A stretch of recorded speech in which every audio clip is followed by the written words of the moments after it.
Good Tuesday morning, everybody. John and Lance along with Del for the next 3 hours here on ESPN 97.5. What a day yesterday. Not a great baseball day, I would say. Not great, unless you're from Minnesota, unless you're Somali. If you are America, you did not like that baseball last night because the Astros, they put up a fight at the end. Holy crap.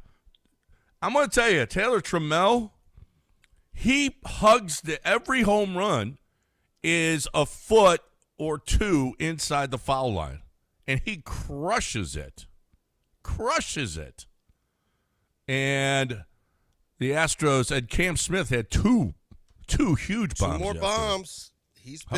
How about that? I was looking at splits this morning, and it's no, not the dog splits. I was looking at who he's on some pain medicine because he had to go to an emergency room and something's wrong with him. He's hurt. He's at medicine, and my wife thinks he's getting hooked on oxys. He's on pain meds. All she talks about is the movie Dope Sick now. Well, you need to watch him then if he's on. And it gets better. I was a doctor. I've been dealing with something going on, just a sickness.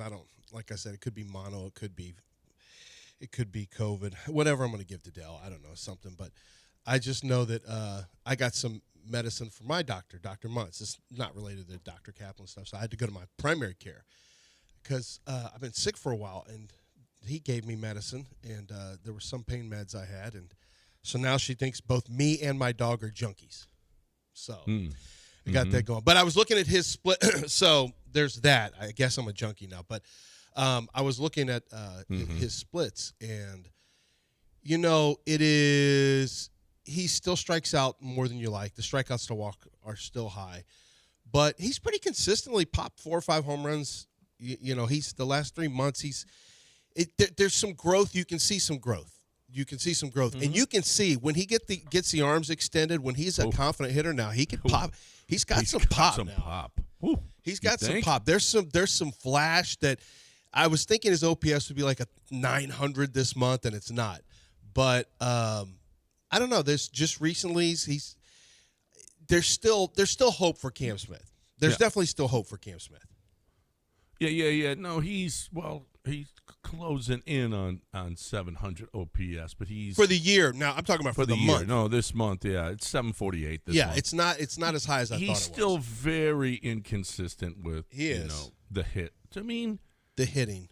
Well, he's got this month he's got 1, 2, 3, 4, 5, 6 multi-hit games. It's been better lately. It's been much better. Yeah. I mean, he's upped his OPS to 685. It's hard with as many at bats because this was a guy early on. Cam Smith was the only player like a month and a half in that hadn't had a day off. Right. So he was, he's thought to now he is part of one of the worst offensive outfields in Astros history. And he's played a big role in it because he's got so many starts in right field. He is a really, really good right fielder, which is, we thought he was going to be a good hitter because he's coming from third base. Oh, how's he going to play right field? Well, he plays a great right field. Yeah, not a problem at all. He's got a gun, and he runs down balls, and not only runs them down, but he catches them, and has played wonderful right field this year. You certainly can't fault that. But the offense has been so inconsistent. Now it seems like, though, he is really on it. Last night he crushed those 2 balls, just crushed them. So that was fun. That was fun to watch. And they pulled with, and then they had a back home run game just a week or so ago, and 3 homers in a row, and they almost did it again.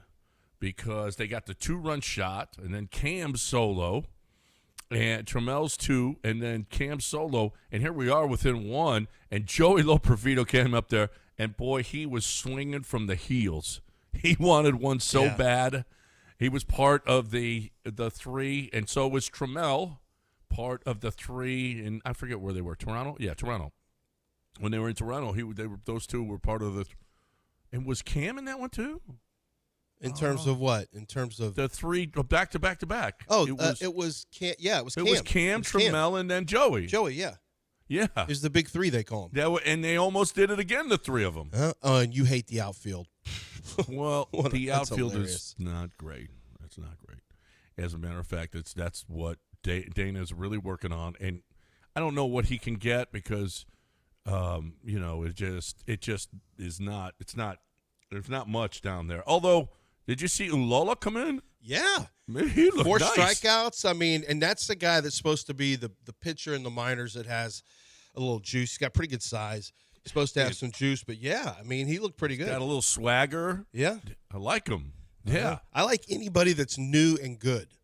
Yeah, right. I mean, Young. pretty much everyone does. I mean, it's always since I was a kid when somebody new comes up from the minor leagues.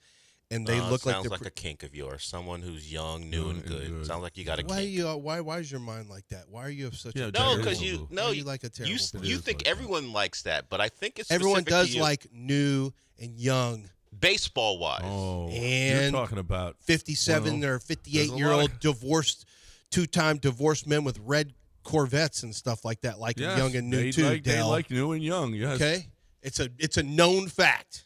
It's a known fact. I think you have a kink for new, young, and good. No, it's also women and personal trainers. Probably, I've seen videos of it. Mm-hmm. Dale, you're onto something there. New and good seems to be something New and that young. a lot of guys are into. Yeah. New and young.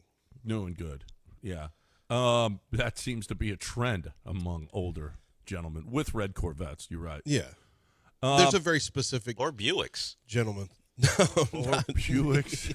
No, Buick. Not me.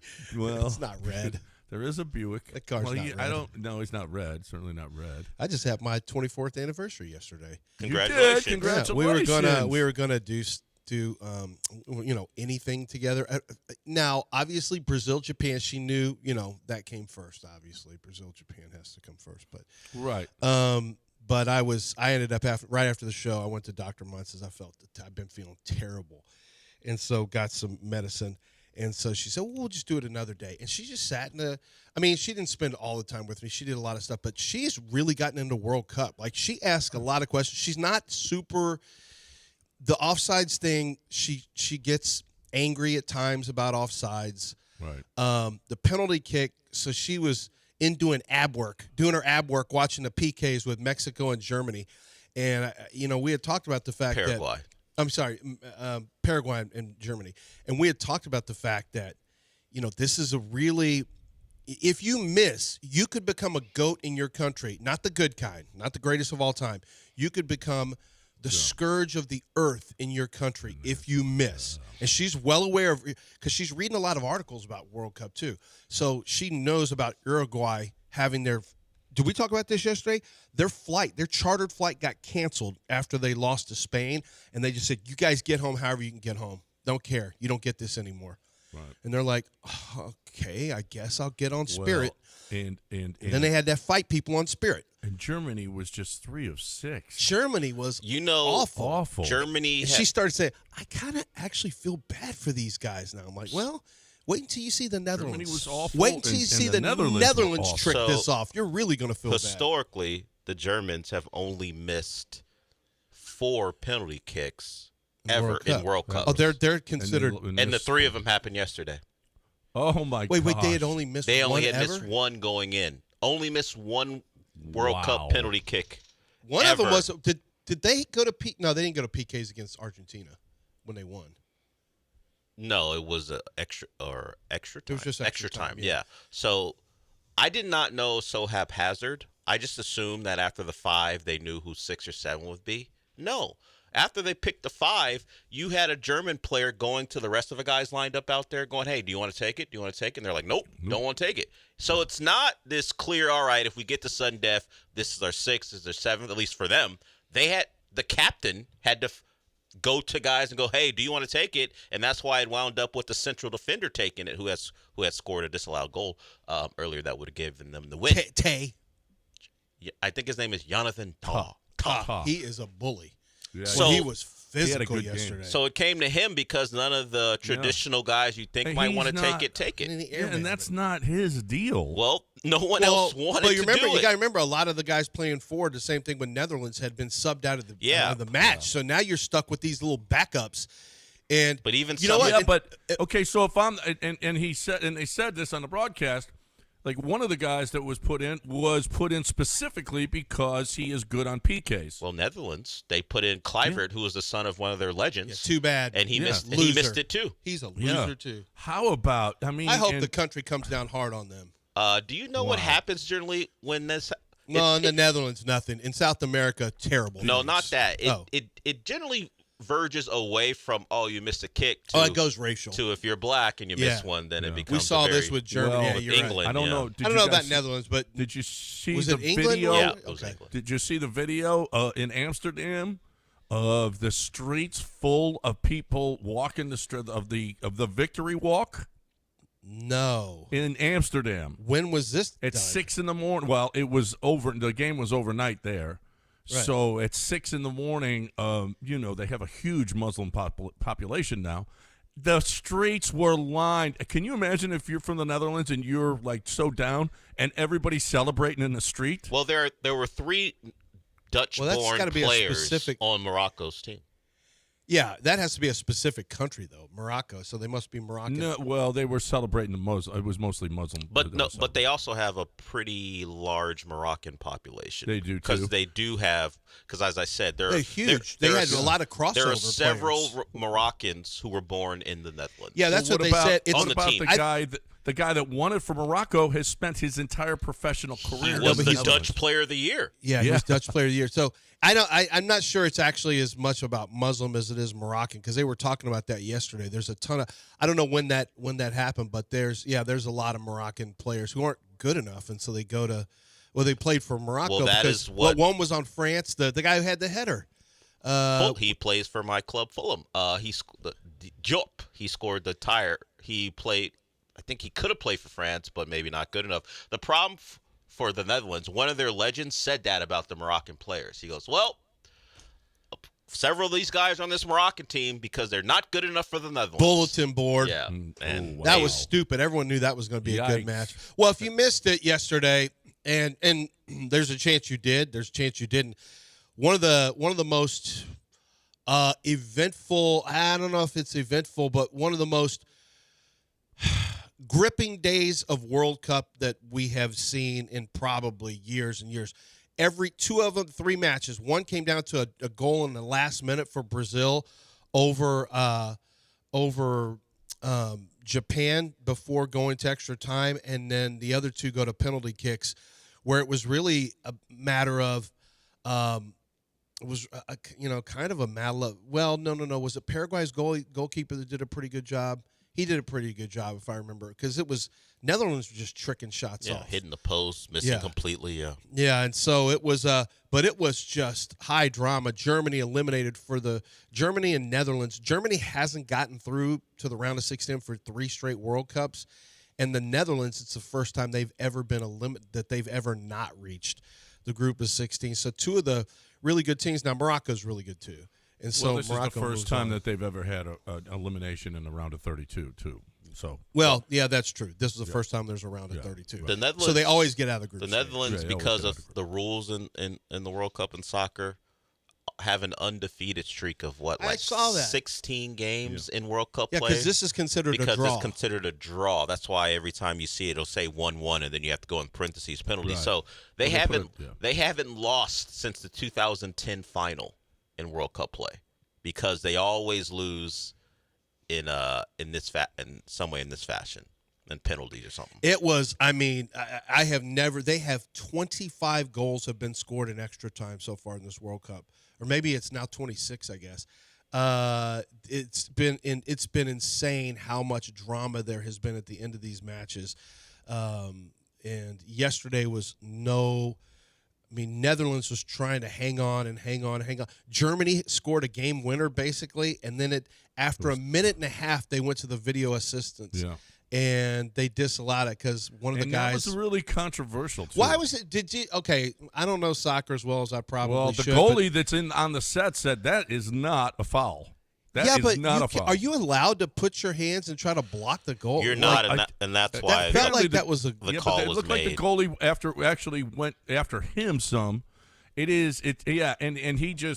kind of pushed away. He absolutely did push away, but the goalie was the one who made the initial contact. I don't know. Well, the guy's standing there, though. We'll ask Glenn what he thought of it, but they had on the set, they were saying, no, I think that was a foul, and the goalie was like, that's not a foul.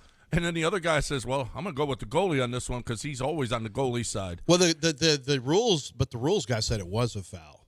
By the letter of the law. By the letter of the law, it is a foul. And they're pretty much letter of the law on VAR. We know that. Yeah. But listen, Germany had 21 shots to their 7. Germany had the ball 75% of the time. Germany had so many opportunities to win Germany tricked it game. off, too. Them and the Netherlands both have nobody but themselves. Well, the Netherlands played what some might Ronald call came and played a disgraceful type of soccer. Like former Everton manager Zlatan just couldn't believe. You heard Thierry Henry and Zlatan say the right team won because Morocco actually wanted to play. Netherlands wanted to sit back and soak up pressure. And they played a style. We'll talk to Glenn about it. That they never play. They don't play the lead, and they just instead of trying to win, they just were tried to bad hold on them. They weren't good defensively. There was a lot going on in World Cup yesterday, but it got kicked off with the drama here. Brazil, Japan. Japan scored first, and that crowd was just going bananas. The Brazilians were stunned. They were much better. Vinny had a 6-second run of soccer that was just of dribbling that was just incredible. So God, he is so good. He's so good. You know who he reminds me of a little bit is Cam Smith. Where you see the high level of you see what's possible for Vinny Vinny. Jr. reminds you of Cam Smith. Like the flashes of greatness of Cam great Smith. players in the Taylor in La Liga, and you're Taylor talking about Taylor Cam Trammell Smith. when he's bombing out. Trammell when he's bombing out. Like I think that's like Vinny when he's got Vinny when again, the ball on his foot. The Astros have 2 Vinny-like in the outfield outfielders. Vinny Light. Who Vinny else? Light. He said Taylor Trammell as well. Wow.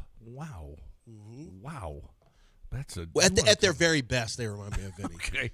Well, you know who you can be at your very best with IBEW. Vinny Jr. IBEW is the International Brotherhood of Electrical Workers, Local 66. It's right in the Houston area, Pasadena, okay? But you, my friends, can work on the electrical grid. I don't know anything about an electrical grid. You don't need to know anything about an electrical grid. It's a career that they are going to teach you everything you need to know, paid on-the-job training. So it's not like, it could be 3 to 5 years before you become, fully certified. But that's okay because you get paid along the way.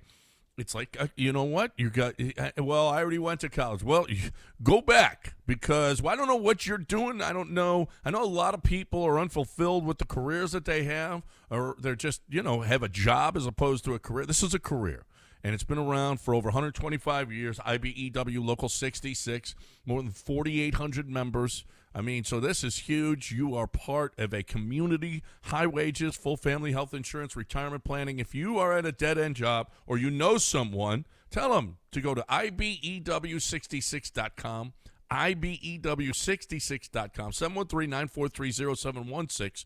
IBEW Local 66, powering careers, powering the future.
You're listening to Houston's longest-running sports radio morning show on ESPN 97.5 and the ESPN Houston app. From the Huntington Bank Studios, here's John and Lance.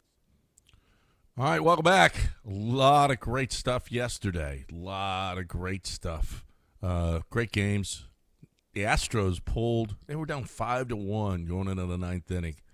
And Taylor Trammell came up with a huge. I mean, when he pulls that ball, holy crap! He hit the snot out of that ball, and it's his third in the last week or so. So he's on it. I mean, they got to go out and get some. I don't know what they can possibly get. I was looking at different things, but the problem with it is what are you giving up? You don't have much in the minor league system, so you're not going to get much. No, unless people want to get rid of, but they're hit the luxury tax, so it is going to be difficult to put. Like you could get. I mean, if the Twins want to get rid of a Byron Buxton, who's hitting luxury tax? The Astros. How? Yeah. Who do they have that hits the luxury tax? Oh, they've got plenty of. You got Hader, but look at this outfield.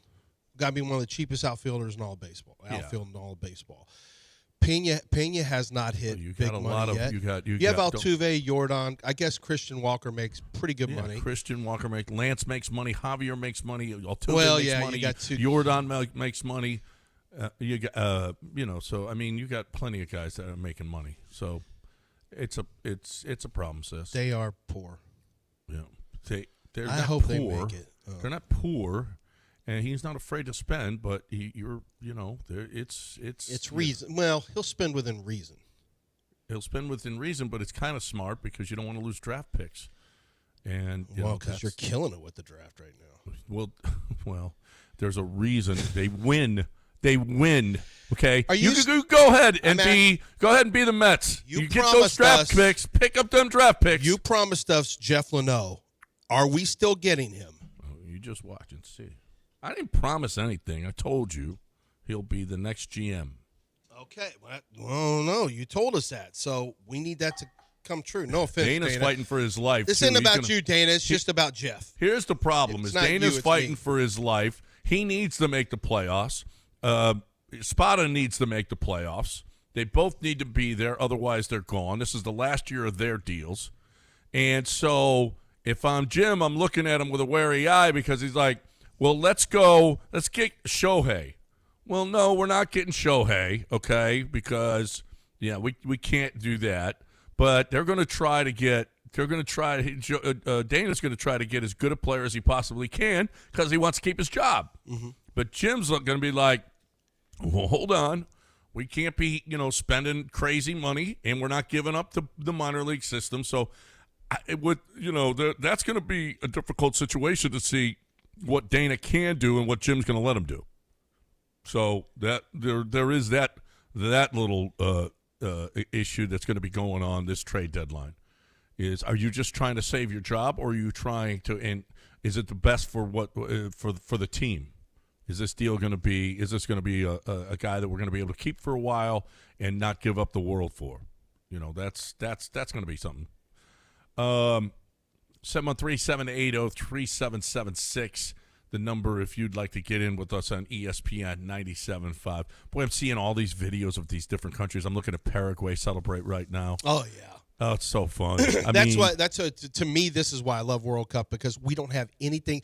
I don't think the Olympics are like that anymore. I don't feel like it is. And this is literally the only event where everyone – well, not everyone. Soccer, obviously, for some teams, it's like for Cuba, it'd be World Baseball Classic. The Dominican Republic is not going to be World Cup. It'll be more World Baseball Classic, which is really, really big to them.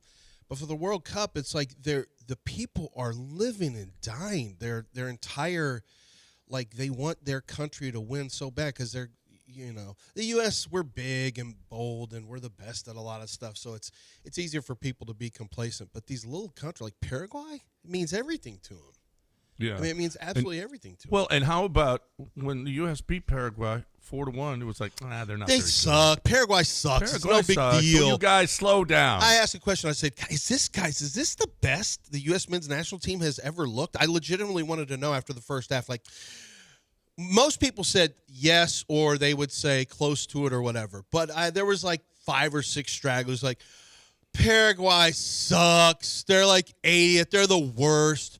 Yeah, it's like beating the Washington Generals. Paraguay, like, oh, you mean that team that's on to 16? Yeah. Okay. Yeah, the team that just beat. I mean, it's not like they dominated Germany, but they also let Germany walk the ball. They literally got to walk it up yesterday. They were just saying, I don't know, take as many shots as you wanted, as you heavy foot Germans. And my people are a heavy foot people. You couldn't even, they had breakaways, they had breaks, and they were getting run down by these little Paraguayan, I think they're called Paraguayans, and they're getting run down by the little Paraguayans because these heavy foot, long-legged Germans can't run fast at all. And that feels familiar, and I'm just like, you guys are never you're just going to have to keep trying to win with set pieces. And Paraguay said, take as many shots as you want. You're not going to score. Yeah, listen, that was, Paraguay is actually a pretty damn good team, and the U.S. made them look made them look bad. stupid. And Group D is moving on. We had a text stream. Group D. Is this like SEC? It just SEC? means more. It does. It just means more. Group D, it just means more? Yeah. We're the Group SEC D. of soccer? It's Group D, Group D, Group D, Group D. Yeah, that's right. It just means more in the D. Mm-hmm. Mm-hmm. It does mean more. Yeah. There was a song that used to be called It's So Cold in the D, meaning Detroit. And it was one of the worst songs ever. It went viral. And it was one of the worst internet songs, one of the original internet memes. It's so cold in the D. And that's what makes me think of it is, but it's cold. Like, man, it's cold in the D. That's what we're saying now, Group D. Yeah. It's taking on a little different meaning. The D just means more. Yeah. Just means more. Yeah, get you some D. Group D, I mean. Group D. Right. This is great. What you guys are doing here. It's great. Just good radio. Spectacular what you two are doing right now. Well, you and Mapes could never. Okay, wait a minute. Does it not mean more for the U.S. today? Now all of us, I saw some guy. Oh, he's a soccer expert, and he was picking all the games. He was like, well, the U.S. I think we saw in the third game that they're really not ready. I'm like, they played their B team. What is wrong? Actually, if you want to know the truth, they had them tied at 2. It was a draw until the final minute. Right. Right? With your B team. So, if anything, I was encouraged by what they did. True. I mean, that's ridiculous. That people, and these are your soccer experts, though. Nice job. No, my soccer expert comes on at 8 o'clock. That's my soccer expert. That's mine too. That is By the your way, soccer. my wife asked she asked a question. I said, I'll ask Glenn Davis. She said, I want to know how she said, how do these guys determine who kicks penalty kicks? And she said, and once they have to get past 5, how is that determined? Well, I'm like, I said, I'll ask. The Germans were saying, who wants to do it? I'll Who ask, wants it? I said, Who because wants some it? of the guys, she said, why are these guys missing? I said, because the guys who usually shoot on goal have been taken out of the game. They've been subbed out. And now their backups are in who aren't as good. No, weren't nearly as good in the Netherlands case. Like, those guys are going to be really castigated. They sucked. Mm-hmm. They sucked on the field in regular time. They were playing. You know what? This is what they can learn from American football. Okay. Prevent defense. Prevents you from winning. It just prevents you from winning. Prevents you from winning. It's one of the oldest. And Netherlands tried to play prevent defense, and what happened? They went right down the field and basically a 2-minute drill and scored. Hey, Lance, has an Everton player scored in this World Cup? Anthony Gordon, former. He's he not hasn't even been on your there. team. Well, he was in 23. No, Jordan Pickford hadn't gone end to end with a goal. Is that the only Everton player in this World Cup? No, Idrissa Gana Gueye he's for Ivory Coast or something. So like he that. hasn't scored, right? He probably won't. No. He's probably not going to. No, Everton. You had one score. Central defender. I was trying to think. Diop. Do we have anyone who's even playing in the World Cup? We got a goalkeeper for England, Jordan Pickford, and How many Real Madrid goals are there? There's a Get lot. out of here with your I got Everton. my guy Dan scored Friedkin's going to remember the you said important goal yesterday. that. I know. Yup, Issa Yup. Yeah, he scored on that header. We have Anthony Robinson, who's an American who plays for Fulham as well. So Wow. He we're plays doing Fulham too? we're doing the thing. Yeah. No wonder you guys are a soft ass club. See, I'm going to need Friedkin not to. The owner of Everton is trying to get the NHL team here in Houston. And I started thinking, we need our money in Everton. We don't need it on. We're not going to win anything in hockey here. Don't bring a hockey team You're here. definitely not winning So anything at you Everton. just want 'em- okay. I wanted to put That's some not money too into selfish. Everton. That's not too selfish. Yeah. Put some money in Let's not Everton. have a hockey team, Houston, so that we could spend our money on Everton. No, he doesn't mind the team being here. He just doesn't want the guy to invest in the team once it's here. Well, he doesn't want him to spend any money on it. No, Yeah, I good wanted job. to spend my money on Everton, not hockey that we're never going to win. Great. Not Houston. No, spend it in a small English town. Merseyside. Good Lord. Liverpool. All right, we got a break. There's a big casino that you can go to, Golden Nugget Lake Charles, just down the road. I hear the commercials that they do, and they say it's 2 hours. It depends on where you are. I mean, in Katy, I'm going to tell you it's 2.5. Okay, that's okay.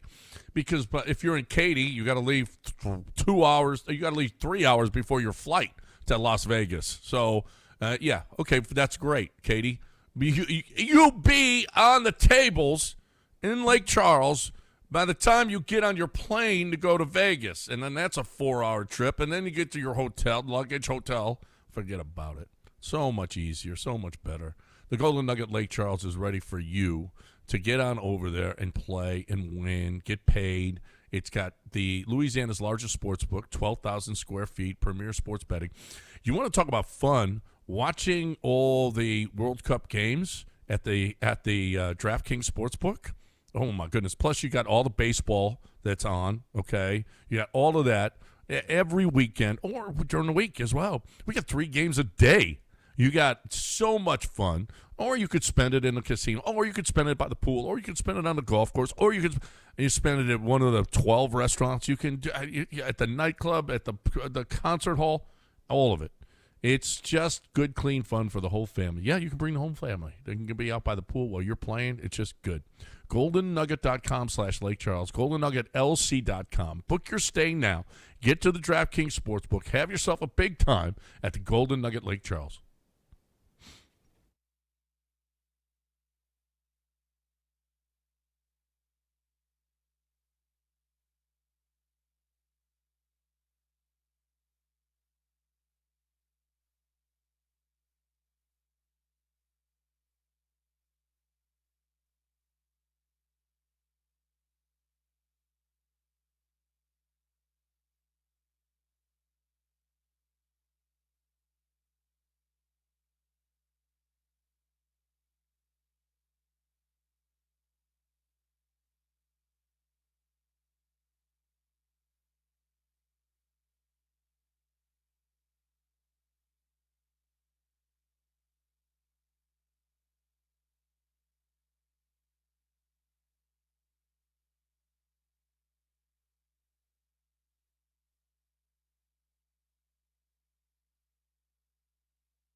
You're listening to Houston's longest-running sports radio morning show. On ESPN 97.5 and the ESPN Houston app. From the Huntington Bank Studios, here's John and Lance. All right, welcome back here on ESPN 97.5. We haven't talked about the big trade. Of course, we've had a few now, and there's rumors for some more. But Ja Morant goes to the Trailblazers. Have you seen the Jailblazers? Have you seen the documentary? I've got it queued up. I just haven't got Oh, my gosh, it's good. Is it's it good? You I got to just watch haven't it. gotten to it yet. And now they got Ja. They had That's the first thing I thought about. They had that they made a documentary about. They just didn't care. They take on any player, no matter the problem. And now they got Ja. Not only is he a disaster off the court, but he's never on the court. He just is never there. But they've got Damian Lillard back. They've got Drew Holiday, and they got Scoot Henderson. Now they got Ja. Yeah, so obviously somebody's on the move.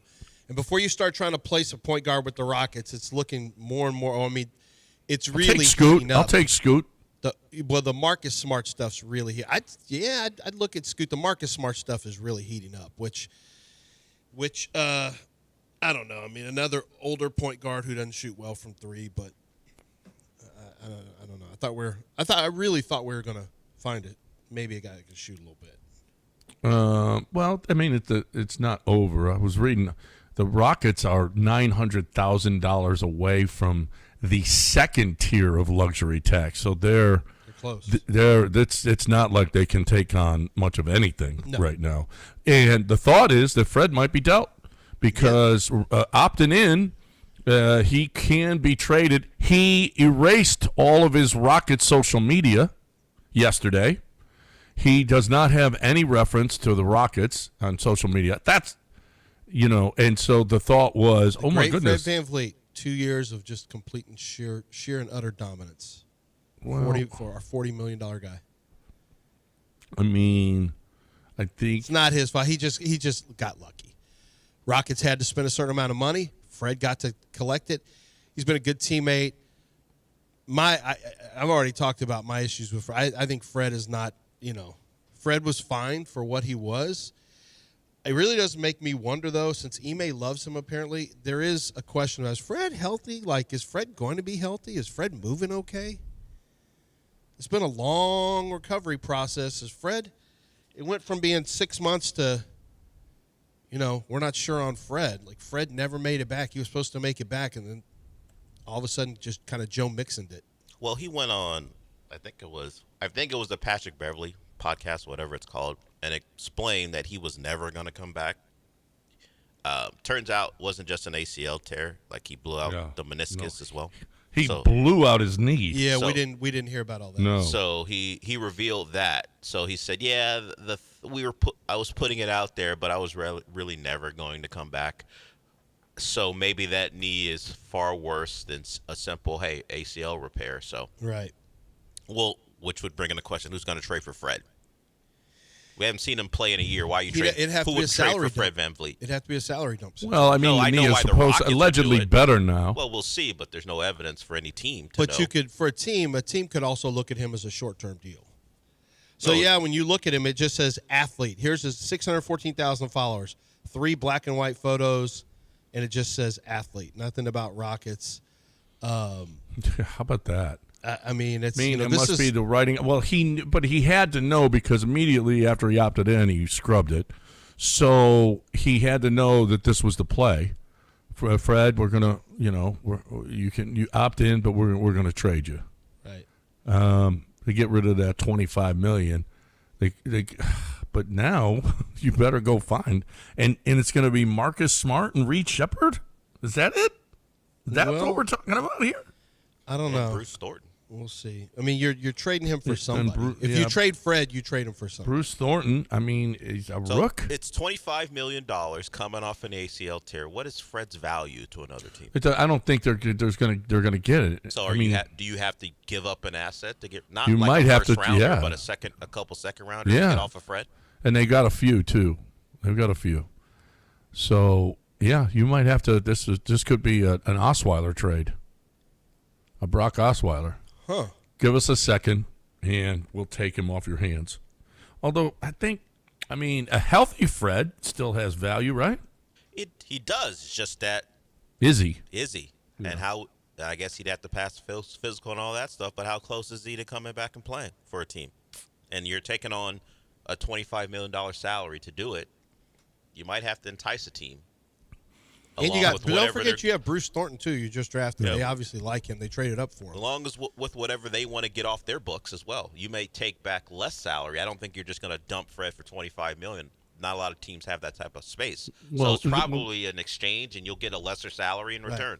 Yeah, and then you just cut that, and maybe just keep it, but it gives you enough room to make the moves you want to make. Well, it looks like they want. What's Marcus Smart going to cost? I saw something where his salary might start in the. Currently right now they have about $13 million because I went to one of these guys who does all the cap space between them and one of the aprons. So if they want to, I was seeing maybe 9. Start 9 per. That's not what I saw yesterday. I did an AI of their whole deal, and they're $900,000 short of the second apron. But if you're moving off Fred VanVleet. Yeah, right. Well, this one includes Fred because his name's like Yazzie Goslin. He does all the cap stuff for all the teams. Well, he breaks it down, and he just puts out a little graphic, and it shows you cap space, distance between your actual salaries and the apron, and the Rockets have about $13 million between their salaries and the first apron. So they're not operating as a first apron team. I don't know that they want to either. So getting Fred off the books allows more movement. You can use the full MLE with the player, which would actually bring a player value if you can get off of Fred. But these are the moves they have to figure out between now and the official signing portion of free agency, because free agency, actually, the negotiation period starts at 5 o'clock today. And then the signings come about a week after. Yeah. So, what you saw is what Yazzie putting out there is much different than what I saw yesterday. Yazzie is one of those guys who people trust. If you just see his cap sheet stuff, they look at him and go, okay, he knows what he's talking about. I don't know what you saw, so I can't speak to it. You saw contract sack. No, I don't. I saw AI. I went to AI, and AI. Why are we trusting AI that doesn't even know? Stupid AI has done some dumb stuff when I've worked with it. I'm like, AI, what are you doing here? You know what AI told me? So I'm putting together a dossier on I'm working through an MBA and an AI program. I'm using Gemini and Claude, and I'm loading them up with intel and information, and I'm telling them, and I'm creating a dossier on every NFL GM. And I've got GMs who are interested. Like, I sent them their own dossiers. Like, is this accurate on you, how you draft in different rounds, what you look for, all this stuff. And stupid AI, when I did Nick Caserio, I said, okay, here's Nick Caserio. I've trained it like this is what you look for, this is how you do it. So, it went down Nick Caserio stuff, it did everything, and then I got to a part where it said Nick Caserio abhors small defensive tackles who aren't able to anchor down. And I said, I want you to go look at every defensive tackle the Houston Texans have had from 2023 to 2026, or in 25, those 3 years. And I want you to go look at their heights, their weights, and also go look at my scouting reports, because I loaded up like 5,000 scouting reports in it. I said, go look at my scouting reports and go see what kind of players they are. And I went back and, oh, yes, I see I was clearly wrong here. I just kind of made that up. I was basing that on Caden McDonald being a draft pick. And it basically just used one draft pick to say, oh, Nick Caserio abhors small defensive tackles. I'm like, no, he doesn't. Sheldon Rankins and Mario Edwards, like, what are you talking about, stupid AI? And now you're doing you're tricking John with stupid basketball contract stuff? Well, listen, this says they're at 187 right now in guaranteed player salaries. But once the cap holds and incomplete roster charges are included, they're roughly 223, and the second apron is 222.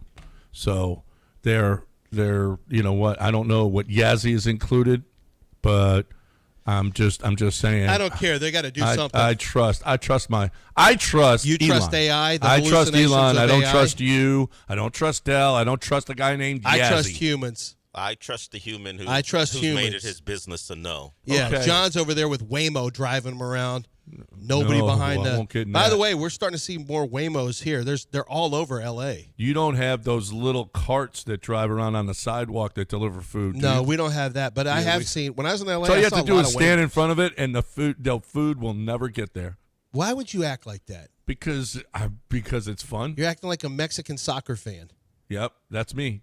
I'm Japanese. I don't want that. I'm going to clean up the streets. No, if you're Japanese, you'd be respectful of this business and you would move out of the way. No. You're the Mexican soccer fan honking your horn at the I'm the Ecuador I'm the hotel. Have you Yakuza seen Japan. that yet? You are not Yakuza. I'm Yakuza. Yep. You're not allowed. You're Yeah. not Yakuza. This is who you are. This is in front of Ecuador's hotel last night. Yeah, I they play know. Mexico today. How about this? They can't sleep. They can't sleep. Oh my God, how funny is that? And the All right, police, we got a break the because we police got are doing Glenn. By the way, the police are doing nothing about it. No, of course They're they're Elm not. Tree fans too. Well, Glenn Davis is coming up at the Home top field of the advantage. hour. We will talk about that and a whole lot more. But right now, we are talking about Sterling Golf Club. Look, Houston National Golf Club, a true link style golf course. It's up there in the Cypress area. If you've never played it before, you need to get on over there. But it's got, it is a link style course by Robert Van Hagge. And it is a unique layout, one of the unique layouts in Houston. They got a lighted driving range, back deck bar and grill. So after work, you can't play because it's too dark. Well, you can go and you can hit balls and you can go hang out at the back deck bar and grill. A really cool sports bar. Watch your games there as well. There's also just up the road, up 290, the golf club at Texas A&M, located right on the A&M campus. It's among the top public courses in Texas. If you've never played it before, get on up to College Station. And I got a great trip for you guys. I don't know if we take trips. We love going on trips. We love doing 8-guy trips, and you go and you have fun, and you wherever you go. How about Cypress Bend Golf Club in Manny, Louisiana? You stay along the Toledo Bend Lake. They've got stay and play packages available. Plus, if you guys like to fish as well, Toledo Bend is awesome. That's a great, great, great place to get away if you guys are fisher and golfer. Golf and fish. Take one of the days off and just go fishing. 3 incredible courses, 1 standard, sterlinggolf.com. That's Sterling with 1G, sterlinggolf.com. Book your next round today at sterlinggolf.com.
Welcome back here on ESPN 97.5, 713-780-3776.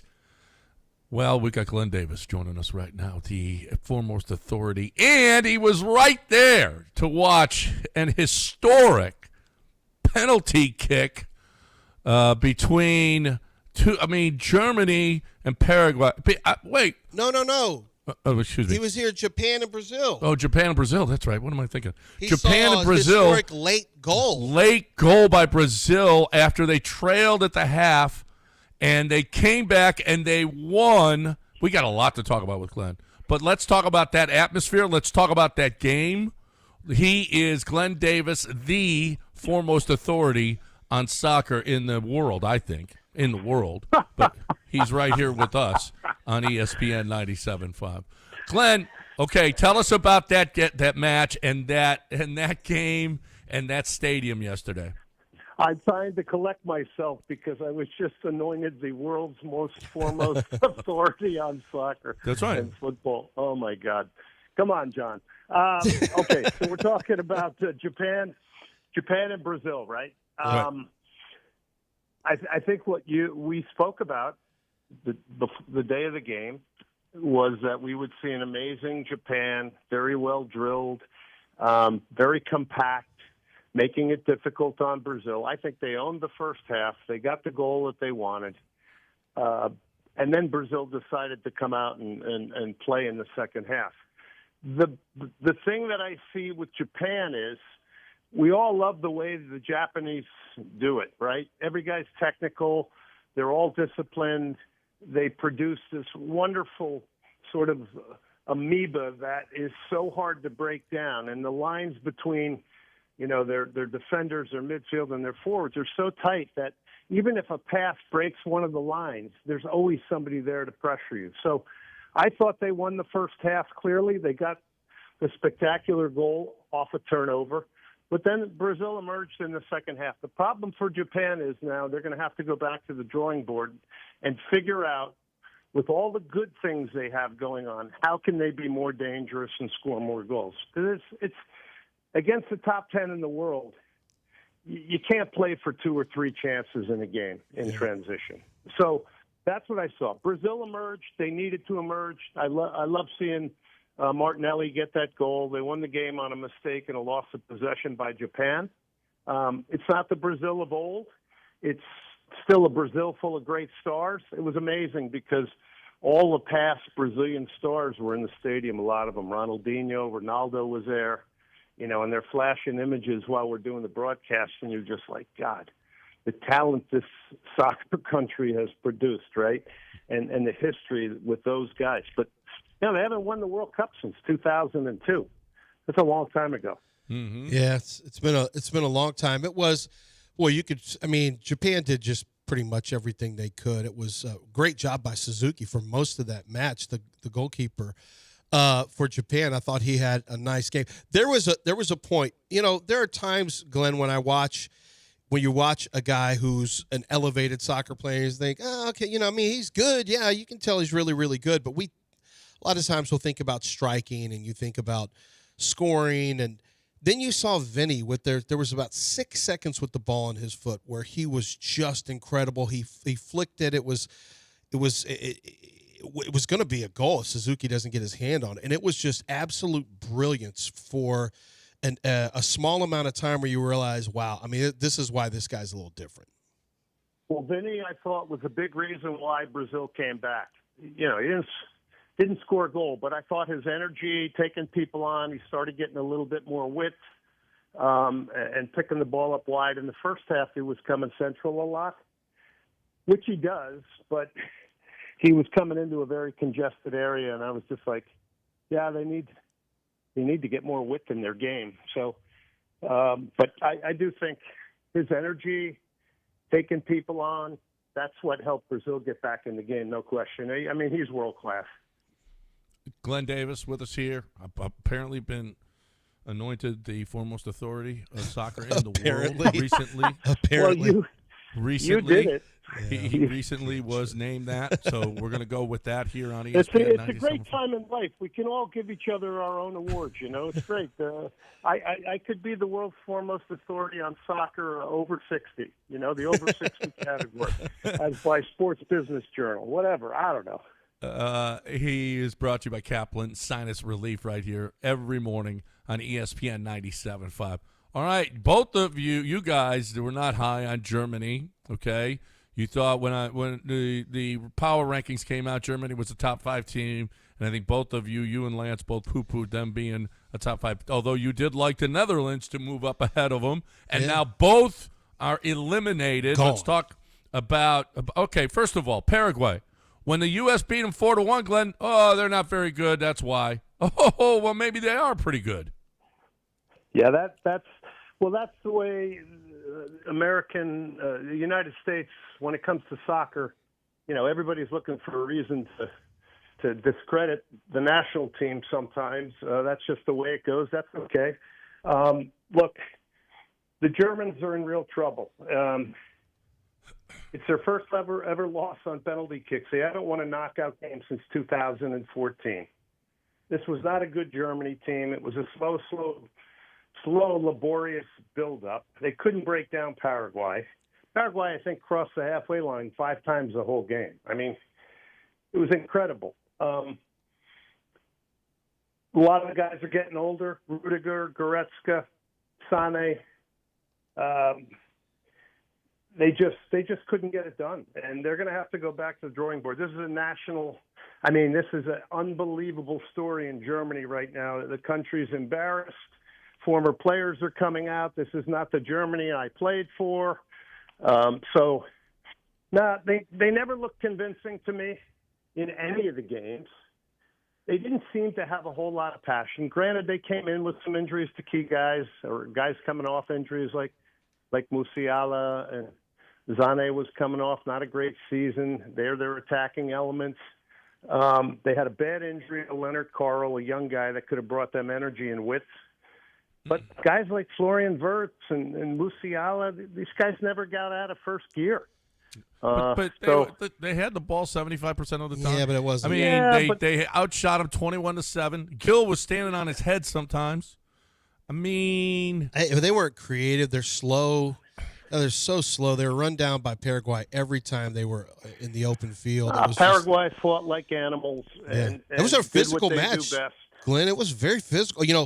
Both of the second and third match, when you hear about soccer being a physical sport, and I know people like people fall on the ground and fake, but the physicality of soccer, I mean, yesterday was a great example watching the second and third match, how physical it can get. Oh. And Paraguay did not back down. Smaller team, but on headers, they never backed down on the headers despite having towering Germans over them. Yeah, listen, there's a lot of teams setting up deep now, and this is the basis of the way they play. The Japanese, the same thing, in a very different way maybe than Paraguay. But this is how teams are setting up now. They're making it difficult. It's how they bridge the gap of talent, and it's on the protagonists to figure out ways to break teams down. This is going to be one of the big things that come out of the World Cup when it comes to trends, is how more do you break down these deep defending team? And a lot of it just comes down to the individual. A lot of it comes down to getting width. A lot of it comes down to not being afraid to shoot from longer range and pull people out. I mean, it's all easy to say these things. It's another thing to execute them when, you're picking up a ball and you have pressure and you're picking your head up and there's no passing lanes to get it to another guy. I mean, the pressure that Morocco put on the Netherlands last night on the ball was pretty unbelievable. I mean, they could go all the way. After that performance last night, it just reminded me how good they are and how much they know who they are. But they made it so uncomfortable for the Netherlands. And I also think Ronald Koeman dropping off as deep as he did, and a lot of that was by design. But that took the Dutch out of the nature of what they do, right? Like when you play an opponent, you want to take them out of what they normally do, if you can. You can't always do it, but if you can. And I think that happened to the Dutch by, number one, him deciding to tactically pull his team back farther. But then sometimes you drop too deep. And I thought there was times they were way, way too deep in that game. And you just got the sense Morocco was going to tie it up. Yeah, it felt like almost a matter of time if they could, because they were defensively, they weren't very good on the back end, except Van Hecken. He was scrapping the whole time, and actually, what's his name? The Verbruggen in goal made a number of big saves. Big that saves. Could have been a very, very, very different game. Guys off the bench for the Dutch, Kluivert and Timber. They tried hard. They missed penalties. They were fresh. They were supposed to make penalties. But it was designed. I mean, 5-man back line for the Dutch. It's kind of like, you don't see that too often. And then you got Hakimi flying forward on the right and then coming into the box for Morocco. That was an intense game. I'll tell you, the speed of that game was unbelievable. So my wife was talking to me about, we were watching this, grinding on this game, and she was just – we were talking about penalty kicks and what it means for a country and a player and the immense pressure. It's hard to put it into proper context about how pressure packed it is. And so, we had already watched one penalty kick. We had already seen one set of penalty kicks where Germany was eliminated.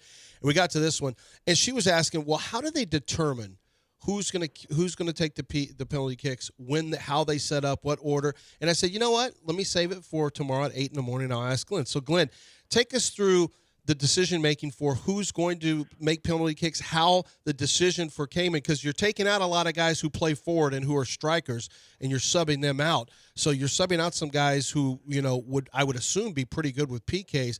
How's that process work? When is it determined who's going to take the penalty kicks? How does it typically work? It's practice. There's a pecking order of who your best penalty takers are. That can change by the game. If a guy has played 90 minutes in overtime, they might think he's fatigued.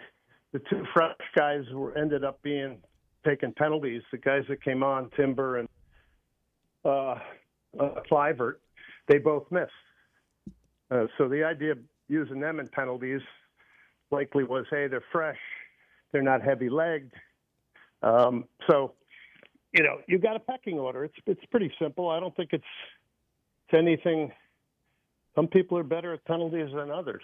It's just the bottom line. But for me, if you're in penalties, you can never gripe losing because you had 90 minutes in overtime to win the game. And I just think it's a fallback position sometimes. It's a horrible way to lose, that's for sure. But on the other hand, you had all that time to win the game. Did Todd take that last one because nobody else wanted it? Yeah, I don't know how they determined Jonathan Todd taking it for Germany. I feel bad for him because he was a great story. He's been in the national team program for a long time, probably 10 plus years. Finally gets to the World Cup because he was just short of making the roster in past ones. And that's the last thing he does in the World Cup is, just hit an abominable penalty, which is sad because he was probably one of the better German players throughout the tournament. How about they only hit 3 out of 6?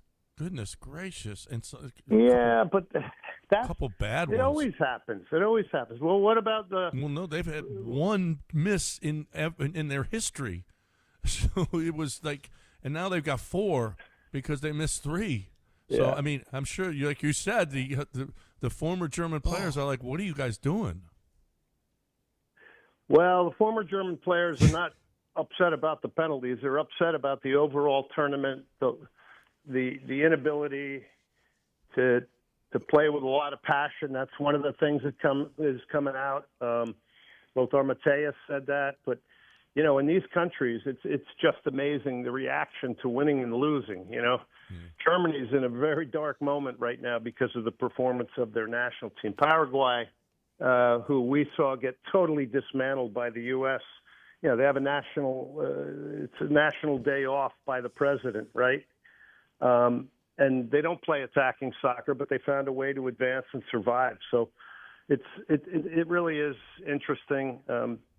Joshua Kimmich, the German captain, came out and, it was just like, look, it's all on us. It's not on the coach. It's not on anybody else. But Curacao, you can't really say a whole lot based on that game, the opener. That put a little bit of a seducing of the mind of many people. Oh, this could be a great Germany.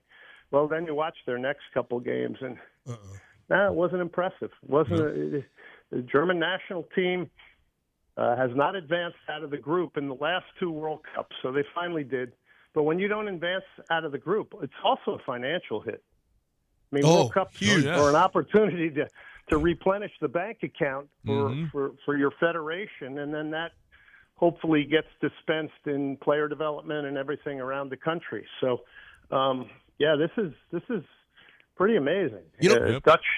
Dutch also out, and the Dutch had big designs on doing something special. And they had a chance, man. They had a pretty good team. But Glenn, I want to ask you this. So I've watched every team play now, and all the teams who have. And one of the things that stands out about the U.S. team who we're going to see play tomorrow is that they're on par athletically with I think they're definitely in the mix with the top teams in the World Cup. I mean, France is France, but they're an athletic. This is an athletic, quick team. When you saw them when they press teams, they really cause problems. They did for Paraguay, for example. And so that's one of the things I've been impressed with is over the last 3 World Cups, and of course one of them you didn't qualify, they've really become, across the board, I think they've really improved the athleticism, the quickness, the ability to play a more attacking style, not just offensively, but defensively as well. Like in any sport, you need overall team speed. You need it in the right areas. There's no question. I think America needs to get off this. Our best athletes don't play soccer. That's from the prehistoric and dark ages, that type of thinking. If you can't look at the U.S. national team and understand that these are all top-notch athletes, then you probably shouldn't be commentating on sports, right? When's the last time you saw a 6'10" guy playing soccer? Not very often, right? The closest we came is the Netherlands yesterday. What's that? I said the Netherlands, the 6'6" Netherlands. Well, they're one of the striker. tallest people in the world. Yeah, but that's a rarity. No, you don't obviously. He did a nice job, by the way, when he came in. Weghorst? Yeah. Yeah. Well, he had the flick on that led to the goal. Well, that was the reason they brought him on, because Ronald Koeman, they were defending deep, so they started going more direct, and that's exactly what they wanted to have happen. He flicked it off and picked off a runner, and Somerville was able to – I think Somerville, when he was on the ground, was able to push that ball. He was. He hooked his leg. Yeah. I don't. They didn't make a big enough deal about that. No, I was like, oh my God, they're not talking about this. He kept that play alive, I thought too, which was remarkable because he was on the ground, and then that led to the Gakpo goal. But exactly the reason why Weghorst was brought on, because they went more direct. But this wasn't the Dutch we saw in the beginning of the tournament. This wasn't the Dutch having the ball, controlling the game. Frankie de Jong is kind of their playmaker and sets their attack. He ended up chasing shadows the whole night for large portions because of the way they decided to play. Did you think the German goal should be disallowed? Yeah, that was a tough one. I think they're really trying to crack down on stacking people in the 6-yard box and trying to bump the goalkeeper and put him off. That was there's sometimes there is overprotection of a goalkeeper. I'm okay with it either way, what the referee thought. Yeah, there was a I don't know who it was. There was a goalie on the set, and he said no, that should not have been. I was leaning towards it shouldn't have been a foul, because I do think sometimes. But talk to a lot of my friends. We're all mixed on it. Yep, so. Right. It was controversial. What do you think? Okay, today Ivory Coast, Norway, France, Sweden, Mexico, Ecuador. Wait, Del, do you have the sound of is Ecuador going to be? Listen to this, Glenn. Really tired today. Outside of their hotel. Yeah. This is outside their hotel last night. Hold on 1 second. Oh, here it comes. And in the night, this was what was happening for Ecuador while they were trying to sleep. And the Mexican police are there, and they don't seem to care about noise pollution, apparently, because this is right outside the Ecuador hotel. last night. Well, in the middle of the night. I don't know if Dell can hear us. See, it seems quiet. Dell, can you hear us? Oh, apparently he's not Yeah, listening. it's a big racket. I don't think he hears us. Man. Yeah, it's a big racket. Yeah, you got to wonder about that if you really think that's sporting or not. But that's the kind of stuff that happens in different countries. Oh, I mean, we also watched an African Nations Cup final where the ball boy for Morocco against Senegal in the final was constantly trying to bother the goalkeeper. The coach of Morocco didn't do anything. The players didn't do anything. The referee didn't do anything. It was. I never saw anything like this in my life. And the backup goalkeeper for Senegal is now standing between the ball boy who's trying to distract the goalkeeper. And this goes on for an entire half. I never saw anything like this in my life. Anyway, it'll be called gamesmanship. Yeah. So Mexico, Ecuador. Mexico's a favorite. You like them? Yeah, I don't know if Mexico's a favorite because they're home. I think this is going to be an incredibly interesting match tonight because Ecuador is one of the best defending teams as well out of South America. They were number 2 behind Argentina, and they know how to defend. Mexico's attack is kind of toothless, so we'll see if they can get it done against Ecuador, and Ecuador can hit in transition. So that's a great game tonight. Remember, Ecuador got behind 1-0 to Germany and then put 2 on them to win that. So they're. Do you give Sweden any kind of chance or no? I don't give Sweden much of a chance. They have riches in attack. I think it's going to be very difficult for them, their block of 5 and their block of 6 to defend the French. So I think that's France. I think tonight Mexico, Ecuador could go either way. Mexico's got the home crowd. Norway, Cote d'Ivoire, that's really interesting. You got 2 teams that can definitely go in the counter. You got Holland with pace out wide. These are all really, really interesting games. It's so fun to see the differing ideas and the way the game's played by certain countries in competition. Mm-hmm. Gentlemen, we good. have Another great day. Hopefully, man, that was one hell of a day yesterday. We got an update for you, John. We got breaking news, and the fallout of embarrassing your country on the world stage leads to this. Ronald Koeman has stepped down as the Netherlands head coach.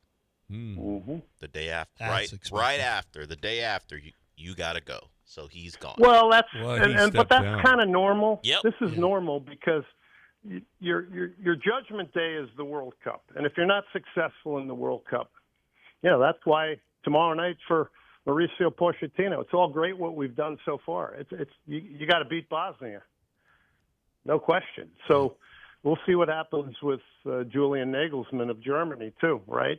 We'll see what I think Bielsa is back in Uruguay now. We'll see what happens to him. We had coaches fired throughout the tournament. Mm-hmm. It's the easiest thing to do if you want to make a statement. Mm-hmm. All right, that's Glenn Davis, brought to you by Kaplan Sinus Relief every morning right here during this World Cup action on ESPN 97.5. Foremost, we appreciate you. Thanks for being with us once again. We're looking forward to your thoughts on today's games and previewing the U.S. and Bosnia-Herzegovina tomorrow. So that you got to be here for that, for the big preview of the U.S. Absolutely. Hey, can I do a shout-out? Because Yeah. Soccer Matters is live tonight on ESPN 97.5. yeah, absolutely. We are at the Flat in Montrose. It's a really, really cool spot. The owner is my friend DJ's son, Andre, who's not going to be very happy after the Dutch elimination, so I might have to walk him off the ledge. But that's the Flat tonight at 6 o'clock. The Flat tonight, 6 o'clock. Soccer Matters right here on ESPN 97.5. Great stuff as always, Glenn. We appreciate you, and we will talk to you again tomorrow. Yeah, right back at you guys. Thanks. All right, don't go anywhere. You're listening to ESPN 97.5.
You're listening to John and Lance. Broadcasting live from the Huntington Bank Studios, here's John Granado and Lance Zierlein.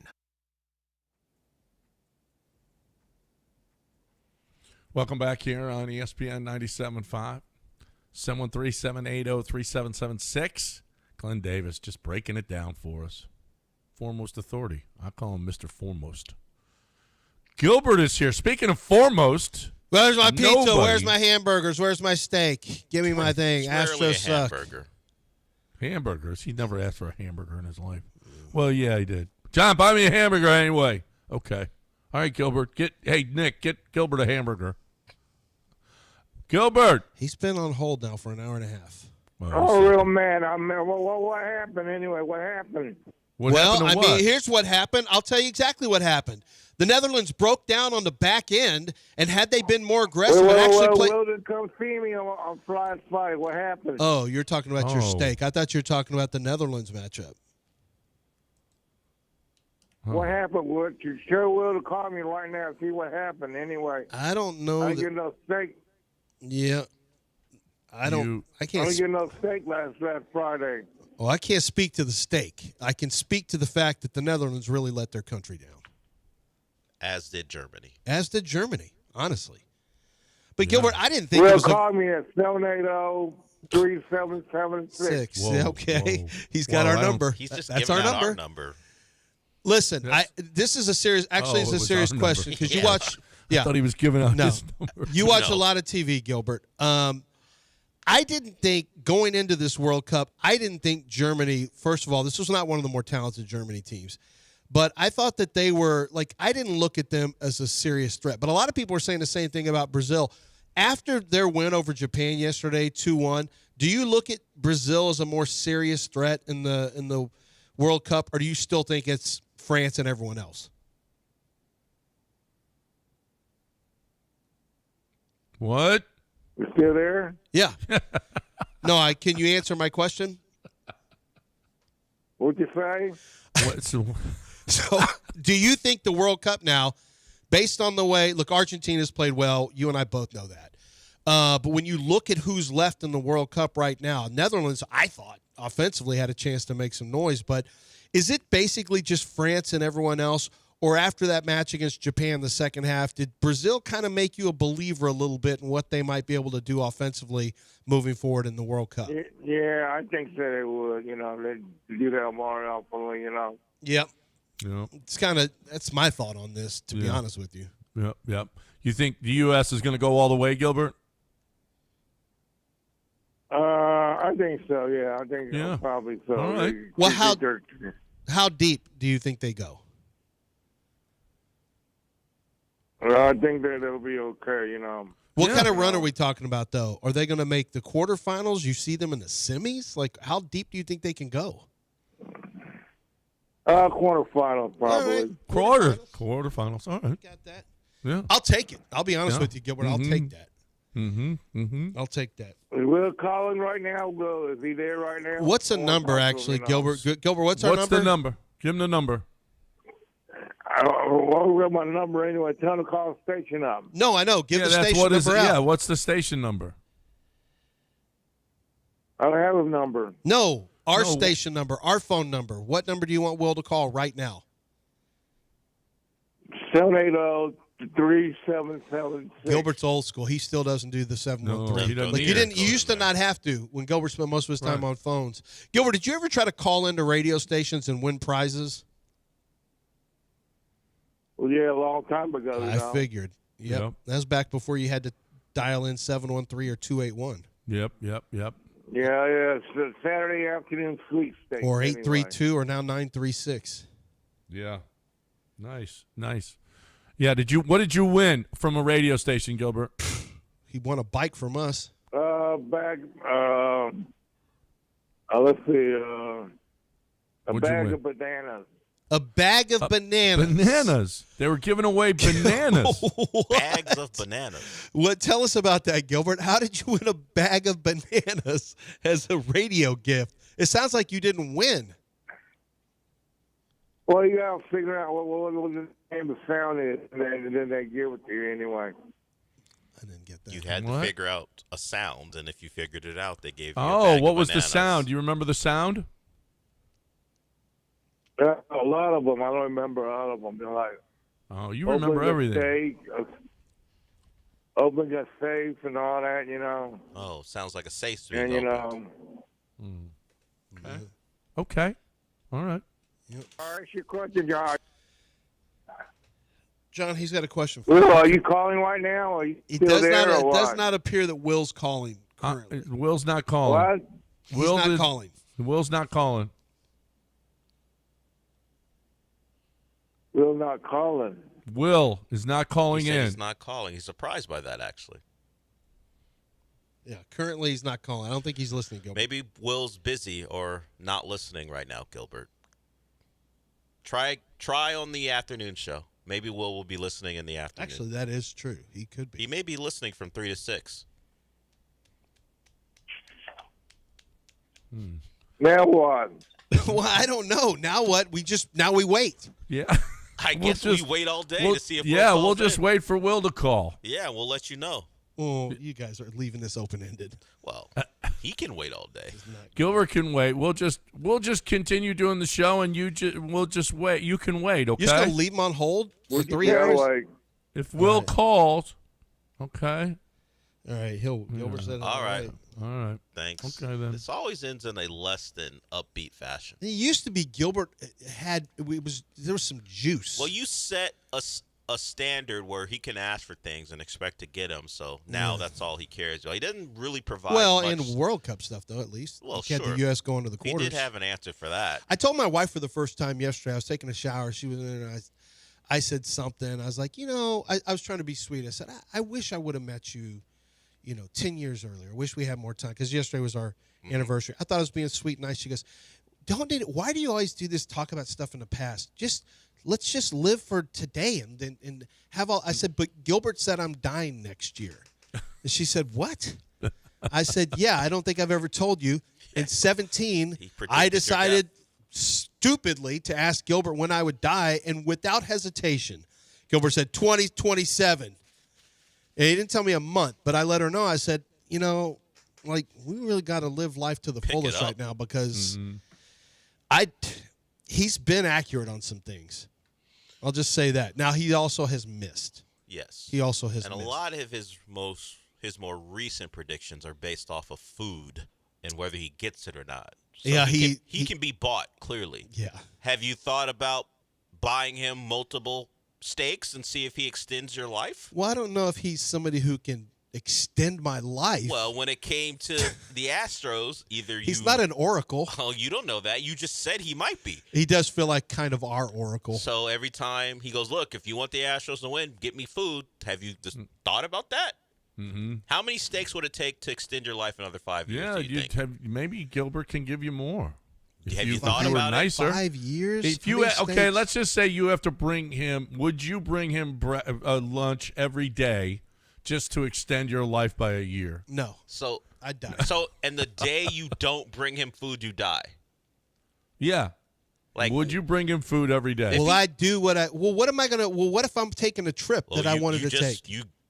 You make sure you got someone you trust to bring him food. Can't Can miss I? a day. Can I call a driving service? Whatever it takes.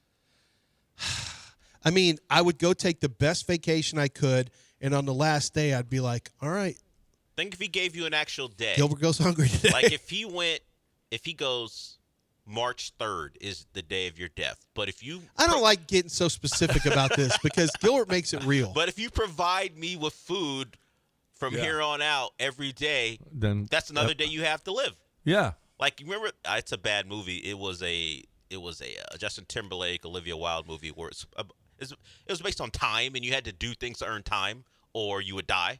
That's not a bad concept. So it for was a just movie. poorly executed.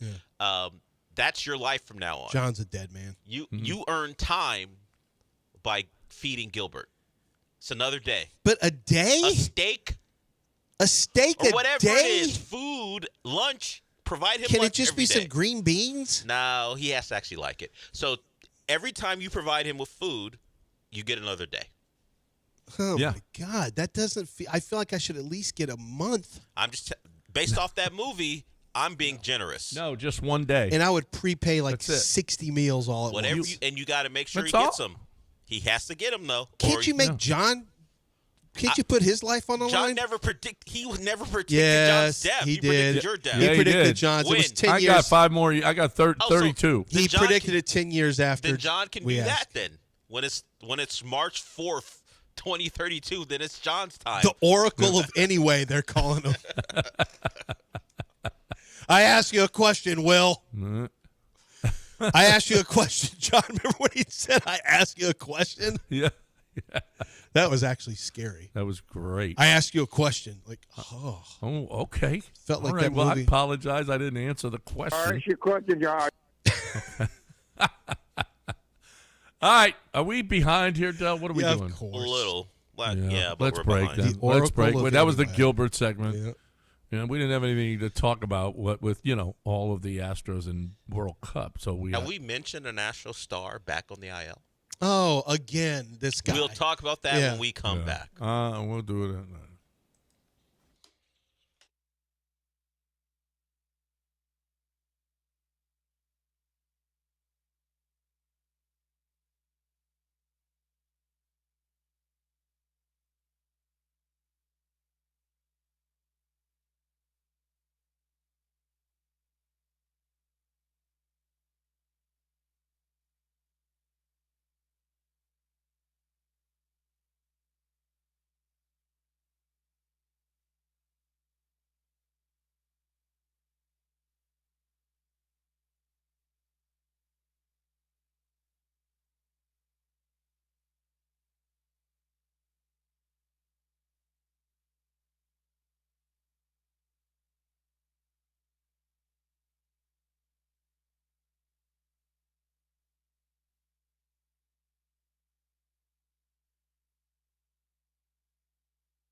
You're listening to John and Lance. Broadcasting live from the Huntington Bank Studios, here's John Granado and Lance Zierlein.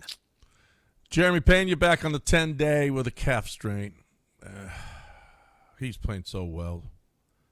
He's just getting injury prone now, though. I mean, I don't know. Curse of the Astros shortstop? Yeah, Nick Allen came back yesterday. Correa, former Astros shortstop, hurt. Now third baseman for the Astros, hurt. Current Astros shortstop now gets hurt all the time.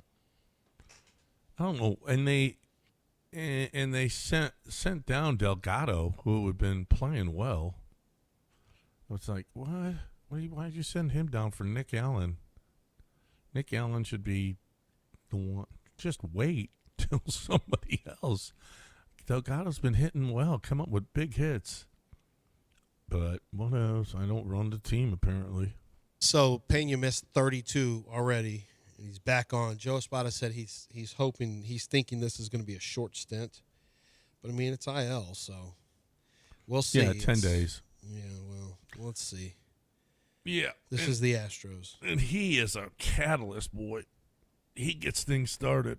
That's just not good. Especially when you got back to within 2.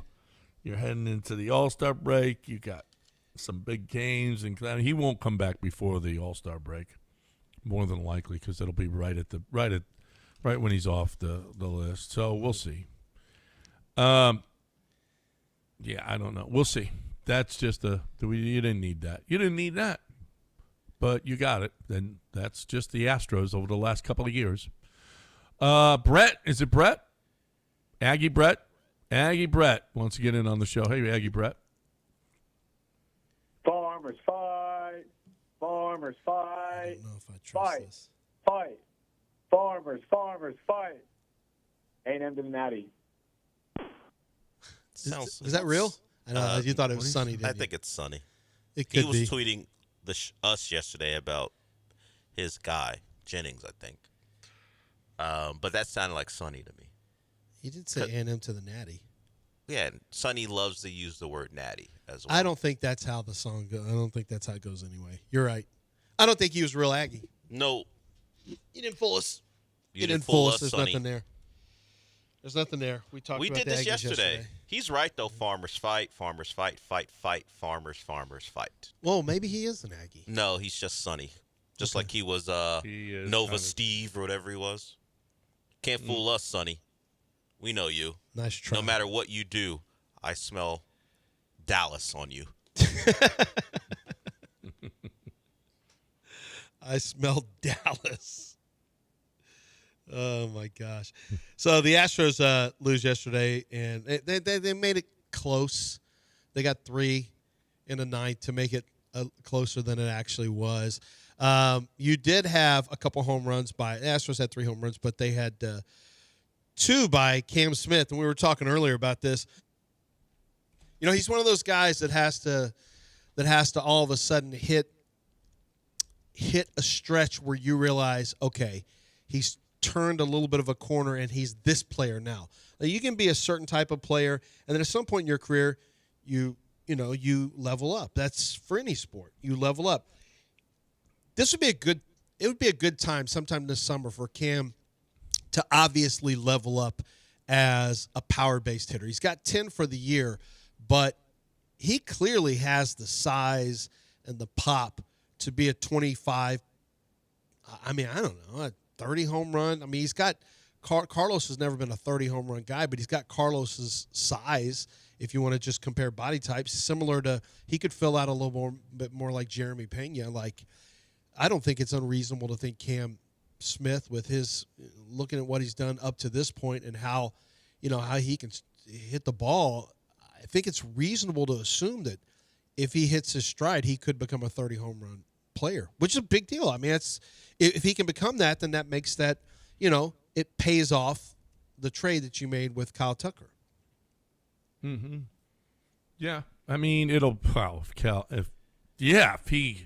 he gets, I mean, that's a lot. 250 to Jorge Posada was on, and he said, "I just can't watch today's game." And in large part, it's just this mentality of, 220, 230 is fine as long as you got some pop.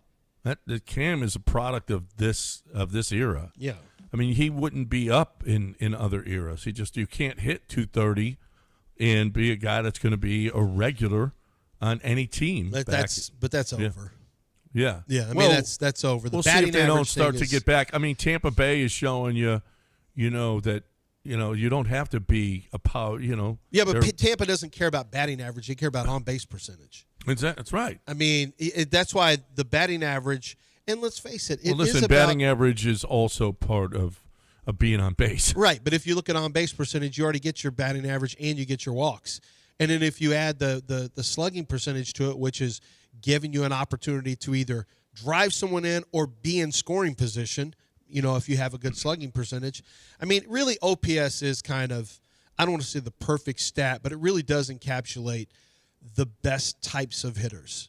Who gets on base, who hits with some pop. You don't have to have home runs. You can hit in the gaps. But you do want to take extra base. You do want to have extra base hits. You do. You do want to be on base at a high clip. And so I think that 800 should be the mark for a good player for the Astros. You should be above the 800 mark. The 700 mark, we got spoiled with the 17 Astros. Some of that was the trash can stuff. Some of it was just very good hitters, and they were young in their career. But we got spoiled by hitting over 900-plus OPS is, it's really good. Well, that's not the norm. And you had Astros so up and down the Tampa's lineup. OPS as a team is 730, which is where is that? I bet you that's actually decent. It's 11th, but their average is second in the league. Yeah, and what's their on-base percentage first? It's pardon me? What's their on-base percentage, 1 or 2? Their on-base percentage, no, they're fourth. The Dodgers, Brewers, Pirates, and Rays. Yeah. So I mean, it's a big deal. Well, they pitch too, so I mean that's one of the reasons they're one of the best teams in baseball. But they're proving that you don't need a payroll. You need to get on base. You need to and run. You need to get on base. You need to pitch, and you can still play old time baseball. You don't have to slug.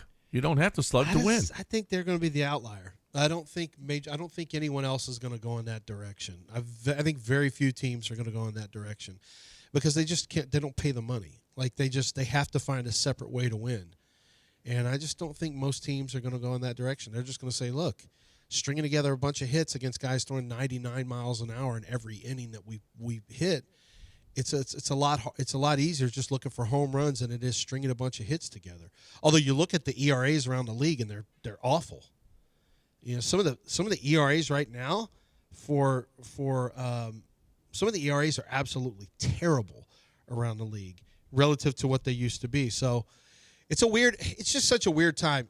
More home runs, an inordinate amount of strikeouts, lower batting averages. You have more and more pitchers who have ERAs in the 4s and 5s. You used to not see that much at all. You'd see a few that were in the low 4s. Now it's no big deal. Astros are like, what? We'll carry around 4s and 5s. That's no problem. Astros are up to 26th in the league at 4.74. Used to be 4.5 was the average, and I mean it's still pretty. I mean the median in the league right now is a 4.15. Yeah, that's a 4.15. So the reason one of the reasons is that guys are just going for home runs and they're not getting on base. They're not moving runners. You're just hoping for the 3-run homer. That's today's game. That used to be the Baltimore Orioles, Earl Weaver. Let's just hit a 3-run homer. We ain't running. Don't do any of that. Let's just wait for Eddie Murray or Cal Ripken to hit a homer in, and that's how we'll play. Well, they were guerrilla ball early on. I mean, there was a lot of teams in the 80s. It was speed. The guerrilla ball stuff wasn't. That was actually not the norm. Mostly it was teams that ran, and then they figured out. Ran and hit it for average, right. Yeah, they figured out, well, this running stuff, like that's when analytics got into it and said stolen bases are for suckers. Yeah. And it was probably a better game then, but that's another story. 713-780-3776 is the number if you want to get in here. Let's catch up on breaks, talk a little basketball, talking about your goal, talking about your kids being outside and playing. Are they outside? Are they on, constantly just playing video games? No, we need some exercise. We need some fresh air. Need to get outside. I know it's 1,000 degrees. Get out there and enjoy the outside. Enjoy your friends out there. Actually, maybe you can talk to people as opposed to texting them or talking to them while you're playing video games. You can actually be with people. You can actually compete in your front yard. You know how you do that with a hoops goal, a pro dunk goal. The pro dunk goal is the best goal in the history of goals that they'll actually be out there playing because they can raise and lower the goal. It looks great. Your wife will love it. You will love it because your kids are actually outside getting exercise as opposed to sitting around all day. They're actually mingling with friends. They're actually interacting, maybe talking some trash. You got to learn how to talk some trash. You can do that. Okay, we're going to lower the goal and we're going to dunk. See who's the most athletic. We can't do that on a 10-foot goal, but with the push of a button, we can do that with the Pro Dunk goal. ProDunk.com. Get the best goal that the kids will love. ProDunk.com. That's ProDunk.com.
All right, Glenn Davis brought something up a little bit earlier in the show about I don't want to hear we got great athletes on this team. I don't want to hear that the best athletes don't play soccer. We got great athletes. Well, Rob Gronkowski was on some podcast, and he was like, probably him and Jameis Winston, right? Theirs that they've been promoting. Yeah, I don't know what it was, but he did say if we didn't have American football, can you imagine if Achan or Tyreek Hill or some of our fastest guys, if they were skilled, Derek Stingley, if they were playing soccer. Kamari Lassiter, can you imagine that dude? But you got to remember though, people made this point too. That's like saying the biggest, strongest guys would all be good baseball players or golfers because they'd be able to hit it the farthest. But there's skill involved with it too. Well, yeah, you can't just exactly. be fast. But if they grew up playing, they're great athletes. But you have to imagine that they might be able to play. Well, you could, but we can't just assume you could grow up and be a good. You know what I mean? Like a good soccer player. But if they played it their whole life, I would imagine they're really good athletes that they would develop that. Some might. That foot. Yeah, some might. Absolutely. But, this was tweeted. Why doesn't Argentina have more black players in the World Cup? And La Libertad Avanza says, because we're a country, not a Disney movie. Wow. But they're playing their best players. But that brings us to yesterday. And I just thought it odd that Suzuki was in goal for Japan. What's so odd about it? The last name was I'll Suzuki. tell you what's so odd about it. And it just plays to, how great the black athlete is, if you want to know the truth. Oh, boy. This is a country with 124 million people, and they have a percentage of black people in their country that's 0.04%, not 4%. 0.04%. And yet, in the most important sport in the country, a person from that 0.04% is in goal for them. That is how, I just think you have so few black athletes in that country, and yet you are on the most important team to that country. That just shows you how. Well, he's also tall. And look you at have France. to be a goalkeeper. You have to be a tall goalkeeper. He's tall also. Well, yeah, that's true. Yeah. That's true. I'm sure that they've got some tall people. I don't know. Well, in France, there has been an African explosion on the team over the last 20 years. And there was a Caribbean influence back in '98 because Thuram and Thierry Henry are their heritage, I believe, is from the islands in the Caribbean. And of course, France has been a colonizer in their history. So historically, supposedly, it all brings all this stuff together in some ways. But yeah, and France now has an African influence on their team. The Argentina thing I'll go back to. It's less about you not being a Disney movie and Argentina's reputation as being one of the more racist countries in South America. You ask people who go there and go, oh boy, Argentina. I asked the same question. Like, you look at Brazil, of course, and then you look at some of the other South American countries who have black players. It really struck me because a Colombian player of Colombian descent is playing for Mexico. I grew up watching Mexico play soccer my entire life. I'd never seen a black player on the team. And then I find out he grew up in Colombia. That's where he's from, and he made his home in Mexico, and they had him on the team. You'll never see it in Argentina. You'll never see that scenario in Argentina. I saw a curious site on You'll never see it. No. Oh, yeah, you'll see it When? someday. Oh, I don't know. It's been how long? When will it Someday. happen? No. Don't say never. It's part of their deal. It's not what they're looking for. They just told you, Libertad or whatever told you, Okay. we're not a Disney movie. It's part of their deal. You already heard them. All the countries, well, not all of them, but Germany, all the countries we have our stereotypes about. Germany, black players across the board on there. And they were eliminated, Del. Yeah. Do that if you want. Bastian Schweinsteiger won a World Cup. Germany's going to go, wait a minute. Bastian Schweinsteiger won a World Cup. And Jerome Boateng was on their team and won a World Cup. And his brother played where? For Ghana. That's right. He was a heckler for the U.S. But Argentina, I don't suspect it'll happen. It's not their bag. Can you imagine if Messi had played football, though, his whole life, American football? Well, he's 5. How good he would have been. Oh, my God. A slot? Can He'd you be believe Danny how good Amendola. he'd be? Yes. So he'd be the Danny Amendola football. If soccer players or played the best player to ever if do it. soccer players played Soccer. baseball their whole life, how many more great baseball players we'd have from South American countries and Europe? It'd be incredible. So who was the little running Woodhead? He'd be Woodhead. He could either be Danny Woodhead. Danny Woodhead is what you guys are doing to He could Messi. either be Danny Woodhead Messi. or the best soccer player to ever step foot on the field. Which one? Which one would you rather be? By the way, he's in at least 37 commercials He's in a right now. Spider-Man commercial now. He's Yes. in everything. Oh, and they say Everything. He never and talks. they say he is not No. about it either. He walks He does in, the minimum. does nothing, and then leaves. All soccer, anything where you see a ball being kicked, it's a body double. He won't kick a ball. He has no words. He won't speak. So you'll notice that Pulisic says nutmeg him and blah blah blah, and then Victor Ochoa, the goalkeeper for a backup goalkeeper for Mexico, stops the ball when he's reading a newspaper or whatever. I was told by somebody who has done commercial stuff with him that he doesn't ever speak. That's part of his deal. He won't speak, and he's not going to do anything soccer related. Just give me my money. I'm watching his Spider-Man commercial. He doesn't utter more than one word per line. It's C, como, Spider-Man. They say, yeah. They That's say all he he won't. does. He won't speak. He won't do anything soccer. It's just literally give me my The money. only English he spoke was Spider-Man. Si como Spider-Man. And then when he's flying through the air, he goes, we don't even know if those were his he actual goes, voice. "Ah!" That's the other thing he does. They got more out of him than most do. Well, he actually spoke. That's true. Mm-hmm. Unless it was AI. You never know. Yeah, which is actually possible. We need him to speak. He said his agents say he won't speak. Well, then we're going to AI this. I'm going to tell you something about the reputation of Argentina as far as the world and how they view them. Messi, this is a clip from I don't know how long ago. He is icing his ankle and he's in tears on the sideline. And someone made the joke that he's crying because he's afraid his ankle is going to turn black. No, stop it. That's what people think about Del, Argentina. Cut the crap, Del. Wow. I'm Cut not the kidding. crap. Del. I didn't Then say you're it. taking an entire Cut the country crap. I is didn't say racist. it. That's what the tweet was, and people were like, "Yup." Oh my God. The jealousy of a World Cup champ.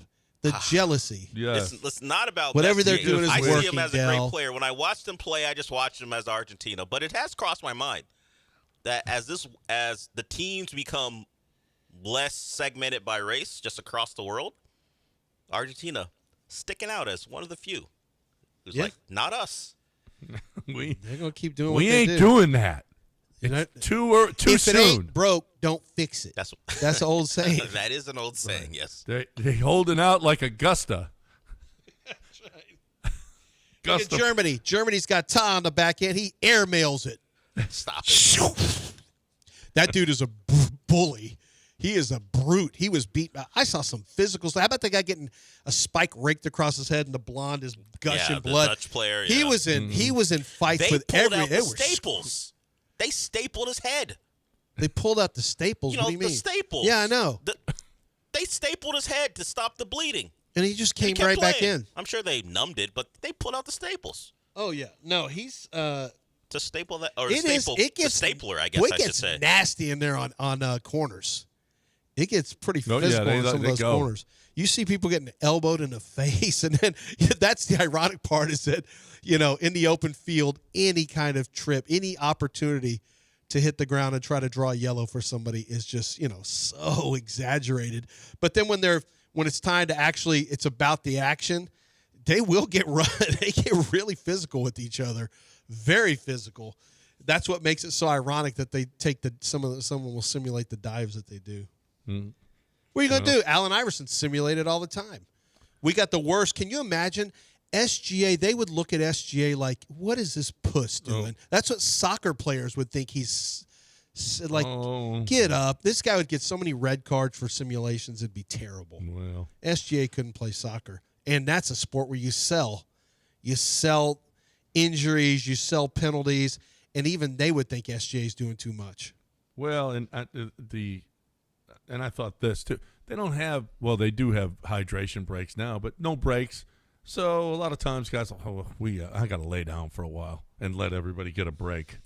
And a lot of that is that. They said they were talking about that yesterday on the broadcast some too. of it, or momentum. Everybody's getting a much needed rest right now while he lays on the ground. So now one guy was Gakpo had to come off and get subbed out, but so sometimes it's real, but yeah, sometimes it's a momentum kill. We see that in college football all the time.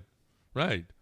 College football invented it. And then all of a sudden you just, I don't know, soccer invented it a long time ago. No, this move where you look to the sideline and you go, me, Yep. hurt, and then you fall to the ground. The fat defensive lineman who just collapses to the ground, and everyone starts going, boo! Especially the road team when you're trying to slow down that offense. Oh, the hurt D lineman. Even if you are hurt, you can have a broken leg. They're going to boo you because they're going to think you're faking. Right. 713-780-3776. Del, where are we on this? You didn't even do an ID. I did do the ID. You did the ID already? Yeah, I combined breaks. Yeah, do I have good. to? If we got to go We back never to combine breaks here. If we got to go back to a couple weeks ago, I do this. Oh yeah, you do this. I do this. Yes, I we're do good. this. We're I'm good till him. 9:13 or however long you want to go. In fairness to Phil, you do this. You do this. In fairness to Phil. In All right, do you fairness- think you're going to regret that? No. That John started it. We won't even remember where it came from. That's well, Phil's pretty infamous right now. I'm not sure that we're going to forget. And she spoke out yesterday, as a matter of fact. For those of you who don't know, Pat Perez's ex-wife, For those who don't know, Phil showed Phil a picture of his Mickelson wang to somebody's wife. solicited her with Pat Perez in the bathroom while she was married to Pat Perez. Another golfer no one knows. Yeah, people know who Pat Perez is. Did he also beat Scotty Scheffler in a playoff? Because everyone's beating Scotty Pat Scheffler. Perez, I don't believe ever beat Scotty Scheffler. No, But he didn't. she came out and said she did it for all women. She did it up for that. Phil apparently is a pretty good creep, allegedly. Yeah, allegedly. He's got a lot of creepy stuff popping up in his background now. It's like, wow, no cart girl safe, allegedly? I mean, were we doing this with everybody? Phil's proud. Phil lost a little weight, and all of a sudden now he's got junk pictures he needs to show you. Well, I mean, this was back in 2015, so he was probably a little heavier, but I know she said he was flexing and he was excited. He was aroused. I like the flexing part. Yeah. So is he flexing, taking a picture with his left hand, and he's just sitting there with his chunk out? I mean, is this what Phil? What's the flex for? What's that part flexing? for? His arms, the abs. What was he doing?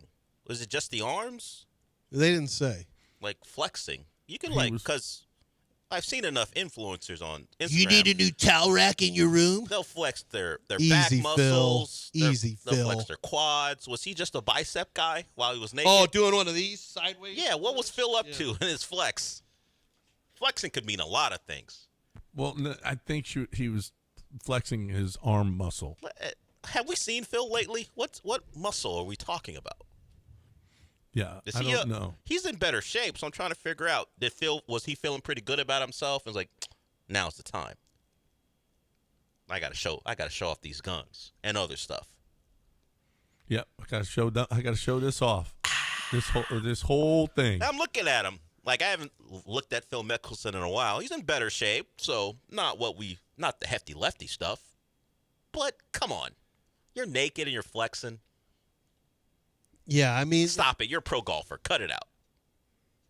I mean, how many pro golfers can get away with that? And the women who get the picture, like, oh, you saw what I texted you. Tiger. You saw what I texted you yesterday, Tiger. John. We know of that, but you got that story I texted you yesterday. That may be a little. There may be just some stuff going on. Phil's got. I like the dopamine explanation. Yeah, I saw that. He just needs action. He just don't care. That's the action that will get you arrested. Yeah. Not just kicked out of a country club. You can get arrested for that action. A couple of things that came out yesterday. All of the Malik. Now they named the games that Malik Beasley was betting in. where he's gambling in. Yeah. And the evidence against him is just the video. Oh my God, the rebound video, or the one where it was laying 7.5 and the game was 9, and he sprinted down with 4 seconds to get a layup at the gun. I've literally never seen that in basketball history. No. Never in basketball history. They're down 9, and 8.5 was the spread. You throw it in, the guy dribbles the ball, throws it, and goes into the locker room, and that's it. Instead, he sprints as fast as he can and lays it in at the gun to get a cover. And then he was over 3.5 rebounds in the final set. He Last 2 went minutes. after every rebound. He wouldn't even defend. He wouldn't even, He's just going, and everyone keeps getting makes, and he's like, the look on his face when they would get makes, like he'd be so disgusted the other team.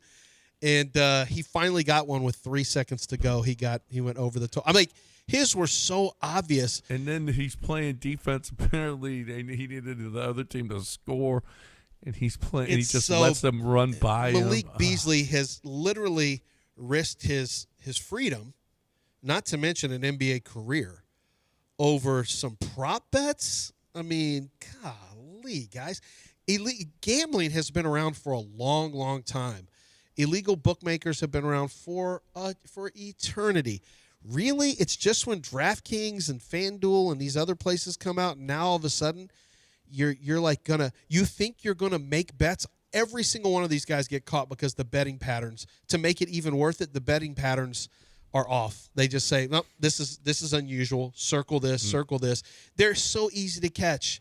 They catch them all the time. They've got algorithms set up to where there's unusual betting patterns. It immediately alerts.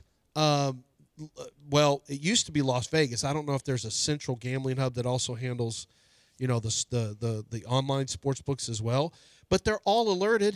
They're all alerted. That's how Arizona State got caught, and that was back in the mid-'90s with basketball, because there was unusual betting patterns that casinos, sports books in Vegas were sharing with each other. You don't think they can do it online? It's even easier. Well, there appears to be another NBA tie here. It's a friend of a prominent NBA player. One of Jimmy Butler's friends, Ernesto Plasencia, better known as Ernie, is one of the defendants in this case. He was one of the Mambo Kings. Along with Malik Beasley.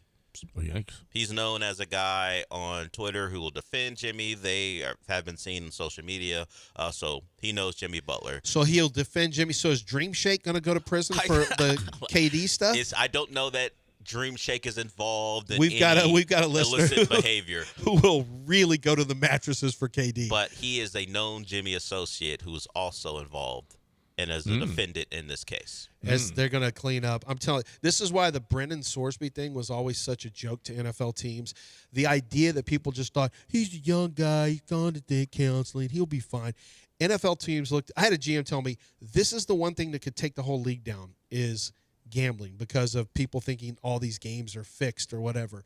Like, there's no chance the league is going to be okay with Brendan Sorsby. Just because he goes, I'm telling you, a lot of teams, my team and a lot of teams are going to pass on him.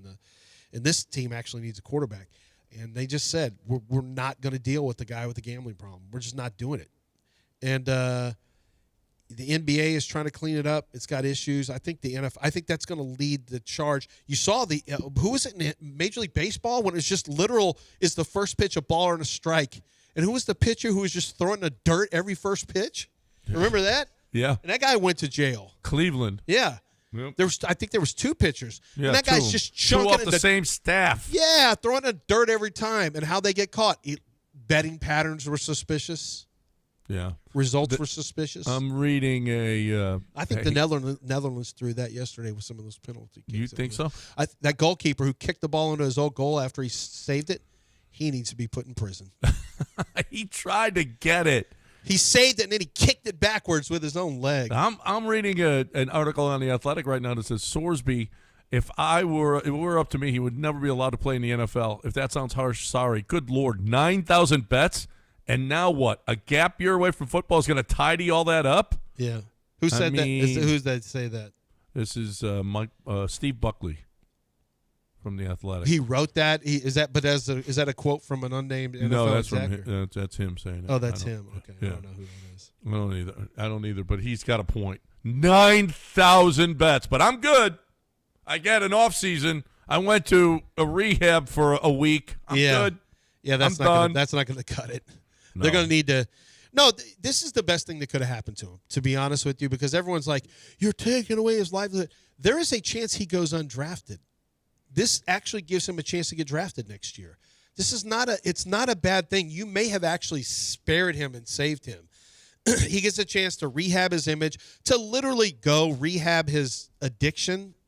That too. I don't want to work on with my the quarterback. team. I don't need that. I know. I Well, don't need to watch him, and and then all of the everything. if you think he's good, you know how it is. If you're good enough, they'll put up with a lot of stuff. If they don't think you're worth that, if the juice isn't worth the squeeze, teams won't mess with you. And I watched him and thought he had like third round type of stuff. I figured he'd get drafted in the second if he had gone out in the draft last year. which is a backup or a.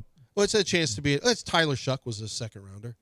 He'd be I think he'd be an eventual starter, but how long would he keep his job? I don't know. But he didn't strike me as one of those like elite special guys where you're making excuses trying to, get him on your team in the draft. Like, I'm not sure that's out there. Now, college football, I get why Texas Tech was trying to support him. He could throw a lot of touchdowns for them. Yep. All right, we screwed up. That Dell already did it once. Might have to tune because it's what he does. Congratulations. Nice job. We can't even get to one break on time. Wow. Not even close. Breaking now. 713-780-3776. Still time to get in. Come on.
It's John and Lance. On ESPN 97.5 and the ESPN Houston app. Live from the Huntington Bank Studios, here's John Granado and Lance Zierlein.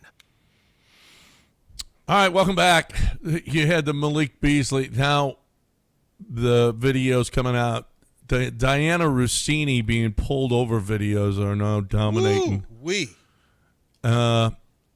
Richard Deitch, who is a media critic forever, I don't know. He says that's a fireable offense.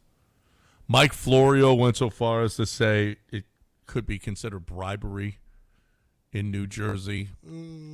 She would be pulled over, ask the cop, who's your favorite team, and then call the head coach and FaceTime the head coach so he could talk to the cop. And Florio says there is any consideration, it doesn't have to be money exchange, could be considered bribery. I mean, come on. Let's not push this thing too far. Deitch said she should be, it's a fireable offense. I don't know about that. I don't know. I don't know. Use whatever you can to get out of a ticket. That's what I say. Well, but you can then get fired for that too.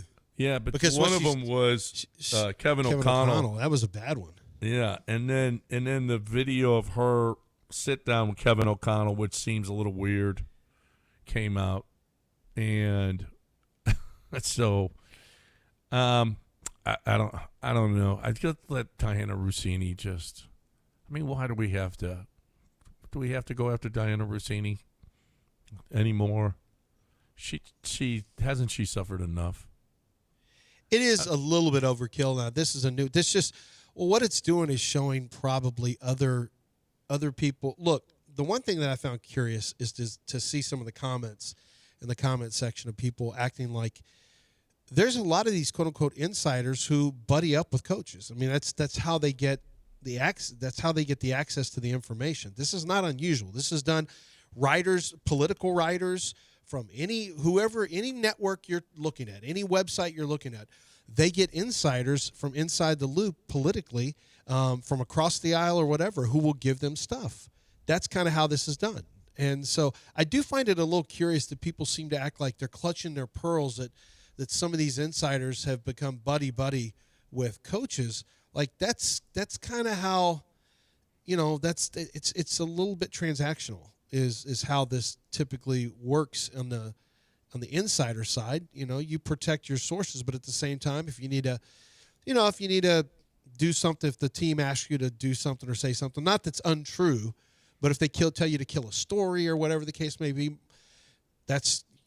or just say, don't go with this story yet, then maybe you do that. I'm not in that position. You're not in that position, John, but I've talked to people who are quote unquote insiders. And yeah, they have good relationships with these coaches. It's not unusual for Diana Rossini to have relationships. And it doesn't mean she's having sex with Kevin O'Connell. I saw somebody say that was the intimation, is that she's having sex with Kevin O'Connell. No, she's going to be on now, could a coach at some point, think that she's flirting with him or think she's cute or whatever, or like the fact that, he texts back and forth. Could he have something in his head? Whatever. I don't know about all that. But I do know it's not unusual for these insiders to have good contacts with these coaches or general managers. And I also know it's not unusual maybe for some of these male coaches to give their phone number out to female reporters. They don't mean anything by it, but they don't mind them having their phone numbers. And that doesn't mean anything against the female reporter, by the way. Well, and I don't know. Yeah. She's gone. I would imagine female reporters have it easier to get phone numbers from coaches than male reporters do. So here's a little story. We were when I was at the other radio station, we went to New York for the Super Bowl. And we just had some dude, like it may have been Michael Connor or Chris Gordy or whatever, trying to get a Super Bowl guest on Radio Row. We're in New York. It's Denver versus Seattle. And it's New York, so everyone's there. Ton of people. We can't get nobody on Radio Row. Peter Burns, who had his own radio show in Denver at the time, was smart. Peter hired for the weekend. He was friends with Jane Slater, who now works for NFL Network. And Peter, at the time, she was working and she was like freelancing in Dallas. She had done some TV and he's like, I'm going to pay Jane Slater, this attractive blonde girl, to walk around Radio Row and ask, hey, Eli, can you come on the radio here with us? Like, okay. And Eli, of course, okayed it. And he went, so she's pulling everyone left and right, booking people left and right on the spot, no pre-book. And then we got our guys who can't do anything. Well, and you know why. We did that as well here. You know why? We did that as well we here had Robin, right? from Robin, yeah. Yeah, it's not a dumb, it's a smart move. It's just move. how the world works. Yeah. Guys say yes to women, well, then they're not going to say yes to me or Chris Gordy or Michael Connor or Dell or you or anyone else. I'm on the court after the Rockets beat, it was either the Suns or the Knicks at Toyota Center. Yeah. And all of a sudden, the Dream is standing next to me. I'm Channel 51. Channel 13's there, 2's there, 11's there, GIF, Bob Allen, all of them are standing there, and I get the Dream on the court. You know why? Wendy. Yeah. Wendy grabbed him and said, hey, Dream, come with me. And he was like, okay. Yeah. We're very simple creatures, man. We are. Not hard to figure out at all. Not at all. And you know what? I said, thank you, Wendy. And you've been thanking her before and since. Ever since. Yeah. Yeah. I said, oh, you can pull. That's unusual. That was a positive instance for an NBA player. Yes. Showed her some attention. You've told the story several times about the negative instances. So give and take there. Yes. So there you have it. Really, guys are going to be more apt to, give the female reporter her number or answer when she calls. Yes, that happened. Sorry. But we also have sometimes when, they speak out of turn. It's funny to hear a female talk about routes. That is true. Sometimes they get out of line. And when they get out of line, what do you say? I don't take no orders from the woman, by the way. Yeah. Yep. I do, but well, and rightfully so. Yeah. You listen to that guy. We've seen that guy, the actual clip. I do, by the way. I do. What woman is really looking to be involved with him? Right. We've seen that guy. No. Glenn said, I said Mexico was a big favorite. Mexico's plus 120, Ecuador plus 275 today. So Mexico's still a favorite, a pretty good favorite. Yeah. Oh my God, France minus 325, Sweden plus 725. So you got to lay 325 to win 100, and then there's a draw. Yeah, which is probably like 500. That's in regular time. But to advance, I'll bet you France is like close to 800, just to advance. Yeah, France is going to. Yes, well, let me see. I'll look at it. No, right they're now. minus 325 to advance. To just what? Yeah. Bet everything you got on that. That's ridiculous. To advance, that's all? Yeah. Germany to was win over the game, yes. Hold on a second. Germany was over 500, was minus 580 yesterday. What? Yeah, to advance. To advance. That means you can do it in any amount of time. I'm looking it up right now. I don't see it. Yes, France advances minus 800. Sweden advances plus 525. Oh, so if it goes to PKs. It doesn't matter. Do you go to the next round? Either way. France goes to the next round minus 800. Yeah, because what is, okay, for example, what is the PKs? What is it? The over-under yesterday was 7.5 on PKs, by the way. What was the other two games that actually went to PKs? What about them? What was the Germany PK was bet? minus. Well, the PK bet is meaning what? They had an over-under of makes 7.5 total. So it went under. Under over of makes 7.5. They don't have a bet where it's either Ivory Coast, Norway, or PKs. Well, the PKs meaning you're saying draw. Draw. Yeah, draw. And so yesterday, the draw, live betting, I was looking at the live, and it was to win in regulation, they were plus 3,000. Morocco at one point, which they didn't win, and it ended up hitting a draw, but draw was plus 400 when they scored a goal. Yeah, I mean, you get 4-1 on that. It was plus 400. And to win, it was like -3, is minus 600. Late in that match, it was minus 600 to advance for Netherlands, and it was plus 400 to advance for Morocco. And you would have hit. You'd have hit. There's no chance that Sweden beats France. No chance. There's a 0% chance, not one bit. This is a dominant France team, and Sweden. I watched them get moose knuckled against. Whoa! Is that what's that? What does that mean? Whoa! I just heard that the other day. What does that mean? What are you doing? You get punched. It is not what you. Does that think mean you it get means. punched? Nope, not how you did it. By I was saying by Netherlands. Wow. They scored 5 times on them. Isn't that what it means? Nope. Knuckles? I heard it the other day, he said. You type that in and see what it. Type in. Not on an NFL computer, I won't. Well, when you get on, I'll on do your it for phone, you, and I'll tell you what it means. I ask that you don't. When you get what you say? I didn't say anything. And you're not going to like what it actually means. So here's the deal. Wow. See? Cam, you're not going to like what it means. There's actually a outerwear and clothing that's called moose knuckles. That's not. See? Well, that doesn't make any sense about what he and I said. heard Glorilla or Florilla or whatever say that in a song. Type in moose knuckle meaning, John. No, don't do it, John. And don't look at Urban Dictionary. What's wrong with you? It's a clothing company. That's not what you and meant, it means though. to punch. It means to punch. It doesn't mean to punch. To punch aggressively like a moose. It's nope. No. Nope. It's a man's version of something. It's of the camel toe. Congratulations. See? That's what it and was there's like. actually a clothing line.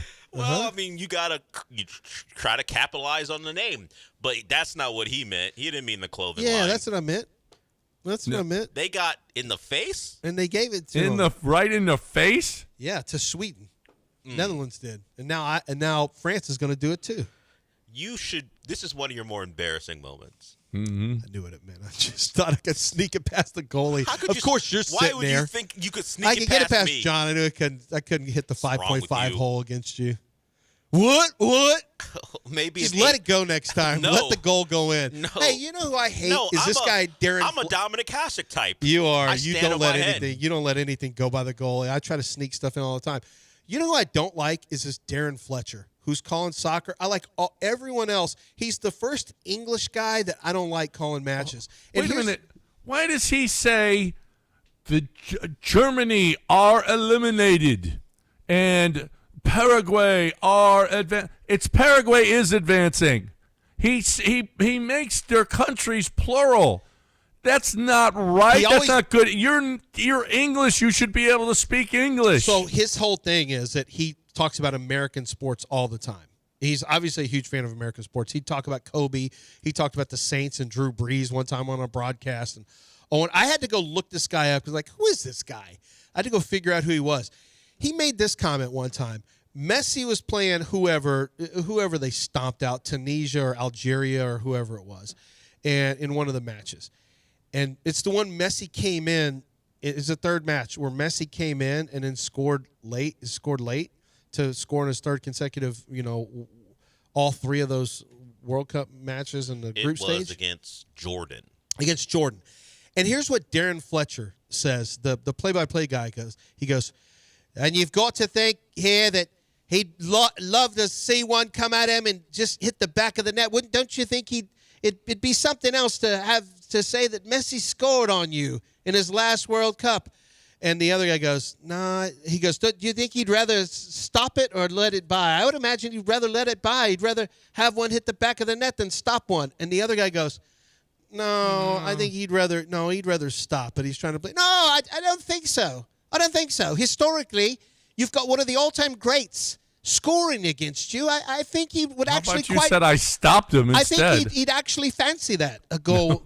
And he said, and the guy kept saying, Owen Hargraves, who's the other guy. Like I said, I had to look these guys up. Yeah, he's in former England player. Yeah, he was like, no, he'd definitely rather say he stopped Messi than let one go. And Darren Fletcher the play-by-play guy couldn't get off the fact that I don't see it that way. I think he'd actually fancy giving up a goal. He could tell his grandchildren, Lionel Messi actually scored on me in a World Cup. We could position it. Like, why would you ever want to say that instead of I stopped a goal? Hey, Darren Fletcher, you are set to call the World Cup final. And at the last moment, Fox decides they want Ian Dark to call it. Wouldn't you rather? It would be pretty cool. You lose it to Ian Dark, though. Pretty cool. You lost that opportunity to one of the best play-by-play men in all of soccer. Or would you rather call the World Cup final? Yeah, imagine Darren that. Fletcher. Yeah. Ever since then, I've been uniquely aware of everything Darren Fletcher says, and he's just disgracing the English broadcasters of soccer. I wish we had Peter Drury. He's great. Have you seen this, Owen? It looks like today he'll probably talk about John Morant got traded. You know, he tries to comment on U.S. It's going to be quite something. They quite a logjam at point guard for Portland. He mentioned Nick Wright on a broadcast. Well, it's Fox. Yeah, but yeah. No, he's into U.S. sports. Knows who no, there's no chance. Nick Wright is? No, there's no chance. He doesn't care either. He doesn't care. But this guy really cares. The logjam at point guard for the Portland Trailblazers is quite something, don't you think, Owen? Owen's not going to care. He's going to ask Owen Hargraves. I wonder where Scoot's going to fall in all this. Do you feel like Scoot goes next? Is he on the chopping block? And it's always – and he's English. Owen Hargraves is English? He played for the English national team. Okay, because usually they have a guy from Ireland or Scotland. A lot of times they have Welsh or Scottish for some reason. And they have those guys as the color commentators. Yeah, I don't know. I just found a guy that I don't particularly care for. Okay. That just really irritated me. Like I just hate when he says that he makes these countries plural. You should be able to speak the English language. Stop it already. Fancy We got a break. A goal! Okay. That's enough. All right, we got a break. Don't go anywhere. ESPN 97.5.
You're listening to Houston's longest-running sports radio morning show. On ESPN 97.5 and the ESPN Houston app. From the Huntington Bank Studios, here's John and Lance.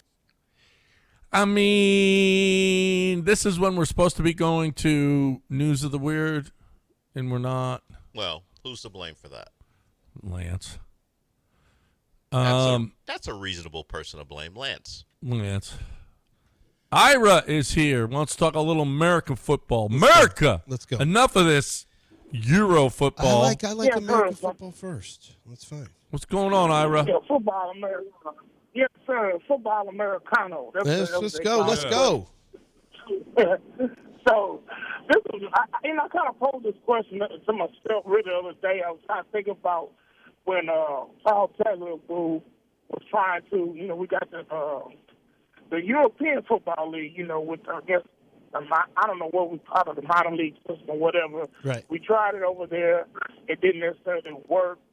But, the NFL keeps kind of pushing 2 games still over in Europe, trying to, grow the market. So do you think that it may be come down the line that they revise that thought process of having a kind of a minor league system in Europe to continue to grow the game? And do you think that maybe down the line also, because I don't see with the UFL, I'm trying to follow it and get into it, but it's hard, to really get behind a team when you don't really know who the players are for the season to season. Right. So do you think a merger may be coming down the line with that, or, and I kind of, pose this really to Lance. I know he's really the football guy. What happened to the reason why it failed the first time, and do you think it's something they may revisit sometime in the future? Why the NFL Europe failed? Yeah. So, okay, so I actually have something interesting to add to this because, me being a football guy, the World League of American Football is what it was originally called. And it was unfortunate because it's like we laugh, right? Yeah, it wasn't a great acronym. No, it wasn't a great acronym. This happened in 90 and 91, I think was their first season. My dad left Tulane and joined the New York, New Jersey Knights. That was my favorite team. To be a head coach. I had to pick a team. New York, New Jersey Knights, and he was with, I think it was Mouse Davis maybe was the head coach, or June. I think it was Mouse Davis. Anyway, their whole thing, so they had the Rain Fire in Germany. They had the Barcelona Dragons. They had the London Monarchs. They had, who else, Del? I know. I think they were Scottish Claymores. maybe? Yeah, Scottish Claymores. They had, I think, 8 teams, and 2 of them, I believe, were in the United States. And my dad said there were games, and this is in 90-91, and it was like packed in Germany. The Rain Fire was incredible, he said. Playing in London, it was great. They actually had a lot of people really, really interested. Then they changed it to what was called NFL Europe, which made a lot more sense. And then I don't know why it failed, other than they probably were relying on TV deals and they couldn't get them. I'm not sure. Maybe it was an ownership thing. I don't really know why it failed. I have to go look it back up. But if there's ever been a time, so he went back. When he retired from when he retired from the Steelers, before he went back to Arizona, he was doing something called FBU, which is Football University, and former coaches would go abroad and teach the game to younger players at camps and like high school or stuff like that. And he came back and like, dude, I'm telling you, Germany and Austria, they're going to start producing NFL offensive and defensive linemen because they are big, they're strong, and they're starting to come along. And then he would go to another country. He said, they're really into it. I can tell you this, draft-wise, there's a ton of fans. The NFL International, and I'm privy to some of the numbers, there are tremendous ratings and numbers overseas for the NFL. And you guys see them when you see the stands when people go out there. There is going to be an NFL team over there. Should there be a league? I don't think it makes – I think it would make pretty good sense. No one here is going to buy tickets to watch – I'm sorry. The UFL, the world, whatever you want to call it here, it can never be about ticket sales. You will never sell tickets. Every coach will be frustrated. We heard Kevin Sumlin's frustration on the air. You're never going to sell tickets. The TV stuff is never going to be great. Now, it would be great as a minor league system for the NFL where you could send your practice squad players or whatever, and those guys could be playing. And actually, I'd rather it run concurrently during the season, John, so guys are actually getting reps, and then they get called up to the team if they need to. And you probably would have to put practice squad players from, there'd probably have to be like 4 teams, and it's basically glorified scrimmages. Maybe it's not even games. Maybe it's scrimmages. But get those guys some reps. But if you threw football in Europe, NFL football in Europe, even if it's a minor league, I think you got a better chance to sell tickets. If you had 6 different teams, 8 different teams in European cities, I think you would have a chance to sell some tickets over there if that's what it was about for you. But I don't know for sure. I do think there is a better than average chance that an NFL team is going to end up overseas. They're in Australia this year. They've gone to Brazil. These are not considered heavy, NFL spots. Obviously, have they ever done France? Obviously, ton in London. They've gone Mexico City. They've gone Germany. Have they ever gone France, John? I don't think they've ever gone to France. I don't remember the NFL ever going to France. Spain? Have they ever gone to Spain? I mean, as far as a game? I think they've played in Barcelona before. I think. I have to make sure. Yeah, I think it's a matter of time before the NFL has a home base in Europe somewhere. I think it's just a matter of time because they see too much money over there. Yeah. All right. So they're in talks to host a game where Barcelona plays their games, but they haven't done that as of yet. But they're thinking about it. All right, we got a break because we got News of the Weird coming your way next. Don't go anywhere. ESPN 97.5.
Apparently, a Palm Bay woman was arrested over the weekend after she was caught with cocaine in her quote-unquote lower region, okay?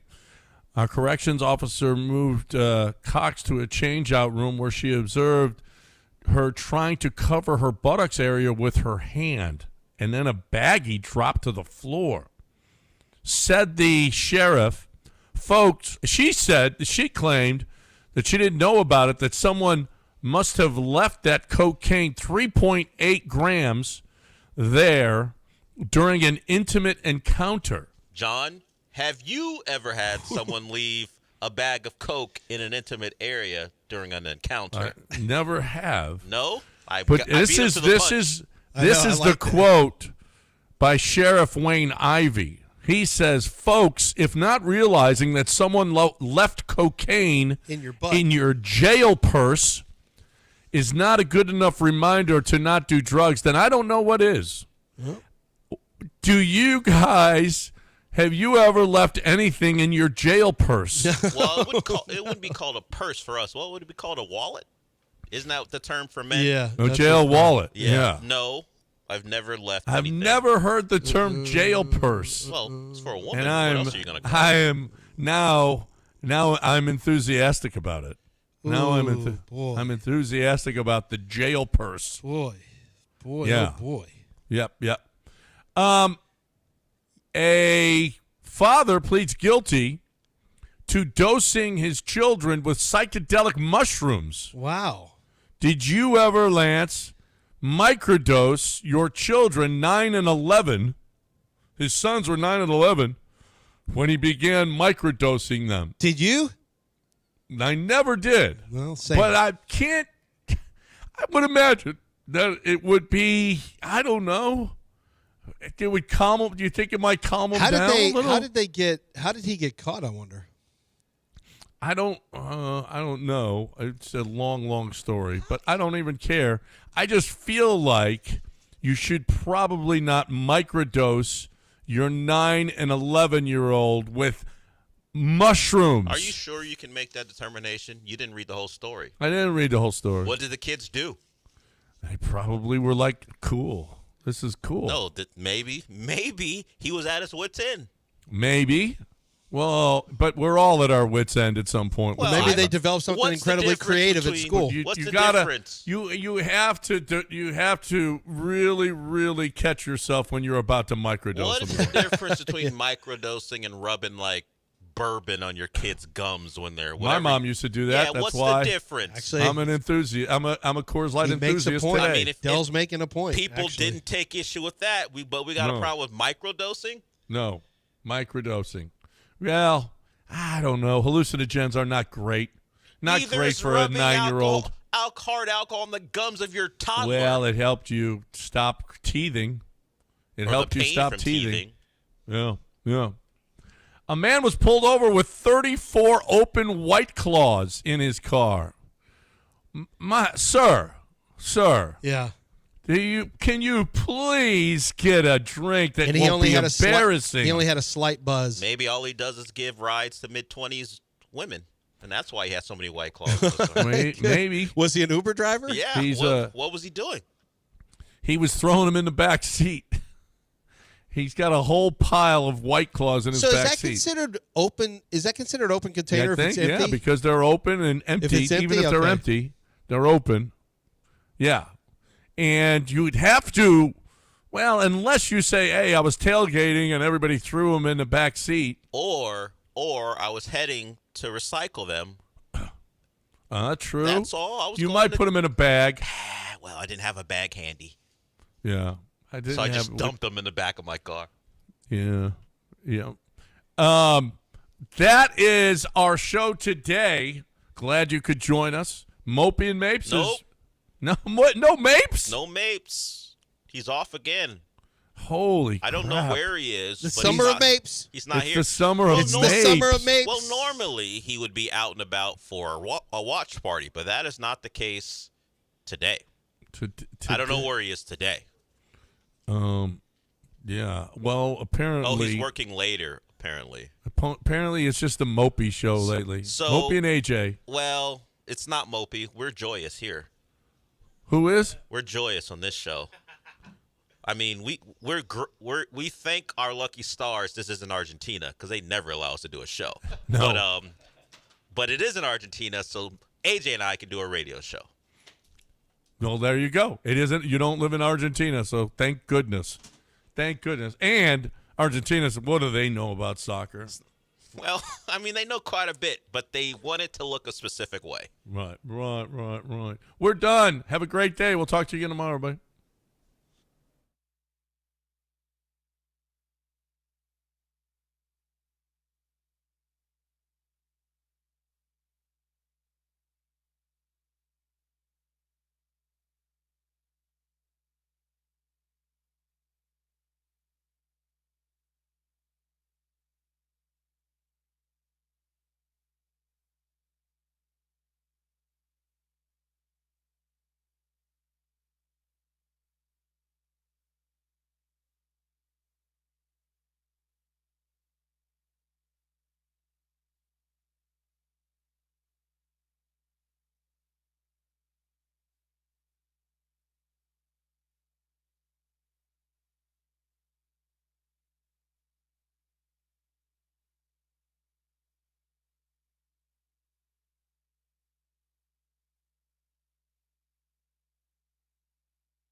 Welcome into the show.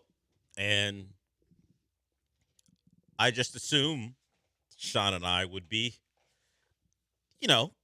get some continuity back after he had to do the thing because of our watch parties. But that's not the case. AJ's back, so that we have continuity because we did multiple shows together last week. AJ's in here for today. Sean's going to be working a little bit later. But the show continues, and we'll get to plenty, including what happened last night with the Astros as they dropped the first game of their series against the Twins. There was a controversial bit of umpiring that may have cost the Astros at least a chance to tie the game, considering what they did afterwards. So we'll talk about that. We've got a star Astro back on the IL. We avoided it, and we thought we got lucky a couple weeks ago now, but not so lucky when it comes to Jeremy Pena. So we'll get to that.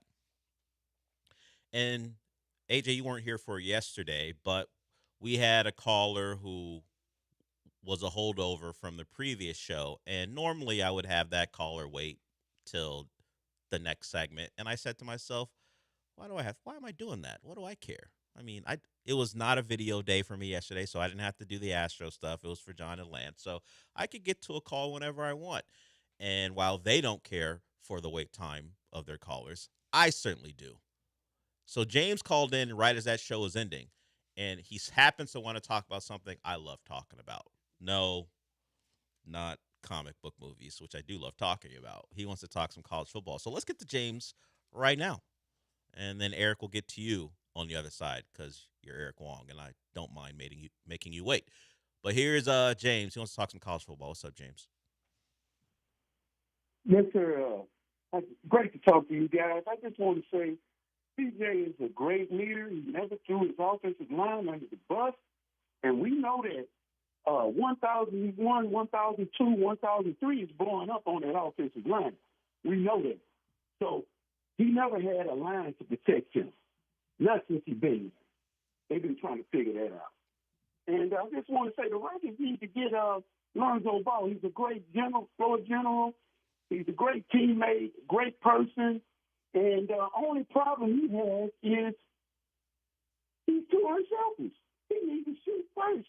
Look for a shot first because he's a great shooter, but he always looking for the other guy, the other teammates, and the whole 9 yards. So, and also Mike Evans is going to do an awesome job up there in San Francisco because he hadn't had a real quarterback. We know since Tom Brady.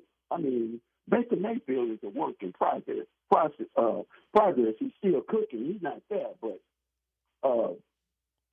I just wanted to say that you guys are doing a great job, and I appreciate you guys.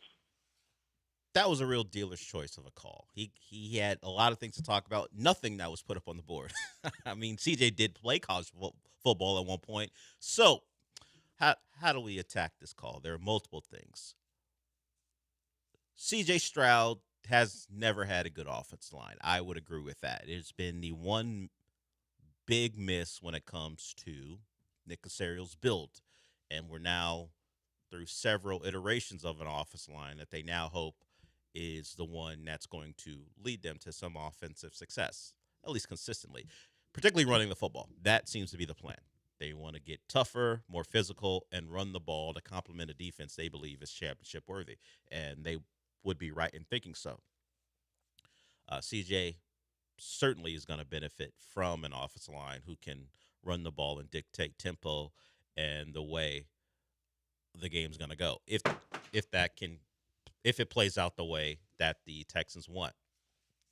He also needs to answer the bell. He is coming into a year where his last impression wasn't a good one. There are questions about him. There's a reason DJ Bieniemy reported last week that the Texans and CJ Stroud are quite a bit of distance away from each other when it comes to a contract extension. He said it in his first media availability of the offseason that he felt like he had done his part in so many words. I believe that is him saying, I should be getting a contract just like the guy who was drafted in my draft class got, as far as Texans draft class, and that's Will Anderson. I'm not saying he should be paid at the same level as far as ranking in terms of best player at their position, like Will Anderson's getting paid, but I think he believes after 3 years of whether you say leading or at least helping his team make the playoffs, that he's in line for a big-time contract. And it appears right now the two sides aren't close, so that's why this year, for the Texans' state of mind and his, this needs to be a big year for him. So hopefully it all comes about. You got into Lonzo Ball. Lonzo Ball has become a bit of an NBA vagabond. He gets thrown into moves or released, and as it stands now, the last time we saw him, if you actually watch any Jazz games, he was playing for the Jazz. Didn't shoot the ball well last year. It's interesting you bring him up for the Rockets, considering the speculation regarding their point guard position that we'll get to. So there's a tie in there. And I don't remember the other thing he mentioned. Appreciate the call, James. If you do ever want to talk about college football, I'm here for it. Eric, you want to talk soccer? We'll get to you when we come back. If you want to be next in line, the number is 713-780-3776. AJ's in there. We got someone learning back there as well. I mean, first thing you learn is that board's dirty as hell. That's the first thing you might learn if you're back there. And we, as producers, just work around it. It's one of the things where sometimes when it's dirty, as far as the station as a whole, someone will pick up something. Hey, it's not my trash, but I'll throw it in the trash. The board does not fall under that category. I have seen that thing collect dust for the better part of at least the last 5 years. And I'm to blame for it as well. No producer's been like, you know what? This is unhygienic. Let me get to this. No, I don't know who will do it. We've had many people roll through that room, whether it be full-time or part-time, and no one's thought to themselves, you know what? I don't really like touching this dirty ass board. We're like, I'll get over it. We'll figure it out. And that's how it's been really since that board took its spot in that room. And that's just how it's going to be. I don't know who's going to take the initiative. Good luck, next part-timer. Maybe it'll be you.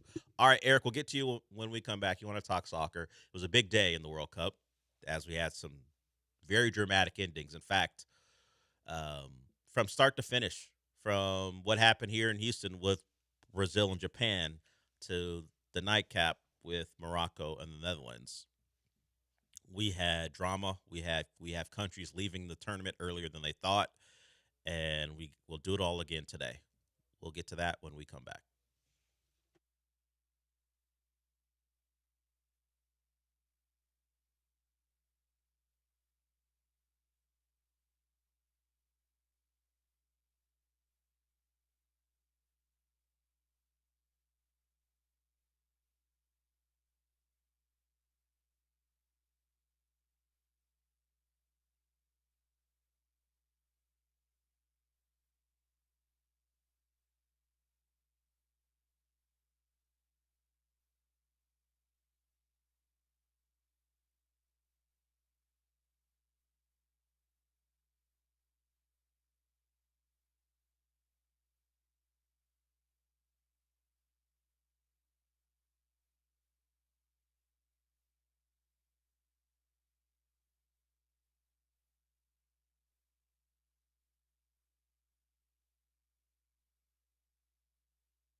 This is the Del Alalea Show. On ESPN 97.5 and the ESPN Houston app. Live from the Huntington Bank Studios, here's Del Alalea.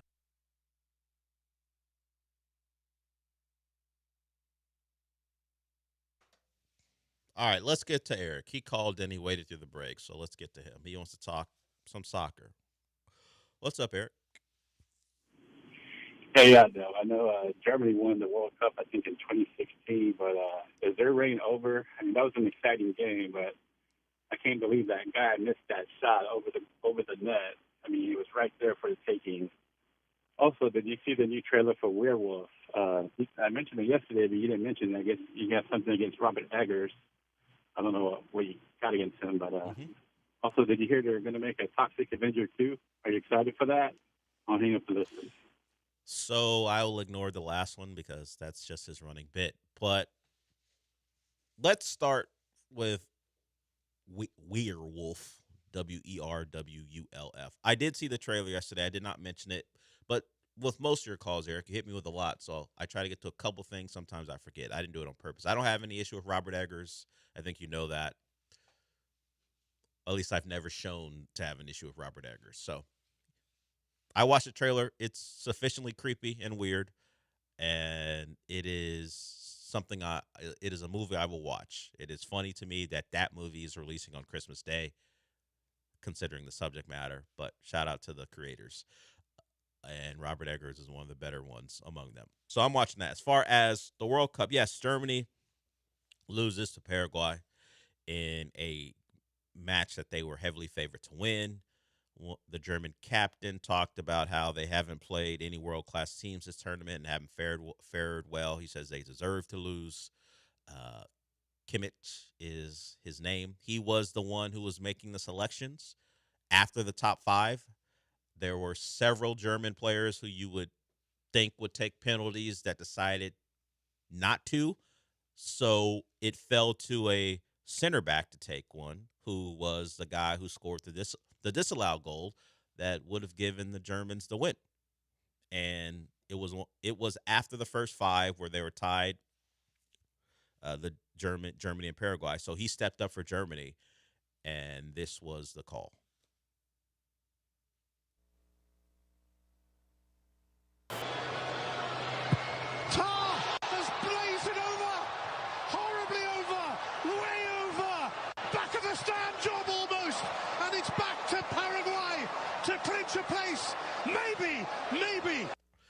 Jonathan Tah, because they say Jonathan, I think with a Y.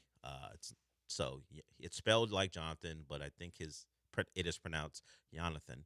Tah was the center back who missed. You heard the announcer, courtesy of Fox Sports, said nearly back of the stands over. It was bad. The Germans were down by 2 goals, or at least 2 penalties, and because they're Germany, they fought their way back. All Paraguay had to do when it was still 5 penalty kicks per side, make one in their final 2, or stop one of the Germans in their final 2, and they would have advanced. Instead, they didn't, and it felt like it was Germany doing the Germany thing because they generally own penalty kicks.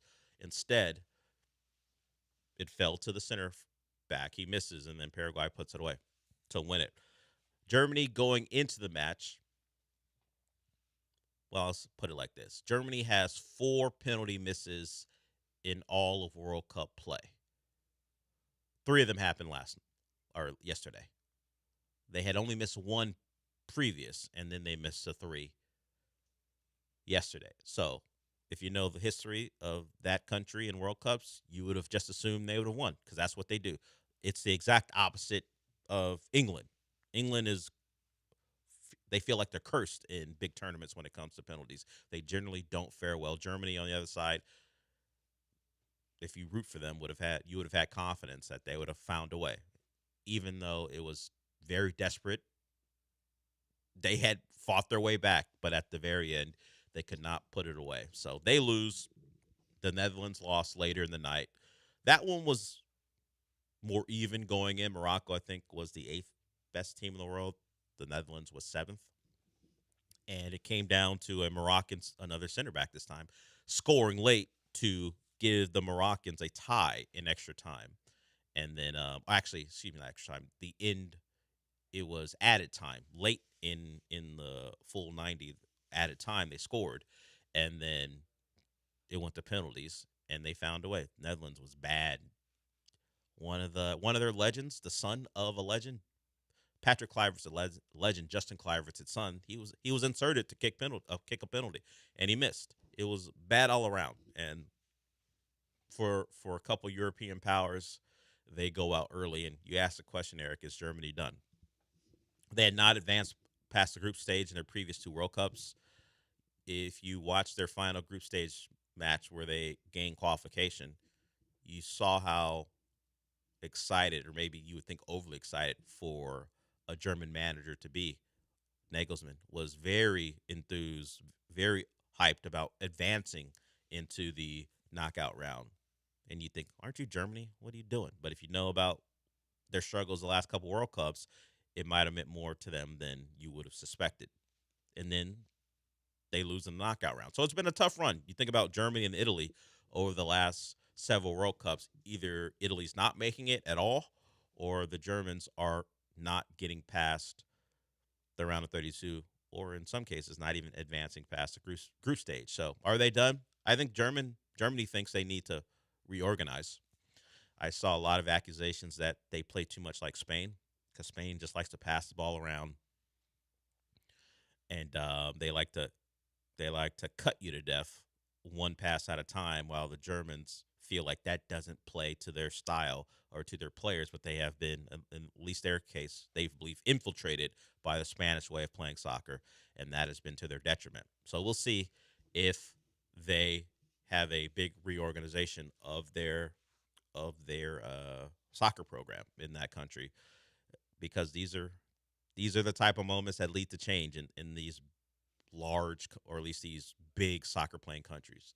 You get embarrassed like that by Paraguay, and I say embarrassed not because I think lowly of Paraguay. It's just the Germans think that way. They think they should not challenge us, and if we're gonna lose, we're not losing in the round of 32 to one of the non-South American powers. That's just their approach, and maybe that's what cost them. So that was the day of World Cup, other than what happened here, where Brazil struggled. They were down at halftime to Japan. They fought back early in the second half to tie it, and at the death, I believe maybe the 95th minute, Gabriel Martinelli of Arsenal scores a goal thanks to a Japan mistake to give Brazil the win, and they advance to the round of 16. You hate to see it for the Japanese player who simply had to clear that ball and didn't, and got his pocket picked, and it led to the game-winning goal. So Brazil advances. So we had several big countries go out. Brazil survives. So that was World Cup action yesterday. We've got 3 more games today. It'll be Norway and Erling Haaland versus Ivory Coast. You've got France versus Sweden, and Mexico versus Ecuador. Mexico at home against Ecuador, and the Mexican fans made it a tough night for the Ecuadorians as they just decided to have a noise-making competition outside the Ecuadorian hotel. It was banging on drums and cymbals. It was just a lot of, let's just say, gamesmanship, shooting off fireworks outside the hotel. They were doing everything they could to make Ecuador have a miserable night before they play El Tri in a round of 32 game. El Tri hasn't advanced past the round of 16 in quite a bit, at least, and now that it's a round of 32, it's a little different, but they haven't won a knockout round game in quite a while. In fact, it's kind of deemed of a bit of a curse. Let's see if their luck changes now that it's round of 32 instead of round of 16. They have been able to advance out of their group consistently. They have just not been a team who could win a knockout round game. And if you were watching them, and we'll close with this, if you're watching the Morocco-Netherlands game last night, that was set in Mexico in Monterrey. And while, sure, there are Morocco fans and Dutch fans there rooting on their countries, a lot of the neutrals, or you would assume would be neutrals, were rooting for Morocco, because the Dutch and Mexico have a history because of one of those round of 16 games where a penalty that Mexican fans to this day don't believe was a penalty was called against them. It led to a Dutch goal that eliminated Mexico. So there was at one point in the game where you flashed the crowd, and it was like a group of Mexican fans saying, "No era penal, no era penal," just yelling that at the camera, saying it wasn't a penalty, pretty much. And that goes back to, I think, 2014. So the Dutch and the Mexican teams have history. The Mexican fans are not rooting for the Dutch for that reason, and they got their wish as Morocco wins in penalties. All right, we'll go to break with that. We'll get to some baseball because the Astros did play last night. They did lose, and we got some bad news regarding Jeremy Pena. We'll get to that when we come back.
You're listening to the Del Olaleya Show on ESPN 97.5 and the ESPN Houston app. Live from the Huntington Bank Studios, here's Del Olaleya. So the Astros go down 5-4 with controversy surrounding it, thanks to, let's say, an awful call by the ump. Even if you remove Christian Walker and the timing when he tapped his helmet, maybe he did it too late. Maybe it should have been done earlier. Don't hesitate. I think I saw someone say. It was a clear ball. So the umpire doubled down on his mistake was nowhere near a strike. He called it a strike. Walker, maybe out of shock, didn't challenge it immediately. And then when he did challenge it, it was ruled too late.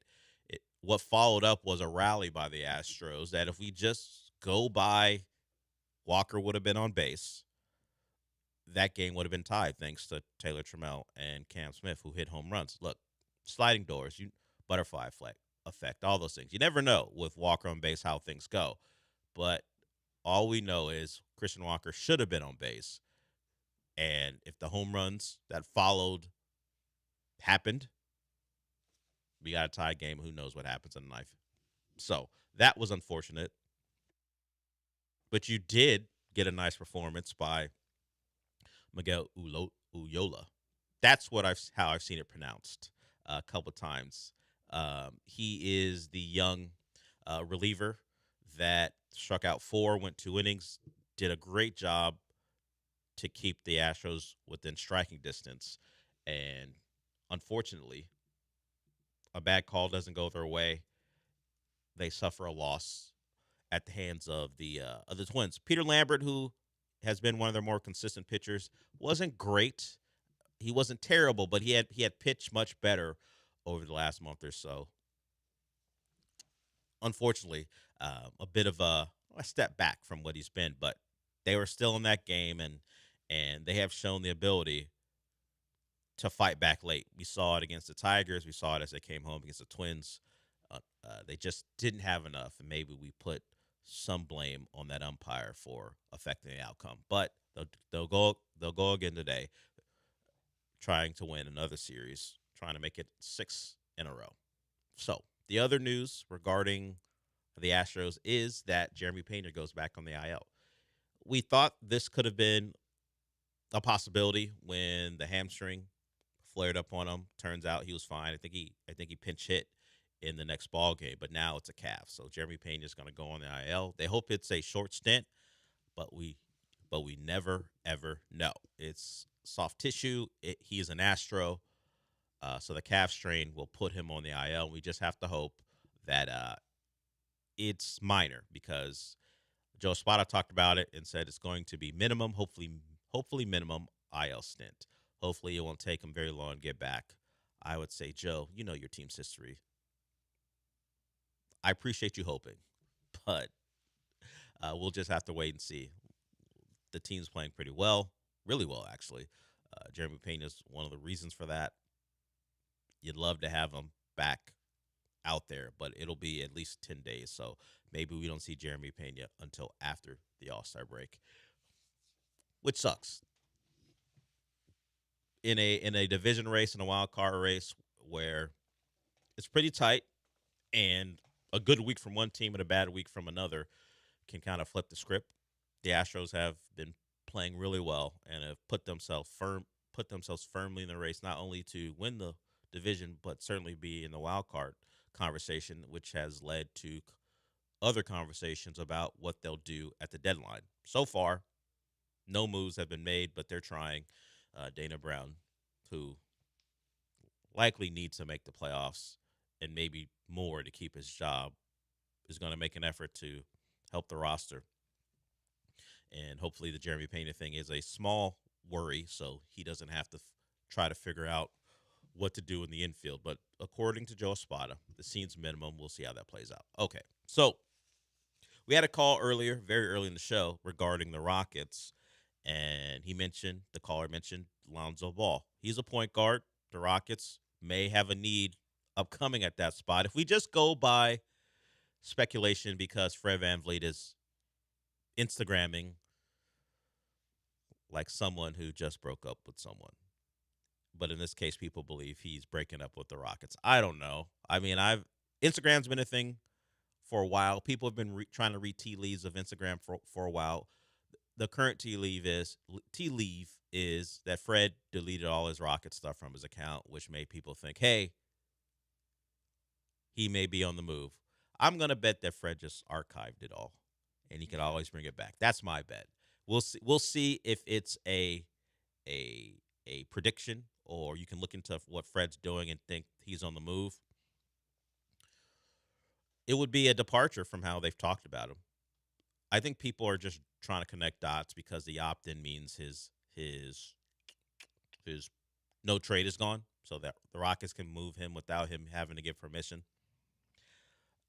But from all accounts, Fred's the most important Rocket in the last decade. So at least, at least by how they talk about him, at least about how he's been talked about here, he's a difference between being a real contender and losing in the first round to the Lakers. So it would be different from the way they've treated him. I played sound yesterday, or at least Sean did.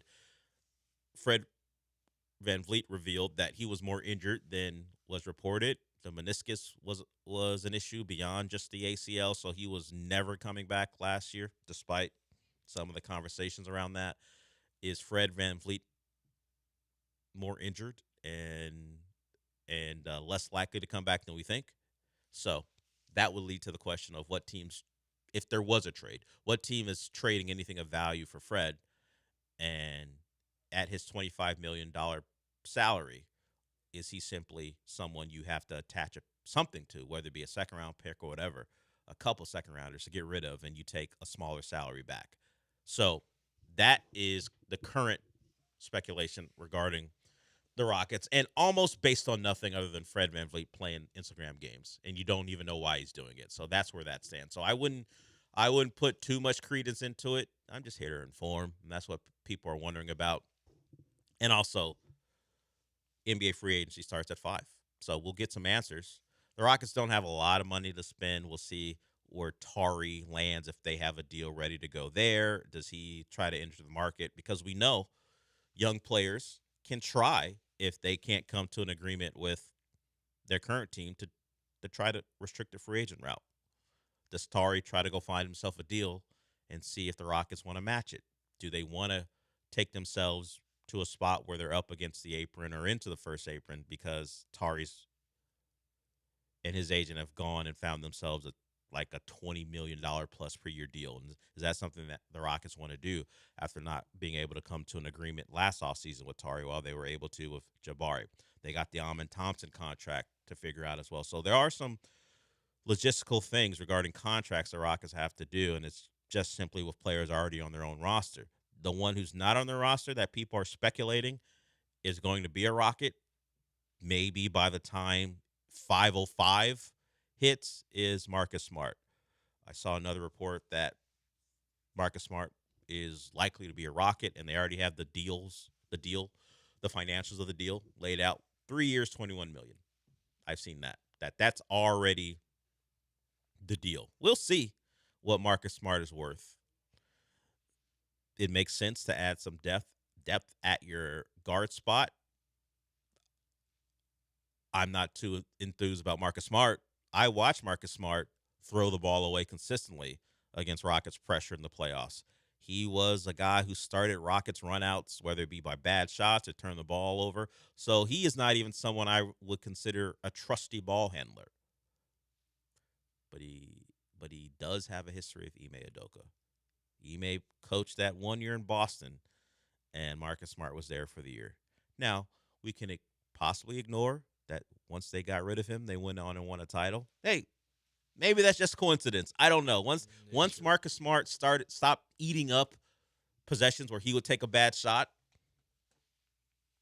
the Celtics played a different style of basketball and eventually won a title. Now that style of basketball is something they want to get away from, but at the time it won them a title. Marcus Smart wasn't there to win it with them. But Ime knows them, and that appears to be a done deal. I don't like that being the first thing we know the Rockets are going to do. I don't know about the Fred stuff. I don't know about the Tari stuff. I don't know what Amin's going to make. I know he'll stay. I don't know how much he's going to get as an extension. But what I do know is they apparently are out in front on signing Marcus Smart. Cool. It's great. It's great to potentially have Marcus Smart, who has that fraudulent DPOI that he was able to win thanks to. That was an interesting one for sure. East Coast Boston media. But he appears to be, I'm just saying. I mean, if you just look back at it, whatever. Marcus Smart's the DPOI, sure. But he appears to be the one guy they have not tampered with to secure Marcus Smart. I don't know how we know the language of the deal already, since they have not tampered with Marcus Smart. The Rockets would never tamper to secure Marcus Smart. But it appears that he is on his way, if reports are to be believed. But since Shams hasn't said it yet, you never really know. What else is out there in the NBA? It looks like Kawhi Leonard will be a Raptor in short order. They allegedly are just haggling on picks, according to Brian Windhorst. So Kawhi, who's fleeing the country with the feds after him, is going to play for the Raptors, a place he left because he wouldn't give them a commitment. Plays for the side he wanted to come home and play for the Clippers, and now he may be a Toronto Raptor maybe even by the time this show is over. And it seems like it's going to be Brandon Ingram and Grady Dick going to L.A., and now we're just figuring out pick compensation for the Clippers to get this done. So that's a big move. We've had Giannis change teams. John Morant's now in Portland with all their point guards or just guards in general, and now Kawhi Leonard may be on the move. It's a nutty offseason. While NBA free agency doesn't really exist anymore because guys don't hit the market, and even if they are impending free agents, they just re-sign with their teams because they can make the most money there. We've got legitimate superstars, even with Kawhi being older, being traded. And Ja, who we thought was going to rise to that level, but hasn't. He's now in Portland. So it's been about what has it been? About a couple weeks since the finals have been over, and we've had a lot of movement. And your Rockets are right in there with them. Marcus Smart. No interest in Jaylen Brown, allegedly. Pissing off Bill Simmons to the point he had to rip Houston on a podcast because he couldn't believe one of his guys wouldn't be valued by the Rockets. And look, we had the conversation last week about where Jaylen Brown lands as far as tiers and the Bobby Marks conversation, where Bobby Marks reported that some analytics guy told him that Jaylen Brown was the 7th best player on the team. Whether you find that ridiculous or not, there appears to be growing sentiment in the NBA that Jaylen Brown's a good player, maybe even a great player, but he ain't worth what the Celtics are asking for. So the Rockets aren't alone if they're not willing to just fork over assets for Jaylen Brown. So Bill Simmons can attack the other 28 teams in the league besides the Rockets, and maybe his own team, considering they want to trade him. How about that? So that's kind of the update. If anything happens, certainly it's happened on the show before where breaking news has happened. We'll let you know. But NBA free agency begins. Officially, the negotiation period begins at 5. You may ask yourself once again, how do we have the contract details on Marcus Smart if they haven't been able to talk to him? I don't know. But they have not tampered. Not at all. Oof, that one's going to hit like I would say bricks, but if it hit you in the head, it'd be pretty bad, like a concussion at least. And that's how I'm going to feel like if I see Marcus Smart as the first Rockets move. I thought I was rid of him. Like, come on. Looks like it's going to happen. Okay, so Marcus Smart, before we go, I just wanted to remind myself how old he is. 32 years old. So the Rockets have gone from young and fun, and who knows what the possibilities could be, to adding Marcus Smart, to having a rotation filled with 30-plus-year-old guys, and are still saddled with Dorian Finney-Smith's contract, who was also another 30-plus-year-old. Hey, did we learn a lesson about signing guys from the Lakers? Guess not. Wasn't signing 30-plus-year-olds from the Lakers? Didn't that happen last year, and that was considered one of the worst off-season signings in the NBA last year? Hey, but you remember how Marcus Smart shot in the first 2 games? I mean, I guess the Rockets hoping for yes, I remember. And then I remember the rest of the series and how he played. True. And also his season overall. Yep. I would like to not go all in on former Lakers. That's all. Same. That's all. We'll see. Hopefully, I hope the reports are wrong. But it feels like I've only seen Marcus Smart to the Rockets. We'll go to break with that. Maybe Rafael Stone has something else in the works. You think about this offseason. It could be we could hear about Marcus Smart becoming a Rocket by 5:15 today. And also, Tar Eason is shopping for a new team because he can go out there and look for a restricted free agent deal. That's what Jalen Duren is up to, but it'll be more a sign and trade. You think about the NBA Eastern Conference. The top two seeds could lose their second best player with Jaylen Brown and Jalen Duren possibly not returning to their teams. All right, now we'll go to break. If you want to join us, the number is 713-780-3776.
You're listening to the Del Olaleya Show. On ESPN 97.5 and the ESPN Houston app. Live from the Huntington Bank Studios, here's Del Olaleya.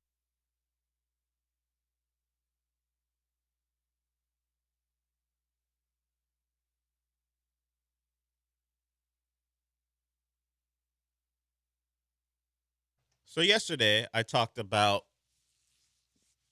how the Texans' defense will be viewed, and most of it will be due to how the team performs and do they win anything of consequence. And mostly, when we talk about a great defense, they're only remembered if they win a Super Bowl. You got to be a real nerd to remember a team who had a great defense who makes the divisional round of the playoffs. It's just not how it works. You don't get a nickname. You don't get thrown into retrospectives about the era. You got to win, and you got to win big. And the Texans' defense is capable of that. T.J. Ward, the former Broncos safety, talked about their defense and some of the things they don't do right. He was on that defense that won a Super Bowl with the Broncos and didn't want his defense compared to the Texans because they haven't won a ring. And then he started to get into some of his other issues with them. Well, if they're going to win a ring, it will have a lot to do with the two gentlemen that DJ Baname wrote about today. That is Nick Caley and CJ Stroud. And the story kind of falls in line with what we've heard so far, that the team feels good about where CJ is as a player and where the offense is. I will tell you that I heard these things in year two, the offseason, right before year two of Slowick. There's not a lot that I did not hear the last time. So maybe I'm being a little cynical, but I'm here waiting and seeing. That's all. These words are similar. There was no one jumping out during the middle of that offseason going, you know what? We got some problems here. That wasn't what you hear. And it's not unique to the Texans. You never hear someone jump out and go, man, we're in some real trouble. Bobby's run out of ideas. It's not how it goes. And football is football. Thank you. And off-season talk is off-season talk. So I'm glad everyone feels great. But they are all optimistic. It falls right in line with how they felt back in 2024, that offseason. And we know how that played out. So we're good.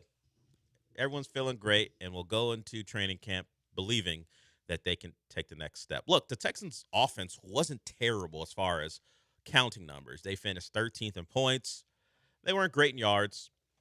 Of course, some of that can be due to CJ missing time and Davis Mills for all the things he did to hold down the fort and not be a total disaster. In fact, being the quarterback of a giant comeback against the Jags, winning games, keeping them afloat until CJ came back. They weren't great offensively. They were average. And I believe they think they can at least be better than that. 13th, where they finish, I think it's the best the Texans have finished offensively as far as actually it was points, total points.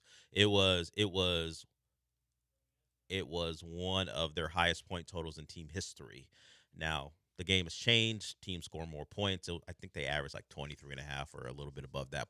So, 3 touchdowns per game, or at least in their case, 2 field goals and multiple 50-yarders by Kaimi Fairbairn. But they're at a point where you look to the offensive side of the ball, and can C.J. Stroud, Nick Caley do enough to not get in the defense's way? It's rare to position a young quarterback who's had some success in the league that way, but that's how I see it. Don't screw it up. And if you're even better than that, then maybe all the hype surrounding what this team could be is justified. But letting you know, CJ, according to D'Amico Ryans, is locked in like everyone else has said, and they're going to put some new things in the playbook. They weren't able to get to all they wanted to last offseason, so expect some change, expect some diversity, and hopefully that might lead to more explosive plays. Because that's when I look at the team, where's that going to come from other than Nico Collins? David Montgomery, very solid back, but there's a reason they teamed him up with Jahmyr Gibbs. The Lions wanted to find some more explosiveness, and then when they saw that Jahmyr Gibbs can be that and more, they lessened the burden on David Montgomery, and that's part of the reason why he's here. They weren't going to be willing to pay him his salary for a guy who they may believe takes away snaps from one of their best offensive players. So he's here. That's much the Texans' benefit, but he wouldn't be considered an explosive player. He's a touchdown guy for all of you who've had fantasy, particularly before Jahmyr Gibbs started taking some of that away.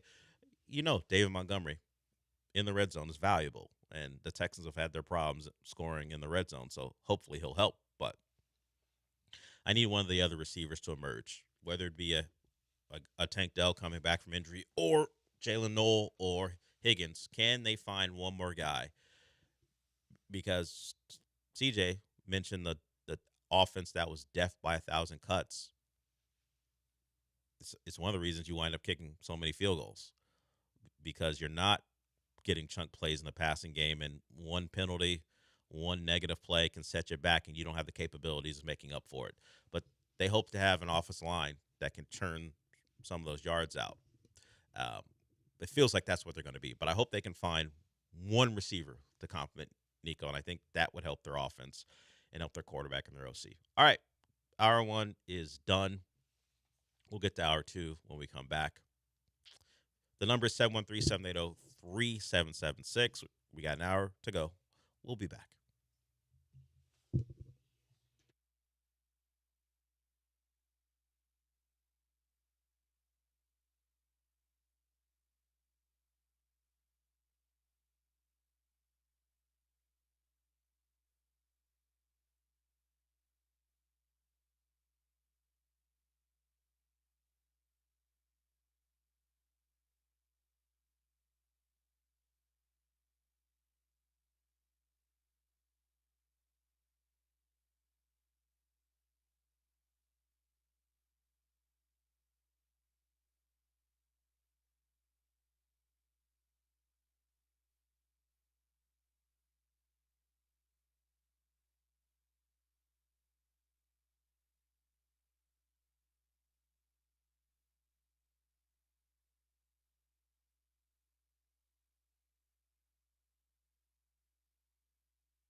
AJ, you know how people will say, man, I feel old because the son of a player they watched is now playing? Yes.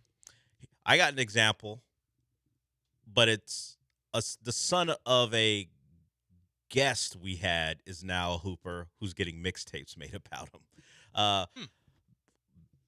Back before he became Brian Geltziler on Sirius XM NBA, he was a guy who was a weekly guest during the NBA season on the John and Lance show. Or maybe it was John and Sean when Pendergast was here. It was that long ago.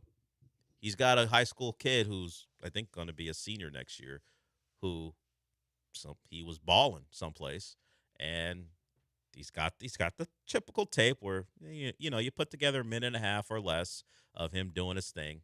And I was like, oof, Geltz has got a future college freshman who's got a huddle tape and Instagram put a reel together for him. That's where I am. Like, all right, that's the passage of time. And you might have seen young Marcus Spears Jr., one of the best players in high school basketball. Nice. Of course, people are saying, send him to LSU. Well, do you want to play under Will Wade? Are you sure you want to do that? But he is, I think, the number one overall prospect, right? Or at least right up there, depending on the recruiting site. And so Marcus Spears' kid is a big-timer. And does he go to LSU? If you're that good, do you go to LSU? Might be Texas. I'm saying. Will Wade's a good coach. He's just got some stuff around him. And I get the pull because Marcus Spears played at LSU. But for basketball reasons, maybe we make a different decision. We'll see. He's 6'9", ranked on 24/7 Sports as the best player in the country. The composite has him as a third best player. Yeah, Texas is after him. Of course, LSU is after him. A lot of schools want the services of Marcus Spears Jr. So, out of Dallas, so we'll see where he goes. But yeah, that's where we are. I remember Marcus Spears winning a national title. Now he's got a kid who may be someone who leads a team to a college basketball national title, depending on where he goes. So I did want to get to this because AJ let me know that the inevitable has happened. LeBron James has had Rich Paul tell the Lakers and anyone else who needs to know that he is not going to be a Laker, but he is going to continue playing basketball. No one thought LeBron was going to go out without having the tour.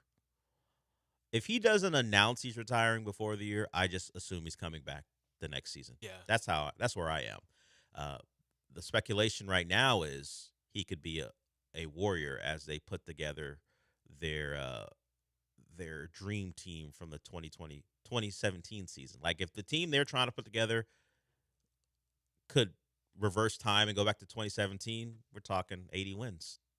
Winning a title, no question about it. This version of them, do they all play 25 games together? I think I asked Sean maybe 15 yesterday. I don't remember if I did it off air or on air. But right now, the initial thought was Anthony Davis. You trade Jimmy Butler, who's coming off a knee injury. You bring Anthony Davis in. Draymond opts out. You bring in LeBron. Now you've got Steph, Draymond at a lower number, LeBron at whatever that he can get, and AD all together to try to have one of these old teams, and AJ called them the 2012 Nets. Put one of these old teams together and see if they have one more run in them.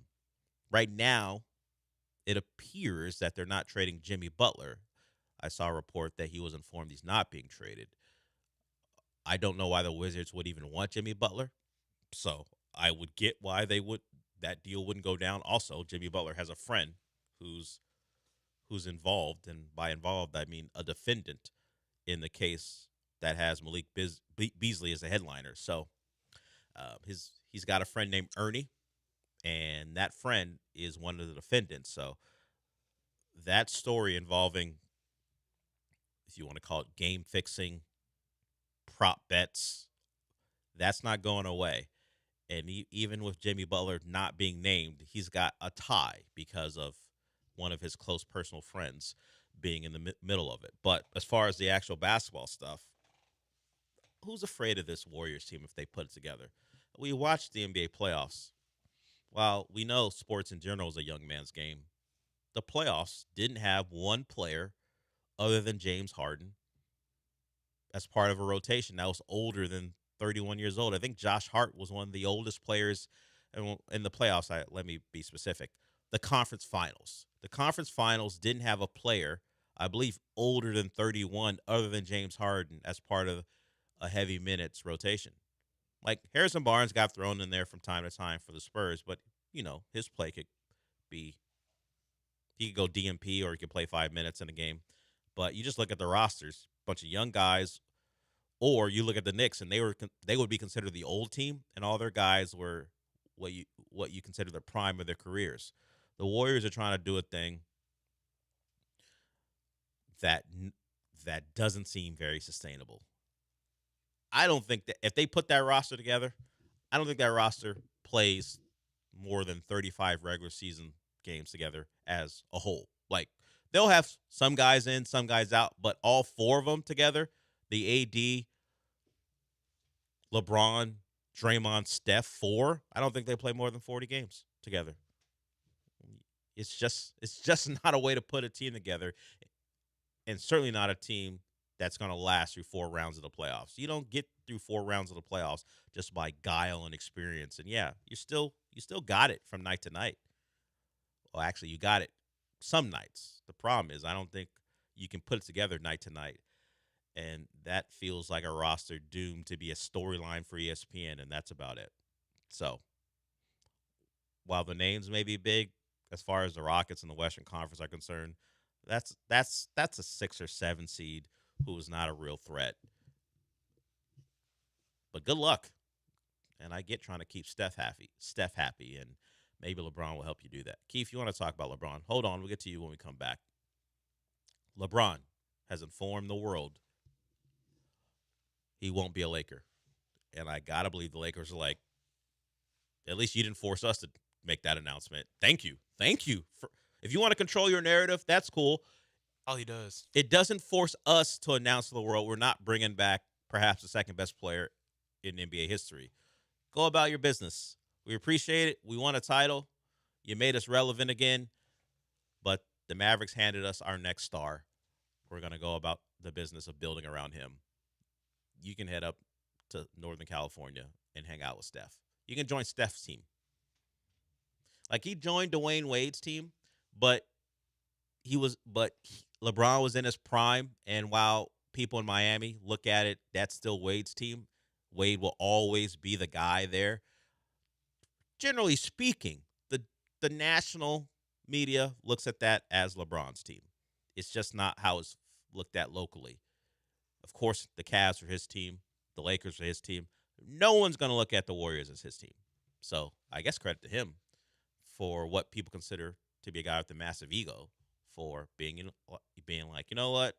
I'll go up there and play with Steph. We'll see if it actually happens. We'll go to break with that. Keith, we'll get to you when we come back.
Broadcasting live from the Huntington Bank Studios, it's the Del Olaleya Show. On ESPN 97.5 and the ESPN Houston app.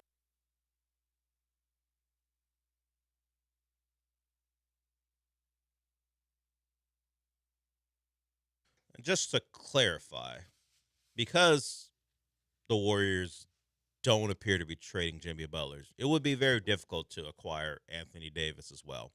And there's a report from Mark Stein and Jake Fisher, they work together, that there's no mandate to go get Anthony Davis. So it could just be Steph, Draymond, and LeBron, because the Warriors are positioned to be the team at the front of the line for LeBron. And then if Jimmy Butler can come back, I guess he joins them as well. But Keith wants to talk about LeBron. What's up, Keith? Hey, Dale.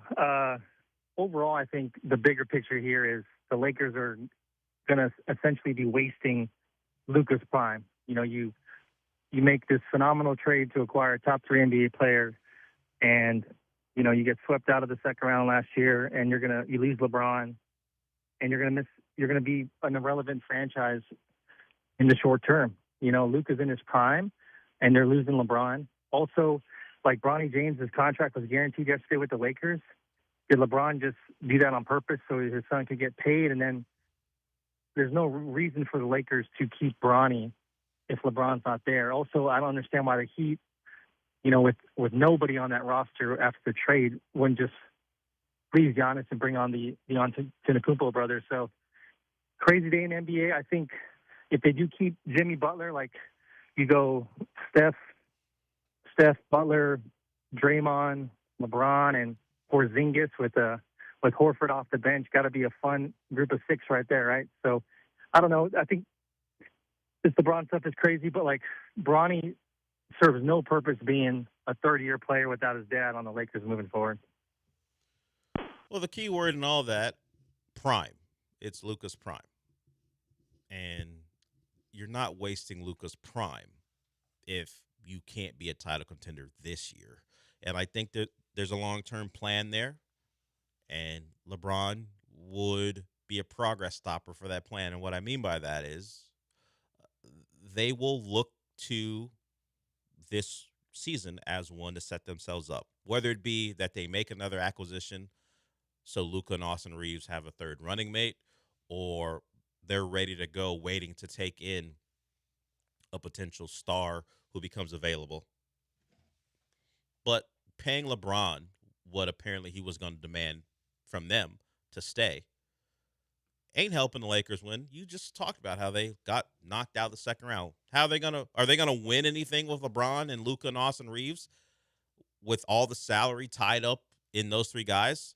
If they top out at a second round sweep at the hand of the Thunder, they've seen LeBron with the other 2, although injuries certainly for Reeves and Luka as well. But Luka didn't play in the series, but they gotta know that there is a ceiling to that build, and devoting another year to LeBron when they know he's not part of their future seem like a waste of time. So they'll have Reeves, they'll have Luka. For their sake, they hope that they're healthy. They're willing to let Marcus Smart go as well. They are shuffling out some of the old guard and trying to find ways to maximize Luka's talents. And we know if you put a good enough team around him, he can carry a team to the finals. He's already proven he can do that. So we'll see how the Lakers move forward. As far as the other stuff, the Heat were never going to just accept the other brothers. It's not how they roll. And I think whether it was made forcefully or not, I think they let Giannis know, hey, man, we also are a team who look at you as not just a one-year player despite your age. We think of you as a guy who can be pretty good for the next 4 or 5 years, and we're going to build a team around you and do it smartly. So do you actually want to have a chance to do anything this year, or should we devote a couple of our minimum spots when you know we have salary constraints to your 2 brothers? Or do you actually want to take this seriously? And considering Giannis's apparent respect for that organization. As long as they can put a roster around him that he thinks can compete, I think he can go without his brothers. The two brothers can hang out in Miami. They don't have to be on the roster. Jokic's brothers don't play for the Nuggets, and they sit in that crowd all the time. They can do that. You don't have to be there. So that's how that's playing out. We get ever closer to NBA free agencies. It officially starts at 5 Central. We'll see as these moves continue to be reported how quickly these teams move as far as putting their rosters together to try to make a run at, amazingly enough, the Knicks. I don't know if it ever crossed my mind to think teams have to chase the Knicks. When's the last time anyone had to say that? The 70s, and with the Knicks being the champions. At least, even if you don't believe it, you at least have to say they're at the top of the heap. Do I think the Knicks have a long run in them of being a title-winning team? No, not really. I think things came together this past season to make them the champions, and they're not going to fall off completely, but I think that was a special situation and a special team. I don't know that they'll be able to repeat it, although, as I talked about earlier, the East isn't stable. Giannis has moved. The Pacers, we'll see with Halliburton and his return from his Achilles, and then the top two teams, at least the top two seeds, could be without their second best player, with Duran looking for a move and Jaylen Brown seemingly on the move with the Celtics. So it's an interesting time. The Rockets are in it themselves. And once again, get ready for Marcus Smart to be a Houston Rocket, which is, it's not appealing to me, but maybe Rafael Stone and Ime Udoka have some insight, and they know he's a missing piece that can bring this all together. That was his role in Boston. He was supposed to be the heart of the team, the connector. I prefer a connector who shot the ball better. That's all. Give me that. Can you find someone who can be the glue guy, who can knock down shots from beyond the arc at about 38%? He doesn't turn over the ball. Oh, that too. Not turn over the ball, shoot the ball well, and perhaps be a playmaker. If we're looking to give a guy $7 million a year to be part of your backcourt rotation. That is why Reed Shepherd's lack of emergence is a real problem. Number 3 overall, and you have to bring in Marcus Smart for stability. That's tough. I think we are a Reed Shepherd leap last year from this not happening. If he had been able to secure a role as a person they trusted to handle the rock, we wouldn't be doing the Marcus Smart thing. But that didn't come to fruition, so here we are. All right, we'll go to break. Anyone else want to join and suggest a move? And you can. Keith loves a transaction. For the most part, I don't agree with them, but he has been right from time to time. The number is 713-780-3776. We got a couple more segments to go. We'll be back.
You're listening to the Del Olaleya Show. On ESPN 97.5 and the ESPN Houston app. Live from the Huntington Bank Studios, here's Del Olaleya.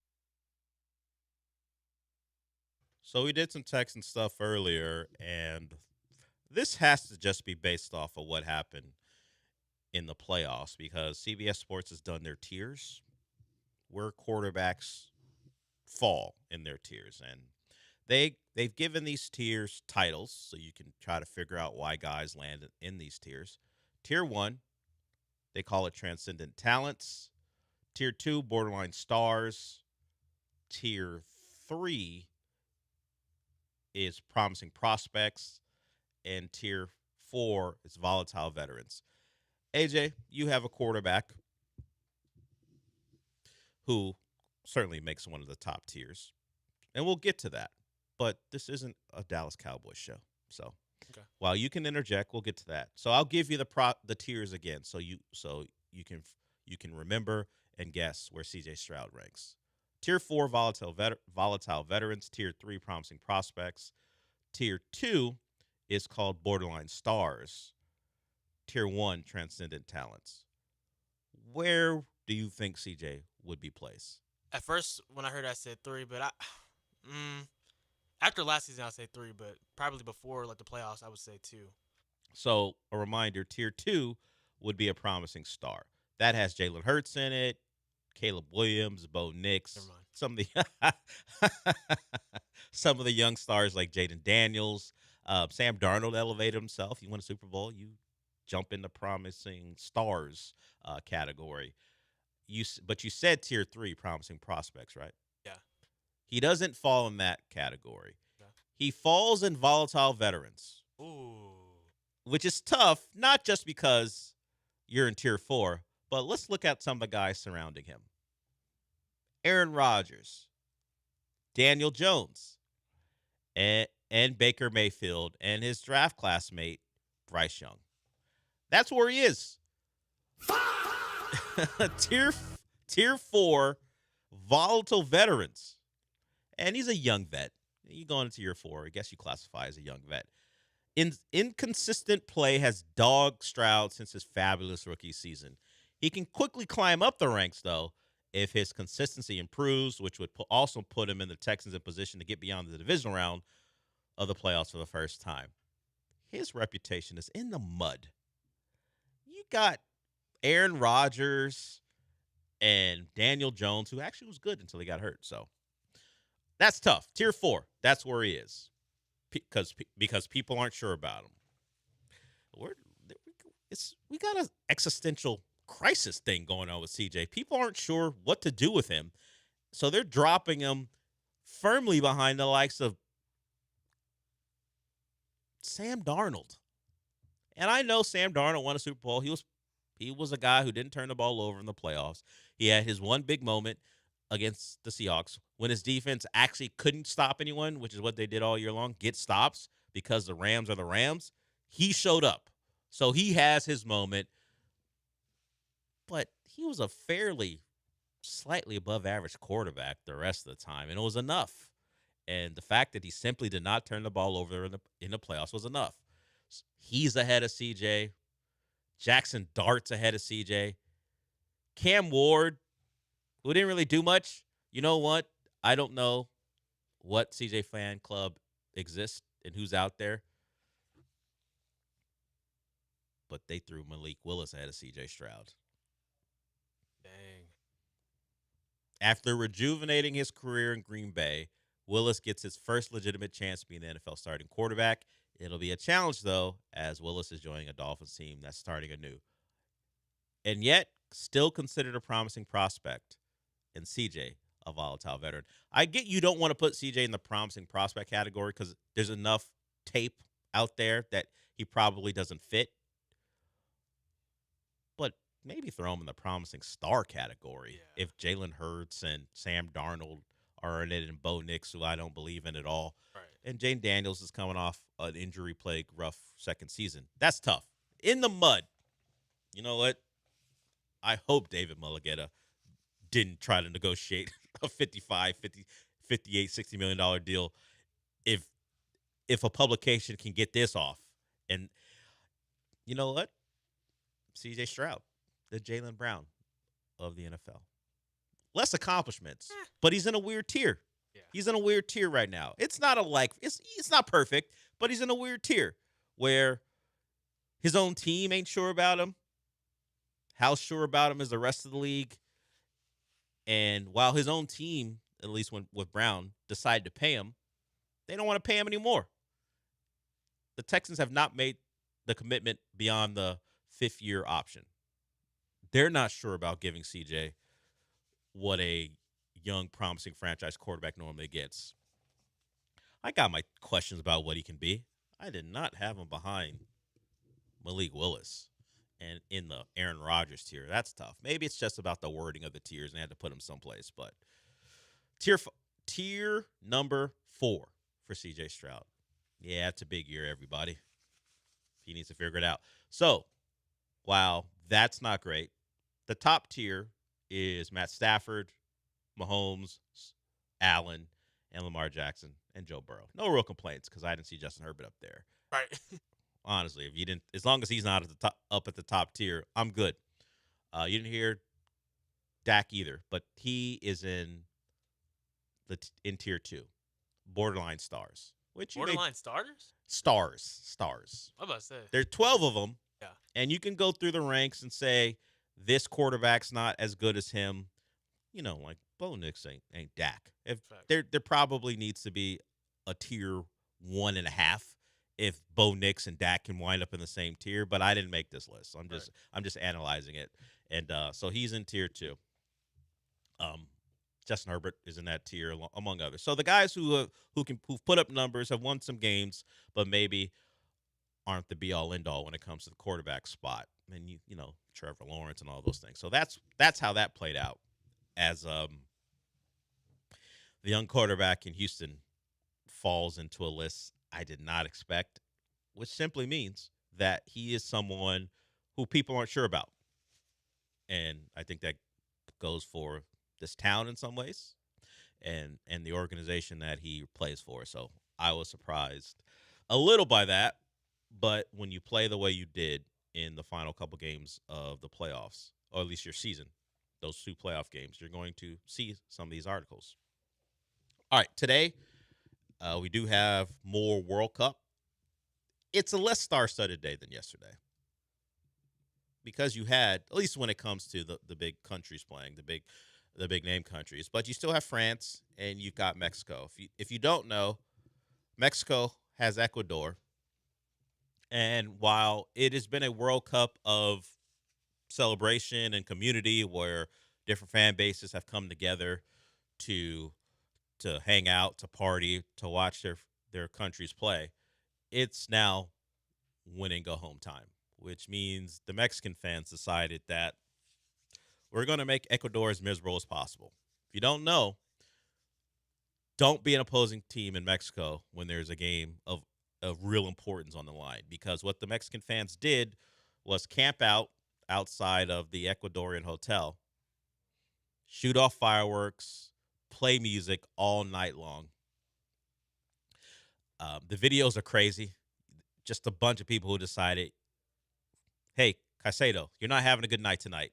And hopefully that leads to a bad night the following night. That game's the late game today. We had Glenn Davis on to talk about it all. He joins John and Lance every day at 8 o'clock to talk World Cup.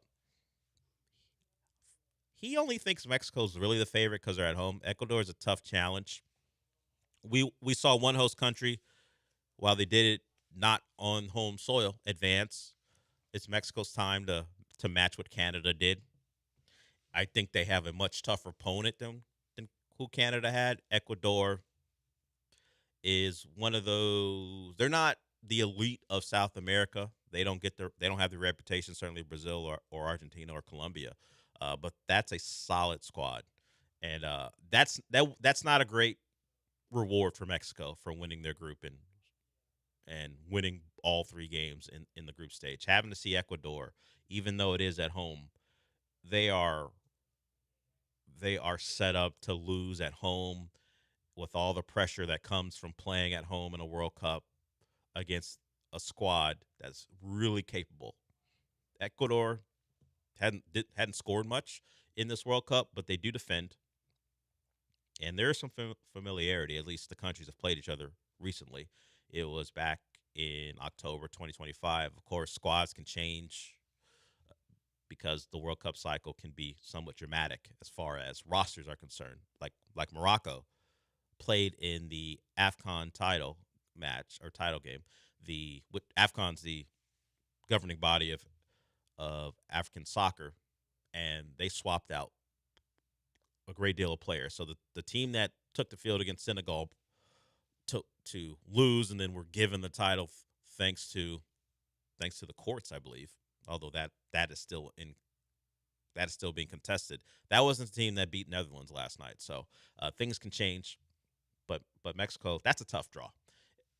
When they saw Ecuador come down, I can't believe they were thrilled when you start to watch some of these other opponents that the group winners got. But no guarantees. We saw that last night across the board. So I have made my willingness to root against El Tri pretty clear. I don't have any real connection to Ecuador, but I know who I'm rooting for. Sorry. It's been in me since I was a kid. When it comes to sports, and it comes to this sport, I remember the batteries, the urine-filled bags thrown at U.S. players.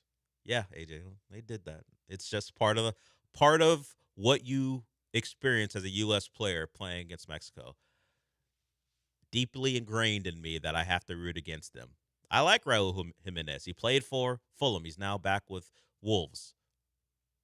He was a great stalwart forward. He came in and was solid for Fulham in you might say the twilight of his career. In his prime, he was a great forward for Wolves. So individuals, no problem. But when you put them together in the green, much like Florida State in college football, it's anyone but. I take the field against Mexico except for Argentina. I would root against Argentina if Mexico was on the other side. But other than that, for the most part, I'm siding with the opponent because that's what rivalries are. Go Ecuador. I don't know if they have a chant. Maybe I'll figure it out before the game and see if Ecuador can get the upset. It would be a slight one in Mexico tonight. France, Sweden, and Ivory Coast and Norway are the other matchups. We got one more segment to go here before we're done.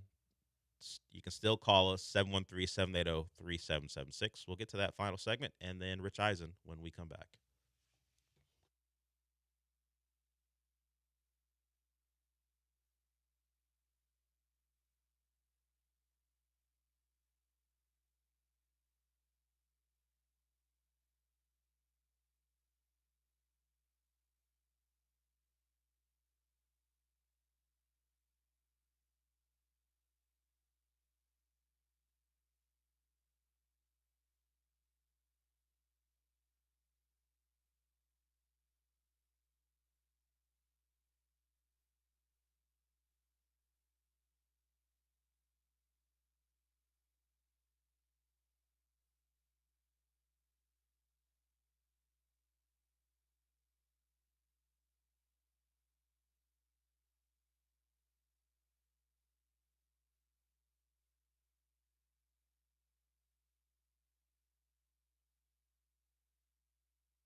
This is the Del Alalea Show. On ESPN 97.5 and the ESPN Houston app. Live from the Huntington Bank Studios, here's Del Alalea. We got a couple minutes to go before we are done. I think I said Rich Eisen's next, but is that not the case? Because now I remember Sean's not here. So just things are flipped, right? Because they're out from 3 to 6, right? Right. Okay, got it. So Rich Eisen will be next, and then Jeremy and Joe. They'll be out, and Sean will take care of the next couple hours here on ESPN 97.5 as we keep it moving. So the big news of the day, although AJ and I are surprised by how it's being treated, is that LeBron told the Lakers he's not going back, which seemed like was a signal since probably since they traded for Luka, but certainly all of last year felt like this was going to be a team and a player who parted ways. I did not know that this announcement through Shams was such a big deal.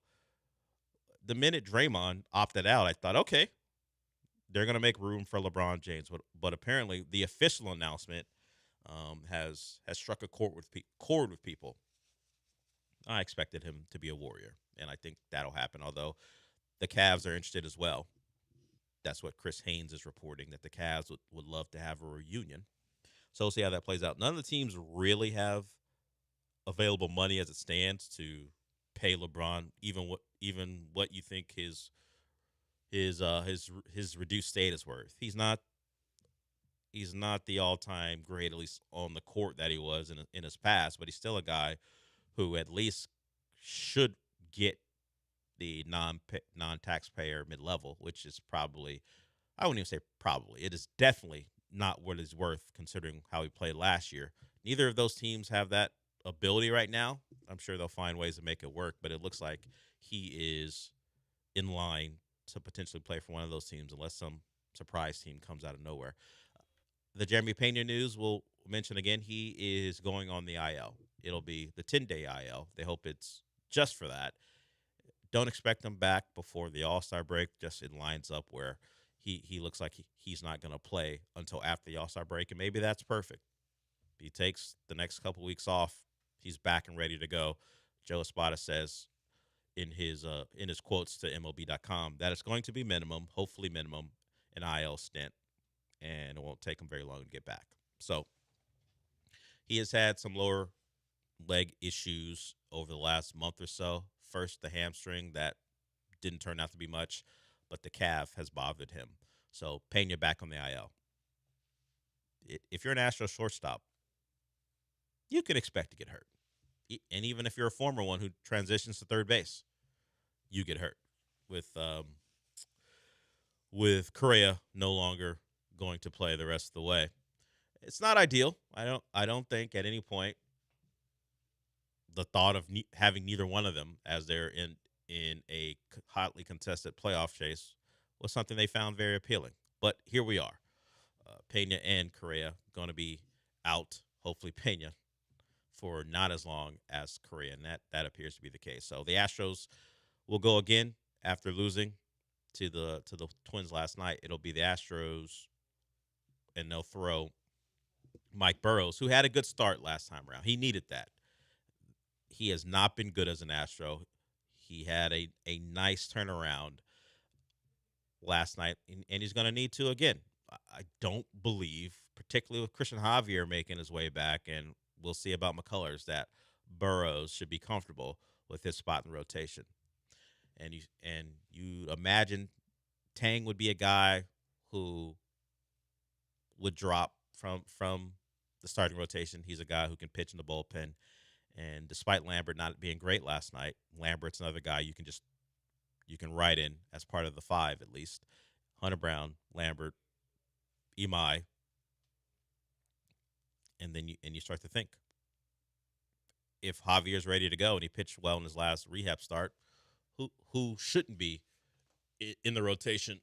And while Burrows has at least been available for every turn when they don't drop him from the rotation, he's going to need a couple more performances, I think, before the All-Star break to solidify his spot. And last time, that was a good start.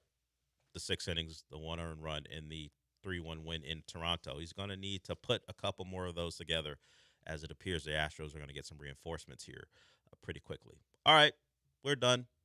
Rich Eisen is up next. Thanks to AJ for filling in. I know one person wanted to know where Sean was. That's my mom. She texted me, "Who's that in there?" I was like, "Oh, that's AJ. He was here all last week, or at least some of last week, Mom." He was for 3 days. But that's AJ. I let her know. All right. Since we're done for the day, and that's what that music means, what's it going to be, AJ? Well, nobody want me to do this, is it? We've seen your track record, buddy. No, not at all. Stephon Diggs. I wonder where he'll play this offseason. He avoided any prison time or jail time, so he's available. A guy who appears to not be on track to do that is Terrion Arnold, who was released by the Lions. Ouch. Nick Saban wrote a letter of support for him, talking about his time with Terrion Arnold.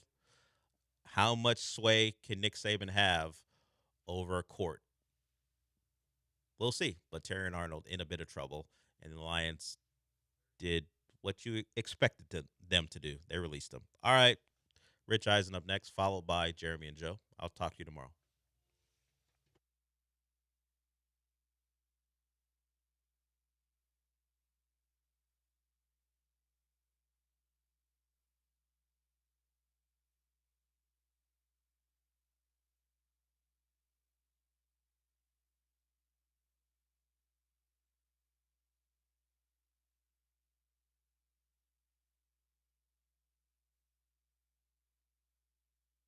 Now. They don't charge exorbitant prices, even for routine leaks and stoppages. Not Aqueduct Plumbing Company. They give free estimates for a repipe and water heaters and are the ones to call if you have a propane gas grill. Aqueduct can run a gas line so you'll never run out. That's aqueductplumbingcompany.com, aqueductplumbingcompany.com. Houston, let's celebrate the summer of soccer. From BotRoss AI Drawbot and custom trading cards to immersive fan experiences and on-site laser engraving, we create the activations guests remember long after the event ends. Visit nextlevelevent.com. That's NXTLVL event.com and use code ESPN975 for up to 20% off. Next Level Event, where brands become experiences.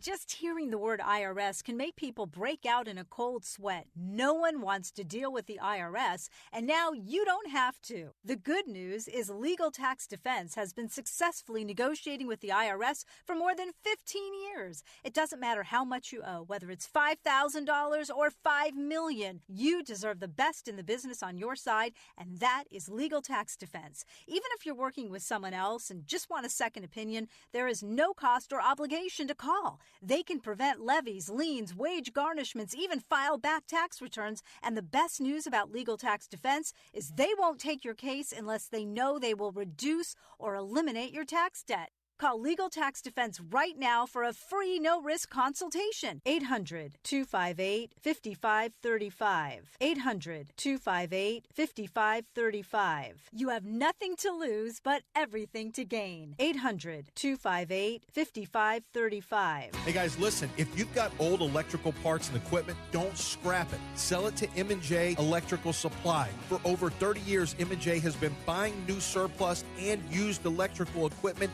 You get more money from M&J. Circuit breakers, transformers, disconnects, fuses, panels, switchgear, and more. You've got it, they'll buy it. Contractors, M&J Electrical Supply buys, sells, and removes electrical equipment. Call 713-699-5055 or email sales@mnjelectrical.com. Live from the heart of downtown Houston, Green Street is bringing the world together with Howdy World, a month-long celebration inspired by the excitement of the world's game. Join the party from June 12th through the 27th for free events featuring live music, interactive experiences, watch parties, and more. Whether you're catching a match at Tom's Watch Bar, grabbing dinner and drinks at the Palm, or filling the night with concerts, comedy, and cocktails, Green Street is your go-to destination before, during, and after the action. See the full lineup and RSVP now at greenstreetdowntown.com. Stand by. you, announcer. The Del Olalea Show, weekday mornings from 10 to noon. ESPN 97.5, presented by Zadok Jewelers. KFNC 97.9 HD2 Mont Bellevue, Houston, a Gal media station. This is the Rich Eisen Show. Hey, everybody. Can't get enough of the Rich Eisen Show? You're in luck. You can find us everywhere. Watch us weekdays on Disney Plus from noon to 3 Eastern. Miss the show? We've got a podcast so you can listen anytime. But here's the best part. Our YouTube channel. Subscribe at youtube.com/Rich Eisen Show and you'll never miss a moment. Now, on with the show. This is the Rich Eisen Show. What is the plan for Miami to build around Giannis? It's going to be hard. Live from the Rich Eisen Show studio in Los Angeles. LeBron has not made himself available to meet with the Lakers. I'm choosing those words carefully. Today's guests, Academy Award-winning actor JK Simmons, Apple TV lead MLS analyst Taylor Twellman, actor Colin Hanks, and now it's Rich Eisen.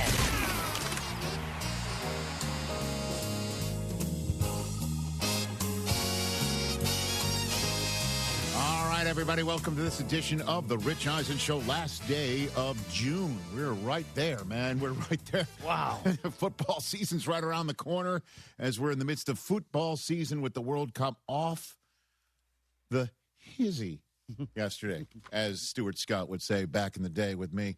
That was ridiculous action that we saw in the World Cup knockout rounds. 3 matches yesterday, 3 coming up today, right in the middle of today's program. The Ivory Coast, or is it just Ivory Coast? Mike, is it the Ivory Coast? Oh, good question. Ivory Coast. You don't know? Oh, really? Okay. Oh. It's Ivory If I'm Coast. wrong, don't hold me to it. I need to get this right because JK Simmons is in our green room, Academy Award winner, and he roots for the Ohio State. You know what I mean? So I want to make it sure. Is it the Ivory Coast? Wow. It's just Ivory. All right. Ivory Coast against Norway, right. Come on. which means the Netherlands is out, but we still have a Holland playing for Norway. We're going to be rolling in that one. France takes on Paraguay. Germany took on Paraguay yesterday, which improved the United States win over Paraguay. France taking on Sweden. Mexico taking on Ecuador. Let's go. Taylor Twellman in hour 3 to talk about everything that we just saw. And it's going to be great. Colin Hanks, one of our favorites, is returning in hour number 3. He's in the latest season of Silo on Apple TV. And we're going to do the usual with him, which means we play the stepdad game. What do you mean by that? That's great. Apparently, he and his dad, who you might know as the cowboy from Toy Story. Yep. You know, among other things. Apparently, he and his dad, when they watch football games together, look at the coaches on the sidelines and wonder what type of stepfather that coach would be. And we've got a whole new round of coaches for him to play that game with later on in hour 3. It's a delight every single time he appears. And J.K. Simmons is in the new television show on MGM Plus called The Westies. And he's going to be joining us in about 17 minutes time now to talk about all of that. He might, make a mention or two about the Ohio State or his favorite baseball team, the Detroit Tigers, which waxed my Yankees last night for their 5th straight loss. How are you over there, Chris Brockman? Well, the Red Sox are one of the hottest teams of baseball, winners of 8 of 11. I'm doing excellent. Good to see you over there. DJ Mikey D is in D's Nuts. Mike Del Tufo. Good to see you. TJ Jefferson, is that candle lit over there? Candle's lit. They should just cancel baseball. Well, your team needs a seance. We need a restart. Yankees haven't won in about a week. Ever since Coop went to summer camp. Oh. Yeah, Yankees haven't won ever since he went. Okay. So we got to clean that house. Yeah, we got to clean the house. So Coop took the mojo with him? 844-204-RICH, number to dial to have a conversation with us today. Listen, folks. LeBron James might be in play. I'm serious. Brian Windhorst, who is in this chair next to me, in which J.K. Simmons will settle in. Academy Award winner will settle in. And he said that LeBron James has not made himself available to talk directly with the Los Angeles Lakers about a contract. The problem with that is, for the Lakers, is that between the Knicks winning it all, words I just love to say, between the Knicks completing their comeback on the San Antonio Spurs for a fourth game in the NBA Finals, and 6 p.m. Eastern tonight, 3 o'clock El Segundo, California time. Again, our studio is just up the street, or we're up the street. I left We're a little bit north from the Lakers facility. Okay. And here it comes. Literally, as you're talking about LeBron, there is LeBron James news via Shams on Twitter right now. LeBron James will continue his NBA career next season, but has informed the Lakers that they can move on without him because he will play elsewhere. Okay. Clutch Sports CEO Rich Paul has told ESPN this. That is 1 minute ago. Well, then, he's in play.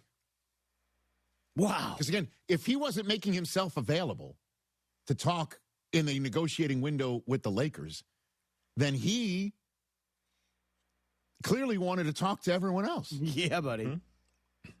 If he's like, basically like, yeah, no, I'm playing golf.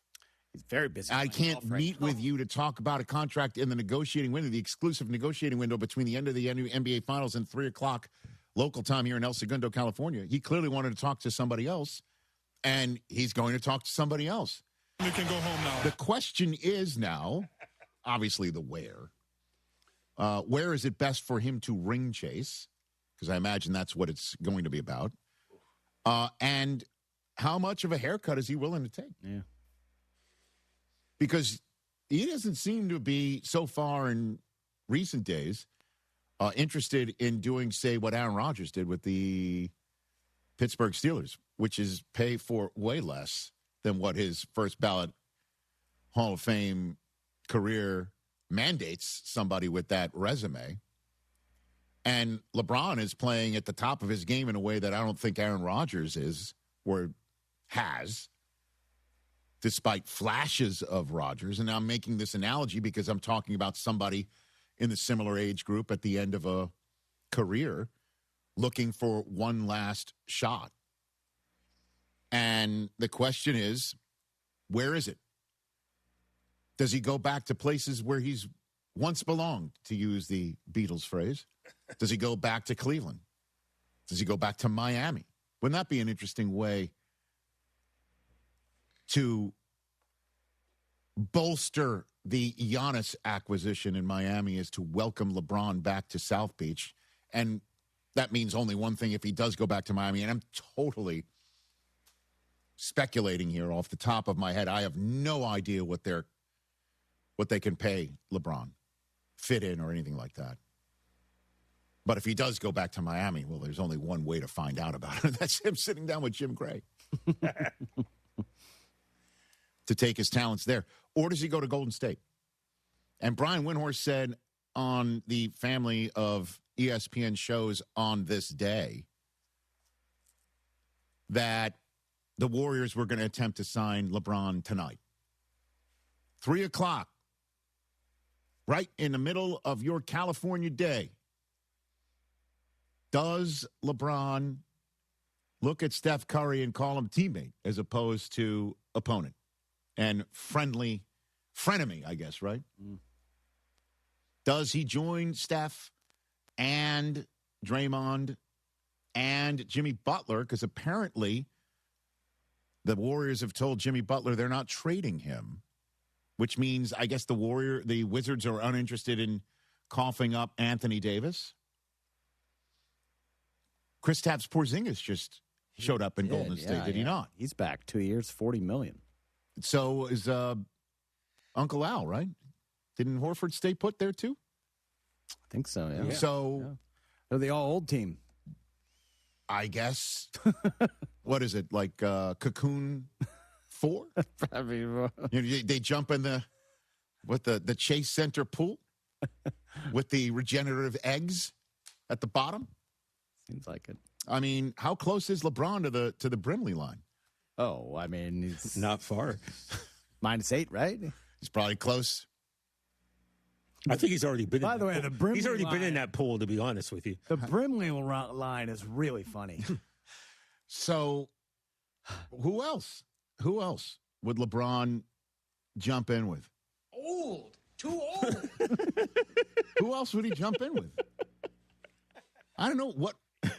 It's definitely Portland's got a bunch of point guards now. Yeah, and Ja Morant. Ja, baby. I mean, that's a huge trade, by the way. I know that actually happened yesterday. Yeah, yesterday as afternoon. well. Without giving up any picks, too.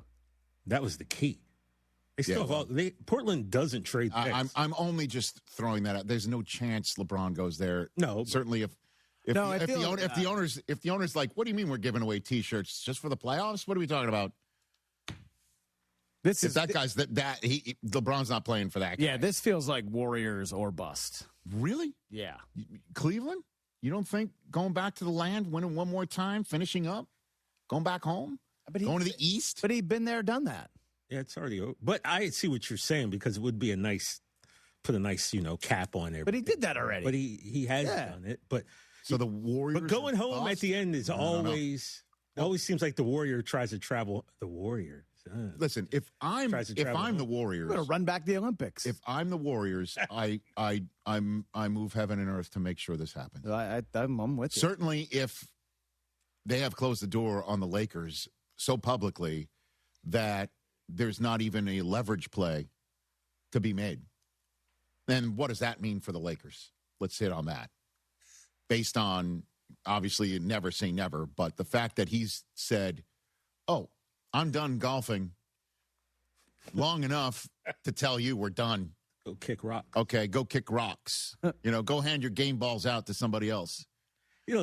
So he's going to be a Warrior. It's already been that. Feels like it. If this is in fact the case, he does leave a trophy in the case here in Los Angeles. He exhilarated fans for years. I know they didn't win. More than one. And I know when they won one, he was in the bubble. I get it. Everybody had to play under the same awful circumstances. And they were the most successful at it. But that just means clearly they're moving on with Luka and Austin Reeves. If I'm not mistaken, did I see amongst all of this World Cup craziness and everything, doom scrolling for any other actual real news, DeAndre Ayton opted back in? He did, yeah. Okay. Yeah, you saw that. Now, really? Okay, I missed that. Yeah. And so I don't know who else they can add, but that does feel like the Lakers are not still in the realm of the Thunder and Spurs.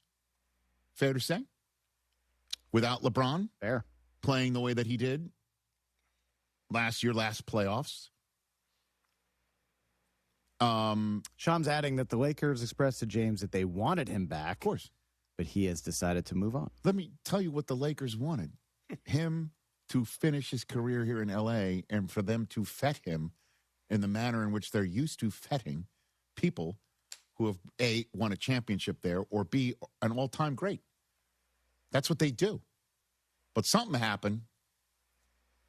So no fetting will happen? No fetting. Ain't going to be no fetting? Well, I mean, there'll be a welcome back video played on the booze. Crypto screen. The boos are going to be. No, boos. Oh, they're going to boo him. They'll boo him in this town?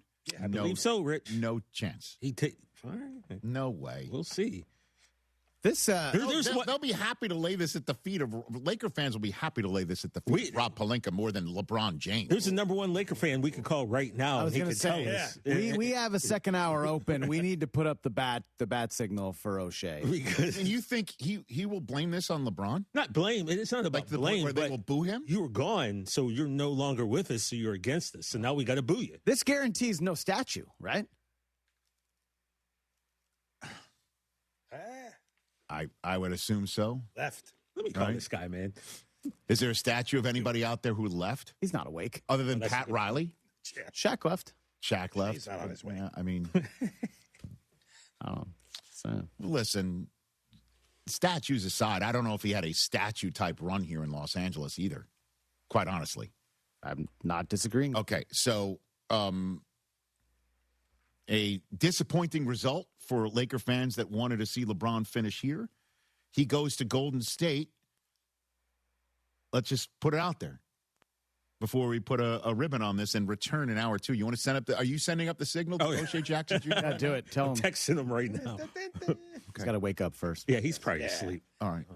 Well, I mean, this news might have awakened him. He might have just woken up He's like, wait a probably minute. getting blown up right now. Wait a minute, is that a 9 on my clock to start? What is happening? When he does wake up and he sees it. He texted me yesterday about something. He goes, all right, man, if not, then I'm going to go back to sleep. I'm like, bro, it's 10:15. Nice. I'm going to go back to sleep. Back to sleep. Can't even sleep till 10. Oh, my God. Can't sleep till 10. No, I can't sleep past I mean, I can't get out of here. Yeah, can't sleep Well, I at wake up 6. at 3, and it's like, what am I going to do for the next hour? Exactly. To stop my brain from 4:46. We're getting off topic. Off topic. Before we bring on JK Simmons. The Golden State Warriors, Curry, Draymond, Butler, healthy when returning, LeBron, Porzingis, Horford, Tingus Pingus. Does Clay come back? Sure. How are they going to fit all these people? No. But LeBron's going to have to. $50 million is not going to happen, right? Oh, we're looking at 15 to 20. Well, I mean, that's not a haircut he's taken ever. No. He clearly doesn't need it either. Nope, he's doing just fine. Yeah, and somebody and they tell him, hey, on occasion, go to Los Angeles, go back home, be with your kids. We'll figure it out. Everyone will understand. Bronny's Laker deal became guaranteed yesterday. Okay. So I'm just saying, are they championship caliber? No. Okay. TJ Jefferson. Are they championship caliber? The Los Angeles Lakers? No. Oh. The Golden State Warriors as constituted if this happens. Look, man, if this had happened in 2018, then you'd be talking about maybe a 72-10 run. These guys, man, Father Time just... I understand that. And look, they're going to be as good as anybody for certain stretches of time, but those aches and pains they accumulate, man, and I don't know if they can hang with the young Bulls Spurs. I'm just saying it sounds like they could. I'm not saying with the Bulls. I'm saying they could do enough damage to get a decent position in the playoffs from which they just catch fire and good luck trying to beat Landry Shamet and the defending champion Knicks. I am Landry Shamet. Good luck. Good luck. Good luck trying to keep up with Hart. Bridges. Alvarado. Yeah. Those guys. New York Knicks won the NBA. That's correct. Say it with your chest, TJ. New York Knickerbockers are your NBA champions. They are. Who would have thunk it? Yes. Okay, let's take a break. Do want to make mention here. You, I think, heard it during the World Cup contests, and you're hearing it on many other shows, and we're regretful that we're part of having to ask for help in this regard because of the disaster that's happening in Venezuela. So help people, please, affected by the Venezuela earthquakes. Your donation through redcross.org/ESPN enables the Red Cross to prepare for, respond to, and help people recover from this disaster. Again, it's redcross.org/ESPN. When we come back, the Academy Award winner, Buckeye Tiger. Oh, look at that picture from one of his many appearances, being so smug about my Wolverines. JK Simmons, Academy Award winner, coming up next. It's Rich Eisen for Pella Windows and Doors. Sometimes teams take a timeout to regroup and call the right play. When it comes to your home, Pella Windows and Doors always has the winning game plan. They do it every day, and that's why your neighbors trust them. Visit Pella.com/Eisen today. Right now, Pella Windows and Doors of Houston is offering 20% off Pella projects or no interest for 48 months, equal payments. Some restrictions may apply. See store for details. Offer ends June 30th, 2026. Skechers elite athlete OG Anunoby has been making history on the basketball court. Anunoby tips it in. Unbelievable. What a shot. He's been balling out in Skechers high-performance basketball sneakers, and the world is noticed. But how does OG train off the court to keep in peak physical condition? Hands-free Skechers Slip-ins Aeroburst. They help prepare OG for the physical demands of playing at a championship level. Get your pair of Aeroburst for only $165 at a Skechers store, Skechers.com, or wherever high-performance running shoes are sold. John Granado here. Brinkman Quality Roofing is a local family-owned and operated business and has been the most trusted name in Houston for 50 years for roof repairs, roof maintenance, and roof replacements on both homes and businesses. They're experts in shingle roofs, tile roofs, solar shingle roofs, metal roofing, and commercial roofing products. Brinkman Quality Roofing is the one to call at 281-480-ROOF. That's 281-480-ROOF, or go to brinkmanquality.com. Hey guys, Joe George here to tell you about TNT Shirts. TNT Shirts has been a family-owned business since 1983 with 2 locations, 1145 West 19th in the Heights and 2400 Taft in Montrose. There's no minimums for custom t-shirts. They printed 300 for us for the ESPN listener party. They also do embroidery, screen printing, and promo products, so why go somewhere else when you can support local? They're also officially licensed with Rice and the University of Houston. Check them out at tntshirts.com and tell them you heard about it on ESPN 97.5. Spring is calling at Two Creeks Crossing Resort, just 90 minutes north of Houston. Spend the day relaxing by the water, then stick around for live music, great food, and can't-miss events happening all season long. From cook-offs and holiday celebrations to outdoor adventures and family-friendly fun. Whether you're rolling in with the RV, booking a waterfront cabin, or planning a glamping getaway, there's a perfect spot waiting for you. See everything coming up and reserve your stay now at twocreekscrossingresort.com. Hi there. Welcome to Huntington Bank. We're new here, but we've been around since 1866, and we believe that we should all get more from money. Okay, like what? Well, like bankers that take the time to learn your whole financial picture and help plan the best path with you. That sounds good. And accounts that automatically build your savings each day. Ooh, I like that. How about getting paid up to 2 days early? Okay, now you're just showing off. Let's get more from money. Switch to Huntington Bank. Welcome. Eligibility requirements apply. Some features may require enrollment. Looking for a great round? Play Houston National Golf Club, a true link-style course with one of Houston's most unique layouts. Tee it up at the golf club at Texas A&M, ranked among the top public courses in Texas. Or plan a getaway at Cypress Bend Golf Club in Manning, Louisiana, set along beautiful Toledo Bend Lake, just 3 hours from Houston, with great stay-and-play packages. 3 incredible courses, 1 standard. Visit SterlingGolf.com. That's Sterling with 1 G. And book your next round today. If you or someone you care about are searching for a stable, meaningful career, the International Brotherhood of Electrical Workers Local 66 in Houston wants to talk to you. For more than 125 years, IBEW 66 has supported men and women who build, maintain, and operate our electrical grid. Their paid apprenticeship programs in electrical construction and line work offer classroom learning and a recognized career in as little as 3 to 5 years. Visit IBEW66.com. Powering careers, powering the future, IBEW66.com. Jane Dawson did something smart. She saved hundreds on auto insurance switching to Progressive.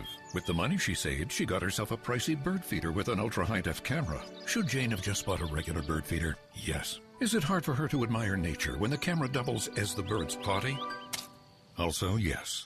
But it's Jane's savings, and if she wants to spend her time watching the digestive habits of the white-breasted nuthatch, we say you go, girl. Switch and see if you could save with Progressive and treat yourself. Progressive Casualty Insurance Company and Affiliates. 4th of July savings are happening now at the Home Depot with select appliances starting at $398. Plus, get free delivery on appliance purchases of $398 or more, no membership required. Upgrade your kitchen with a modern and sleek GE Profile refrigerator featuring hands-free autofill for the perfect pour every time. And make laundry day easier with 2-in-1 washer-dryer combo innovation that completes laundry in about 90 minutes. Shop top brand appliances now at the Home Depot. Offer valid June 17th to July 8th. U.S. only. See store online for details. Can your IRA stand up to the next financial crisis that our top economists are saying is at our doorsteps? By allocating a percentage of your IRA into physical gold and silver with a tax-free rollover, you can diversify and safeguard your holdings from turbulent markets and economic downturns by putting your IRA back on the gold standard. Find out how to safeguard your assets with a tax-free rollover with a Genesis Gold IRA, the only IRA that can hold physical precious metals. Call now for your free gold and silver report. Protect your IRA today. Don't let your retirement accounts get caught off guard by trade and tariff wars. Learn why a Genesis Gold IRA is the #1 choice for thousands of Americans across the nation. 800-644-8611. 800-644-8611. 800-644-8611. That's 800-644-8611.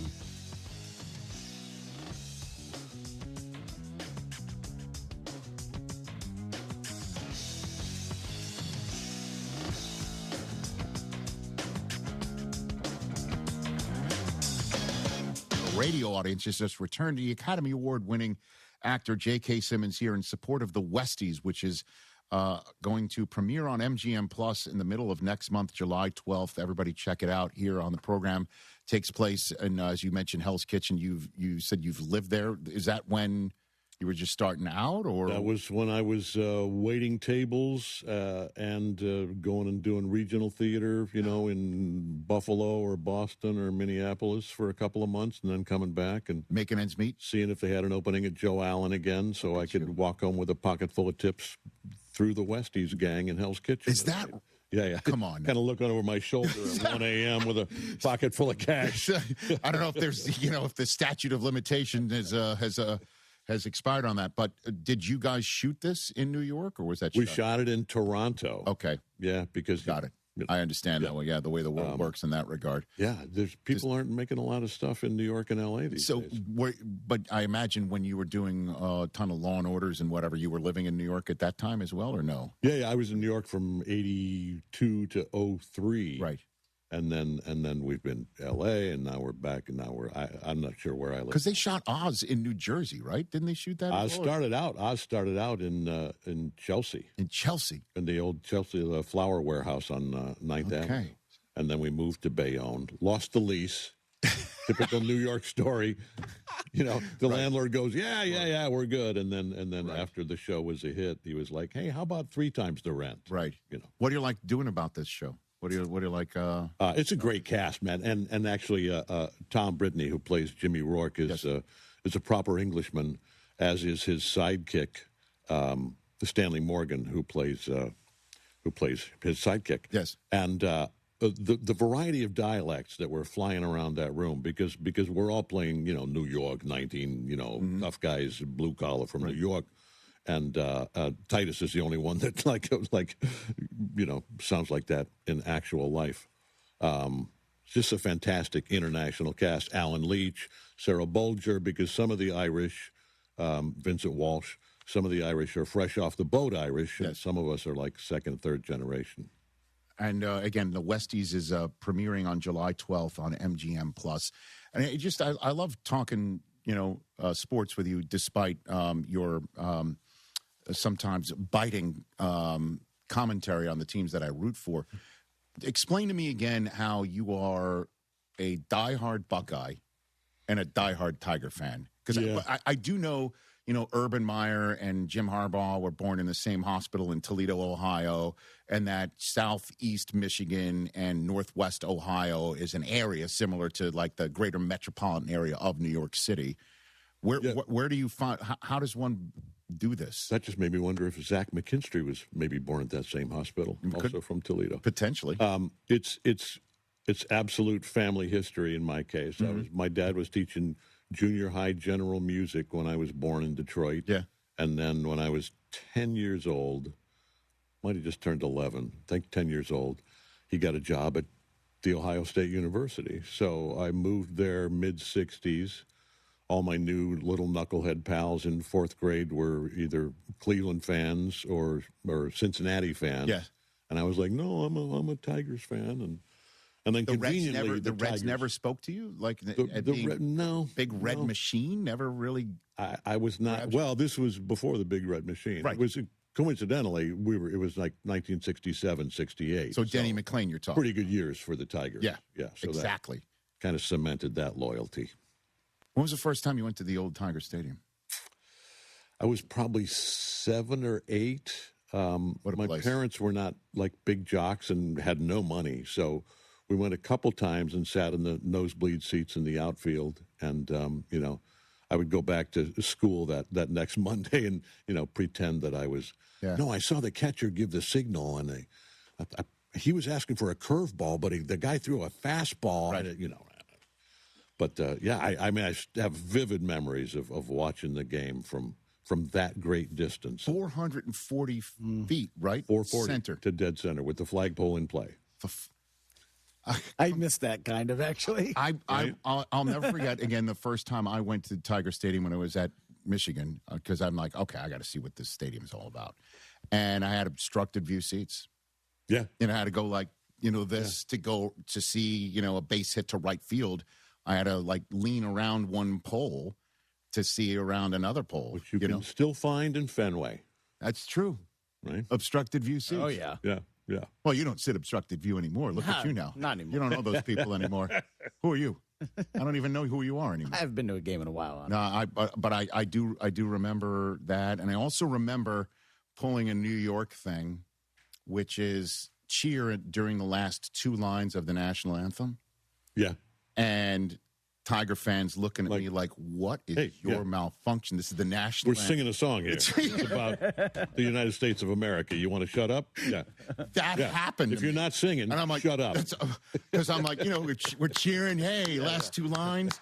And then I go to Chicago, and they're cheering throughout the entire national anthem for the Blackhawks game. And I'm like, the Midwest you can't figure this thing out, Times change. I know. They do indeed. They do indeed. It was also a part of my professionalism that forced to the limit, to be quite honest with you, to be the host of this year's National Football League draft and have as many the Ohio State Buckeyes being mentioned. There were the a few 11 there. picks Yeah. of this draft. Yeah, I think I think the entire starting 11 plus 1 from 2 years ago. Oh, yeah. We're first-round draft picks. Dude. I mean, our defense. Well, you had to be surprised, though, even though Carnell Tate was the first one, too. That was the big surprise of everything. Yeah. But, the only reason why that might be a surprise is because the younger kid that everybody keeps talking about, But Tate is the real deal, man. Yeah. No, I mean, he would have been the featured guy anywhere where number 4 wasn't. And Sonny Styles at the Combine, JK, I've never seen a workout like that. Yeah. And I'll tell you the story. I've mentioned it once before here, is that after he dominated that workout at the Combine, we ran into a couple of the NFL Network producers ran into him in our hotel. We were all staying in the same spot, or he was having a meal, after killing it. And one of the producers went up to him and said, "Congratulations on it." And he legitimately asked our producer, was that any good? Did I do okay? Yeah. Basically is what he said. Like a humility on top of. Yeah. On top of being an absolute beast. And he's like monstrous too, which. He kept going. Yeah. Same thing with Arvell Reese as well, who's going to be playing in New York. But TJ, over your right shoulder is a Cowboy fan. And Ew. I know. I know. All right. It's true. But. Well, where's he from? Do you come by it honestly? Oh yes. This is a great question. Hold on. Yeah, good. Okay. I believe I come. Better. I believe I do, JK. I grew up in the middle of Pennsylvania around the time that the Steelers were dominating. But for some reason, I saw that star every Saturday and decided I didn't want to be like my other friends. I wanted to be different, much like you. Okay. Oh, so I went the Cowboys route. So you're a victim of marketing, basically. You could say that. I'm the only non-Cowboy fan in my family, or non-Steeler fan, I should say, in my family. Okay. All right. But I brought that up because we got Caleb Downs and everything's going to be all right. Oh, it sure is. Everything's going to be all right. Yeah. I'm looking. I cannot wait to watch this kid. because we had him on our show at the Combine, and he was already a professional. Yeah. Like polished. I mean, he was a professional when he was a sophomore. Yeah. You know? I don't know how the hell Alabama, I guess, Saban left, so Alabama just that's the end of that. Oops. I know. Do we just gloss over the 4 years of Michigan beating them in a row, or do we just gloss over that? Yeah, I think so. Okay. It's not your kind of tempo, huh? I mean, we could talk about Indiana. What? By the way, I can't get enough of Kurt Cignetti. Fantastic. I love that guy. Absolutely. I'm almost obsessed with him. And my daughter, who is now a giant Ohio State fan, wants to hit him in the face. He brings out his competitiveness is so just right there and in your face. And I was telling all my Buckeye fans from game 5, I was like, Indiana is for real. And they were like, it's Indiana. And I was like, not anymore. Not anymore. Yeah. But I'm also thinking that for next year, too. JK. Oh, yeah. No, they're... Because we had him on just to, again, as soon as they won the national championship, I'm asking, come on. And he just went underground. He pops up a little bit for other shows, and I'm like, come on, let's get him on. He's recruiting. I waited 6 months to get him. And I asked him, I'm like, what do you say where people think you're kind of a one-hit wonder? And he goes, we're going to have to prove it. But, he got this twinkle. Yeah. And it's old school. It's old school. It's Woody Hayes. You say Woody, obviously I'll say Bo, but there's a certain turn back the clock mentality. Like when he was talking about the new kid who's playing quarterback for them, Josh Hoover from TCU. And he said, because people talked about his turnover issues, including his coach, previous coach. And Cignetti said, well, he's meeting his 2 new best friends, a run game and a defense. And then he winks at the media. That's Midwest Big Ten football, man. Yeah. And Indiana in the age of the portal, Correct. And it's Indiana that's working it as well. So you're of the mindset that this is not a one-hit wonder. Oh, no, they're for real. Yeah. Damn right they are.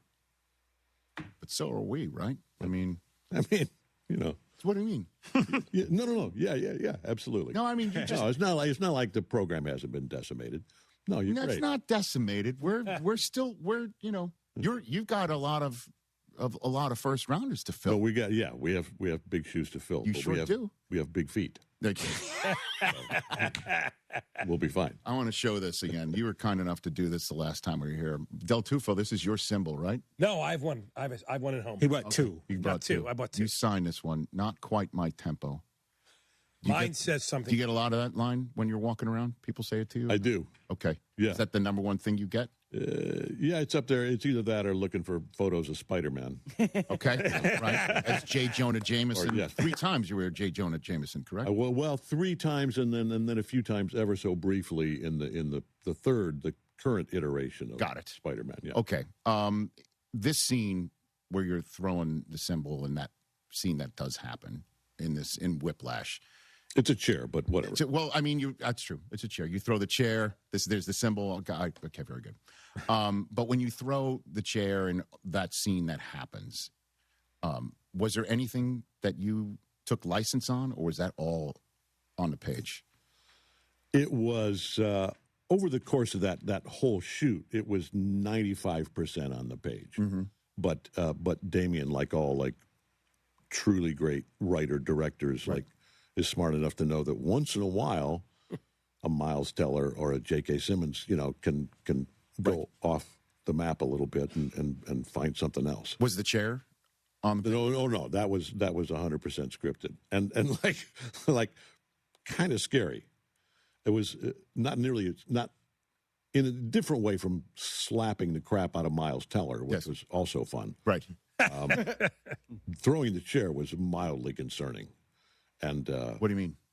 Well, because chairs are heavy, and I threw it at Miles Teller, right over his head. So he didn't. When you're sitting on the stool at a drum kit, there's not a lot of places you can go quickly. Mm-hmm. So It was a little, and we were shooting that thing on a budget. It wasn't like they were like, oh, let's take all day to set this up and make some magic happen and have a stunt double. And no, it was like, throw the chair at Miles and let's move on. How many takes? 2. That's it. Yeah. Okay. I mean, it was a quick shoot. Okay, man. And so when you're doing a scene like that, and you know you've got to get that right, but you also have to stay in your character, how do you do something like that? It's. I mean, I was glad that came along. The whole thing came along. I was 59 years old, I think, 58 when we were doing that. Right. And because there were, we had a lot of balls to keep in the air, and I was glad that came after I was a pretty experienced old hand at all this silliness. So you think early on in your career it would have been a more challenging? Yeah. Well, early on in my career, I was a terrible actor. No, you weren't. I was a terrible actor, and I learned, in front of hundreds of people doing theater. Yes. How to be a better actor over the course of many years with many very understanding directors. Why would you call yourself a terrible actor earlier? Because I was. And you can ask anybody who was there at the Big Fork Summer Playhouse in 1977 if the guy playing the lead in Brigadoon was a good sing, no act kind of a guy. No kidding. Yeah. So then where would you say you got your chops? Well, there, really, like in summer theater in Montana. Okay. And then in Seattle. I moved to Seattle after college and did theater jobs there and was lucky enough to get different kinds of, musical theater or Shakespeare or a new play or a comedy at a dinner theater. Right. And just become kind of eclectic and work with a lot of directors who helped mold me. Well, I haven't asked Miles Teller this, but did you think you did scare him? Like, was he legitimately frightened of your character? He was messing his pants the whole movie. He was terrified of me. Is that right? No. No. We would immediately, because Miles is an alpha, right? Right. Like Damien had to calm him down. But between takes, it was all just guy banter and sports talk, right? And, BSing and Miles puffing his chest up and not being the whipping boy that his character was. Sure. Well, I appreciate you coming on. Congrats on everything going on with your career, man. As always, Thank you. You're one of the and your Tigers. Congrats on. Hopefully the Lions are going to be particularly good in October for you because your baseball season's not lasting that long. Well, we'll see. We'll see. Did I? I mean, it's a great handle pitching that appropriately, or great pitching matchup tonight, huh? Skubal and Schlittler. I mean, that is going to be great. And I do hope, in all seriousness, that Skubal sticks. Please, from your mouth. I know it's true. Like there should be somebody on the Tigers as great as he is. You know what I mean? And somebody that has gone, made himself like this. I do hope this is the way it works out. But who the hell knows? With him too. I mean, with the labor dispute that's potentially coming on that front, how do you know how much money you're going to have to pay him? There's too much uncertainty. Too much. And I just have my head buried in the sand about that whole Me thing. too. Labor? No, it'll be fine. It'll be fine. I'm the same way. Certainly we don't talk about it as much on this show because I think nothing snaps off a radio or television quite like labor dispute talk. You know what I mean? I do hope he gets to stay. But tonight, I do hope you are not a happy man this evening. And I hope you're not a happy man this evening. That's why always great to see you. Healthy respect. The Westies, 9 p.m. Eastern and Pacific on MGM Plus. JK Simmons here on the Rich Eisen Show. We're back with more in a moment.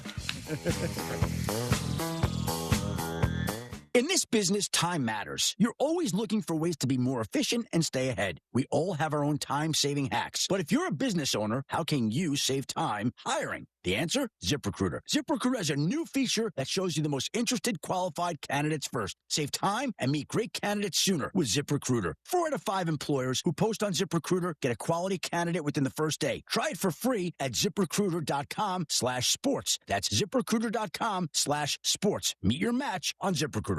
Rich Eisen here. Running a small business means every hire matters. A bad hire costs time and money, but the right one helps your business grow. The challenge? Finding that person without sorting through resumes. That's where LinkedIn Hiring Pro comes in. It screens candidates so you can focus on conversations with qualified talent. With Hiring Pro, you can hire with confidence and build the team you need. Join the 2.7 million small businesses using LinkedIn to hire. Get started by posting your job for free at linkedin.com/Eisen. Terms and conditions apply. Most car buyers don't know this. The longer you loan, the more likely you are to owe more on your car than it's worth. Millions of drivers are stuck in 6- and 7-year loans facing negative equity. Leasing with D&M avoids that trap, letting you drive the car you want without years of depreciation. For 50 years, Texans have trusted D&M to keep payments under control and drive smarter. Call 713-290-1000 or visit dmautololeasing.com today. D&M Leasing, the smarter way Texans drive. We make leasing easy at D&M. For 73 years, Stokes Hardware has been your go-to family-owned hardware store, serving 3 generations strong. Summertime weather is here. Prepare your backyard for your guests. We've got what you need for your curb appeal. Shop local, support small business, and get old-school personal service. Our knowledgeable staff is always ready to help. Hablamos Español. Find us online and follow Stokes Hardware on Instagram, Facebook, and TikTok. Stokes Hardware, family trusted since 1952. Houston, are you ready? The world's biggest tournament is taking over Midtown at Social Beer Garden HDX. Watch every match on massive indoor and outdoor screens with stadium sound that puts you right in the middle of the action. As every match comes alive, raise an ice cold Michelob Ultra or Modelo for every goal, save, and celebration. Bring your crew to Houston's ultimate soccer watch party. English and Spanish broadcasts available for all games. One tournament, one city, one place to watch it all. Social Beer Garden HDX. Visit socialbeergardenhdx.com for more details. The world stage of soccer is here, and ESPN 97.5 is bringing the excitement with our summer soccer watch parties presented by Huntington Bank. Join us all tournament long as we gather for the biggest matches, plus great food, cold drinks, and prizes. Experience the energy of international soccer in person with ESPN 97.5. Go to ESPN975.com for a full list of event dates and locations. The summer soccer watch parties presented by Huntington Bank. Don't miss the fun. Hey, Lance Zerline here. Stop throwing money away. Everyday valuable electrical equipment gets scrapped during renovations and demolitions. Equipment that's worth more than scrap value. Contractors, project managers, construction pros, M&J Electrical Supply will remove your electrical equipment and pay you more than the scrapyard. Zero hassle, better money, everybody wins. M&J Electrical Supply buys, sells, and removes electrical equipment. Call 713-699-5055 or email sales@mnjelectrical.com. Do you own a timeshare? Well, face the facts. You made a mistake. You made a bad purchase. A timeshare is not an investment. It's a money pit that continues forever. If you use your timeshare, that's great. But if you don't and you want to legally get out of your contract, call my friends right now at the Timeshare Exit Hotline. They're an experienced team of lawyers who help good people like you get out of a timeshare contract that they just don't want. Don't throw away your money on maintenance fees. Use it for things you really want. We can help you end your timeshare contract and stop the money drain immediately. If you're ready to move on with your timeshare, call our team right now. Call today for your complimentary free consultation. 800-403-8539. 800-403-8539. 800-403-8539. That's 800-403-8539. This is your deep inner voice. Exit 18th. Take the 18th Street exit. Exit 18th. Yanni Damaris here. If you're sitting anywhere on the 610 loop, stuck in traffic, exit 18th Street and grab a cold drink at Damaris Barbecue. We'd love to have you, and you'd love being here. We've got a full bar, beer, wine, liquor, and frozen drinks. And you can even be a family hero by taking home some delicious dinner. You heard me. 18th Street. Exit 18th. And get to Damaris Barbecue.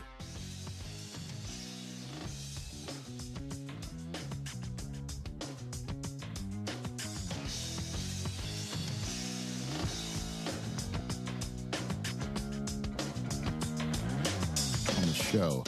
While the world watches the stars at the FIFA World Cup this summer, Hyundai has its eyes on the next generation of talent, the future stars who are already turning heads at age 14, because next doesn't wait for an invitation, and neither do we. Hyundai's always moved the future within reach. We did it when we made advanced safety standard on every vehicle and engineered EVs with ultra-fast charging capability. Because the future isn't some far-off concept, it's already here. Next starts now. Hyundai, an official partner of FIFA. JK was just telling me he was in London last week. Oh, nice. When I believe England drew with Ghana.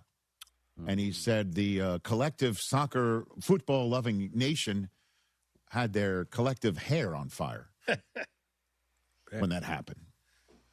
I believe it. So there's that. By the way, if you're on the European continent, the knockout round hasn't gone well for you. No. Are they over? Yeah. Wow. They are. I believe the Western Hemisphere is currently 4-0 in the knockout round. If I'm not mistaken, let's check this out. Norway and Ivory Coast in 10 minutes. Paraguay knocked out Germany. Yep.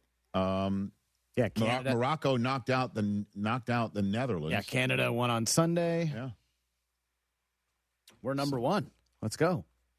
We'll talk about it in hour 3 with Taylor Twellman. We'll have also some more World Cup chat, as I've got a top 5 World Cup observations. I like observations that. I like of mine that. through group phase and the Excellent. first handful of Excellent. knockout Excellent. round matchups. Frazier in Kentucky. I'm listening. That's definitely Hey, Rich. a Frazier joke Hey, that's Rich, clearly over the head of this young man. What's up, Frazier? How are you? I'm doing great. How about yourself? How old are you, Frazier? I'm 13 years old. My man. Ladies and gentlemen, Frazier in Kentucky. What's going on? Yeah. All right. So, Rich, the Boston Celtics officially have a 2004 Nomar Garciaparra crisis on their hands. Ooh. And Brad Stevens needs to prepare for the Nomar solution for this inevitable blockbuster trade. All right. So, yeah, look, we got Jaylen Brown, incredible basketball player, who carried a Tatumless basketball teams last year all the way to the playoffs. I know they lost first round, still had a great year. Yes. Brown had a career year. He 28.7 points per game and was 6th in the MVP voting. I mean, that's a great year. He did phenomenal. But he's getting undervalued in the trade. He's kind of mad about this whole fallout from the Giannis situation. And I would like to connect this all the way to the 2004 Nomar Garciaparra fallout from the Alex Rodriguez trade. Okay. Nomar, right after that trade, was obviously he was pretty upset. There's a lot of famous things about him sulking in the dugout and just being upset. And I think, obviously, he's not gotten there yet, but I think Jaylen Brown right now is being a little immature. He's kind of getting in a fight with you media guys and focusing on things he really should not be focusing on this offseason. He should be paying more attention to preparing for the next season than worrying about aggregator clips and 19-second clips saying that he's the 7th best player on that title team. Obviously, he's not. He knows this. Doesn't have to go off on a rant like Stephen A. to prove that. But yeah. And but yeah. First of all, Frazier, I'm highly. Hold on a second. Hold on a second. Hold on. Yeah, sorry. So it's all good. It's all good. I'm highly impressed that somebody born, if I'm not mistaken, in either 2012 or 2013 is making a 2004 analogy. I like that. Chris, you'd like to correct Frazier? Well, the thing about the A-Rod deal, he's my my New England sports expert here on staff. The rumored A-Rod deal that was nixed by the Players Association because A-Rod was going to take way less money. Yeah. It was A-Rod, Nomar was not in the deal. It was for Manny and a prospect named John Lester, who is probably a Hall of Famer. And I believe he's up for the Hall of Fame this year. He should absolutely make it. Okay. But yeah, that was Nomar wasn't in the deal. Nomar got traded mid-season because the vibes needed to change. But but the analogy is understood that Jaylen Brown has got hurt feelings, and I don't blame him potentially here. Hold on, the Nomar trade I'm relating to. I know the Alex Rodriguez that was for Manny and obviously John Lester, as you just said. but Nomar was going to get traded as part of that deal so they could bring A-Rod in. Am I correct?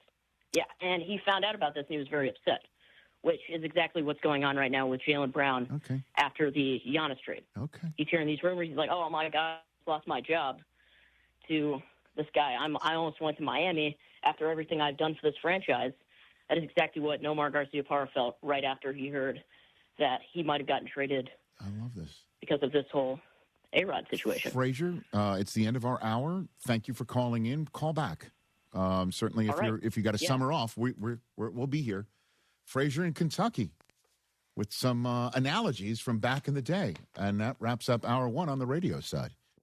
Smalls here. If you're heading into summer without a medical emergency kit, you're taking a risk most people don't think about until it's too late. Summer colds can turn into sinus infections that last weeks, ruining your perfect vacation getaway. And when you're traveling, finding a doctor and a pharmacy, it's stressful. That's why I ordered a medical emergency kit. It's like having an urgent care and a pharmacy at home. It includes prescriptions like amoxicillin and generic Z-Pak to treat a wide range of illnesses. So if you wake up sick, at home, or on the road, you have what you need. No waiting for your doctor, no hours at urgent care, and no pharmacy lines. Also, no copays. Match your symptoms to the right prescription in your guidebook or call their telemedicine doctor. Start meds sooner and feel better faster. Every home needs a medical emergency kit, so order yours online in minutes. It's shipped right to your door. Save $45 with my promo code SMALLS at urgentcarekit.com/smalls. That's promo code SMALLS at urgentcarekit.com/smalls. Prescription required. Always consult your doctor to determine if this product is right for you. From alligator to elephant, Republic Boot Company Houston handcrafts your boots, your story for life.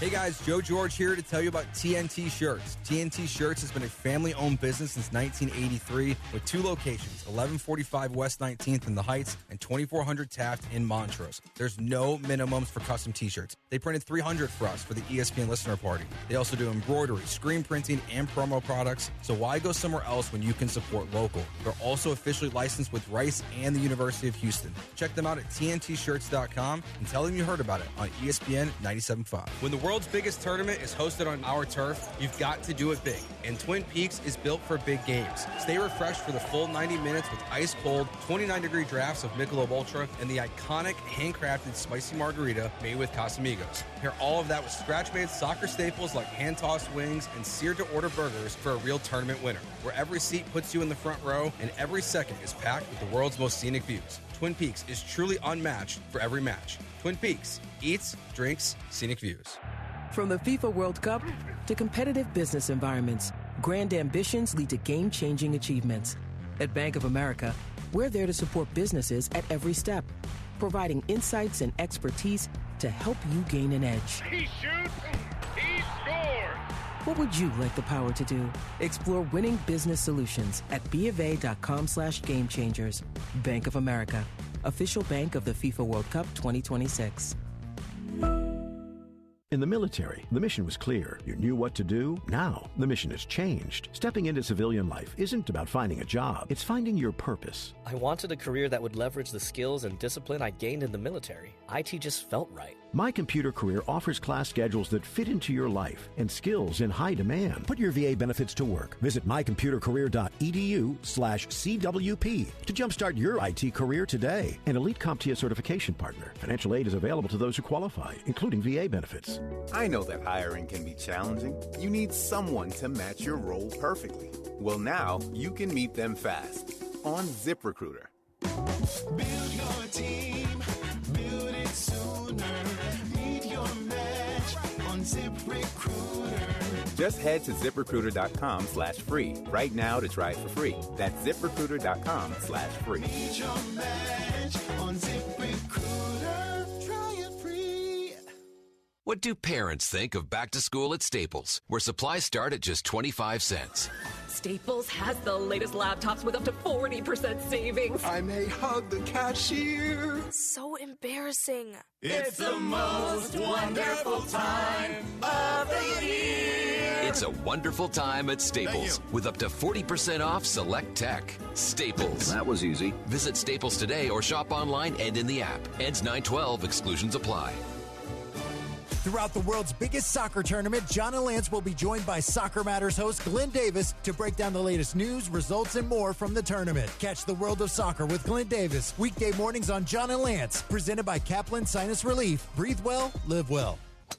Looking for a great round? Play Houston National Golf Club, a true link-style course with one of Houston's most unique layouts. Tee it up at the golf club at Texas A&M, ranked among the top public courses in Texas. Or plan a getaway at Cypress Bend Golf Club in Manning, Louisiana, set along beautiful Toledo Bend Lake, just 3 hours from Houston, with great stay-and-play packages. 3 incredible courses, 1 standard. Visit SterlingGolf.com. That's Sterling with 1 G. And book your next round today.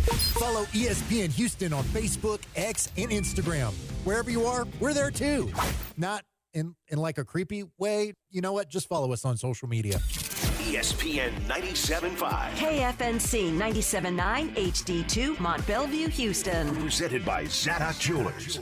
This is the Rich Eisen Show. Hey, everybody. Can't get enough of the Rich Eisen Show? You're in luck. You can find us everywhere. Watch us weekdays on Disney Plus from noon to 3 Eastern.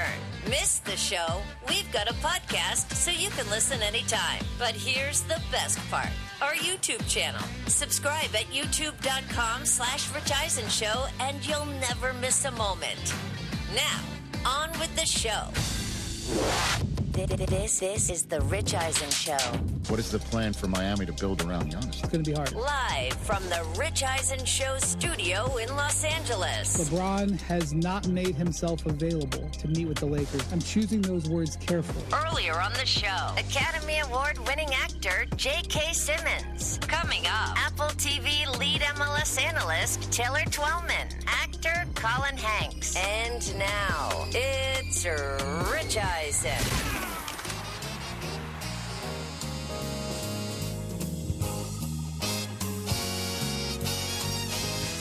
Hour number 2 of the Rich Eisen Show is on the air. Taylor Twellman's going to join us top of hour number 3 to talk about the World Cup. And then we've got Colin Hanks in studio, and it's going to be a fun hour number 3. Hour number 2 is just for us. 844-204-RICH, number to dial to have a conversation. We had hour 1 with the Academy Award-winning actor JK Simmons here in studio. It all began with the latest, what do we call it, a Shams bomb? What do we call it? Sure. I think that's fine. Yeah. Shams shout. I don't know. Shams shout. Shams bomb. I mean, it rhymes. That LeBron's told the Lakers, we're done. LeBron James. Rich Paul told ESPN that he's told the Lakers they can move on without him because he's playing elsewhere. That he's going to play. The Lakers expressed to James that they wanted him back, but the NBA's all-time leading scorer decides to move on elsewhere, says Shams. Yeah, a little follow-up to that. Anthony Slater covers the Warriors for ESPN. He has said that the Warriors have not been given any indication that they're the front runners. Yeah. And while there's optimism, some say that there will be a level of recruitment required to get LeBron up in Golden State. Yeah, man, I mean, if LeBron is going to go through free agency, I would imagine it's going to take a while. A tour? We doing a tour? I don't know about tour. Some people have to come. You know, he's going to. He's not going to them. The mountain's got to come to him. Yeah, right? I mean, yeah. Chris Haynes, you pop it up on the screen here. Chris Haynes says the Cavs are interested. Yeah, you bet they are. Cavs are interested. If I'm the Heat, I'm like, you want to play with Giannis? What about the Spurs? Hey, come mentor Wemby. We're that close to a title. We can get you. We are the best spot to get you that. The question is what is he willing to take as compensation? That's it. Has LeBron ever taken a discount? Did he do it with Cleveland as a hometown? I don't know. I'm not familiar off the top of my head here about it. Let me look. Jeannie Buss has sent out on the Lakers, what is his X, okay? I'm sure it's on the Instagram as well. The statement, thank you, LeBron. One of the greatest athletes in history will be thankful for his 8 years with the Lakers, including the title under the toughest imaginable circumstances. That's true. Again, I'm always don't tell me about an Astros. Oh, you mean the oldest team in the league got 4 months of rest? The countless records he broke in purple and gold. We wish him all the best in the future, both on the court and off. He will always be a cherished part of the Lakers family. Has O'Shea answered the bat signal? Yeah, he's going. He's occupied. Shay's on the way. He's going to call in within the next few minutes. Okay. So. But his last text was, and let me just make sure I quote him correctly. Let me take a shower since it's over the phone. So that's your boy. What the heck does that matter? What? The shower means he's getting ready for a Zoom. What does that mean? It's just he was just trying to be. He was joking. Let me take a shower since it's over. Oh, if he's fully showered, then I want to see him. Oh, you want to Zoom? Yeah, man. Tell him if he's showered. You know what? I'm just going to call him here. TJ, this is a fun game that we like to. Oh, you're going to call him. I was going to say, you want to play a LeBron James career earnings game? Ooh. Oh, it's got to be. It's got to be $1 billion. Oh no! No, hold on. 1-4? No, career earnings, NBA salary only. $750. $450. $580. It's a lot. Well, then he's a billionaire, so it's a lot. Yeah, I mean, a billionaire. So ring chasing in sports. You know what I mean? Yeah. And that's what I'm saying. The best shot. What I'm saying. It's not Golden State. Golden State is not the best shot to win a championship. And by the way, and when you're talking about salary caps in the NBA and space and things of that nature, it's similar in my mind to the draft, where it's like, I don't care what hat you're wearing. You're going to be on another team. You already know it, but we're still letting you wear a hat. Bobby Marks sent out on social, who's got money in free agency. There's 3 teams with cap space and $9.4 million room as a mid-level. Okay. Brooklyn, the Bulls, and the Lakers. Well, he's not playing for I got it. There's $9 million. $15 million non-tax mid-level and $5.5 million biannual. What does that mean? You can build. You know what I mean? There's half the associations there. Atlanta, Boston, Charlotte, Dallas, Detroit, Clippers, Memphis, Milwaukee, New Orleans, Philadelphia, Portland, San Antonio, Utah, and Washington. So out of all of them, with all due respect, right, you got Boston, Detroit. I mean, does he want to go play with Cooper Flagg and Dusty May and Kyrie? Hey, come play with the Clippers and win us a chip if you're that ain't happening. All right? Come on, why not? San Antonio. Dallas, San Antonio. I mean, San Antonio is the best shot to win a title. Correct. I mean, they were in Game 7 of the analytics finals with the Cavs, another team that's interested. That's true. Analytically, LeBron, right? Analytically, they were playing for it. Right Game there. 7. They were just right. All right. Do we have the video of Kenny Atkinson in the analytics parade? Oh, all right. 6.1 million tax mid-level. Again, I don't know what this means. There's Golden State, Houston, Indiana, Miami, Phoenix, and Toronto. You said Philly, though, right? Earlier? Philly was in that mix with, come win us a with chip. Boston and Detroit and San Antonio. Veteran minimum. Cleveland's there. I mean, he's going not home. Playing for the veteran minimum, is he? No. Like Denver, Minnesota, New York, Oklahoma City, Orlando, and Sacramento. But does that mean that's their only option? They can't move this around, that around, or they got this exception or that? Like, you know what I mean?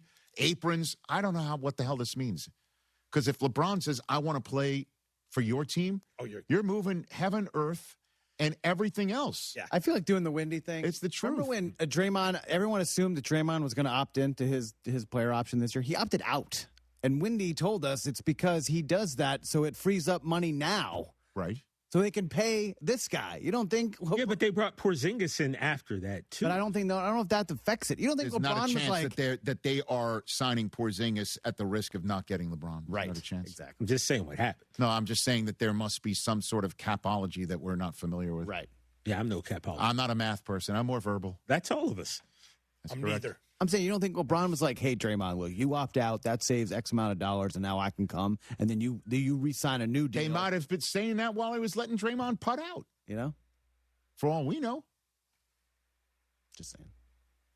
That's why I'm saying, the word is like, the Warriors have been not told that they're the front runners. Hell no.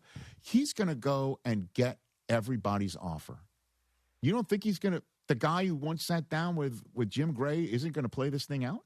You better shop around. I would do that too. You got one, and I don't blame him for, certainly if he had no interest in staying with the Lakers at the end of the day, that he did this on purpose to not give the Lakers any leg up in a negotiating window that was exclusive to them. And, man, one would think if he wants to use maximum leverage, he would keep the Lakers in the mix. But he's told them that door's shut. Shut. I don't think he needs that. Everybody needs leverage, pal. Everyone needs any maximum lever you can pull. Certainly if you're dealing with somebody like the Warriors.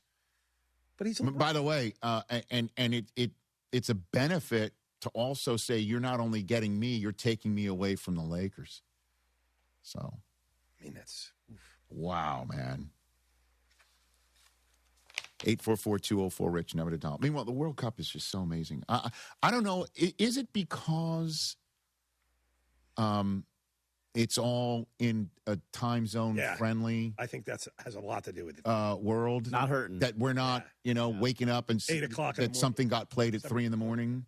Is that what it is? Maybe? Definitely helping. That we're seeing it all? I also think. Because it's on our continent? Being a casual. Mexico? Just kind of surfing in and out during these big events is also kind of helping it too. I think the women, when they started being really good, helped. Yeah, for sure. And now, 94 was different. Now it's different, Rich. It's now we're following. It helps that our team is playing well. And the men are playing well. That's what I mean. We like but winners. The women started that, I say, a lot. The fact that the United States is playing in the knockout round, it doesn't. It's not what's causing me to sit down and watch all of Morocco versus the Netherlands. You know what I mean? And again, that might be because it is a time zone friendly tournament. Yeah. For me. Yeah, that game started at 6 local. You know what I mean? And so there's that, but there's also, it's really compelling. I mean, you got some evenly matched people, and the fans that were in Monterrey last night in Mexico, they were lit. Yeah. When Morocco scored in stoppage time to tie it last night, right? And I'm going to make sure I'm getting all of this right. When they scored in stoppage time on Monday night, right, 1 minute into stoppage time to tie it on the Netherlands, they were showing a shot of the crowd. And I think John Strong, who I really like him and Holden. And by the way, you know how I feel about Ian Dark. Ian is amazing. He and Landon Donovan are great. Listen, the announce teams that Fox has for this are awesome. Also terrific, right? So that enhances. But when they scored in stoppage time, they showed the shots of fans. I think John Strong mentioned that he said that Monterrey's a dry town on a Sunday, but not on a Monday night because the amount of alcohol that was thrown in the air when Morocco tied it. So I'm getting goosebumps just even reliving it because it means so much. It means so much. And then the stories that you hear as well. This fella Gakpo of the Netherlands, and he lost his baby, newborn, right? Well, no, I think. Oh, I believe his partner had yet to give birth. Oh, and he scored to put them up. Cody Gakpo, he went down in a heap. And the whole team jumped on him. What a scene this was in Monterrey. This isn't a United States thing. It just isn't. I'm so compelled by all of it. And then Rebecca Lowe mentioned before the penalty kicks, or I think before the 2 15-minute periods that prior to penalty kicks because no one scored. I think that's when she mentioned that it was 25 goals now in stoppage time in this tournament. And 25 stopped me. I'm like, wow. And you could see it stopped Lawless because he's like, Project 25? And then, Zlatan and his Zlatan has been opinionating. Zlatan's the best. He went all in on the way the Dutch were playing. Thierry as well.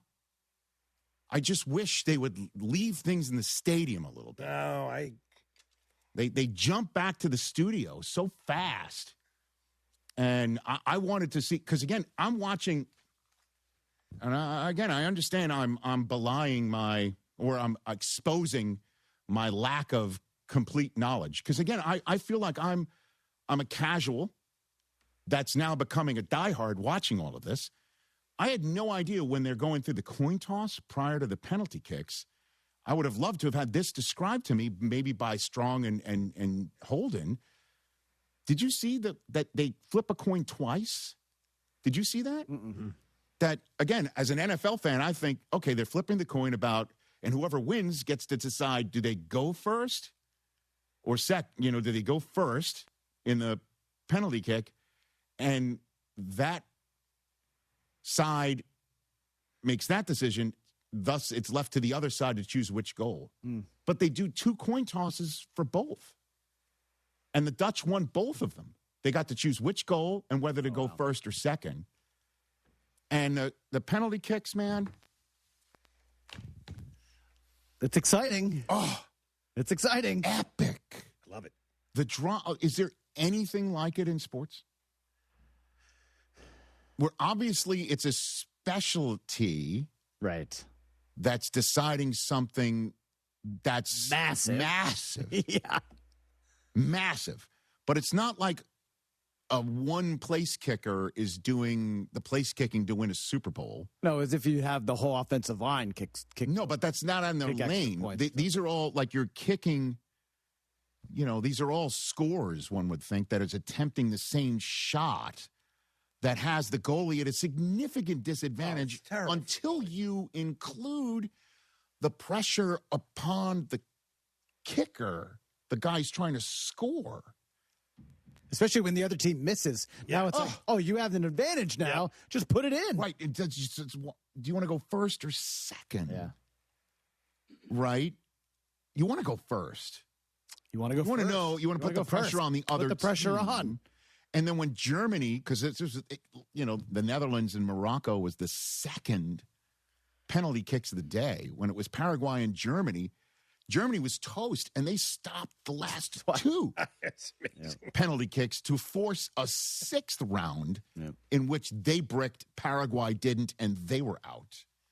And it was epic. And I turned to Susie, because Susie and I are watching this. Yeah. And I'm thinking to myself, and I said to Sue, I don't recall ever just Suze and I sitting down and watching a soccer game. And you're quiet during that. And we were locked. It's so tense. Locked. I mean, when I'm mixing, it's amazing. And I turn to Susie, and I'm like, the whole world is watching this right now. Continents, billions. Yeah, I'd love to see the worldwide ratings for yesterday. All 3 matches. All watching the same thing. The collective. Give me another thing that collectively the whole world is watching. It's unbelievable. And the Olympics are a level. Right, but. Not like the same thing. This is way more. Not the same. It's not the same. It's not the same for various bigger. Reasons. One of them has got to be also gambling. True. To be honest with you. No doubt. But. This is another. Entire countries are rooting for one individual in the Olympics or a team. But this is a different It's a different level. Man. It's beyond epic.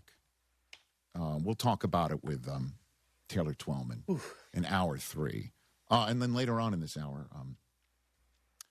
my top 5 World Cup observations outside of what we just went through. Excited for that. Scoreless right now between Ivory Coast and Norway. Yeah, no real scoring chances for either yet. So. 3 more knockout round matches. That's the other thing about the World Cup. It's bang, bang, bang. Over and over and over again, like a drum beat. Like when Canada played South Africa on Sunday, it was just one match. I'm like, when's the next one? Yeah. Right. When's the next one? Yeah, France, Sweden, 5 o'clock Eastern, Mexico, Ecuador, 9 Eastern. Locked in. From Mexico City, by the way, I can't imagine what that is going on down there right now. That stadium, too. Wow. What a scene it is there, too. What a scene. And Canada didn't win its group. Otherwise, they would have been up in their country. Yeah. Man, it feels like anybody can win it. And then you watch France and Argentina play, and you're like, yeah, those. By the way, France, are they high-fiving right now? That with Germany and the Netherlands out on their side? Mm-hmm. France is a big favorite right now in the odds. Whew. A SoFi personal loan is here to help you achieve something once thought impossible, overcoming high-interest credit card debt. Walk the tightrope of your finances with one low fixed-rate monthly payment, no fees required, and as soon as the same-day funding. That is right. Pull off your own debt-defying stunt with a SoFi personal loan. Visit SoFi.com/trick to learn more. Loans originated by SoFi Bank N.A. member FDIC. Terms and conditions apply. NMLS 696891. A certain showered star who is now falling asleep because he talked too much World Cup while he was waiting. O'Shea Jackson Jr. when we come back.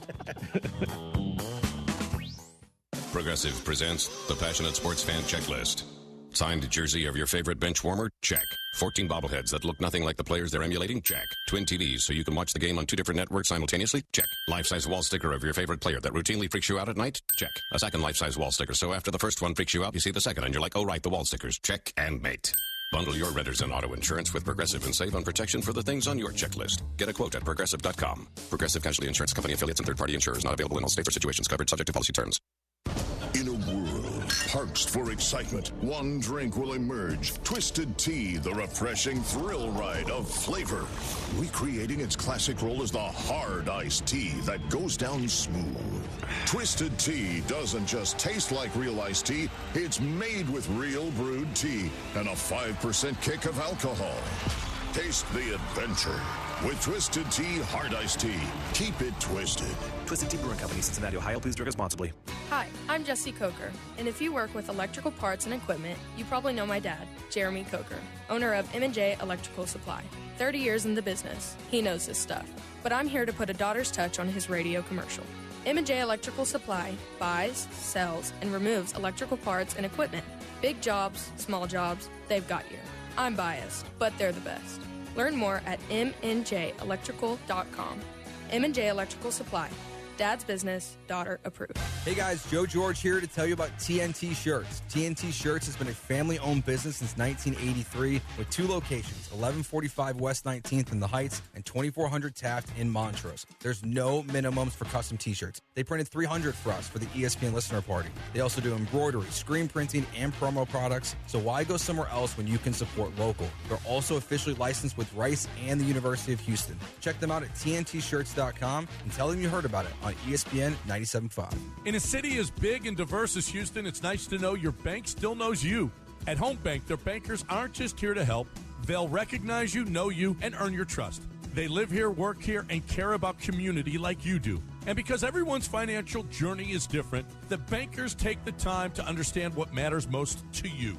Right now, they're offering several banking specials designed with Houston in mind. Whether you're saving for tomorrow, growing your business, or planning your next big step. The best part, you don't have to figure it out alone. Stop by any of Home Bank's locations across Greater Houston, River Oaks, Pasadena, Sugar Land, Baybrook, Friendswood, and the newly opened banking center in Tomball. To speak with a banker who's ready to listen, answer questions, and help you find options that fit your goals. Home Bank, just real conversations with real solutions and opportunities. Go to home24bank.com to get started today. Good for business, good for life. Home Bank, member FDIC, equal housing lender. Every family has challenges.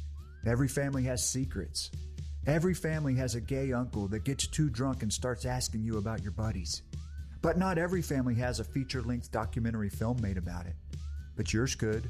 Go to yourheritagefilm.com and reach out. We sit down with your loved ones, visit about their upbringing, career, history, kids, school, everything. And we make a movie. They have a blast, and you have something truly special for generations. yourheritagefilm.com.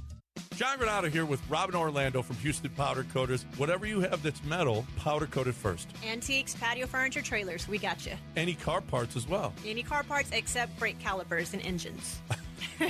It's very specific. Okay. Why? Because people have wanted that done. People want it done, but they get too hot, so we always say get those ceramic coated, which we don't do that. Okay. All right. And free pickup and free delivery. If you are between Houston, Galveston, and the Woodlands, we got you.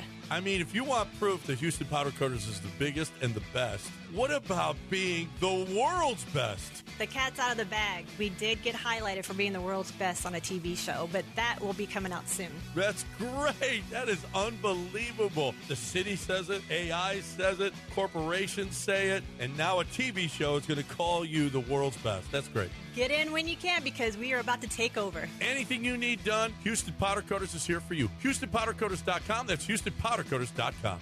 Place your next bet at the DraftKings Sportsbook inside the Golden Nugget Lake Charles. Catch all the action and immerse yourself in over 3,200 square feet of LED screens. Wager, watch, and win in the sleekest setting with the best odds. Order your favorite game day bites and sip on an award-winning cocktail at your game day headquarters. Only at the DraftKings Sportsbook, Louisiana's largest sportsbook at the Golden Nugget Casino, Lake Charles. A 2-hour drive from Houston. Must be 21 or older. Gambling problem? Please call 1-877-770-STOP. Can your IRA stand up to the next financial crisis that our top economists are saying is at our doorsteps? By allocating a percentage of your IRA into physical gold and silver with a tax-free rollover, you can diversify and safeguard your holdings from turbulent markets and economic downturns by putting your IRA back on the gold standard. Find out how to safeguard your assets with a tax-free rollover with a Genesis Gold IRA, the only IRA that can hold physical precious metals. Call now for your free gold and silver report.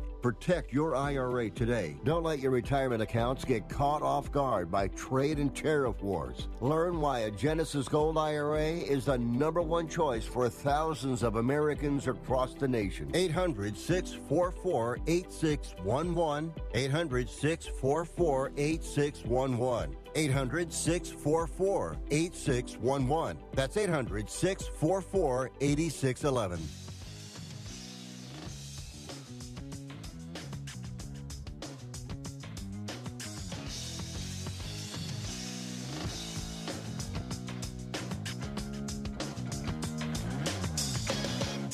So the Fat Joe curse is done. Our radio audience has returned. O'Shea Jackson Jr. kind enough to zoom in on a big Laker news day, last day of June. LeBron James has informed the Lakers, we're done. And we wanted to get your 2 cents on the subject matter. O'Shea Jackson Jr., what do you think? It's unfortunate. You know, I definitely would have loved to see him retire in purple and gold. He's been with us. And, you know, one standstill, I think the longest of any of the stops he's had in his career. So it would have been great, you know, just because I'm a Laker. I feel like all great things should end with me. But it's time. It's time. As a fan, I am grateful. You know, that dude won a championship for the Lakers after we lost Kobe, like same year. And that is something that you can't take away from the city, just how we felt and how it felt to, you know, get rid of that 10-year span of not having a championship. Also, I think about what if Solomon Hill doesn't take out his knees? What about if Anthony Davis doesn't get injured in that Phoenix series? And, you know, the Westbrook trade, how that set us back about 4 or 5 years. But, you know, you can't live in what if, just be thankful for what happened, and I'm thankful for King James. You're right, by the way. First 7 years of his career in Cleveland, and he spent 4 more in Cleveland for an 11-year aggregate, but that was after his 4 years in Miami, and his 8 consecutive years with the Lakers is the longest stint with one team in his career. So why do you think this happened? Well, you said it's time. I mean, why is it time? Wouldn't it be time for us to see a full season of what we saw in March? Didn't the Lakers went 16-2 in March or something like that? And then Luka was the player of the month of the Western Conference. And I'm sitting here on this set saying that's a team that can win the championship. And then Luka hurts his hammy and everything spiraled. Why not give a full year of that? I mean, to tell you the truth, Rich, hold on 1 second. Sorry about that. I'm a popular guy. I apologize. You are. And by the way, the freeze frame was outstanding. Thank you. I appreciate that. That was really very But I'm only saying it's time because his ass said he's not coming back. It's not like I really think it's time. I drilled down and got the answer, TJ. But I would have loved to be able to go into the playoffs with a healthy squad. Thanks Oklahoma for injuring Luka. Appreciate that. But we got to just take whatever cards we're dealt, and we're the Lakers. We got to move forward now. We got to look at this free agency pool and what's left and what we can make out of it, and do what we can to get to our real home, which is the NBA Finals. That's where we live. Okay. TJ thinks that when LeBron comes back, there's booze and crypto. What do you think?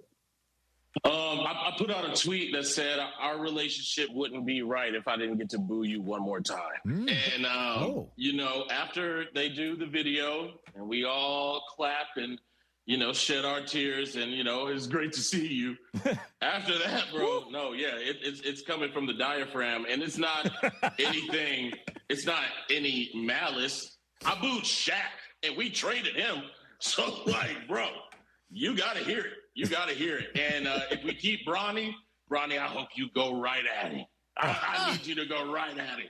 The pop that will fill that arena, it's all fair. It's back to being war. That's all. As soon as that first ball goes up in the air, you know what time it is. Yeah, Bronny's contract just yesterday became guaranteed, $2.3 million. Fully guaranteed. Go right at him, Bronny. Bottom of the year. Go right at him. Held on long enough to make sure his son secured the bag. Yeah. Yep. That's... Yeah, Bronny, it's all right. My dad made me do sideline reporting in Detroit by myself last week for Big Three, so I completely understand your dad just leaving you at work sometimes. Were you the one that sparked the brawl then? Was that you? That was the week before. That was in L.A. But, it's definitely interesting. It made us go viral. But at the Big Three, we all black children. It's just all peace and love. All right. So right now, with Luka coming back, now it's his team, and AR getting his money. Ayton's coming back, apparently. He's coming back, it looks like. Or at least he all right, he opted in. We'll see what else. So we got Oklahoma City and the Spurs. Where are we? Where are we putting the Lakers? Where are we putting them? How about this? What if, let's do this. Let's play it out this way. LeBron goes to Golden State. Oh, what a weird ending to your movie, dude. Don't do that. Go to the Eastern Conference. Why? Why would they go to the Warriors and playing with Curry and Draymond and a healthy Jimmy Butler when he comes back, Porzingis, Al Horford, Steve Kerr being the coach? Why isn't that a great ring chase? End of the movie. People don't forget, dog. You was talking crazy in 2016. You was talking wild. And I just, the report said that if he got AD to go there, then he'd see that. But it'd just be a weird ending to the movie. If I was him, obviously the Cavs were dismantled by the Knicks. But maybe a LeBron James would help that team along. I think he goes back east. I really don't care where he goes, Rich. It doesn't matter anymore. I'm tired of. I can't do the political thing no more. This is going to be a real test for JJ Redick because now you don't have your eyes that were, the player coach that he is. So they're really going to be watching you. But I got faith in you, JJ, because I'm a Duke fan, and I need you to lock in. All right, I need us to put it together. All right, because it's a ugly taste in our mouth right now, and we the Lakers, and they need to remember that. We're the logo of the damn league, and we need to start acting like it. Everybody can get their jokes off. Adam Silver letting everybody win a championship like it's just going out of style. And we need to come back. And I'm ready. I'm ready to lock in. Well, if you're saying Adam Silver's like the Oprah of commissioners, where everybody gets one, where's the Lakers championship? Where's that? We started it off. I'm speaking as a champion that's currently reigning. Yes. Right now, yes, and all that. I'm so happy that you got your championship outside of the civil rights movement. It is important. It is important. TJ, don't laugh too hard, bro. TJ, don't laugh too loud, okay. man. No, I got you. I understand. But you would check. I see what you're Bing saying. bong. I see what you're saying. Man. No, see, all right. Spike Lee and Subways, I get it. I understand what you're saying. Listen, we've won a championship with our former Dallas Maverick drafted in the same draft class as Luka Doncic. May you get yours. Brunson beat Luka to the trophy. May you get yours, O'Shea. May you. Thank you, man. Anybody but Brockman, right? Anybody but Brockman. I would agree with that. Yeah, yeah, man. I mean, unfortunately, he got one. Though. All right, that's O'Shea. Chris, keep it down, bro. We're trying to talk. Wow. Come on, man. Look at him, so loud. Wow. Well, listen, he's going to go work out. He's already working out his problems. He's going to go work out on that exercise bike. Is that exercise bike from which Straight Outta Compton movie was it for? Oh no, this is this is for sure. What's that era? Godzilla. What's that from? Godzilla. It's from Godzilla, dude. 2017. That thing got dust on it. I'm about to day drink. I just lost LeBron James. O'Shea Jackson Jr. Everybody, there he goes. He showered and now he's day drinking. That's what happens when that's what LeBron drove tells his Lakers he's done. Listen, I don't think they're a better team without him. That's for sure. We'll see what moves they'll make. All right, Rob Pelinka's on the clock now. What are you going to do with that space that you got? I mean, that's a lot of money that's not coming back in one form of one player. Let's see what you can do. Let's see what you can do. Meanwhile, Dusty May spoke. Speaking of somebody that won a championship and told the organization, we're not hanging anymore. Deuces. Yeah, take the L out of lover and it's over. Ooh, good song. Dusty May was asked about leaving Michigan for Dallas and the genesis of it. When did it all start to come into play? The very first conversation, whenever I bumped into Masai and Mike in Chicago. And at that point, I had full intentions of being back at Michigan no matter what. And we had a great conversation. It had nothing to do with this position. And then whenever we were talking about our guys, we had 3 guys in the lottery. It was mentioned that, would I have any interest in this job? And my eyes went up, and instantly I said, this one checks all the boxes. I said, there's certain criteria for any job that we coaches have. Mine's always been a little bit different, but this job checks all of them. Okay, I am making sure that I believe. Again, it was so many basketball championships ago for teams I root for that I want to make sure it is correct that Michigan did play the Midwest Regional Final in Chicago, right? Because the Big Ten Championship was in Chicago. I'm trying to find out when he says in Chicago, which Chicago it was. Right. I think it was, correct? When would he have bumped into them? That sounds like a Sean McVay Cabo thing. No, we just happened to bump into Matt Stafford. Yeah, this happened to and when, again, I don't have it here in front of me. When was Jason Kidd fired? Let's see. When did that happen? Because Michigan played Tennessee on March 29th, 2026. Kidd was fired well after that. Yeah, this was mid-May. Yeah. Sorry. May 19th. So was it Chicago? Was it the Combine? When was the Combine? That makes me think. I can't figure out what the NBA Combine. That must have been it. Right? I mean, because there are sometimes college coaches at the NFL Combine. And that was mid-May also. Yeah. So now that's where it was. Yeah. Probably. If he's there watching the 3 guys work out. Yeah, I mean, that's where they're like, hey, what do you think of this job? As they're also talking to John Shire, according to Windhorst. Yeah, I'm as you know, I'm taking a different approach to Dusty as O'Shea is to LeBron. You got the natty. LeBron's staying in the NBA to compete against the Lakers. It's not like he went to, say, like Michigan State. Yeah, but both of you should be happy. You both got what you wanted. You both got titles. You got 8 years of LeBron. Yeah, I mean, you didn't have Dusty for a long time, but he got you long enough. Yeah, but look, but bro, I know. Oh, please, the mission was accomplished. That's what I'm saying. I'm just not complaining. Yeah, trophies on the wall. I don't know. Part of me, Michigan's just not in the world of like whatever it costs, we're going to give it up. And the Regents are like, yeah, make sure Dusty gets $1 more than what the Mavericks are giving him, and get the NIL up. Let's go. We're a basketball school as much as we are a football school. Let's go. Like that. I don't know if that is Michigan's DNA. Certainly when Dusty is talking about having a dream of coaching in the NBA. I was probably 25, and I was incredibly ambitious, and I was trying to get to the top quickly. And then once Ann and I started having children, my entire perspective changed. I simply wanted to enjoy who I worked with, enjoy who I coached, and try to be the absolute best coach I could be. This is all too big of a dream. I did start preparing for this years ago, going to watch and trying to figure out if I could do this well.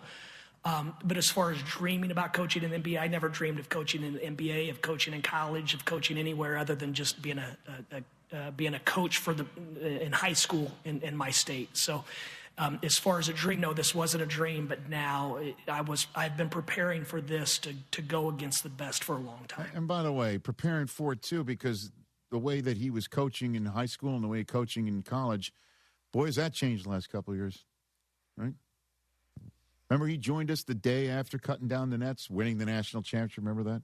Well, I remember you not inviting him on the show. Because I didn't want to bother him. For months. By the way, I won't reach out to him if he's going on an NBA championship run. I won't reach out to him. Just because, Still going to do that? I care for him. Yeah. But in all seriousness, remember he was saying that as soon as he was done, there was talking about who's in the portal and who's not. Mm-hmm. Like that morning, that night. Didn't he say that some of the coaches were already grinding tape or whatever? Right. Did he say something like that? Yeah. Something to that effect, yeah. That's just not. That's nuts. Oof. You know who wasn't grinding tape the next day? Mike Brown. No, he's still doing but that's, and again, that's the way it works in the NBA. Yeah. Like at some point, he and his wife and his kids will be able to actually have a vacation, right? Yeah. Enjoy the fruits of his labor, right? Yeah, man. I don't blame him. Meanwhile, Norway's up 1-0 on Ivory Coast. Yeah. Was it Holland? No, it was not Holland. It was Nusa. Beautiful strike from the left side. Look at you. I mean, Brockman's beautiful strike. I don't even know who you are. Yeah, I mean, that was cheeky. That's eloquent. That a was beautiful phenomenal. strike. Thank you. The beautiful game, the beautiful, eloquent Brockman. No matter how much you're going to start using words like that, just doesn't sound right coming from you. It's a beautiful strike. It was. Normally that's a curveball thrown by a Red Sox. That's right. American forever. By the way, starting pitching has been amazing for Boston. Look at you, man. That's what happens when the Yankees come into town without Judge and Stanton and Grisham and everybody else that's usually tormenting you. Hottest team in baseball. All right. Cancel the season. Mets would love to do that, man. I know. All right. Taylor Twellman's joining us top of hour 3. Phone calls, 844-204-RICH. Number to dial. I'm going to have a top 5 of my World Cup observations. I can't wait for this one, Rich. 1, 2, 3, I've been 4, 5. observing. I'm ready. I've spied with my little eye. Hire right the first time with LinkedIn Hiring Pro, people. Get started by posting a free job at linkedin.com/Eisen. 844-204-RICH, number to dial. Back with more in my top 5 observations of the World Cup. Skechers elite athlete OG Anunoby has been making history on the basketball court. Anunoby tips it in. Unbelievable. What a shot. He's been balling out in Skechers high-performance basketball sneakers, and the world has noticed. But how does OG train off the court to keep in peak physical condition? Hands-free Skechers Slip-ins Aeroburst. They help prepare OG for the physical demands of playing at a championship level. Get your pair of Aeroburst for only $165 at a Skechers store, Skechers.com, or wherever high-performance running shoes are sold. Rich Eisen here. Running a small business means every hire matters. A bad hire costs time and money, but the right one helps your business grow. The challenge? Finding that person without sorting through resumes. That's where LinkedIn Hiring Pro comes in. It screens candidates so you can focus on conversations with qualified talent. With Hiring Pro, you can hire with confidence and build the team you need. Join the 2.7 million small businesses using LinkedIn to hire. Get started by posting your job for free at linkedin.com/Eisen. Terms and conditions apply. Twin Peaks. Eats, drinks, scenic views. For happy hour and more. Hey guys, Joe George here to tell you about TNT Shirts. TNT Shirts has been a family-owned business since 1983 with 2 locations, 1145 West 19th in the Heights and 2400 Taft in Montrose. There's no minimums for custom t-shirts. They printed 300 for us for the ESPN listener party. They also do embroidery, screen printing, and promo products, so why go somewhere else when you can support local? They're also officially licensed with Rice and the University of Houston. Check them out at tntshirts.com and tell them you heard about it on ESPN 97.5. T-Mobile has an exclusive bundle for customers 55 and up. I'm Sarah Bowl. Yeah, I'm Frank Bowl. A reliable network is key for us. And with T-Mobile, it's been wonderful. And going to the 55-plus plan saved us so much money. A lot. And that's important. Trying to keep costs down. The home internet's been perfect. It's fast, it's quick. The setup was so easy, it took less than 15 minutes. It was like, ta-da! If you want simplicity, coverage, reliability, you want the whole package, T-Mobile has it. Right now, T-Mobile customers 55 and up can get 2 phone lines on America's best network, plus America's fastest 5G home internet for just $30 each. $30 per month each line with autopay plus taxes and fees. Minimum age 55. Pricing for home internet rely on 2 lines of essentials. Choice 55. $35 connection charge per line required. Best mobile network and fastest 5G home internet based on analysis by Ookla of Speed Test Intelligence Data 2H 2025. All rights reserved. Looking for a great round? Play Houston National Golf Club, a true link-style course with one of Houston's most unique layouts. Tee it up at the golf club at Texas A&M, ranked among the top public courses in Texas. Or plan a getaway at Cypress Bend Golf Club in Manning, Louisiana, set along beautiful Toledo Bend Lake, just 3 hours from Houston, with great stay-and-play packages. 3 incredible courses, 1 standard. Visit SterlingGolf.com. That's Sterling with 1 G. And book your next round today. Houston, are you ready? The world's biggest tournament is taking over Midtown at Social Beer Garden HDX. Watch every match on massive indoor and outdoor screens with stadium sound that puts you right in the middle of the action. As every match comes alive, raise an ice cold Michelob Ultra or Modelo for every goal, save, and celebration. Bring your crew to Houston's ultimate soccer watch party. English and Spanish broadcasts available for all games. 1 tournament, 1 city, 1 place to watch it all. Social Beer Garden HDX. Visit socialbeergardenhdx.com for more details. Are you looking for the cheapest prices on car insurance? Then call the Cheap Car Insurance Hotline right now. Hey, you're guaranteed to save money on your car insurance. Most car insurances can be canceled at any time. That means if you find a better deal, you can switch right away. We're not just one company. We offer most of the major brands of car insurance. We're like a discount supermarket for car insurance. And it doesn't matter if you have a good record or a bad driving record. Our agents are experts at finding you the right car insurance for your needs. Our average customer saves hundreds of dollars a year when they call us to switch. So why don't you make this 100% free call right now and see how much you can save on your car insurance? 800-871-9417. 800-871-9417. 800-871-9417. That's 800-871-9417. Looking for a great way to listen to ESPN 97.5 whenever and wherever you are? Then download the ESPN Houston app. Just search ESPN Houston in your app store and download today. The ESPN Houston app is brought to you by Dream Rate Mortgage, U.S. Coins, and Texas Card House. Subscribe to ESPN Houston today on YouTube and make sure to slap that bell to get notifications on new videos as soon as they release.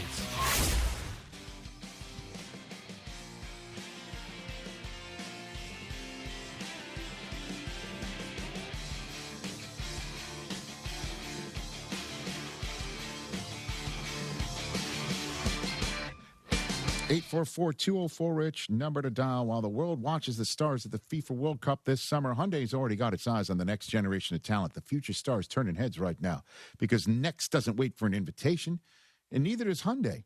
Hyundai's always moved the future within reach. We did it when we made advanced safety standard on every vehicle and engineered EVs with ultra-fast charging capability because the future isn't some far-off concept. It's already here. Next starts now. Hyundai, an official partner of FIFA. My hometown is Staten Island, New York, and that's where David is calling in from. What's up, David? And on the Rock. Shaolin. Where are you calling in from, David? What neighborhood of Staten Island? I grew up, Rich, in West Brighton. Okay. You're talking to a Willowbrook native right here. It's a pleasure to meet you, Rich. I've been waiting to ask you this question for about 25 years. Oh, wow. Yeah, I know. A buddy of mine was watching Sports Center way back when. You did a golf highlight with Dave Eichelberger and Brent Geiberger. Okay. And they were playing in the same group. Kudos to you for even getting through that highlight with those names. Yeah, it's tough. At one point in the round, one of them got a 12. I can't remember which one said it. Now, my friends and I grew up playing golf at Silver Lake, and I know you played there as well. I did. You said during that highlight, you go, one of them got a 12, and you said, I haven't done that since Silver Lake on Staten Island. My friend and I lost our mind. We're like, oh, my God, he said Silver Lake. That's true. So, Rich, I've always wanted to know, do you remember what hole it was? Hell no. When you made that reference? I do not. I'm sorry. I don't remember what hole it was on. I don't remember very much about my Silver Lake days playing public golf there, or even La Tourette Golf Course on Staten Island, New York as well. That's right. No. That's when I first started playing, though, because I didn't play in high school very often. And I've sliced maybe a couple of strokes off my game since then. But I've gone from Silver Lake to the American Century Championship. So I've moved along at least. But thanks for the call, David. David. Of a step up. Say hi to the Rock for me. Call back anytime. That's David in Staten Island. All right, I've got a top five. There. Thank you very much. I've got a top five, everybody. do it. I've been spying with my little eye. The World Cup. I've got some observations. My top five World Cup observations presented by Hyundai. High five. 1, 2, 3, 4, 5. Rich's top five. All right, I've been watching a lot of World Cup.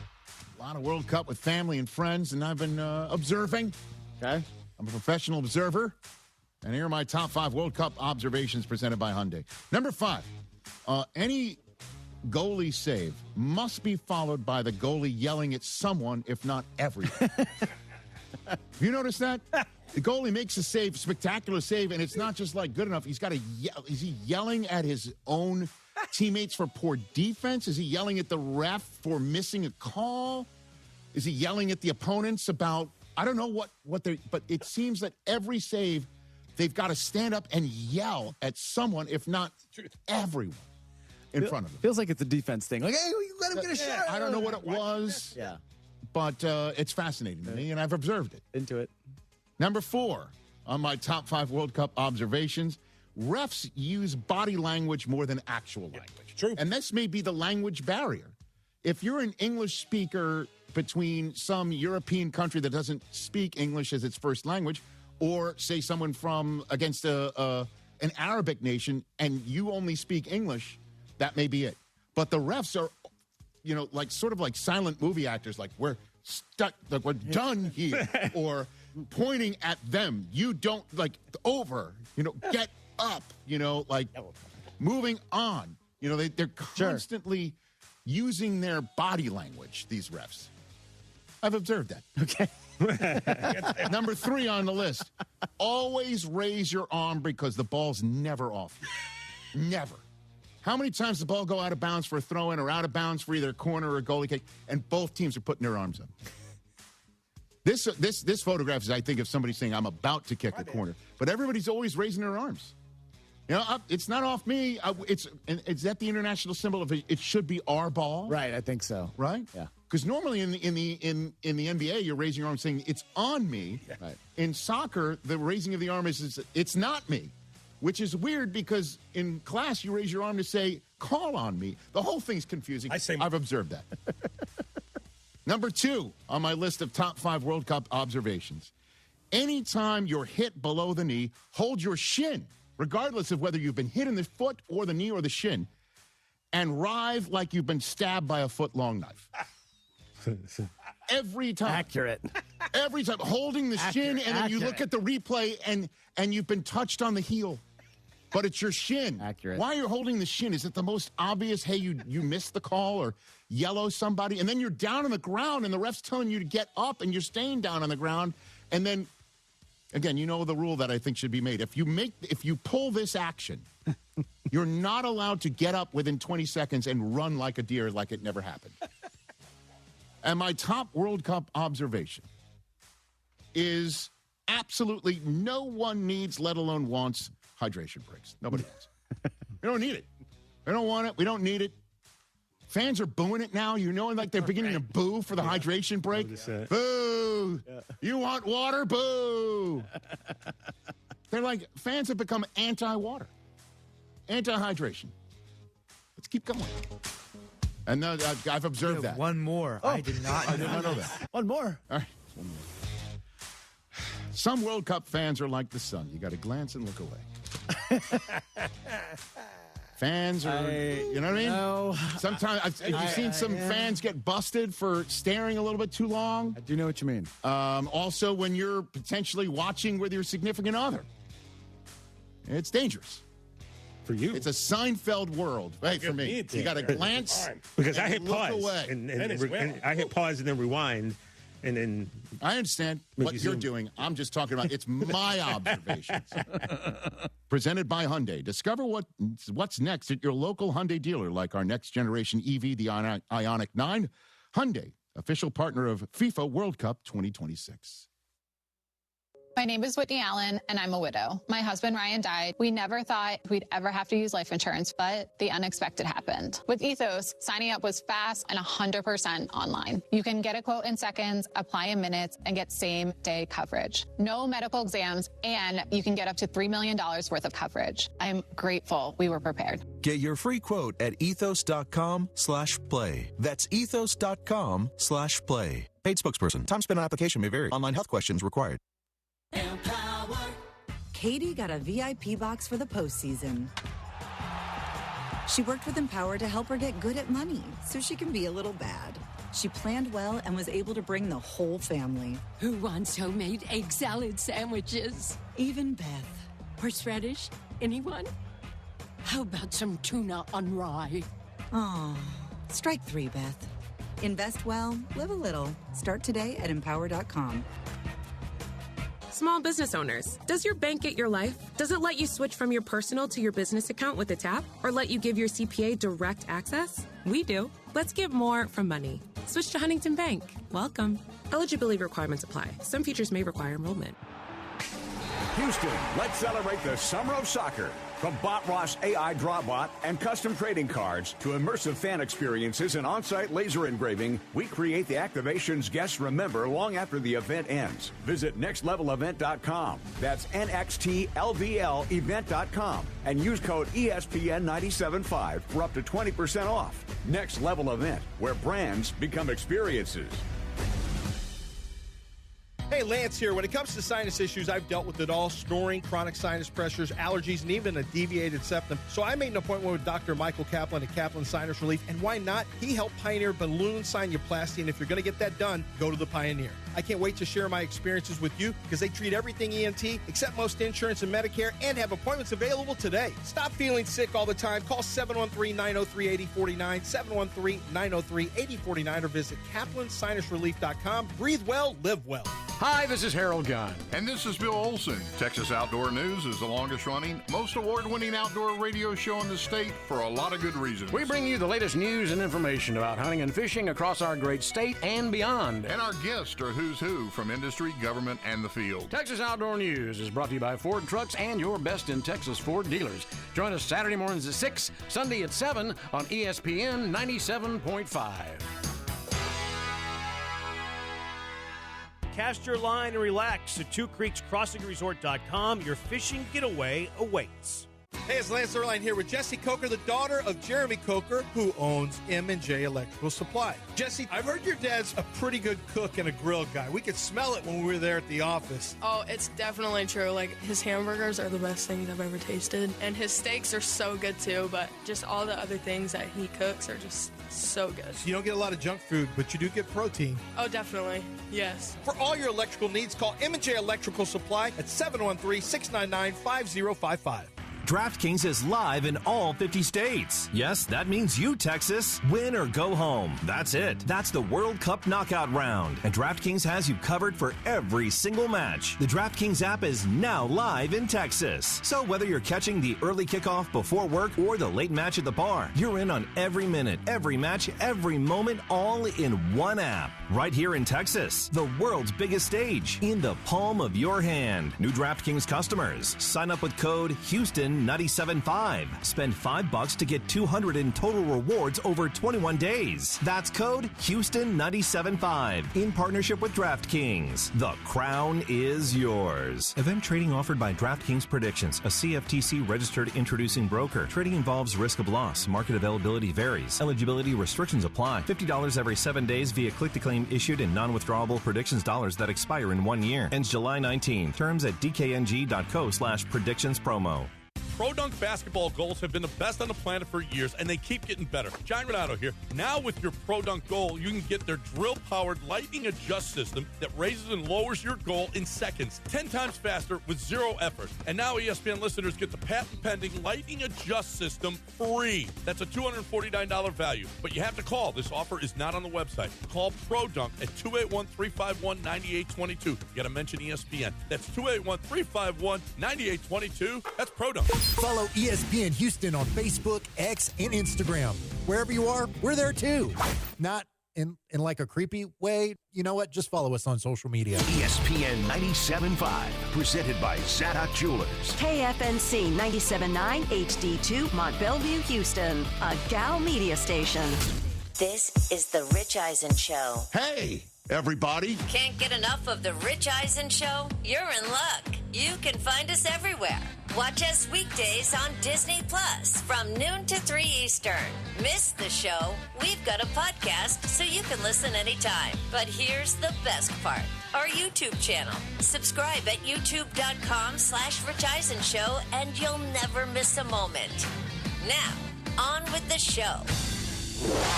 This is the Rich Eisen Show.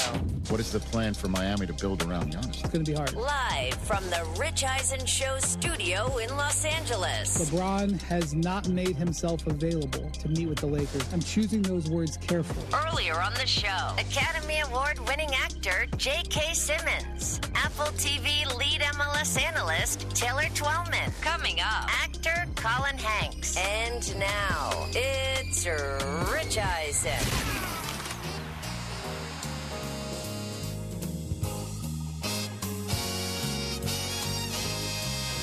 Hour number 3 of the show is on the air. I just followed up my top 5 observations of the World Cup segment, and I threw it out. But I'm like, you know what? I need to smooth it out in case Colin Hanks has any observations about my World Cup observation. So they're very keen observations. That was the end of hour 2. Hour 1, the Academy Award-winning actor JK Simmons here. Colin Hanks about to join us. Right now, halftime.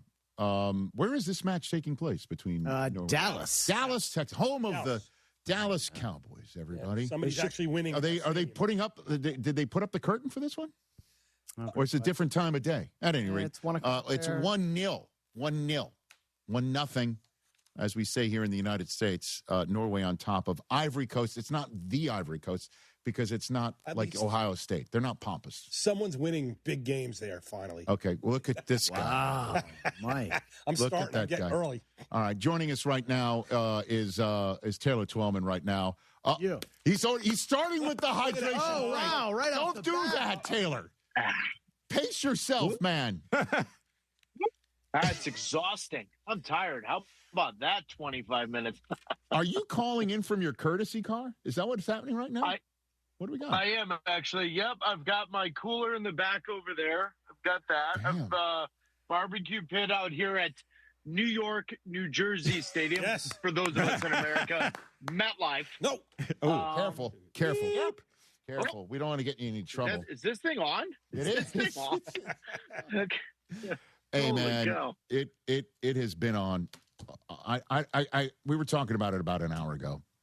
I don't know if it's because this is a time zone friendly World Cup that's causing me to watch way more, but the competition appears to be wide open. It really feels like anybody can win. The 25 stoppage time goals are riveting. Crazy. Right? What is it about this World Cup, Taylor? Is it an outlier? Is it better than before? Like what is it right now? It's a great question, actually, because I don't know if I could put my finger on one thing, Rich, on why it's been so good. Now, on one hand, I would say 25 stoppage time goals could be part of the hydration break and the fact that you're more than likely adding 10 minutes to the end of the game. And I don't say that tongue in cheek. I mean that like logistically and mathematically, how much is that? But we saw some of this in 2022 because they were in an essence saying, we're going to add time if you're delaying games, delaying restarts, rolling around. So they've already implemented this in world football and in the game internationally that we're going to add extra time. And if it's 12 minutes, it's 12 minutes. But in saying that, in this pressure cooker, you still have to deliver in that moment. And that's where that gets the attention. So 25 stoppage time goals to me is thrilling. This is a sport that you can easily, collectively shut down a better team with better players. No better example than Paraguay against Germany yesterday. And I was there. I was in the building, and I was there from start to finish. Germany had no answers. There was an arrogance by how they approached the game. But Paraguay, the same team that the United States completely handled with ease, frustrated the absolute heck out of Germany just by collectively being on point. Now, penalties are penalties, and you've got a 6'10" goalkeeper with a wingspan that covers the entire goal, and he came up massive in key moments.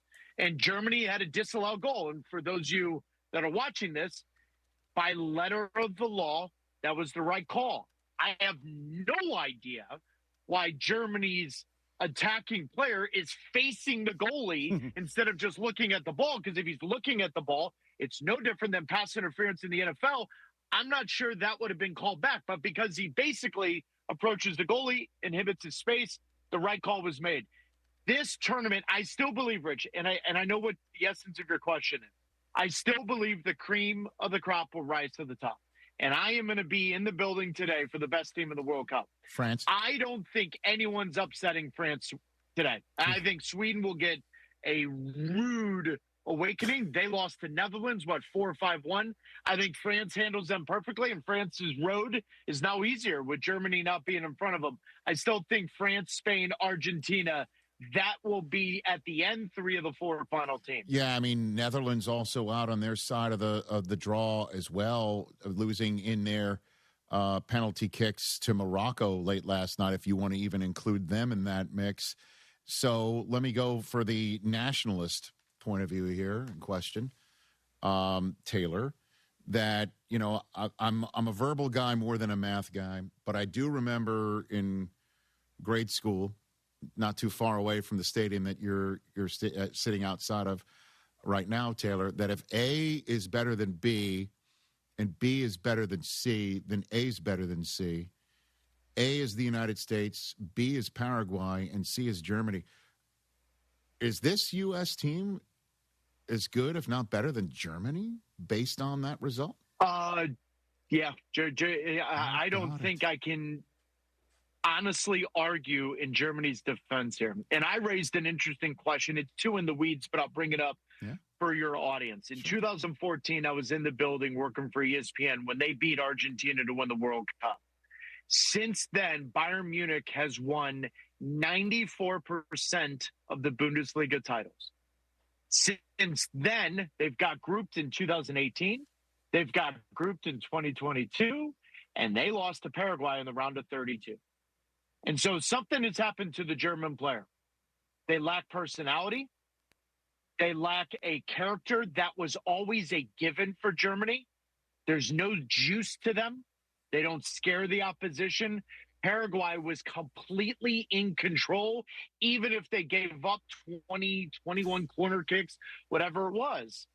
I think when you look at this United States team, there's a hunger that would give them listen, we all watched the friendly before the World Cup.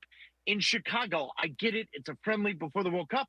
But the United States completely handled themselves with ease, with no real struggle against a Germany team that in years past they would have struggled against. And so, listen, the high-profile player, maybe on the German side from 1 to 26, but that gap that used to be pretty big when I was playing against Germany, I'm not totally sure that exists right now. And I think that's a bigger indictment on Germany versus the feather in the cap of the United States. Because I think the feather in the cap for the United States, they've bridged the gap with a lot of nations.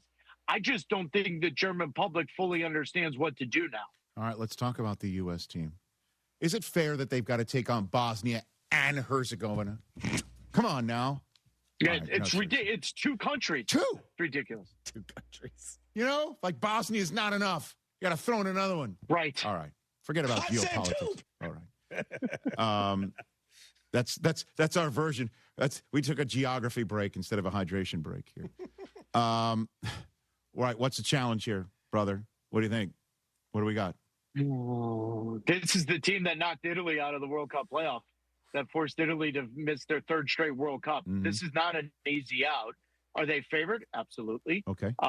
They're going to be better tactically than Paraguay. They're going to be more astute individually within the collective process. And what I mean by that, each individual will do his job for the collective to really work. They're going to frustrate the United States. They're not going to be as ugly as Australia played. They'll be better technically. In saying that, though, Rich, I think your audience will appreciate this, is that when you look at their emotional competence in this will be the first knockout stage game for Bosnia. Okay? That is very interesting for them on how to deal with that. The other part to this is when they walk out onto the field and they see all red, white, and blue, their same colors, and yet all red, white, and blue are rooting for the United States. How do they deal with that? I think the first 25, 30 minutes is massive for the United States. And I think if they get an early goal, they blow the doors off the building. Now, in the 65th minute, when you text me and say, why is it still 0-0? That is where Bosnia is going to be sitting there. They're playing with house money. The anxiety of the building is going to raise. And then the United States, which I don't know this answer to, who are the wild cards coming off the bench? We didn't get those answers in the Turkey egg game.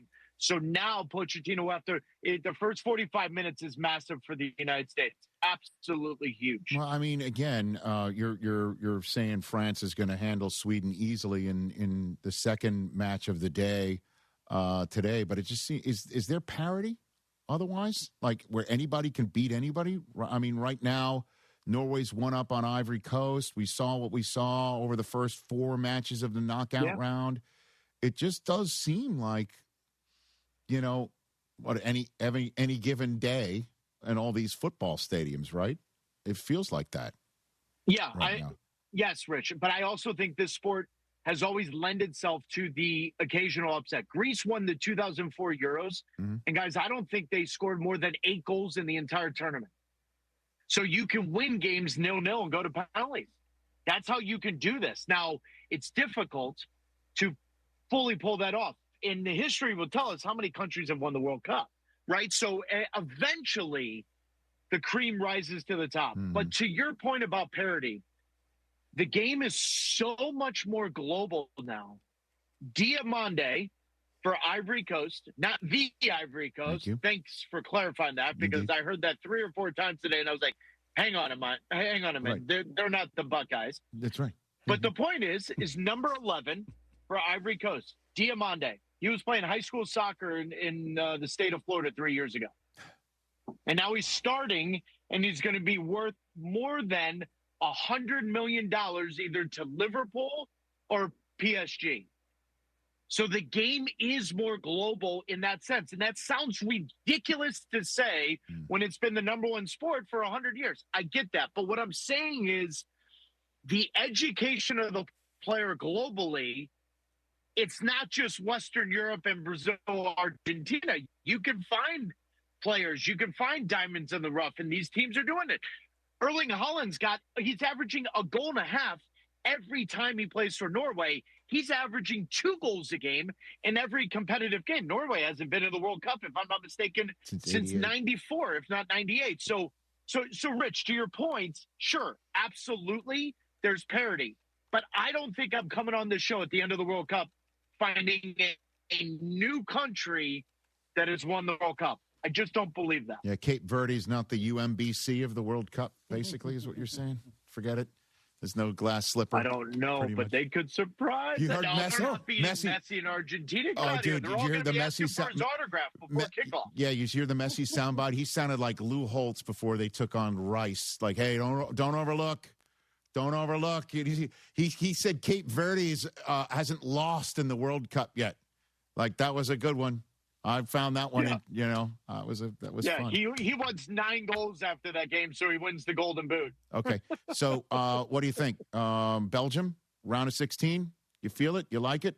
What do you think? Is it going to happen? What do you think? No, I think Senegal wins. Oh, so United States v. Senegal in the round of 16. You think? Yep. Okay. Yep, I do. And that's and that. Well, screw it. I can't believe I'm actually asking these questions, legitimately asking these questions, because in previous World Cups it would be like, why the hell would I even say? Hold on a minute, Rich. Yeah. Okay. By the way, I can't wait to do that at the American Century Championship as well, right in the middle of my golf. I was taking hydration breaks, and they're going to be like, Rich, you have to swing at some point. I'm getting ready for that next week. Rich, you got to play golf. I'm like, no, I'm here to. I'm hydrating. Everybody back off. But there's nothing better than lukewarm water that's been sitting in this for. But you're doing it for the bit. 95 degree weather. We are all about selling out for the bit on this program. Stick to it, Taylor.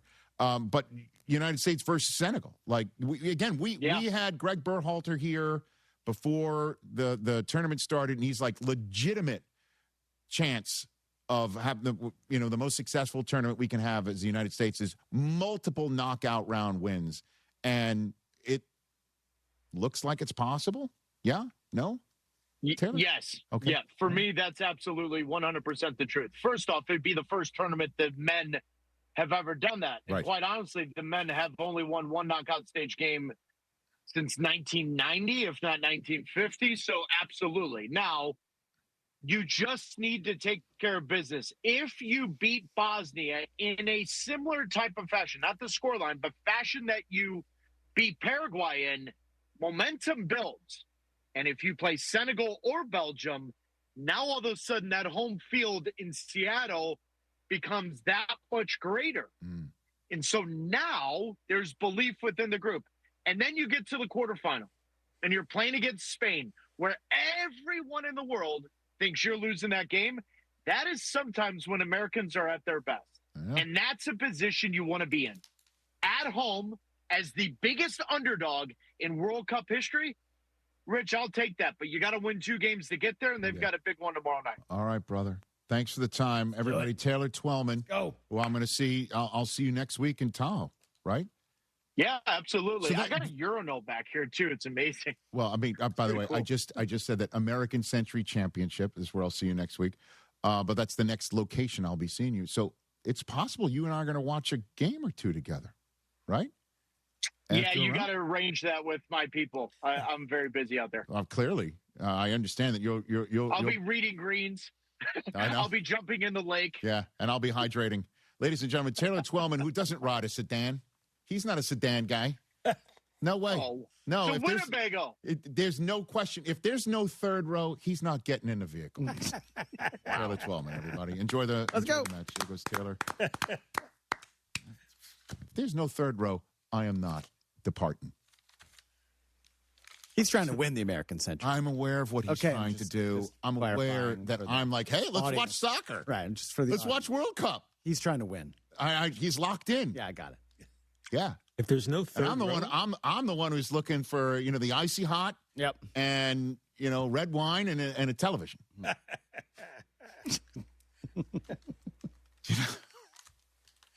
me look at this right now. Not in that. Hold on a minute. Let me look at this possibility right now. Screw it. Colin's about to come out here. So we get there Wednesday, July 8th. There's no games. There's round of 16. That's a 1 o'clock Eastern. So that's going down. And then Friday, oh boy. Yeah, all these matches. The Saturday of American Century Championship is what? 2 games. 2. I said 2 games at round of 16. 2 games. 2 games. I said 2. Yeah. That's quarterfinals. That's yeah. No, round of 16. No, round of 16 winner. So those are quarterfinal games. Okay. Yeah. Rich, quarterfinal games at American Century Championship. Yeah. Watch party. Taylor Twellman on. Not there because he's trying to win. I'm there like, who's with me? Hey. And then I got to get to sleep because I've got the first tea time of Sunday. You and the Kelseys and the Miz, George Kittle. You know what? It's going to be better. I'm just saying. I should be more positive. Yeah, well, you should practice. When it comes What are we talking about? When it comes to your home, Pella Windows and Doors are the experts at taking care of you and your home, unlike some people around here. At Pella, they find the products that meet your needs, and their experts install them. That means working with a company that builds and installs a quality product with real pricing, real simple, really beautiful. And when a trusted name like Pella chooses to partner with the Rich Eisen Show, that says a lot. 0% financing options are available. Certain restrictions apply. Visit your local Pella Windows and Doors showroom today at Pella.com/Eisen for details. Make life brighter with Pella Windows and Doors. Pella. Ladies and gentlemen, Colin Hanks is about to come out of our green room. We're going to talk silo and what coaches are like as a stepdad. It's coming up. When's the last time payroll was the easy part of your week? With Gusto, it can be. Gusto is the all-in-one platform designed to take the hassle out of managing your team, from payroll and compliance to hiring, onboarding, and more. With Gusto, you can get back 2 full days each month with all the time you've saved. Go to gusto.com today and learn why over 500,000 small businesses choose Gusto. That's GUSTO.com. Gusto.com. Rich Eisen here. Running a small business means every hire matters. A bad hire costs time and money, but the right one helps your business grow. The challenge? Finding that person without sorting through resumes. That's where LinkedIn Hiring Pro comes in. It screens candidates so you can focus on conversations with qualified talent. With Hiring Pro, you can hire with confidence and build the team you need. Join the 2.7 million small businesses using LinkedIn to hire. Get started by posting your job for free at linkedin.com/Eisen. Terms and conditions apply. Evan, Canty, and Michelle are unsportsmanlike. I love the Killers. You do? Yeah, of course. You waited 3 years to tell me this? I've told you this before, you just don't listen. Michelle, name some Killers songs. Oh, boy. Mr. Brightside. Yep, good start. Any else? That's all you need to know. Really, that's it? No, there's more. What did you other tell ones? us? We're waiting. If you played them, I would know them. Then you don't know them. Hold on, let me look them up. No, that's the whole point. Unsportsmanlike. Weekday morning starting at 6 Eastern on ESPN Radio and on ESPN2. Looking for a great round? Play Houston National Golf Club, a true link-style course with one of Houston's most unique layouts. Tee it up at the golf club at Texas A&M, ranked among the top public courses in Texas. Or plan a getaway at Cypress Bend Golf Club in Manning, Louisiana, set along beautiful Toledo Bend Lake, just 3 hours from Houston, with great stay-and-play packages. 3 incredible courses, 1 standard. Visit SterlingGolf.com. That's Sterling with 1 G. And book your next round today. Houston, the world is here, and we have the perfect place to watch all the soccer action. Spanish Flowers Restaurant, where every match is on, every goal is celebrated, and every fan is welcome. Grab sizzling fajitas, legendary Tex-Mex favorites, and ice-cold margaritas while you cheer on your favorite teams. Heading to a match? Stop by our iconic North Main Street location just minutes from downtown. Open late and open 24 hours on weekends. Your home for epic soccer celebrations is Spanish Flowers. For locations and specials, visit SpanishFlowersRestaurant.com. For 70 years, the Humane Society of the United States has worked to end animal cruelty. Now, we're continuing that mission as Humane World for Animals. We're working around the globe to care for animals who are suffering today. And we tackle the root causes of cruelty for a kinder tomorrow. We bring big ideas, bold action, knowing that together we can make a difference. We're building a humane world where wild animals stay wild and protected. where farmed animals no longer suffer, and no animals are used in experiments, where our companions are cared for throughout their lives. We are Humane World for Animals, driving global change for the end of animal cruelty.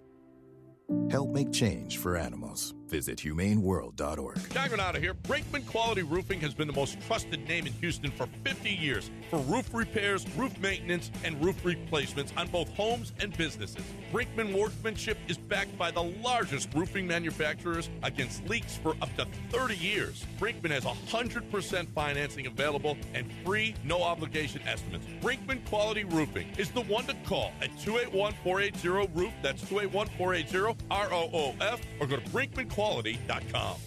John Renato here. Walking into Republic Boot Company at 11th and Studewood in the Heights is like walking into a time machine to the Republic of Texas. Seriously, go check it out. Whether it's their exclusive 1836 collection of all leather boots or a customized pair with whatever material and design you want, these are going to be the most comfortable boots you've ever worn. Hats, suits, and all kinds of handmade leather products in a Texas-inspired haven. Book their space for your next event. Republic Boot Company, where tradition meets style. RepublicBootCompany.com. Houston, let's celebrate the summer of soccer. From Bot Ross AI Drawbot and custom trading cards to immersive fan experiences and on-site laser engraving, we create the activations guests remember long after the event ends. Visit nextlevelevent.com. That's NXTLVL event.com and use code ESPN975 for up to 20% off. Next Level Event, where brands become experiences. Hey guys, Joe George here to tell you about TNT Shirts. TNT Shirts has been a family-owned business since 1983 with 2 locations, 1145 West 19th in the Heights and 2400 Taft in Montrose. There's no minimums for custom t-shirts. They printed 300 for us for the ESPN listener party. They also do embroidery, screen printing, and promo products, so why go somewhere else when you can support local? They're also officially licensed with Rice and the University of Houston. Check them out at tntshirts.com and tell them you heard about it on ESPN 97.5. Looking for a career that offers real opportunity? IBEW Local 66 is opening the door. With more than 4,800 members, their apprenticeship programs combine classroom instruction with paid, hands-on training so you can earn while you learn and build a nationally recognized career in electrical, construction, or line work. Whether you're just starting out or ready for a new direction, they're ready to help. Visit IBEW66.com. Powering careers, powering the future, IBEW66.com. Hey, Lance here. When it comes to sinus issues, I've dealt with it all: snoring, chronic sinus pressures, allergies, and even a deviated septum. So I made an appointment with Dr. Michael Kaplan at Kaplan Sinus Relief. And why not? He helped pioneer balloon sinuplasty. And if you're going to get that done, go to the Pioneer. I can't wait to share my experiences with you because they treat everything ENT, accept most insurance and Medicare, and have appointments available today. Stop feeling sick all the time. Call 713-903-8049, 713-903-8049, or visit kaplansinusrelief.com. Breathe well, live well. I'm in my late 60s. My husband died a few years ago. He did all of our taxes. I sold a piece of property last year, and I forgot to claim the proceeds of the sale. Next thing I know, I got a letter from the IRS telling me that I owe over $50,000. Now I have a huge tax problem. I don't have that kind of money. I wish I knew who to call. If you sold property in the last calendar year or didn't claim all of your part-time or even retirement income, you could be in big trouble with the IRS. Call first before they send you a letter. If you've already got a letter, call. We'll help you file years of past tax returns and save you time and money. So call the tax doctor. The call is confidential and free. 800-240-4587. 800-240-4587. 800-240-4587. That's 800-240-4587.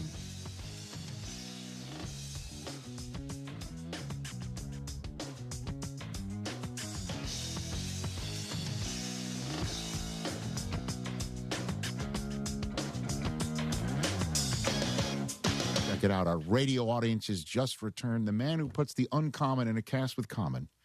Colin Hanks is here on the program. It's not, you are on point I can't today. introduce you normally. Your golf game may not be solid, but your television hosting skills are on par with the best. Ladies and gentlemen, Colin Hanks is here on the program. We just saw a great trailer for season 3 of the highly popular Apple TV show Silo that premieres this week. Great to see you, pal. Good to see you, too. You are as locked into the World Cup as the rest of us are. I cannot get enough. Right? I cannot get it. And it's the sweet, sweet juice of having gone from NHL, NBA playoffs. Yes, sir. And then going from those tournaments directly into this tournament. Yes. It's just a sports. It's like, what a time to be alive. We were just talking about it. You were probably making your way here to the studio, that when Canada played South Africa on Sunday, and that was the only game, I'm like, I was with the you. Next one? I was like, where's the next one? Where's the next one? And I'm like, I had to go on to the ESPN app to, where I'm checking the scores, and I'm like, what, is there only one? I'm Googling what channel Telemundo is to see if maybe I've missed something. So you watched a Telenova instead of, is that what you watched? I mean, when nothing else was on, I just got to have some noise in the background. I don't care if it's in a language I don't understand. We were just again talking about it. I don't know if it's because the time where it's a perfect time zone for us, obviously. Yeah. That there's not matches in the middle of the night, that we're seeing all of them. It's the fact that we're seeing all of them. But a buddy of mine texted me last night because we were talking about the results last night, yes. and he posed a question. He says, is every World Cup the best World Cup ever? And it really kind of feels that way. There's never like a World Cup that was like the Super Bowl last year. We were just kind of like, well, that was boring. Mm-hmm. Every match, there's something in like the storytelling of each match that is exciting. You don't need to know the players. You don't even know how to pronounce the country. I'm looking at you, Gronk. But like, there's just some. I mean, watch him try and pronounce Bosnia-Herzegovina. That's right. It's pretty. You know what? It's pretty. Don't forget the and. By the way, Taylor kept calling it Bosnia. Yeah. When we were talking to Taylor Twellman, he was like, don't forget the Herzegovina. That's not. Is it Herzegovina or Herzegovina? What is it? Well, see, I like to make fun of the way people mispronounce things by possibly mispronouncing things. That's just how I roll. And it also covers it that if you mispronounce it, you were just joking. Look at you, next level right there, exactly. man. See? So we were just seeing. Hold on, time out. Yeah, ladies and gentlemen, he's taking a sip of water now. Hydration breaks all the rage. They're all the rage. Water. I don't want you cramping up in the middle of this. No, I'm not. Okay. I don't even need to like do the extra coaching and stuff that happens during the hydration breaks. Look, here's the thing. I have a few observations. Yes, you of the World Cup? Yes. Okay. People don't like these hydration breaks. You want to know what? You run for 45 minutes. Yeah, right. And then run for another 45 minutes. Yeah, right. And then maybe run for another 30 minutes. Yeah. Good luck with that. No, but you can take a sip of water at some point, don't you? I mean, a dude went through 4 jerseys last night because it was so hot and muggy down in Monterey. Yeah. I mean, 4 jerseys. You lived in the East Coast. I know for a fact at one point you walked into your apartment after walking, I don't know how many blocks. 3. Took off all of your clothes and stood in front of the air conditioner. Okay, that is a rite of passage. That is what you do. Exactly. That's the way you work some of these games for Fox, right, Mike? Yeah. Shirts and off. The worst part about my job is, like the player, you can't leave the room as you're mixing the match. Yeah. Do you need a hydration break? I don't get to leave the room during the hydration break, so I'm still. So you need a bathroom. When that gets break. into yes. What about that? When it gets Would that be more amenable? Well, look, I mean, I know that you have a very heavy stretching regimen before every event. I run around the audio. So he's prepared. He's prepared in a way. Also, the hands up thing. Yeah. The hands up thing. Look, in football they say hike. Yes. It's the agreement that we're all going to start the play that we've come up with. Right. The corner kick, that's what it is. It's basically, I'm going to go now. I'm going to go now. Which is, again, what you say when you need your bathroom break. You raise your hand and I go, got to go now. You announce it to the entire Fox I really staff. have to go now, but I can't go. But it's just they're all raising their hands like the ball was not off me. It was off of the other guy. With the corner kicks and all that sort of stuff. I mean, the throw-ins. The soccer's played in such a huge stadium. Yes. You really got to overact in order to get any kind of attention. Were you pleased with this year's Stanley Cup? I was. Okay. I thought the entire playoffs were great. Okay. I was really surprised that Colorado got bounced. Mm-hmm. I did not see that coming. Right. And all of the games I thought were fantastic. And again, the storylines. I mean, that's what I love about sports. I thought of you when Montreal got bounced. Yes. Are you still pleased that the curse of Marty McSorley's stick is still in effect? I am. In 2026? I am still pleased. In a very, I feel bad. Yeah.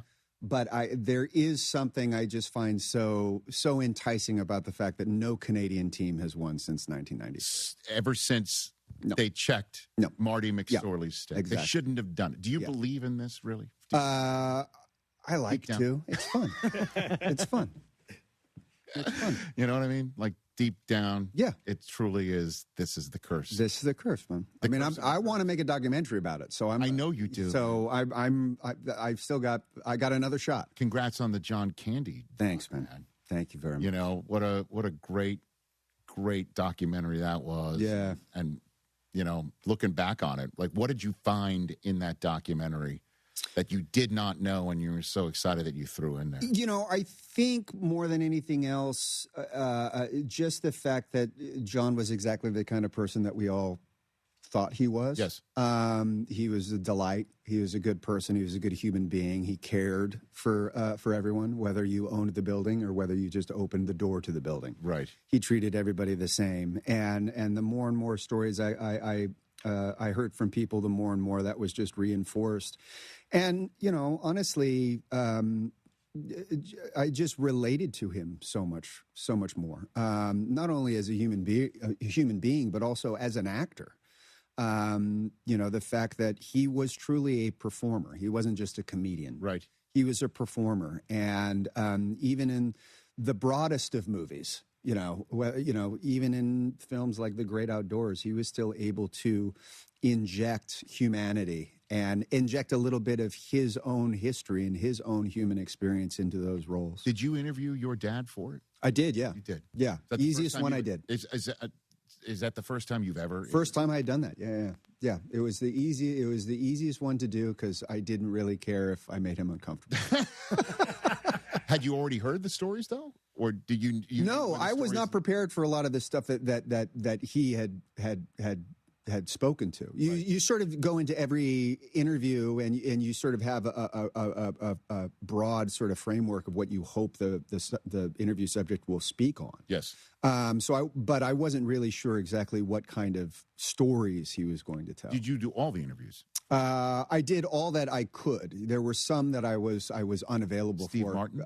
Steve Martin, I did. Yeah. The moment where, in this documentary, where what he found a script of Planes, Trains, and Automobiles or something. So that's the Steve Martin documentary. That's the Steve Martin documentary. Yeah, which is interesting. I apologize. No. It's okay. Too. No, but what's interesting about that is, I had heard about this infamous monologue that John's character gives in the train station at the end of the film, and we were able to actually track down the scene, and it's an incredible performance. Like it's really a beautiful performance, and yet at the same time, I know exactly why they cut it. There was no reason to include that big of a weight when it was so much more efficient to just cut right to the chase, and have the scene be the way it is in the final product. So that was a real treat, and getting all of the old the improv. The SCTV stuff was amazing.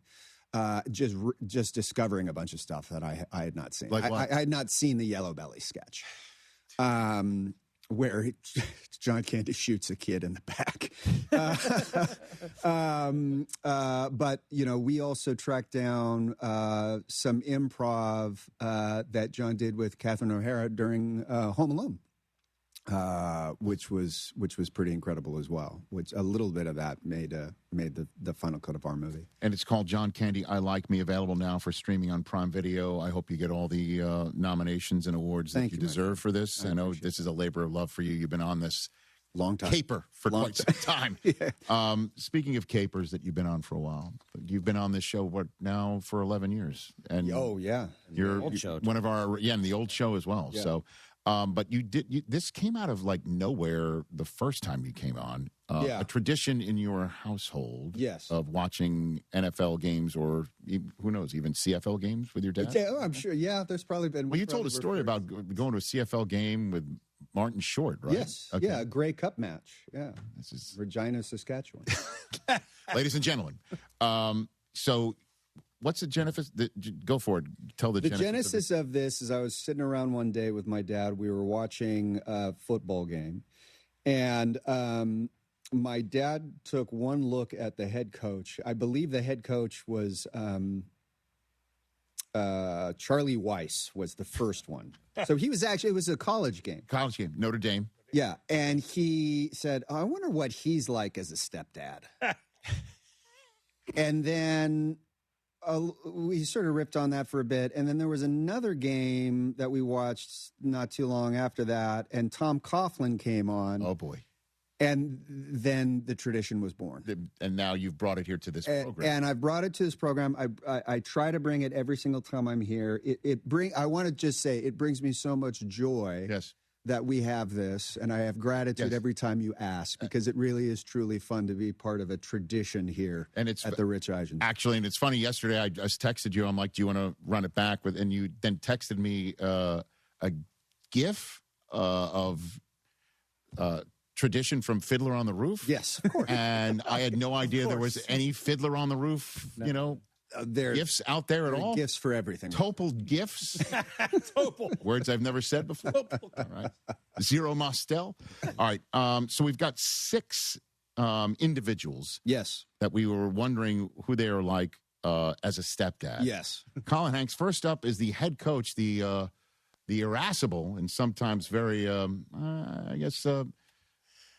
prickly head coach of the Philadelphia Eagles, Nick Sirianni. Okay, Nick Sirianni. Can we get a photo of Nick Sirianni? There we go. Okay. Right there. Now, this is a little bit photo specific, so forgive me, radio listeners at home. Thank you, sir. But in this photograph, he's got his arms up, and it's as if he's saying this, but I feel that this is what he would say all the time as a stepfather. What are we doing? What are we doing? And it could be accusatory, like, what are we doing here? Yeah, right. What are we doing? Yeah. Or you got some friends over, he comes in and says, hey, buddies, what are we doing? Okay, either way. And I'll tell you what we're doing, stepdad. We're playing Settlers of Catan. And I don't know what you're doing, but you can just get out of my room, please. I do have a feeling that if I had to choose one or the other, it would be the sort of like, what are we doing? What are we doing here? What are we doing? This is a waste of time. What are we doing? Now we're going to go to the other side of the state where Mike McCarthy is now the head coach of the Steelers. What do you make of him? Oh, well, Mike, it's funny that he's a head coach because I think as a stepfather, he would say, well, that's not up to me. Which is not the same as like, go ask your mother, like bitterly, like go ask your mother. He's just saying, he's accepted, like, that's not up to me. Hey, are we eating Italian tonight? Oh, that's not up to me. Hey, are we all going in the same car? Oh, that's not up to me. Okay. Is that what you're wearing to the press conference? Is to be the head coach of the Steelers? Well, that's not up to me. It doesn't look like that was up to him. That's not. No, it doesn't look like. He's wearing the Steelers tie, which is odd because he's a head coach. You think he makes all the decisions? Correct. All right. Next up is the head coach of the Chicago Bears, Ben Johnson. What would he be like? Ben Johnson. Okay, this photo fascinates me because this is all about the intonation of what it is that he's saying. Okay. Here. Yes. Okay. Now, in this photograph, he has got his headset on, he's got his hat on, and he's got his arms crossed, right? And it looks like he's saying, and you expect me to pay for that? Yes. And you thought that was a good idea? But his face says the same thing, but just a little bit softer. And that hurt your feelings, didn't it? Oh, my You felt bad after you did that, didn't you, buddy? Yeah. So it's this very sort of leading the witness kind of stance, both the negative and the positive. Oh, my gosh. Fantastic. Oh, my. That is, oh, my. Yeah, because he had an interesting press conference moment the other day. All right, our last three, we're kind of veering out of the usual. Yeah. With the last three. Because this one is of a shirtless Sean McVay with his wife, and they're on vacation. It looks like they're on the French Riviera to me. Look, what does this say to you? This one's challenging because just by the mere premise of what it is that we're talking about, you are then implying that that's my mom. Which, yes, I honestly don't know how to respond to. So I'm just going to leave that one as is. I'm just going to leave that out there. But Sean, who we've covered before, by the way. We have done this before, but never shirtless. But never shirtless like this. Yeah. I think Sean's the kind of stepfather that whatever you ask him, whatever the response is always 100%. 100%. Hey, are we going out on the boat today? 100%. 100%. You having a good time? 100%. Hey, can you pick me up from camp today? 100%, buddy. Gotcha. 100%. 100%. And in a moment of crisis, would probably resort to Hundo P as a response as well. Last two, since this whole endeavor was inspired by a college head coach from the state of Indiana, we're going with Indiana national champion head coach Curt Cignetti. What's he like? This one is actually my favorite. Okay. This one is my favorite because based on this photo, he's looking off, his eyebrows raised a little bit, which is one of my favorite moves. And I think he's the kind of father that just is always constantly going, when? When are the stewards coming over? And wait, when do you want me to go pick up the Chinese food? Hey, honey, what time do you want me to start the grill? When? He's just never sure of when he's supposed to do whatever it is he's agreed to do. So he just wants the confirmation. When? Oh, okay. Yeah, sure. And on occasion, he'll bristle at not getting the when on. Yeah, of course. Well, look, if you want me to do something, you got to tell me when you expect it to be done. And we've never gone into the ownership suite before, ever. No. And then we finish up what's this individual like as a stepdad? One, Thomas Edward Brady. I mean, in this photograph where he's dressed up like, I give you the floor on this one. I mean, this one is multi-purpose. It could be used in so many different cases. In this particular photo, I think as a stepfather, he'd just say, so what? So what? Yeah, I'm wearing a leather jacket. I'm your stepdad. So what? What are you going to do about it? Do your job. Because he's just I like it. Same thing. He does look like he's in a Sprockets outfit right there. So what are you going to do about it? Ladies and gentlemen. So what? Ladies and gentlemen, Colin Hanks with another rousing edition of... Those were fun ones. I think our best yet. I think it's the best yet. It keeps getting better every time. No. Sano, what should we know? What do you want us to know about this before? It's a tremendous show. I absolutely love the show. The third season is fantastic. This show more than any other is such a great little mystery box of how these characters have ended up where they've ended up and what are the reasons why. And my character is... Well, one of the reasons why. Okay. I think good to know. Let's not spoil anything. Yeah.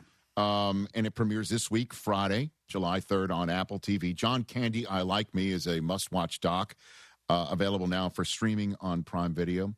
Love you, brother. Thanks for coming. Love you too, buddy. That's Colin Hanks, everybody right here on the show. Before we jump right here on the program, actually, should we do this next? Okay, we'll do it next. Right here on The Rich Eisen. Let's take a break. We're back on The Rich Eisen Show. Skechers elite athlete OG Anunoby has been making history on the basketball court. Anunoby tips it in. Unbelievable. What a shot. He's been balling out in Skechers high-performance basketball sneakers, and the world has noticed. But how does OG train off the court to keep in peak physical condition? Hands-free Skechers Slip-ins Aeroburst. They help prepare OG for the physical demands of playing at a championship level. Get your pair of Aeroburst for only $165 at a Skechers store, Skechers.com, or wherever high-performance running shoes are sold. I'm David Ortiz. When I lost my mom, she was only 46. And I lost my dad to cancer. It was the worst pain I ever felt. It made me think, what will happen with the people I love when my time is up? That's why I have life insurance. Ethos makes it easy. It's all online, take about 10 minutes, and you can get up to $3 million in coverage. Get your free quote at ethos.com/game. That's ethos.com/game. Paid testimonial. Time spent on application may vary. Online health questions required. Houston, are you ready? The world's biggest tournament is taking over Midtown at Social Beer Garden HDX. Watch every match on massive indoor and outdoor screens with stadium sound that puts you right in the middle of the action. As every match comes alive, raise an ice cold Michelob Ultra or Modelo for every goal, save, and celebration. Bring your crew to Houston's ultimate soccer watch party. English and Spanish broadcasts available for all games. One tournament, one city, one place to watch it all. Social Beer Garden HTX. Visit socialbeergardenhtx.com for more details. Everyone needs to take care of their mental health, even running back Bijan Robinson. When I'm on the field and feeling the pressure, I usually just take a deep breath. When I'm just breathing and seeing what's in front of me, everything just slows down. It just makes me feel great before I run the play. Just like Bijan, we all need a strong mental game on and off the field. Make a game plan for your mental health at loveyourmindplaybook.org. Love your mind. Brought to you by the Huntsman Mental Health Foundation, the Arthur M. Blank Family Foundation, and the Ad Council. Houston, let's celebrate the summer of soccer. From Bot Ross AI Drawbot and custom trading cards to immersive fan experiences and on-site laser engraving, we create the activations guests remember long after the event ends. Visit nextlevelevent.com. That's NXTLVL event.com and use code ESPN975 for up to 20% off. Next Level Event, where brands become experiences. Jeremy Branham here. You've heard me talk about Pro Dunk Hoops and their drill-powered lightning adjust system that lets you raise and lower your goal in seconds. It's 10 times faster with zero effort. Right now, with your new Pro Dunk basketball goal, you can get the lightning adjust system for free. That's a $249 savings, but you have to call. You won't find this offer on the website, so call Pro Dunk at 281-351-9822 and mention ESPN. That's 281-351-9822. This is Lisa Zadok from Zadok Jewelers. We believe that the jewelry you own should be the jewelry you love. Did you know that we buy jewelry, diamonds, and watches that you no longer wear? Just bring them in, and if we make you an offer, you'll get store credit for items you can enjoy now, or you'll leave with a check in hand. It's that easy. Jewelry and watches were not meant to collect dust in a drawer. Stop by Zadok Jewelers today on Post Oak and San Felipe. Zadok Jewelers. Make the moment. The world stage of soccer is here, and ESPN 97.5 is bringing the excitement with our summer soccer watch parties presented by Huntington Bank. Join us all tournament long as we gather for the biggest matches, plus great food, cold drinks, and prizes. Experience the energy of international soccer in person with ESPN 97.5. Go to ESPN975.com for a full list of event dates and locations. The summer soccer watch parties presented by Huntington Bank. Don't miss the fun. Progressive provides protection for your boat and other outdoor vehicles so you can explore new things. Oh, I can finally try pesto. We meant like water skiing. I've just never had pesto. Or maybe take the boat somewhere new. I mean, is pesto spicy or sweet? Oh, guess we'll find out, right? Right. Bundle home or auto insurance with your boat, RV, or motorcycle and stay protected with Progressive while you explore. I don't know. Maybe I'm not ready for pesto. Progressive Casualty Insurance Company and Affiliates. Not available in all states or situations.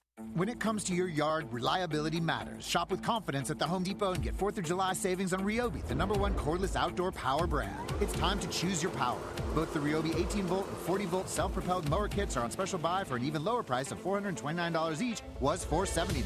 Ryobi's battery platform delivers the power, runtime, and dependability you need to tackle yard work with ease. Shop 4th of July savings on Ryobi outdoor power only at the Home Depot. While supplies last, pricing valid June 25th through July 8th. U.S. only. See store online for details. When the world's biggest tournament is hosted on our turf, you've got to do it big. And Twin Peaks is built for big games. Stay refreshed for the full 90 minutes with ice-cold, 29-degree drafts of Michelob Ultra and the iconic handcrafted spicy margarita made with Casamigos. Pair all of that with scratch-made soccer staples like hand-tossed wings and seared-to-order burgers for a real tournament winner, where every seat puts you in the front row and every second is packed with the world's most scenic views. Twin Peaks is truly unmatched for every match. Twin Peaks. Eats, drinks, scenic views.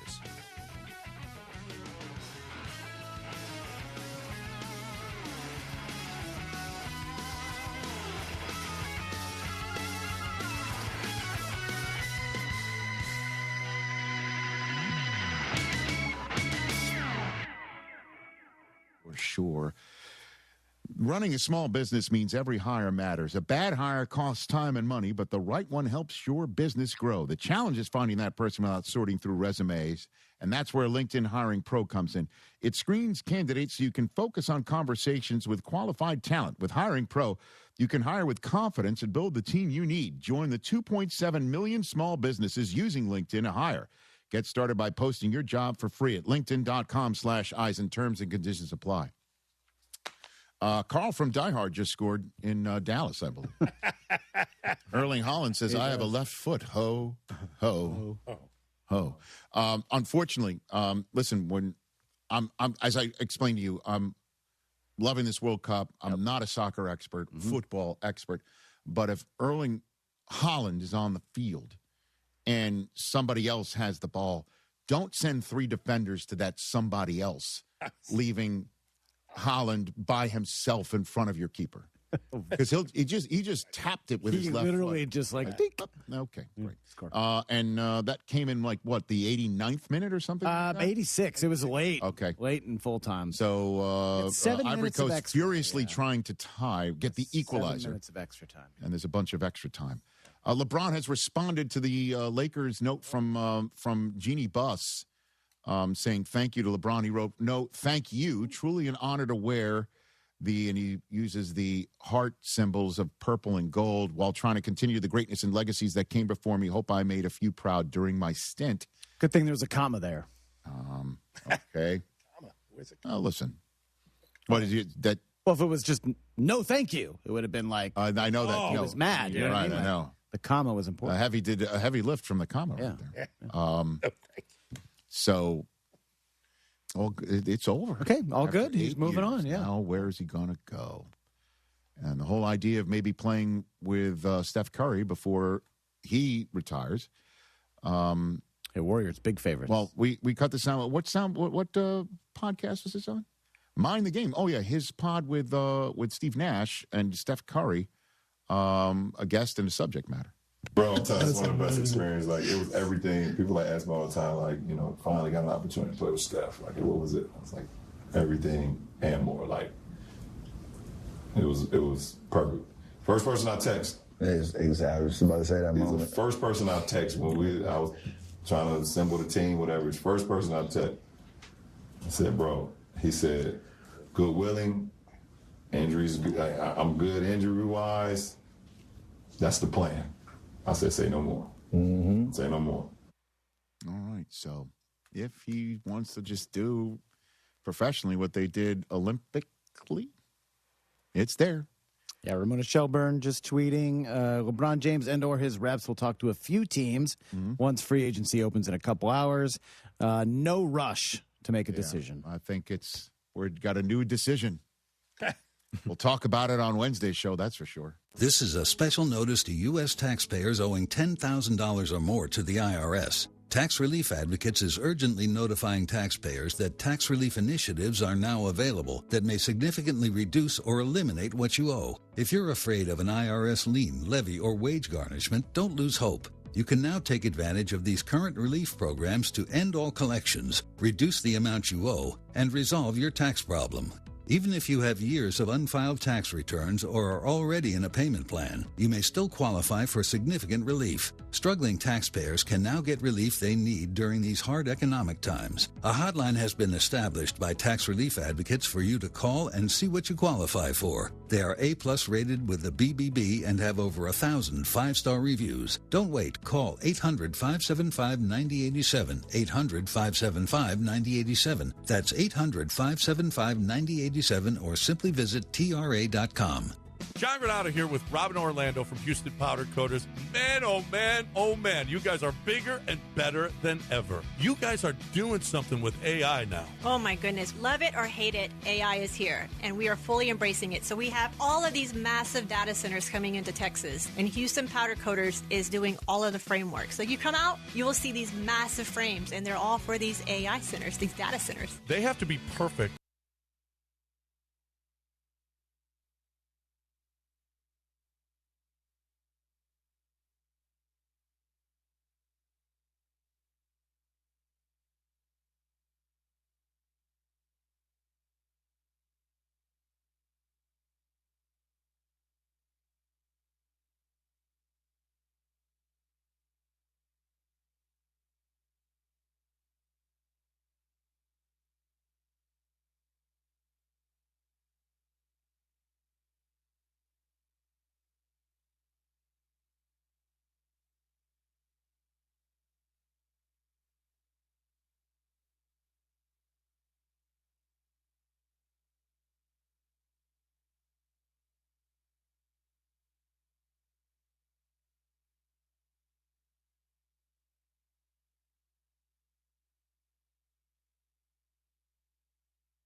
Hello, Houston.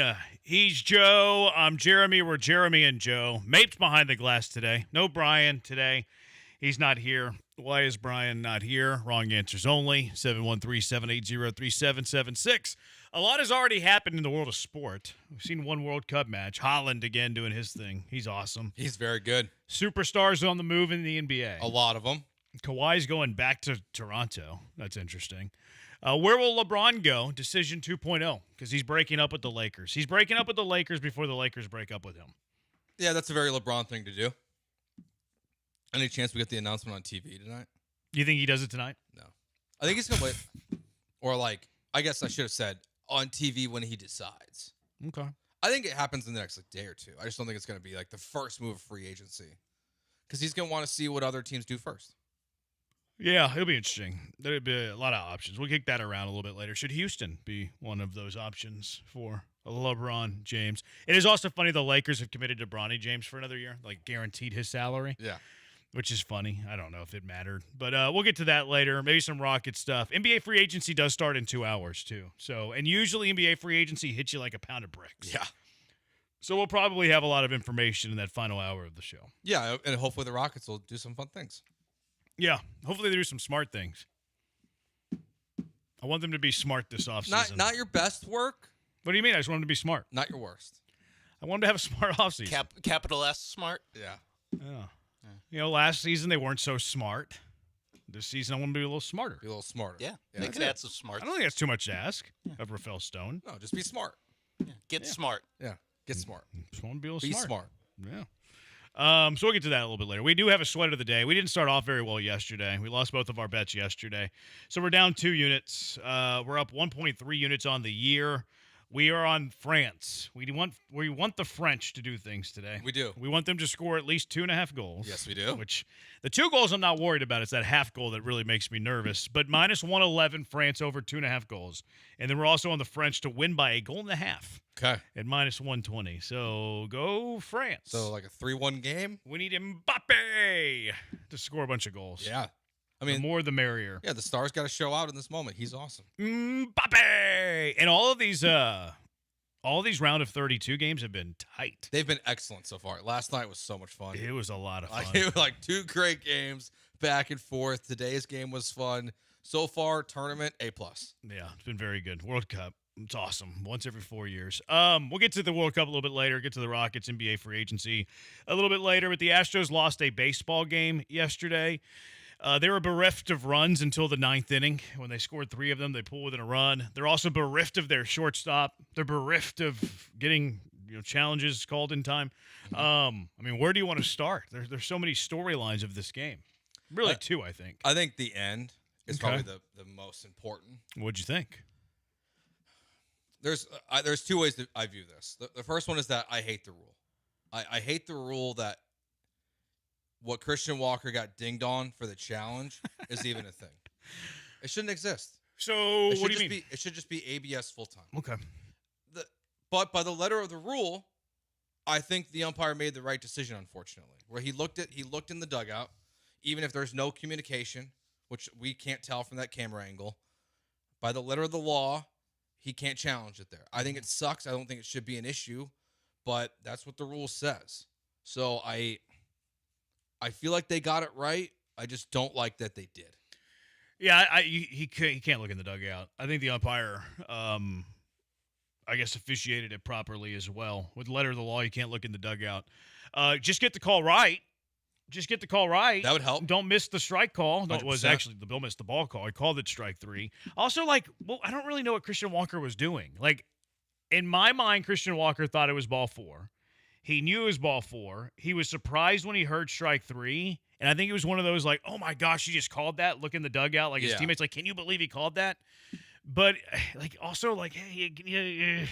just challenge immediately. You thought it was ball 4. I think it's clearly based on his mannerisms. He was walking down to first base. Yes. You hear strike 3. I think he was stunned. Can you believe he just called this? But I just wish he wouldn't have had that moment of being stunned and just immediately challenge. You thought it was ball 4. You would have been right that it was ball 4. You get on base. I'm surprised that Walker had that antic. I'm annoyed that the umpire missed the call. I'm not annoyed with the umpire for denying the challenge. I agree with you on that. I'm annoyed that he missed the call. And also, I I've been on this kick forever. I hate it. Whenever this was introduced as a potential rule change, I hated this. I don't like the game theory of putting it on the players. Like, hey, you're going to only get 2 challenges a game. Have fun. Here you go. Here's this thing that we've never, ever done in the history of baseball. And then here you go. You just drop it in their lap and you put the burden on the player. Why wouldn't you just get the call right every single time? A great question. I don't get that aspect of it. Like, and the argument that I always hear is like, well, it's not completely accurate. Well, it's way more accurate than the human strike zone. It's like 95% accurate. Like, depending on sometimes it's, I don't even really understand the science. Somebody was trying to explain it to me earlier on Twitter. But they say they sometimes miss balls on the corners. But, like, if you're going to kind of miss balls on the corners, then why do you have challenges to begin with at all? And then if it's still 95 to 99% accurate compared to the human strike zone that's like, 91% accurate? Well, the ABS is still better. Yeah. So why wouldn't you do the ABS full time? I've been on this for a long time. Yesterday highlighted that, hey, this is kind of the reason why I want the ABS full time. People will be like, well, the umpires want to be employed. They're still going to be employed. Who's going to give the ball to the catcher? Like, the home plate umpire is not going anywhere. Yeah, they're still there's more things that a home plate umpire does than call balls and strikes. Yeah. Is it the most important thing that a home plate umpire does? Yes, absolutely. But it's not the only thing that they do. Everybody's like, well, the Major League Baseball umpire union would hate this. Why? Why would they hate this? It's less stressful. There's less argument. They have less to do, and they're still going to be paid equal money. So they're going to get paid the exact same to do less with less stress. Why would they have any issue with this? That sounds like a great... I don't think that they would have an issue with this. I think people are just like, oh, they'd be upset. No, do you know that? Have you talked to these umpires? Well, do you have any idea? And frankly, if they do, then get some scabs. Like, get other guys to come do it. There's other people in the world that can tell if a ball is foul or not. I don't think Management Joe right there. Yeah, just get some scabs. Like, but like, if you can tell me... I don't think the umpires would have any issue with this. Yeah, if I could do the same exact job, well, actually not the same exact job. If I could be told, hey, you're going to get paid the same amount of money, but we're going to take something off your plate. Yeah. Who wouldn't sign up for that? Yeah. We're going to get paid the same amount of money. We're going to eliminate 50% of your workload and 50% of your stress and anxiety. Great. What a deal. That sounds terrific. Yeah. I don't get that. Like, people just assume they would be because they think umpires are evil. Like, oh, no, and some umpires are. These umpires are egotistical. They would never sign off on it. Yeah, I think they would. Yeah, I think they would. I think they sleep better at night, too. Like, the only time it would honestly come into play for umpires would be, I don't know how they would decide who, like, gets the big games if they remove this, because obviously, like, having a good strike zone is part of who gets the World Series and things like that. So how do you decide who gets those extra paychecks? And maybe it just makes more money. Well, the other calls. Yeah, exactly. Which they get right most of the time. Yeah. But we have challenges still, and like, I just don't care. Like, just fix it. I wish they would go all right. Yeah, get the call right every time. We see all the time, not all the time, but a lot, where in that exact situation last night, I've seen a couple times this year, where in that moment, the catcher and the hitter will both immediately tap their head. It doesn't matter what the call is, but they're both in that moment prepared. Yeah. 3-2 count, critical part of the game. Just we're challenging it no matter what if both teams have a challenge. That's what Walker should have done, really, in hindsight. Yes. Like, take the pitch. You think it's ball 4. You're thinking it's going to be called ball 4, but you're doing it just in case. Like, okay, if you call that a strike, we're challenging it. And Walker's usually been really good about that. For sure. And Walker, like, I think does have a high baseball IQ. So I think he was just stunned by the call, and then he got caught. Like, oh, no, caught with his pants down, which never want to do that. No, it just sucks. And because maybe it was a tie game then. Yeah, I mean, it changes the outcome. Like, maybe it changes the scenario. Maybe it changes the way everybody's pitched to and all that. But you lose by a run. You hit a couple of home runs in the 9th inning. If he reached via the walk and you still hit the couple of home runs in the 9th inning, you tie the baseball game. Is it the reason they lost? No. Could they have won the game if they get a ball 4 there? Yeah, they could have won it. Yeah, absolutely. They could have came from behind to win it. Taylor Trammell hit another long dong. Yeah, he did. Like, he has to be in the lineup every time that you're facing a righty at this point. A lot of people want him in the lineup just period. I'd be fine with that. I like Taylor Trammell. So we talked about that when he started replacing Jake Myers was playing more often. But I think you're right. Like, there's a righty on the mound. He should be in center field. He hits tanks. He hits the ball so far. And they all just like, They go way farther than the stats tell you they do. I remember early last year when we were first like getting eyes on him, I was like, this guy's got thump, man. And people were like, no, he doesn't. You don't know ball. I was like, okay. Well, He does. He's got thump. We'll see if he has thump because I think he has thump. Taylor Trammell this season against left-handed pitching only hits 167 with a 500 OPS. That's bad. Against right-handed pitching, 291 average, 832 OPS. Taylor Trammell in his career, 457 OPS versus lefties, 709 OPS versus righties. So whenever you see people like, why is Bryce Matthews pinch hitting for Taylor Trammell? Not that Bryce Matthews is a great option, but it's because there's a left-handed pitcher on the mound and Taylor Trammell cannot hit lefties. Yeah. So I'm not even to the play Taylor Trammell every day. You don't know ball Joe. Like I'm not to that point. But Taylor Trammell should not. I'm talking about. I know, but Taylor Trammell should be in the lineup every single time that you're facing a right-handed pitcher. And if you're not playing him against lefties, understand. You're pinch hitting him late in games because there's a lefty on the mound, understand. Which you had a better right-handed option off the bench. You don't. But Taylor Trammell needs to get outfield reps against right-handed pitching almost every game. Every game. No, almost every game. He's in the lineup today. So there's my stance. He's batting sixth today. Facing a righty, facing Joe Ryan. How's the lineup already out? Major League Baseball is like sucking lately. Why? That's already out? Yeah, who posted it? McTaggart? Man, McTaggart's beating Major League Baseball. Yeah, he took a photo. Doesn't he work for Major League Baseball? Yeah, he took a photo. Why is McTaggart beating them? Because he probably saw it first. Sheesh. Maybe he just like hangs out there. He's like, if I hang out right here and get the photo, maybe Jeremy Brandon will quote tweet my tweet. Should I do it? Should I give him a little bit of love? Yeah, I think you should. I think you should. Whoever tweets it first. If McTaggart gets it first, you gotta. Yeah, but I have biases. No. Well, I do. Really? I have a Houston Cougar bias, and Brian McTaggart's a Cougar. Cougs. But then, like, I would think you would do McTaggart's every time. Well, no, I try to be first. Oh, okay. Like MajorLeagueBaseball.com usually has it before these guys. So I know what time it comes out. Usually it's about 4 hours before first pitch at home. Usually it's about 3 hours before first pitch on the road. So I know when to start looking. And then I try to be the first one that posts because I've noticed that the algorithm kind of bumps up whoever's first when it comes to the lineup. Like whenever my what's wrong with the Spotters lineup really pops off, it's usually because I'm first. And then if I'm doing something I don't get around to it for like 30, 45 minutes, it usually doesn't do very well. Interesting. Yeah. So it's just like whoever they see it first bumps you up. Yeah, it also helps whenever there's like a controversy in the lineup, like no Pena. It's like, and then people are like, "Where's Pena? Where's Pena? Where's Pena?" And then the more comments you get, the more it boosts it. Yeah, it's a game.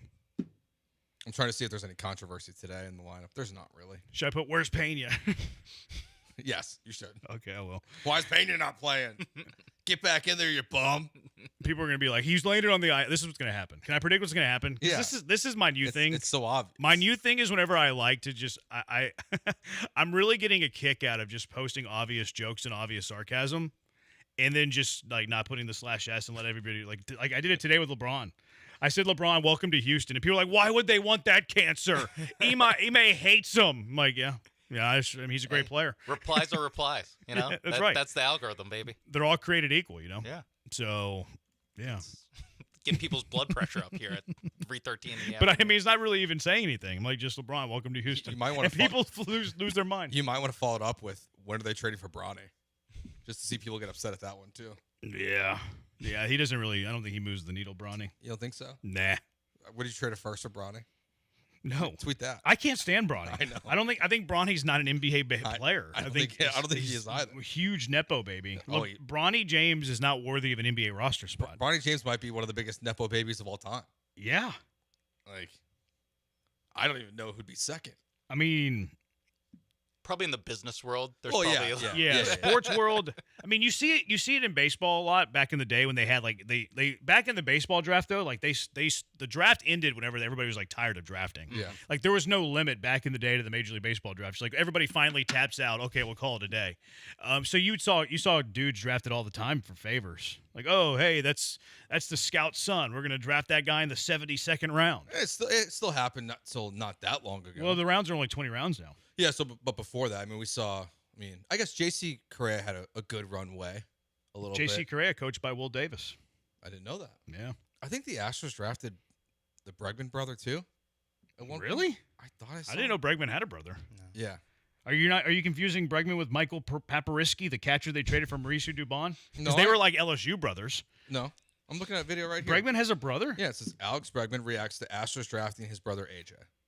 I had no idea. Yeah, in 2018. That's just a favor. What round does it say? It doesn't say here, but Mike Piazza was drafted as a favor. Did you know that?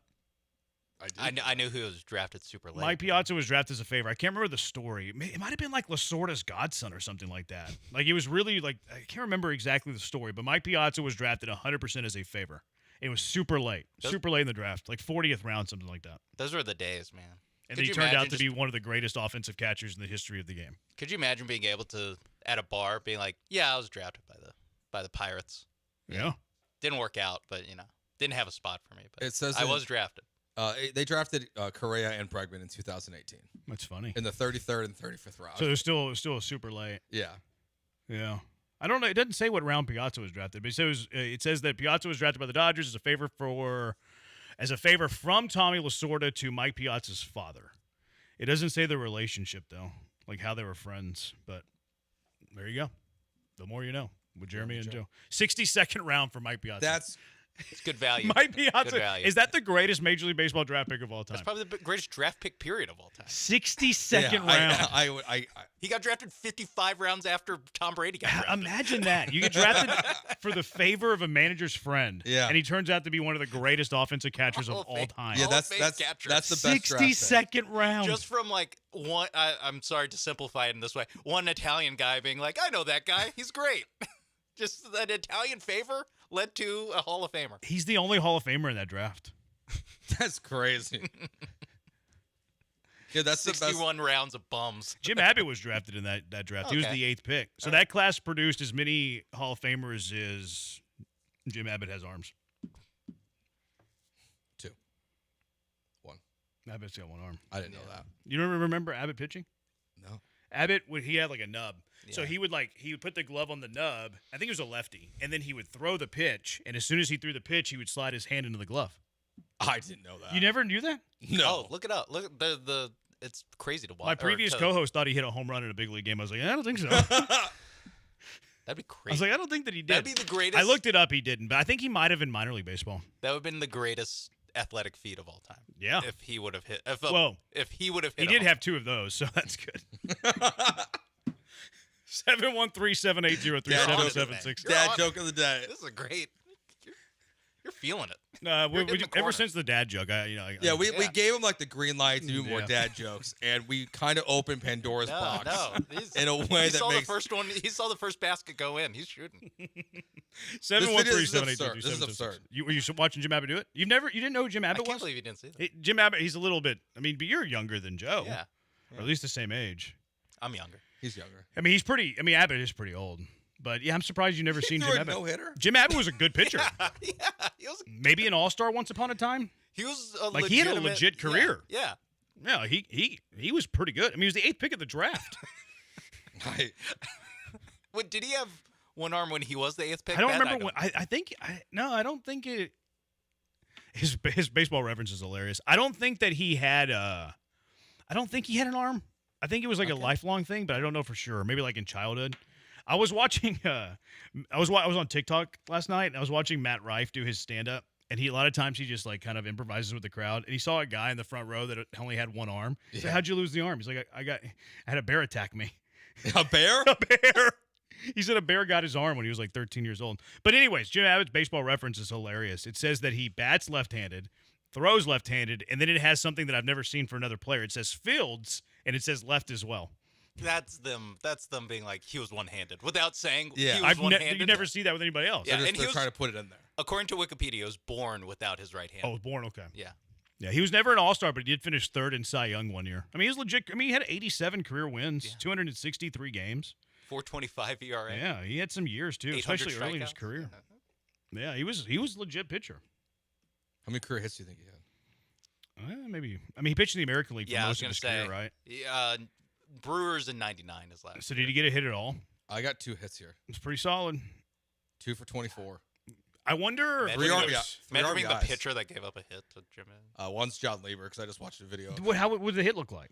Was it like a beating out like an infield single or like it went right up the middle past the shortstop. So it got to the outfield. They found grass. Yeah. Wow. That's impressive. So, did he bat right-handed or left-handed? Whichever arm he had. Right, but it's different because if I were only batting with my left hand, I would stand right-handed. Yes. I wouldn't stand left-handed and bat like that. Yeah, because you would want the bottom. Like, which side of the box would he be on? I would have been on the right side of the box if I only had a left arm. It looks like he was on the left side of the box. That's crazy. He slaps at it. See, I would definitely bat. Yeah, he the right-handed side. It's like a tennis forehand. Yeah, you're right. No, it's a backhand. Oh, if you're left-handed? It depends if you're left-handed or right-handed. If you're left-handed, I'm acting. You're left-handed, it's a forehand. Yeah, it's a forehand. And he's left-handed, so yeah, you're right. Yeah, you hit like that's crazy. Again, I would bat from the right-handed side. Imagine walking back to the dugout after giving up a hit to a one-handed pitcher. Well, I bet you got a lot of grief. You said it was who? Who gave him one? Sean Lieber. Lieber? It's against the Cubs. Is it at Wrigley? No, I've seen 2 videos, both against the Cubs. I think both against Lieber. I'm not kidding. One's at Wrigley, one's not.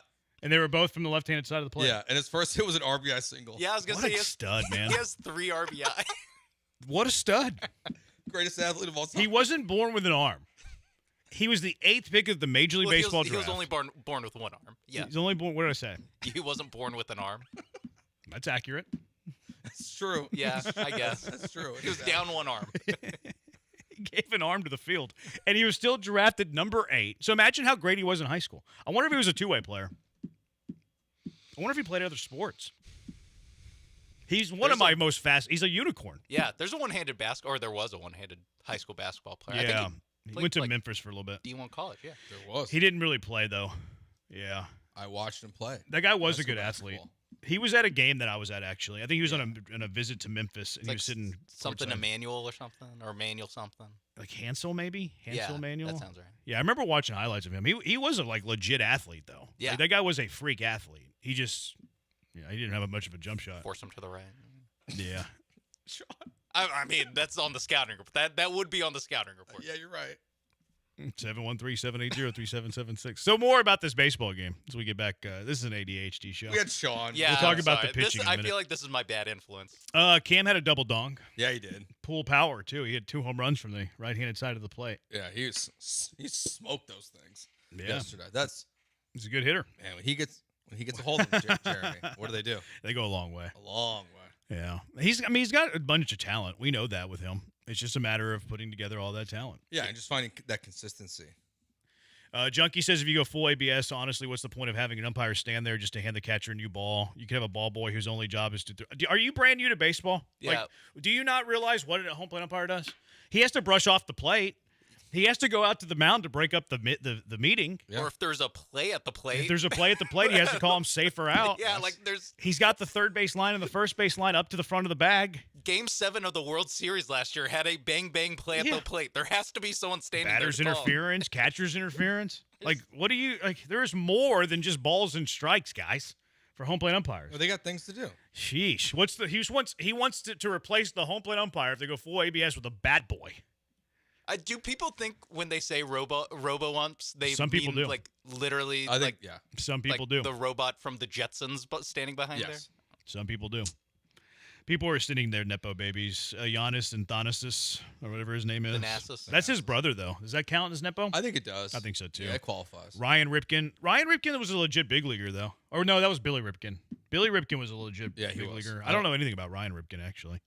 Did you not see what Bronny was doing to the Rockets in the playoffs? Need a bit of respect for him. You mean playing in garbage time late in the game? Like, what do you mean?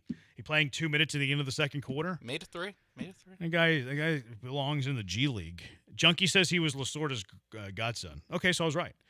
Cody and Kobe Clemens. Which of the Clemens is the one that the Astros faced yesterday? Because that guy's not Nepo. I mean, he's a big leaguer. Both were really good college players, Cody too. is the one that's in the league. They were both pretty good. And then that one's obviously better. It's Cody. Yeah, it was Cody.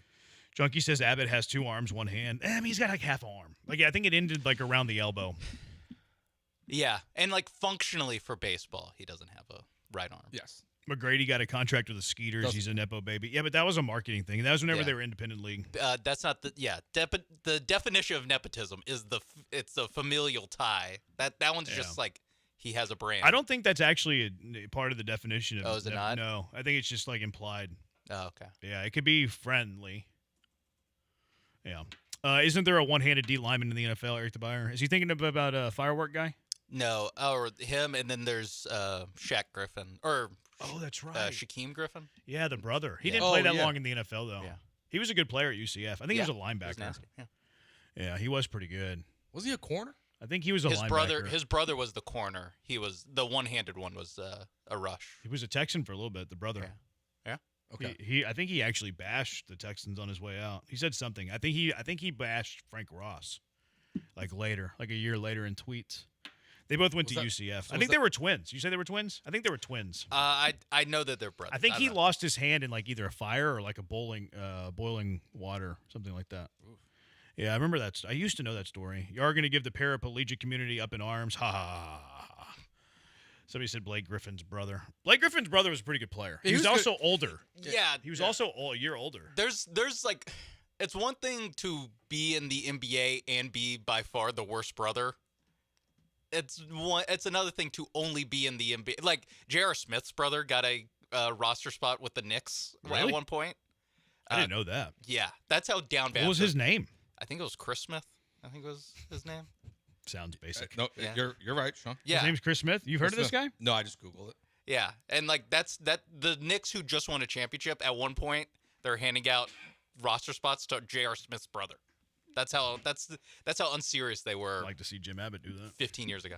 Now, to be fair, he did play professional basketball overseas for another 10 years. That's a good career. Yeah. So, Bronny James could probably swing he could. that. He could. Yeah, Bronny James is a pro for sure. I Yeah. just don't think he's an NBA guy.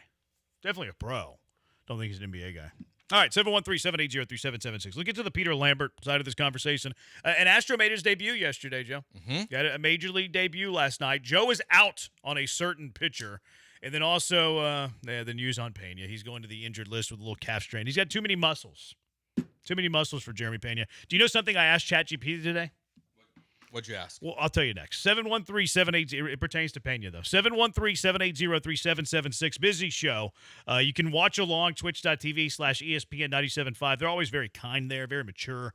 YouTube, ESPN Houston. TikTok, ESPN 975. Twitter, ESPN 975. Joe's at Joe George Radio. Brian, what are you? S. Mapes, right? Sean A. Mapes. Sean A. Mapes? Call him Brian. Did I? Yeah. Old Said habits. Brian, what are old you, habits S. Mapes? die hard. But that's funny that I said Brian, but I said S. Mapes. Yeah, that's why it threw me off for a second. I'm at Jeremy Branham. 713-780-3776. It's Jeremy and Joe on ESPN 97.5. Maybe it's because I had Two Creeks on my mind. That's why I, for a moment, blanked on Sean's name. But it's always a good time out there at Two Creeks. It's good for Brian. It's good for Sean. It's good for Joe and I. It's good for you and your family as well. Maybe it's just good for you. Maybe you want to escape the family, actually, and you just want a little getaway for yourself. Two Creeks Crossing Resort is a great place to do that. Great place to take the family, though, as well. They believe in Southern hospitality at Two Creeks Crossing Resort as well. They're going to take care of their visitors. Food trucks are out there all the time. They have live music that is awesome. Weekend activities, always figuring something out to do with the kiddos. Plus, look, nature, right? 92 acres of property out there, Two Creeks. It's not just in the name. There are two creeks out there that run alongside their property, which is a great way to teach the kids how to fish because there's good fishing in there. They're going to be biting. And then also you can stop by the catch and release pond, the big lake in the middle of the property. That way you can teach the kiddos how to fish before you go over to that creek. You can kayak the creeks. They got pickleball courts out there for you. Wildlife is awesome. Green spaces out there you don't see in the city. Fantastic as well. Some of the best fishing in Texas.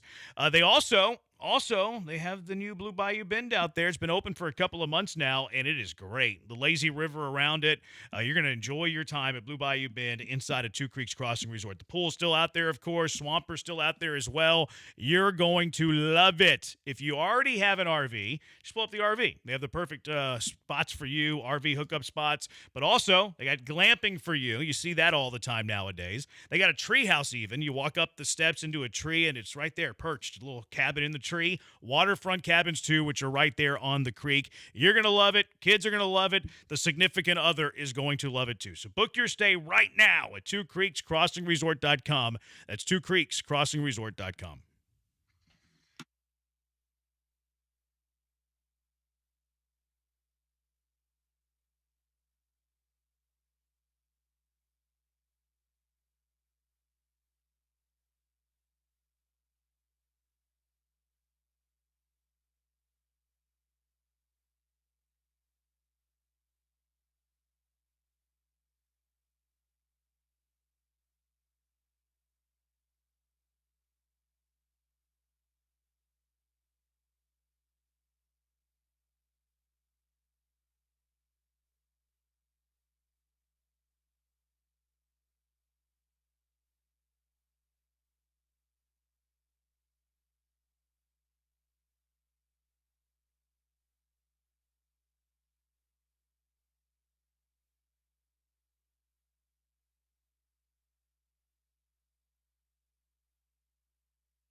You're listening to Jeremy and Joe. On ESPN 97.5 and the ESPN Houston app. Live from the Huntington Bank Studios, here's Jeremy Branham and Joe George. Jeremy Pena, as Brian likes to say, landed on the injured list with a strained left calf. Chandler Rome with a quote from Pena. Jeremy Pena said he had been playing through left calf pain for a week and a half, and it gradually got worse. Pena reiterated what Joe Espada said last night, that they expect this to be a short stint. So there's the latest on Jeremy Pena, as Brian likes to say. Don't love that. Which part? It's been bothering him for a week and a half, and then I'm surprised they think it's going to be short. Well, it's been bothering you for a little bit. You sure it's going to be a short stint? Just the 10-day? I hope so. I think it's better. I mean, I don't know the degree of the injury. This is always the hang up with injuries, is like, okay, they just might be trying to nip it in the bud. That way it's not an issue the rest of the year. Now, even if it's the minimum amount, he comes off the IL like 3 days before the All-Star break. Wait. So it's that's what I think. Like if it's enough, if it's significant enough to put him on the IL, which I do like erring on the side of the IL, so I'm not going to contradict myself here. Like if you know a guy's going to miss somewhere between 5 and 7 games, I'm of the belief just put him on the IL. That way you protect the player against the player. He's not trying to rush himself back. He's not coming back too early. Okay, IL, you got 10 days. Go hang out. Go to La Playa. Figure it out. Chill. All that stuff. This is kind of the same thing. Like, if you're going to get them back off the 10-day and there's only 3 games before the All-Star break, why don't you just go ahead and turn, a 10 games missed into 13 games missed, but it's like 19 days. Yeah. I think it just makes sense. Without knowing the degree of the calf strain, I think I would play it uber safe with Pena, who's had muscular injuries these last 2 years, and just be like, hey, let's focus on post-All-Star break for, getting you back. Yeah, they got 11 games left before the break. Just let them sit out. It's less than I thought. Yeah, what's the point of... It's right, because you have a bunch of off days. You have two off days, I think. Yeah, that looks right. Yeah, you're off the 2nd and the 9th. So you have 2 off days between now and then. So just wait. Yeah, like we're going to bring him back for the 3 games against the Rangers there. That's your last 3 games. Those are critical. I know, critical but games. Okay, I didn't realize it was the Rangers. That kind of throws a wrench in the things. The silver boot. No, I wouldn't want him to play all 3 games, but maybe it's a thing where he plays the first game and the 3rd game of the series. Or maybe it's just 1 game. Like, would you take 1 game of Jeremy Pena over 3 games of Reynel Delgado being on the bench? I'd just rather wait. Yeah, I would take 1 game over Pena. Now, it does come with a little bit of risk without knowing the degree of the injury. But if it was like the worst team in baseball, okay, Pena, just chill. But it is the Rangers, and you are chasing the Rangers, and they're very much in the thick of things, too. Yeah, you do have you have 1 more series with them. It'll be their 5th series coming out of the break. So it's July 31st, August 2nd. So it's not like it's the last time you'll see him this season. I get your vantage point of why it might be beneficial to play him, but I would rather just be precautious. It's been bothering him for a week and a half. What's the point? Like, just give him the extra time. Have him be back Friday, July 17th against the Orioles. Yeah, I mean, maybe he's just 100% though. Whenever he comes off the IL, That's true. Maybe it's a 5-game injury, No, you're right. but they want to be safe with him, and they're being safe with him by using the 10-day IL. Yeah. So that's like we're not privy to that information. Like, I'm not going to die on this hill. If they bring him back for the Rangers, I'm going to trust. Do they deserve that trust? No, but this year's been better than years past. That he is 100%.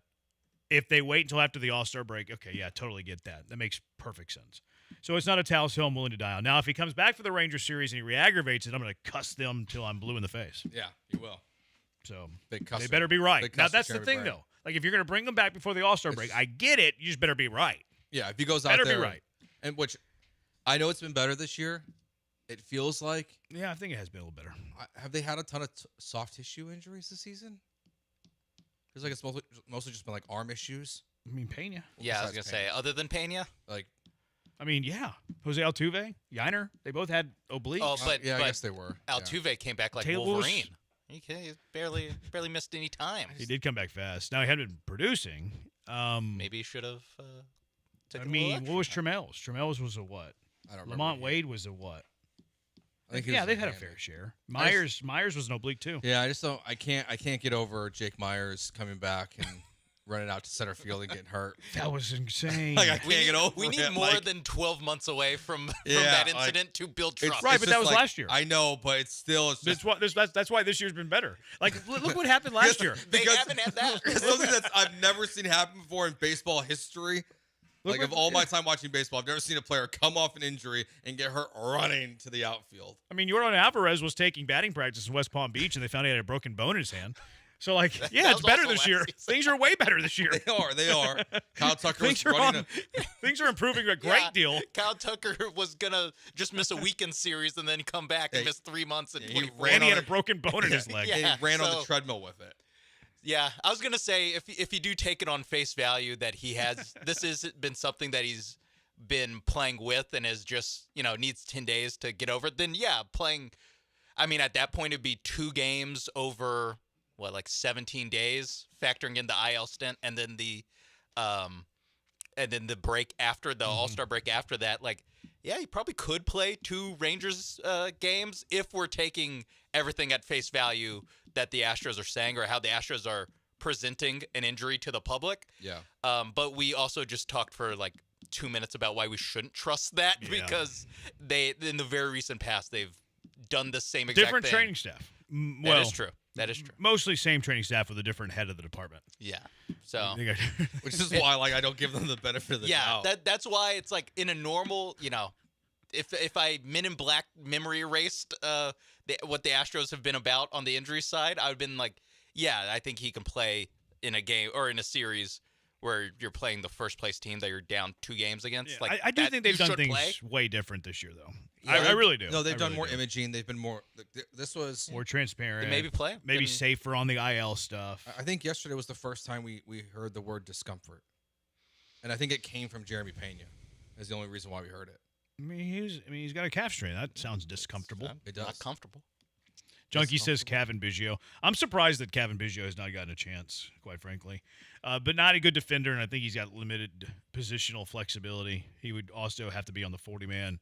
That always presents a little bit of an issue. Rocky Pena's injury prone. Not sure he's going to be worth the money to resign. I'm out on the re-signing of Pena. I would have been out before even yesterday, though. He's going to be 30 when he's a free agent. How are dudes at baseball when they're in their 30s? Which 30-year-old that's paid a massive contract gives you a return on that contract? To where it's positive, where it's not an overpay. Even the ones that have left Houston, Kyle Tucker, no. Alex Bregman, no. George Springer, no. Garrett Cole's probably been the best, but probably hasn't even lived up to his return. No, I mean, he's been excellent. Just he missed a lot of time from the Tommy John. Yeah. I wouldn't re-sign Pena before the injury concerns. Now you throw in injury concerns the last 2 years, it's an automatic no. I'm trading him in the offseason. Now the labor dispute does throw a huge wrench into that, which is problematic. Yeah, the only guy I can think of in baseball that's for sure giving you a good return is probably Harper. He's only 33. Harper's contract was also not that massive AAV because you signed him for so long, and he was also when he signed with the Phillies, he was still pretty what, 25, 26? He's 26. Yeah, I was gonna say he signed 7 years ago. Yeah, he signed when he was 20. He entered free agency super early. Yeah, Pena's entering free agency when he's 30. You want to re-sign that for a 7-year deal? No thanks. It's Trey Turner, and he's a shortstop. And he's a shortstop. Shortstops fade defensively. I was thinking of shortstop. That's where I thought you were going with signing a 30-year-old. I'm that way with 30-year-olds. Period. Yeah. Now shortstops does magnify it. Bryce Harper's a corner outfielder that they had to move to first. Yeah, Trey Turner he's 33, and he's finally fallen off this season pretty dramatically. Yeah, from last, and that'd be year 3. He hit 304 last year, hitting 235 this season. Yikes. Probably Corey Seager's a good one. He's played well for the most part throughout his contract. But you're right, most 30-year-olds are not healthy. I don't think we've ever looked at Jeremy Pena as bad as a Corey Seager, though. Yeah, that's the issue. Is also we're talking about 2 years now. When he's 28, 29 years old, which should be, or 27, 28, when it's the prime of your career. Yeah. So you'd be paying Pena well into his 30s when shortstops fade defensively for what he did in his prime. And you're paying him into his post-prime. Yeah. So I'm out on the re-signing of Pena. Plus, you can get a value before he leaves you for free agency. Now, will there be moves this offseason? Probably not. So that's problematic. That is an issue. Pete says maybe Astros need to entertain trade possibilities for Pena. Pete, that's a great idea. I love that idea. That is a fabulous, world-class idea. Just in the offseason. Yeah, I'm not doing it at the deadline. I feel like you do owe it to this team to see it through. They were way behind. They fought back. They're in the race. I do think you owe it to this team to hey, let's see what we do. Let's chase the fight. Yeah, I don't want them to necessarily unload their farm system to really chase the fight, but keep it together. What's the point of blowing it up at this point? I mean, the point would be to reload the farm system, but Yeah, you can do that later. you can do that in the offseason. With a GM that's under contract. Maybe David Stearns. Junkie, look at Manny Machado. Yikes. I mean, you can look all over baseball, the history of 30-year-olds who've signed these massive deals that are awful. Miguel Cabrera. Remember Chris Davis? Remember that guy? He had like a 40 home run year. They paid him this massive contract. And I think he was making like $30 million up until like 2 years ago. I was gonna say, he was like unplayable. Yeah, he had like 2 big years. Yeah. You don't pay guys into their 30s. Our fan favorites are showing you this. Yeah. Alex Bregman is showing you this. George Springer is showing you this. Kyle Tucker is showing you this. And you know one that's close to home that's showing you this? Jose Altuve. Yeah. George Springer inside the park last night. Carlos Correa. Well, it might have been Aaron. Carlos Correa's had a good year before he got hurt. Yeah. That part. Got hurt. We don't even have a top 60 prospect in the farm system. It's not a great system. But I wouldn't trade Nayans and I wouldn't trade Kevin Alvarez. I would just kind of like, hey, we're going to let you do this thing this year. Yeah. We might help you with some of our B, C level prospects. Bargain shop. Yeah. Maybe we add a reliever for, a C plus level prospect. Maybe we add a corner outfielder for a B minus level prospect. But our top 5 prospects are staying. But we're also not going to sell. So you're doing this little you're standing right firmly on the fence. Maybe you can unload one of your pitchers if you get lucky. Let's talk about the pitching. Peter Lambert yesterday. What'd you make of that performance? Miguel Yolola made his Major League Baseball debut. I liked what I saw. And then Joe hates another Latin guy. He hates a certain pitcher. He'll tell you who that pitcher is when we come back. 713-780-3776. It's Jeremy and Joe on ESPN at 97.5. You know what I really like? Federal American Grill. That food there is so good. Also, the Summer Sunset Social Hour. That's some good alliteration. That's going on at Federal American Grill right now. Extended for the summer. So much time for you to enjoy $10 appetizers, $7 cocktails, wine, $5 beer, signature drink special, Summer Sunset Social Hour at all 6 of Federal American Grill's locations: Shepherd, Hedwig Village, Katy, The Woodlands, downtown, River Oaks, 3 p.m. until the sun goes down all summer long. How about that? It's hot during the summer. You're thirsty. You need a drink. Federal American Grill is going to allow you to have drinks at a very special price, 3 p.m. until sunset all summer long. And while you're there, how about these appetizers, these bites you can get for $10? Cheeseburger, egg rolls, burger sliders, Cajun chicken sliders, barbecue short rib sliders, Reuben sliders, every slider you can imagine. The barbecue short ribs, too, underrated cut of meat. Federal American Grill, also a great place to watch your soccer right now. Downtown location only, 1221 McKinney Street. You can catch all the excitement of the soccer tournament at Federal American Grill's downtown location. You do have to reserve your spot.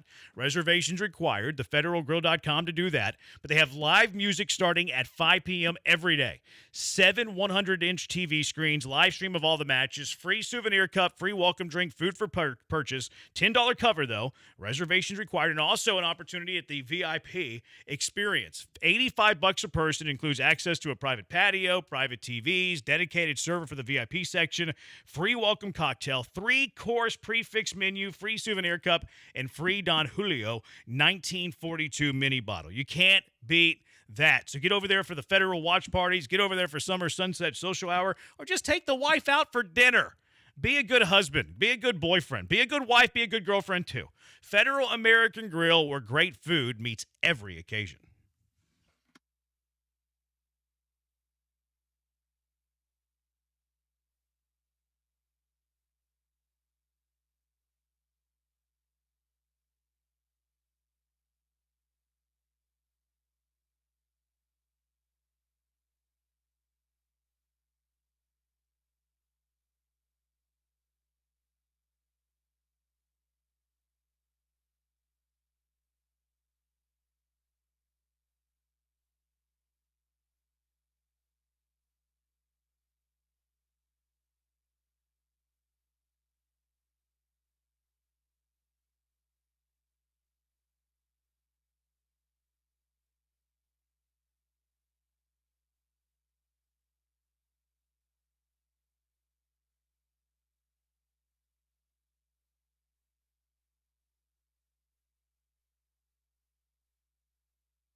You're back with Jeremy and Joe, broadcasting live from inside the Huntington Bank Studios. On ESPN 97.5 and the ESPN Houston app. France and Sweden about to get underway. The beautiful game. We're on France, minus 1.5 in on France, over 2.5 goals. So, 1.5 goals, right? 2.5. 2.5 goals. Go France. Go France. Rocky saying Alpi has deleted photos. Kevin Durant has deleted photos of the Rockets on their Instagram. That's a weird thing athletes do. I'm not Fred worried. Van Vliet did that. Why do athletes do this? I don't know. I don't get why? Okay. I don't when get is like when should you delete photos from like Instagram? Probably whenever you've broken up with an ex. Exactly. Like that's what this insinuates. I wouldn't But consider lot a of time- former franchise an ex though. Exactly. That's But- way different. but Like, I is think the they do. next team going to be jealous that you still have pictures of your Rockets gear? Was I supposed to like delete all my photos of like Clanton Wex when I got hired here? Yes. It's just like Yes. forget those guys. Yes. Like the reason that you break up, the reason that you like delete pictures of your ex off your social medias though is out of respect for your new significant other. Yes. If Alpi Şengün got traded today to the Celtics, are Boston fans going to be upset that he has Rocket gear photos on his IG? No. It's so stupid. This is the stupidest thing athletes do. Well, it's not the stupidest thing athletes do, Terry and Arnold, but it's a stupid thing that athletes do. Yeah. Like the non-illegal things that they do. Yeah. It's like the trivial things. This is so Rozier, stupid. Malik Yeah. Beasley. Yeah. Why? Like this and then Why do they do this? And then it's because they seek attention. the unfollowing It's so with that weird. it's like what are we like? They're children. Now I think with the unfollowing, I think it might be weirder that people go out and search for that. Yeah. Like they search to Yeah. see if Kevin Durant still follows the Rockets. Just like periodically. Yeah, like that's just weird behavior. That is weird behavior. But they know that if they find it and they put it on X, they're gonna get big numbies. See, I don't follow athletes. I don't either. You know why? Most of them are boring. I just have zero interest. Like if they're going to post something that's of significance, I'll find a way to see it. I won't discover it, but somebody else will discover it, and then I'll see it. You'll end up on your For You page probably. Yeah, exactly. I don't care about this. Peter Lambert yesterday, thoughts on his outing? Not bad. Yeah, Like- just give somebody dongs. Yeah, like the home run was obviously a problem, but like the stuff around that was okay in this game. I mean, it wasn't. So it's definitely not his best start of the season, but 4 earned runs, like it could have been a lot worse with the way the ball was leaving the ballpark at times. But I thought he held himself like in check for the most part. For a bad start, it wasn't an awful start. Yeah, if that like- makes any sense. Like it No, wasn't. it does. It wasn't a good performance, but like a line score for a guy who didn't have his best performance. Like he still gave you 5 2/3. You kept your team in the game. The home runs were an issue. Walked a few. Couldn't get through that 6th inning.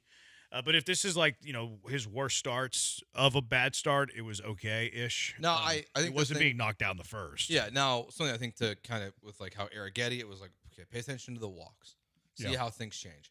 He's given up after the 3 yesterday 8 home runs this month.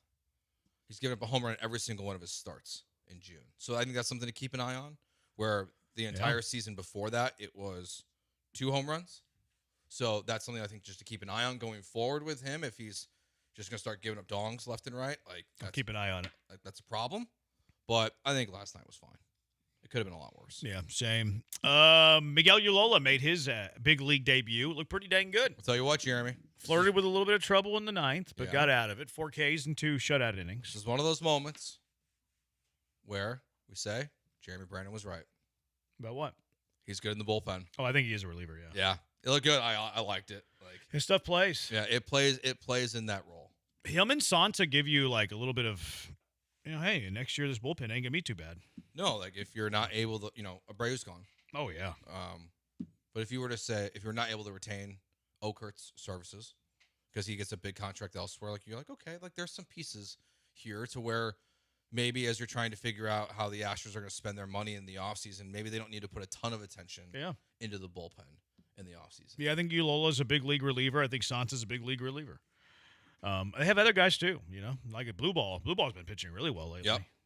That's 3 young arms in your pen that you can hopefully rely on for the next 6 seasons. Big righties. Like just guys that can go out there and just give you good depth and into the bullpen on a daily basis. I like Uola's debut was everything you could have hoped for.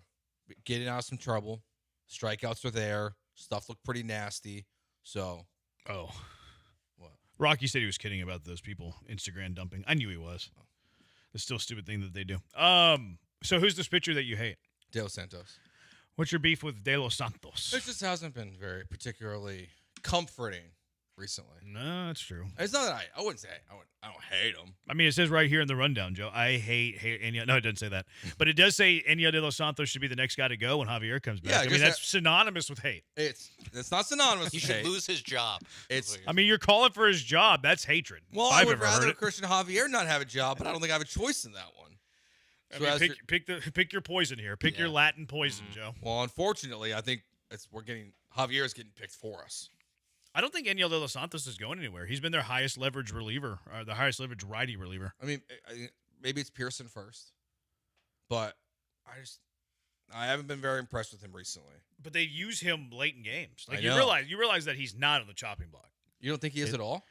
No, he wouldn't be their highest leverage righty reliever. They literally use him as their highest leverage righty reliever. You don't go from the highest leverage righty reliever to off the team completely. Usually it's gradual. Look at Brian Abreu.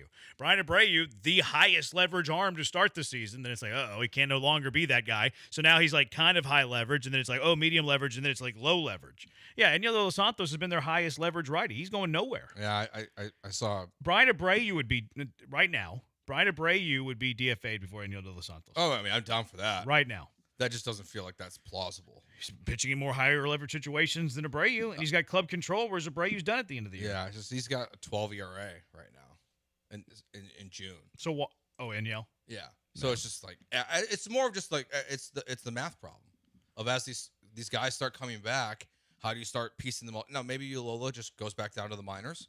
Yeah, they would do that for not that it's the best thing to do. No, well that's the problem, right? Is like what's best for the Astros and what they're going to have to choose and do are very different things right now. And if De Los Santos is trending in this direction, then I think eventually he'll be a guy that you would not want on this team. The Astros have how many starters right now? They have 5 or is it 6 now? No, it's still 6 because Javier just took dung spots. So you still have 6 starters. You got Hunter Brown, you got Arrighetti, you got Imai, you got Lambert, you got Burrows who's pitching tonight, you have Javier. So I think that the pecking order that you would see, depending on which rotation you're going to, which maybe they just piggyback Javier and Arrighetti or whatever. So that leaves you with 7 relievers. So the pecking order would go, Ullola would be sent down first. I think I'm still torn on Blue Ball Lambert or Blue Ball Pearson. I don't know which of the two they would go because I think they like Pearson and he doesn't have options, whereas Blue Ball has options. So, like, Blue Ball would be somebody that would be on the chopping block there. I think Arrighetti has options. So, like, I know Arrighetti has options, but I think they would go Arrighetti, who has options, before they lose Enyel De Los Santos. I think the same thing with Burrows. So, like, I think Enyel is very safe. Not that I'm happy with how he's pitching. I'm not too bullish about his future, honestly. But just his usage of him is, I think, a huge clue that they have zero intention of doing that. Yeah, the Blue Ball versus Pearson one would upset me if they chose Blue Ball to go down. So Pearson's and like he's fine. Like it's just I think Blue Ball's better. I think he's way better. It's not. It's an options thing. Yeah, it's an option. Don't lose it. Now Pearson's peripheral numbers are actually better than I would think. They're actually pretty. The savant numbers are pretty good. Yeah. Do you think he would get picked up if they? I do. Okay. He's not making much money. Yeah. So that's which that does complicate it. Yeah. But yeah, I don't think he would clear waivers. So if you were to DFA Pearson, you make him subject to waivers. I think it's very clear because he's making very little money and his analytical stuff is pretty solid that he would get claimed. So I like Blue Ball more than Pearson too. I agree with you. But if I were to predict what they would do, I think they would send Blue Ball down before Pearson. I think you're right. I just don't like it. Agreed.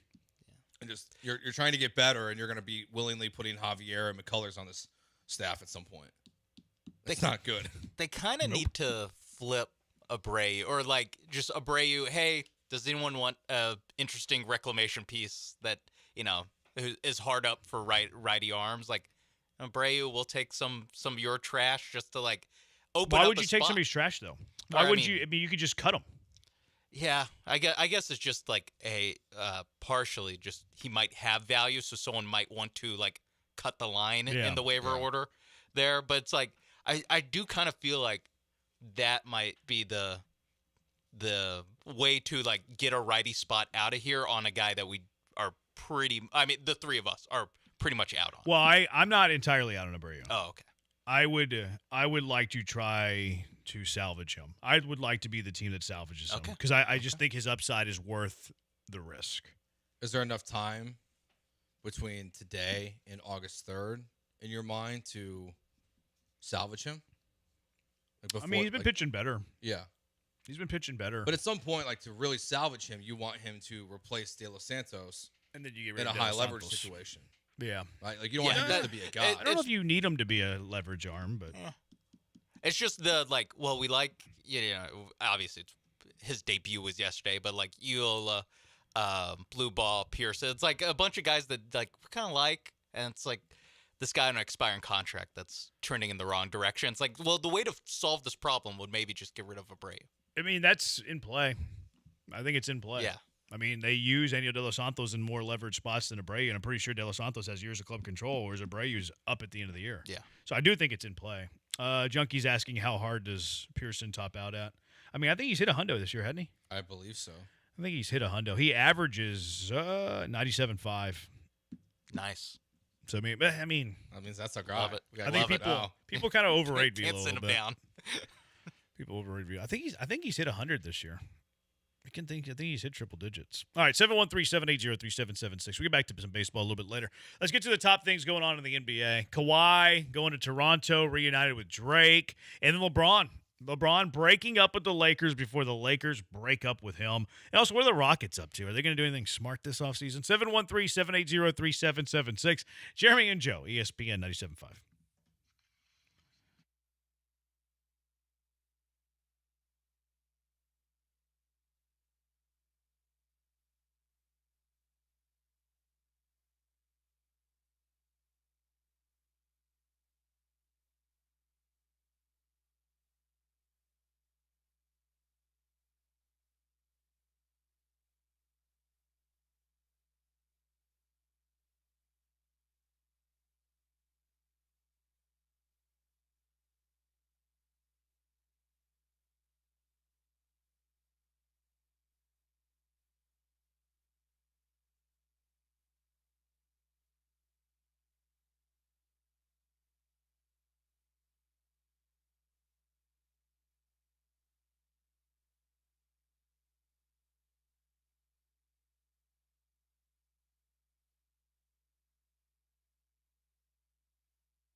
France-Sweden is going on.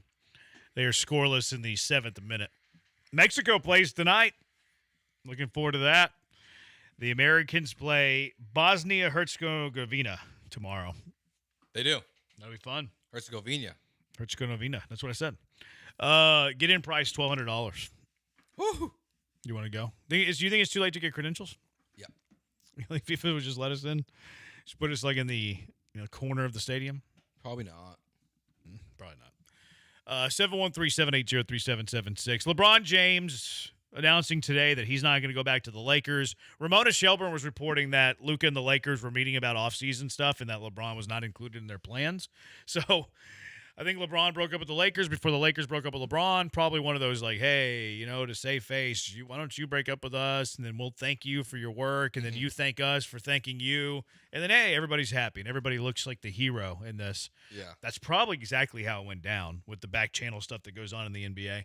But I guess you have to tip your cap to it. Like, hey, it's, it went down pleasant. It was cordial between everybody. And now LeBron is going to take his talents somewhere else. Yeah, Dave McMenamin just reported that LeBron has instructed his agent to gauge league-wide interest. Oh. So, Rockets? Rockets? Should the Rockets be interested in LeBron? 713-780-3776. Must credit Jeremy Branham when you go Rockets? I would. I'd rather have LeBron than Marcus Smart. Hell yeah. Yeah. I mean, considering I just saw both of them eliminate the Rockets. Why 2 months wouldn't you ago. kick the tires on LeBron? Like, obviously, it's a less than 1% chance that it would happen. He hates the city of Houston. Yeah. He hates Imai. Like, it's not going to Tetsu. happen. Yeah, he doesn't like him. He doesn't like Japanese pitchers. That's why he's leaving L.A. He didn't like to watch Shohei pitch. And Yamamoto, I'm out. Yeah. Sasaki, too? Rocky? I don't like Rocky. Too much. I always get him confused. But, yeah, he doesn't like Udoka. So, I mean, obviously he's not coming to Houston. But why wouldn't you at least call his agent? Hell yeah, His agent has Still been Maverick instructed Carter, to listen. right? Yeah, why wouldn't you be like, hey, what is this something we should even explore? And No, it's not. Okay, well, I did my due diligence as a general manager. You say Ime just in the heat of the moment. Yeah. Don't you want that guy on your Yeah, side? don't you want a dog and Yeah. you're in the trenches with you? Yeah, don't Calling you want other him people calling, P-words? Yeah. Like, don't you want him to call Luka a B for flopping? If he comes here, he won't call you the P word anymore. Yeah. Like, Provision number 1. Probably won't. He'll project to Alpi. we're like, there's your starting. You're lower on the P word ranking. Whenever he wants to say it to you, he'll still say it out loud, but Yeah. direct it towards the center. Yeah. Yeah. The R words go to Jabari. The P Yeah. words go to Alfie. Allegedly. Allegedly. It's part of the contract of LeBron. I mean, obviously he's not coming to Houston, but I mean, I think it's what a GM should do. No, you got to call and ask because, like, there's your point guard. Ish. Yeah, but you can just run him as your point guard. Why not? Well, I think Fred would still be the point. Probably. But you got to call and ask. And, like, You got to call and ask. It's not going to happen, but you got to call and ask. And, like, from, like, LeBron's perspective, okay, like, you're trying to find a team where you can compete. Like, the Rockets aren't that different, in my view, than, like, the Cavs. They're in the East, though. It should be It's just easier to East- reach the finals. East is easier. And it's obviously- homecoming and all yes, that. It's the connection and everything. You already brought them a title. They'll probably trade for Bronny if he goes there. I don't know.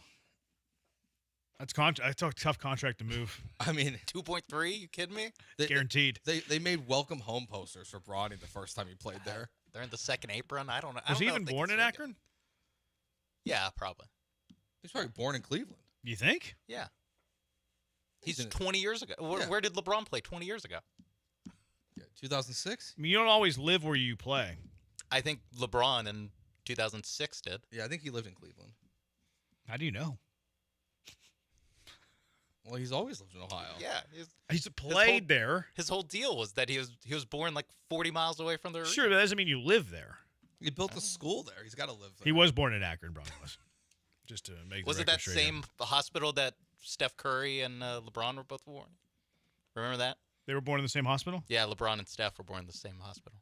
Because Really? Del Curry was maybe just had a home in Cleveland and then didn't play there. Yeah, just a great place to live in the offseason. But the Rockets should call. It's not going to happen, but they should It's call. So the three most likely are probably Miami, Golden State, Cleveland. Is there any other teams you've heard that could be on LeBron other than Miami, Golden State, Cleveland? I haven't seen anything else. Uh-huh. If I think about other places where like he could go, that would make sense. The Timberwolves still have some cap space. He likes Anthony Edwards. Even after the LaMelo trade, which I still don't quite understand. But, like, that can make sense for him as Minnesota.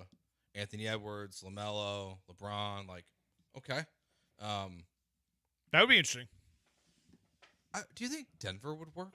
No. You don't think him and Jokic are a fit? Like, No, I think they could fit. I wonder, like, personalities. Like, I feel like it clashes. I think a LeBron guy who cares more about his horses than basketball. So here's where I'm at with the Denver thing, and maybe even the Minnesota thing a bit, is I think LeBron is driven by storylines. Like, I don't even really think it's about winning. In fact, like you see the releases, like it's about happiness. Yeah. That's what they said today. Like, he needs his smile. He needs to find his smile. Mm-hmm. It's about happiness with his next team for LeBron. Whenever I see happiness, I think more, okay, what's storyline? What's dramatic? What is something that's a good story? Because we know that he's a good story. He loves a good book. He doesn't read the book, but he loves a good book. And then, look, going to Miami. Mm-hmm. Well, somewhere he used to play. Obviously loves Miami. They just traded for Giannis. Oh, like that'd be a cool reunion. Loved playing with Steph Curry. Mm-hmm. You go to Golden State. These two, old guards, the last of the Mohicans type of thing. Yeah. And then Cleveland, obviously, because of the homecoming. I think he's looking more for a juicy storyline than he's actually looking for a winner. Can you reunite with Kyrie? Where? In Dallas? Is Kyrie going to be in Dallas? We'll see. I hope he's in Houston. Maybe Kyrie goes to Cleveland. I did see something today, too. Trade for Kyrie and get LeBron. I did see something today, too, that James Harden's going to do business with Cleveland to try to open up some money for LeBron. That makes me think, just like the timing of that, of like this report being like, yeah, he's willing to, help the Cavs stay flexible to make any moves that they want to do. Also today, LeBron's opting out of, has made it known that he's leaving. So I kind of lean with the Cleveland reunion in part because of what Jeremy's saying. And they're like, these three teams are all like in the same, maybe the Warriors a little bit worse, are in the same level of good of like, yeah, they're going to be a playoff team, could win a playoff round like the Lakers did this year, and not really a threat to make the finals, even with LeBron at this point. I think Miami is interesting. If he were to be healthy in the playoffs and play close to the level he did, last year versus the Rockets, like if Giannis is also healthy, so there's a lot of ifs here. Yeah, like that team might be able to make some noise in the East. But like storyline wise, I think you're right. Like and same thing with Draymond Green. Like he's opting out. It's with the intent of giving them a shot at LeBron. Outside of that, like I just can't see him going to a new place. It would be strange. Like it does feel like it's a reunion of some kind. Well, Golden State's the heavy favorite. Really? On Kalshi? Heavy favorite. Like 50% favorite. All right. I would not do that if I was LeBron. It's a fan base that hates your guts because you play them in the finals 4 straight years. Also, you really do run the risk of becoming the new Celtic Shaq meme of washed up player in a jersey. You really run the risk when you're in the Warriors. In any new jersey where it's like, oh yeah, remember when LeBron's on the Warriors and was 43 years old? It just, if I'm LeBron, I try to avoid that. I go back to like where it all started. I'm coming home again. Yeah. In Cleveland or I guess Miami. Like but I really try to avoid having all the gray hair in the media day photo. You don't have any hair. Well, he has the great beard when he was playing golf. I try to avoid that. I did see like immediately when the Warriors rumors were starting about him and Anthony Davis going to the Warriors, everyone just grabbed the Gary Payton and Karl Malone photos of them on the Lakers with Kobe. Yeah. They went to the finals. I was going to say, which is very disrespectful to the 04 Lakers. I know. That team rocked compared to like what this team would be. But I think those are. I want to go. I actually want to see him go to Golden State. Of the 3, that's where I want him to go the most. I think it would be the most like at least interesting. That's where I'm coming from. Yeah.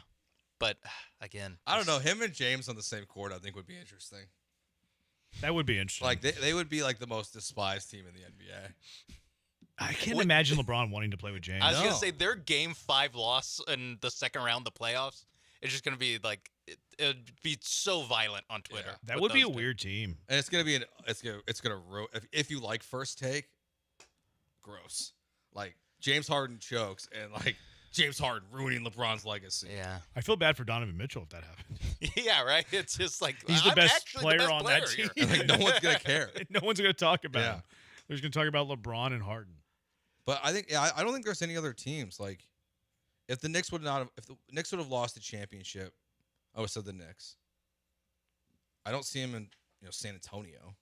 No. Somebody said the Knicks. I'm with you I on don't see that. it. Like, they just want a title. They would have to move. The problem is with winning the titles that they can't sell it as like this will get us over the hump. It's like, no, really, they should just bring everyone back and be beloved Knicks for the rest of their lives. Going to the Knicks. Yeah. He hates Boston, so they're not an option. That'd be hilarious. I think it's one of those three. I think it's Cleveland, Miami, Golden State. Minnesota outside the box fourth team. I feel like that's where Minnesota lives with all the star moves except for LaMelo Ball, where it's like Kevin Durant's like, he liked Anthony Edwards. He could go to Minnesota.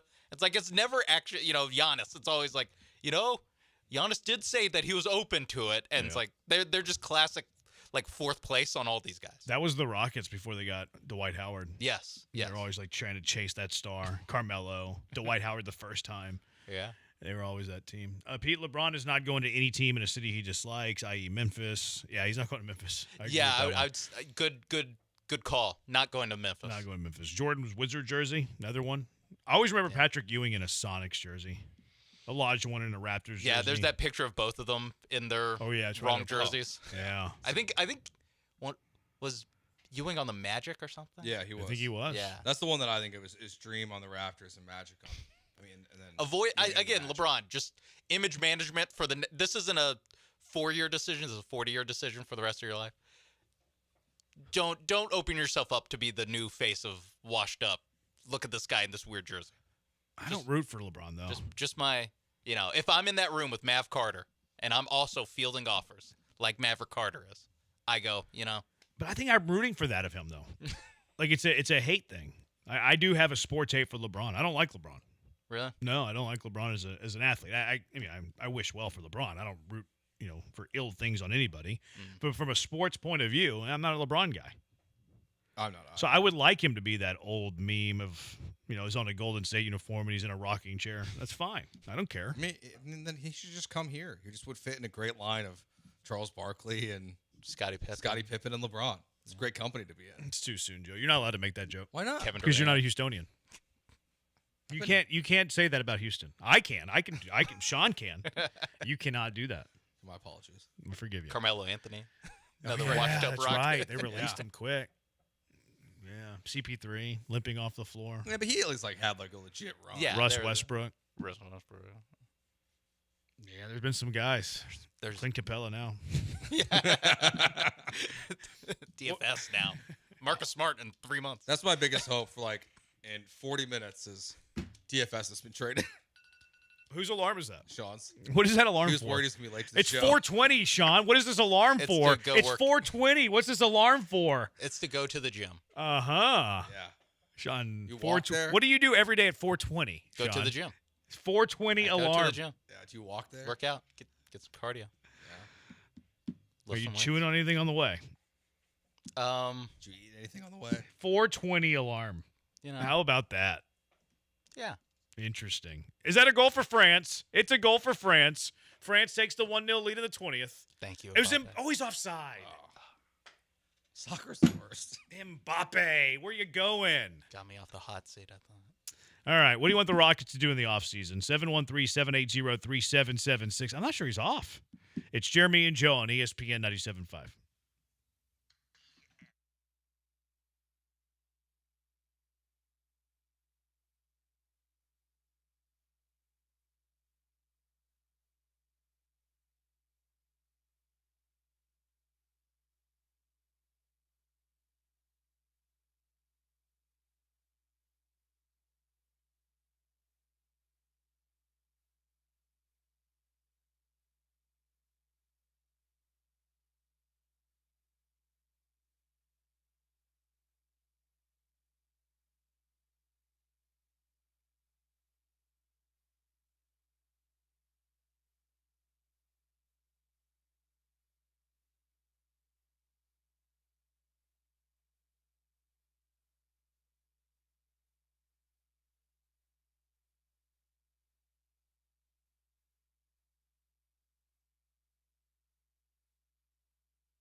You're listening to Jeremy and Joe. On ESPN 97.5 and the ESPN Houston app. Live from the Huntington Bank Studios, here's Jeremy Branham and Joe George.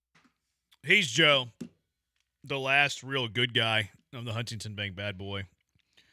Junkie Ty Lawson. People are just sitting in their old, washed-up Houston Rockets. Ty Lawson was a good one. Ty Lawson. He was like just out of the league and then out of China in like 18 months. Yeah, he had a problem with substances. Yeah, it wasn't great. Somebody said Joe Smith. I don't remember Joe Smith's time as a Houston Rocket. John Wall. That's another one. Was Joe Smith that's the Harden era, wasn't it? I really don't remember Joe Smith. You're thinking of Josh Smith. Yeah. Josh Smith was during the Rocket era. Josh Maybe Smith that's was what he good. meant. Maybe he meant Josh Smith. Josh Smith was good. He was pretty good with the Rockets. Won 2 playoff series. Yeah, the big comeback in Game 5. Yeah, Joe Smith did not play for the Rockets. Okay, he means Josh Smith, Yeah. then. Which Josh Smith was at the end of his career, but he was still pretty solid. Somebody said Cousins. Yeah. Boogie Cousins. Yeah, him and John Wall wanted to beat up James Harden. I forgot about that. That's a good call with Cousins. Dikembe. Dikembe was definitely late in his career, but Dikembe was still pretty good as a Rocket. He's Yao Ming's backup. Did he retire as a Rocket? Pretty sure he did. Yeah. So I think that loved qualifies Dikembe. just because it was his last stop out of the league. But Late career Dikembe. Yeah, that was a lot of fun. they won 22 games in a row with him being like either the backup or starting center. I think Yao was pretty healthy in the winning streak, wasn't he? I thought he missed some time in there. I thought McGrady did. I think McGrady missed most, if not all of it. Yeah, I remember Skip to My Lou was the dude that was like the catalyst. Like you see like big shots left and right. Yeah, Rafer Alston. I love that era. Those were the days. Yeah, I love that team. Shane Battier, however you spell it, the old French guy. Battier was not old whenever he was here. Battier was awesome. Not French. He was good. I guess he just sees the name Battier. Thinks he's a French guy. Yeah. He wasn't a French guy. He's a Duke guy. 5 years later, he was like the 5th best player on the Miami Heat. I mean, French guys, Duke guys, kind of soft. I can see the comparison. Although we're rooting for the French right now. We are. Yeah. We need the French to not be soft today. It'll be the last time ever if they don't win us money today. Definitely this World Cup. Yeah. It'll be the last time. Oladipo's a good call. Yeah. Eric DeBuyer says, Jeremy to Joe, you can't say that. Anybody else in the building but not you. That was LeBron to Alpi Shingun. That's a good recall there, Eric DeBuyer. That's a good pull. That was really good. All right, Rockets. What do you want the Rockets to do? Junkie Rocky saying, I don't care who we get. I just don't want to trade any of the 327 first. I'm with you on that. I want to keep all the first. Junkie says bring LeBron and Smart both. Rockets should call the Blazers about Scoot Henderson to try SMH, get him on the cheap. I don't know why he threw the SMH in there. But anyways. I'd be interested in Scoot. Yeah, I don't think they're interested in trading Scoot. It looks like Drew Holiday's the guy that's going to leave Portland. Does that interest you at all? I like Drew. Like if for some reason the Marcus Smart thing, falls apart. Yeah, I probably would prefer Drew over Marcus Smart. Yeah. But you'd probably have to flip Fred at least for that. Mm-hmm. What are the odds that Fred VanVleet's a Houston Rocket opening day upcoming season? I think it's like 70%. I might get 90. I was going to go like 75, 80. So we're all pretty confident. Yeah, I think there's a chance, but probably not. I think there's trades out there that they can try to make, but I think it's a pretty narrow window of like who it's Drew Holiday, things like that. But see, I like the idea of Drew. Also, with why would Fred. Portland do that? Yeah. Why would Portland trade Drew because they have a point guard surplus It'd have to for be another point guard? It'd have to be a 3-team. I mean, it'd be like the Astros trading an infielder that's untenable for another infielder. Yeah. Yeah, the Portland Trailblazers backcourt, I will use the U word for it. It is pretty untenable what they got going on. I mean, it's absurd. I will say. Dame Lillard coming off an Achilles. John Morant coming off of being John Morant for the last 2 years. And Scoot, Shaden Sharp. It's like Andrew Holiday. Who's that stud on their team? I always forget how to say his name. Deni Avdija? Yeah, he's so good. I like his game so much. He killed the Rockets when they played this year. He did. Yeah. Destroyed them. Like 45. He destroyed them. And like 20 free throws, which Tari Eason noticed. He noticed at the post game. Stuff Allen. They're such an odd organization, the Trailblazers. Yeah, they are weird. They might move. It's ownership, too. Yeah, Where are they moving to? Where's the rumor they're moving? I saw they're going to move them out of Portland. I think right now it's just where they play. They're trying to negotiate like a lease with them. And right now they're just in we're not signing this lease. I don't know if we've seen any and they're thinking about Nashville or something. He's thinking about potentially moving them out of Portland.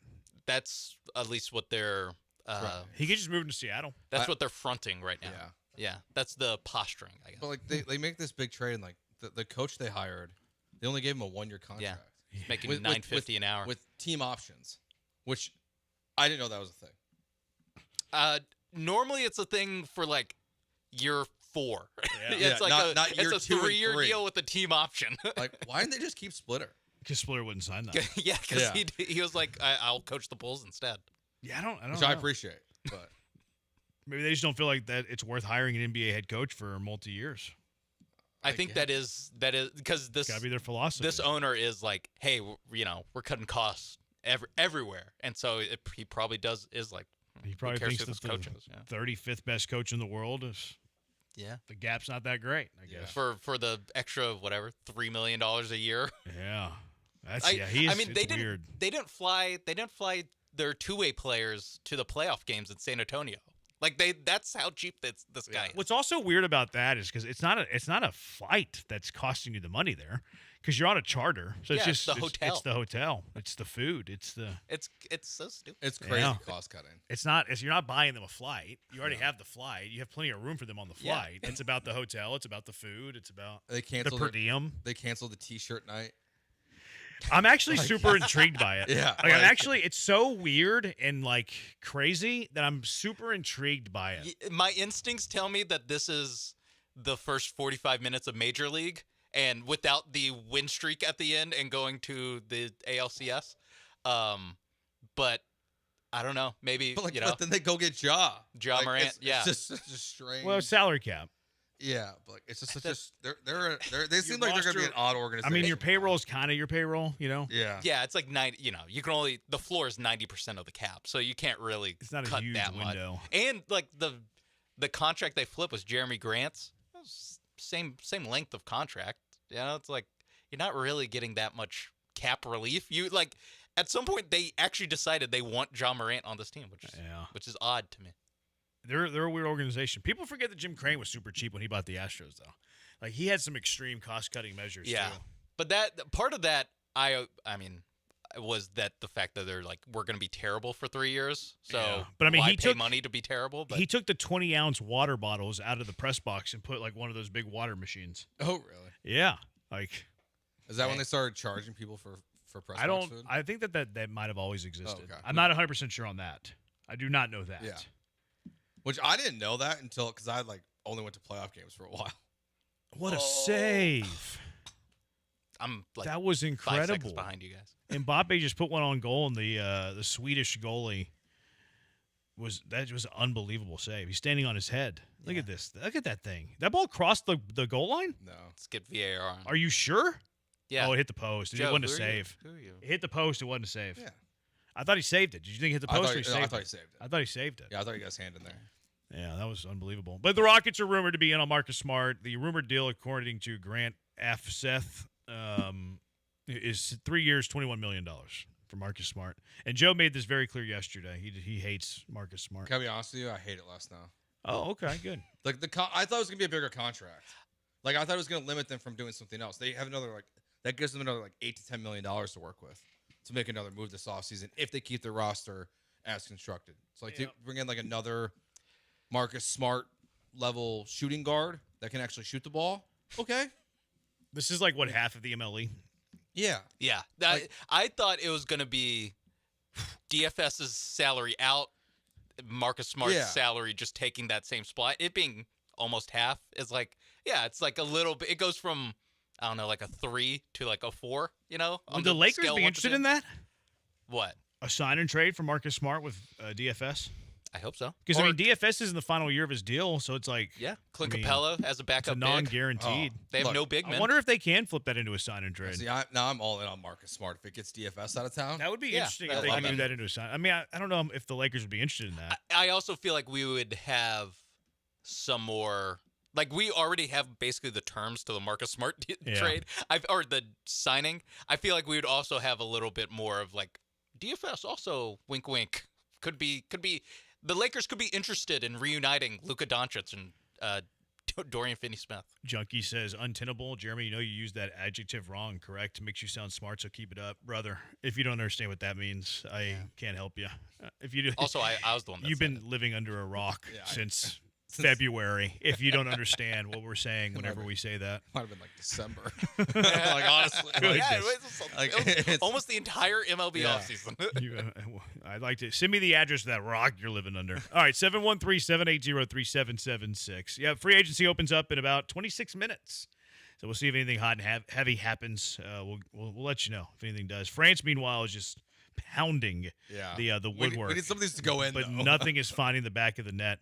Let's talk a little bit about yesterday's World Cup. Also, which Houston team deserved the Uruguay treatment? If you haven't heard, Uruguay, and they got beat, and then they took away the charter, which sounds like something the Portland Trailblazers owner would do. It definitely does. But Uruguay was eliminated. They were ousted from the World Cup. They're like, okay, you guys have to fly commercial now. You guys have to fly in economy.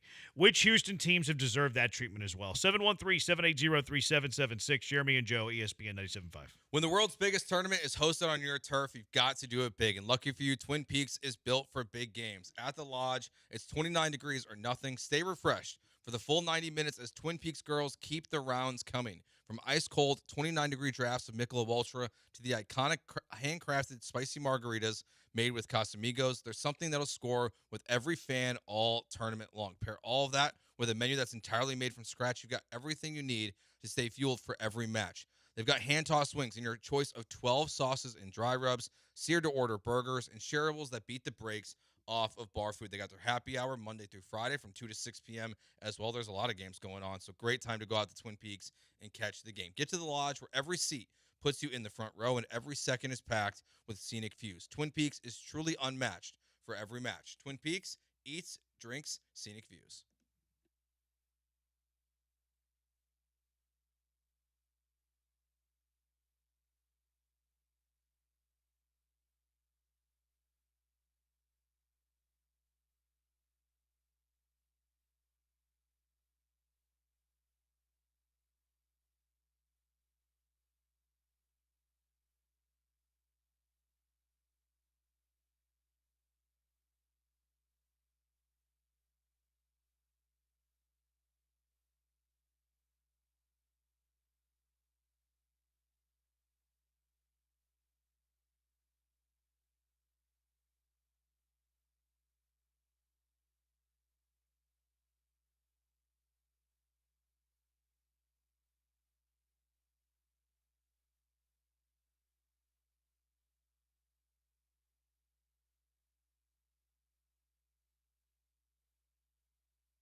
It's Jeremy and Joe, on ESPN 97.5 and the ESPN Houston app. broadcasting live from the Huntington Bank Studios. Here's Jeremy Branham and Joe George. World Cup was lit last night.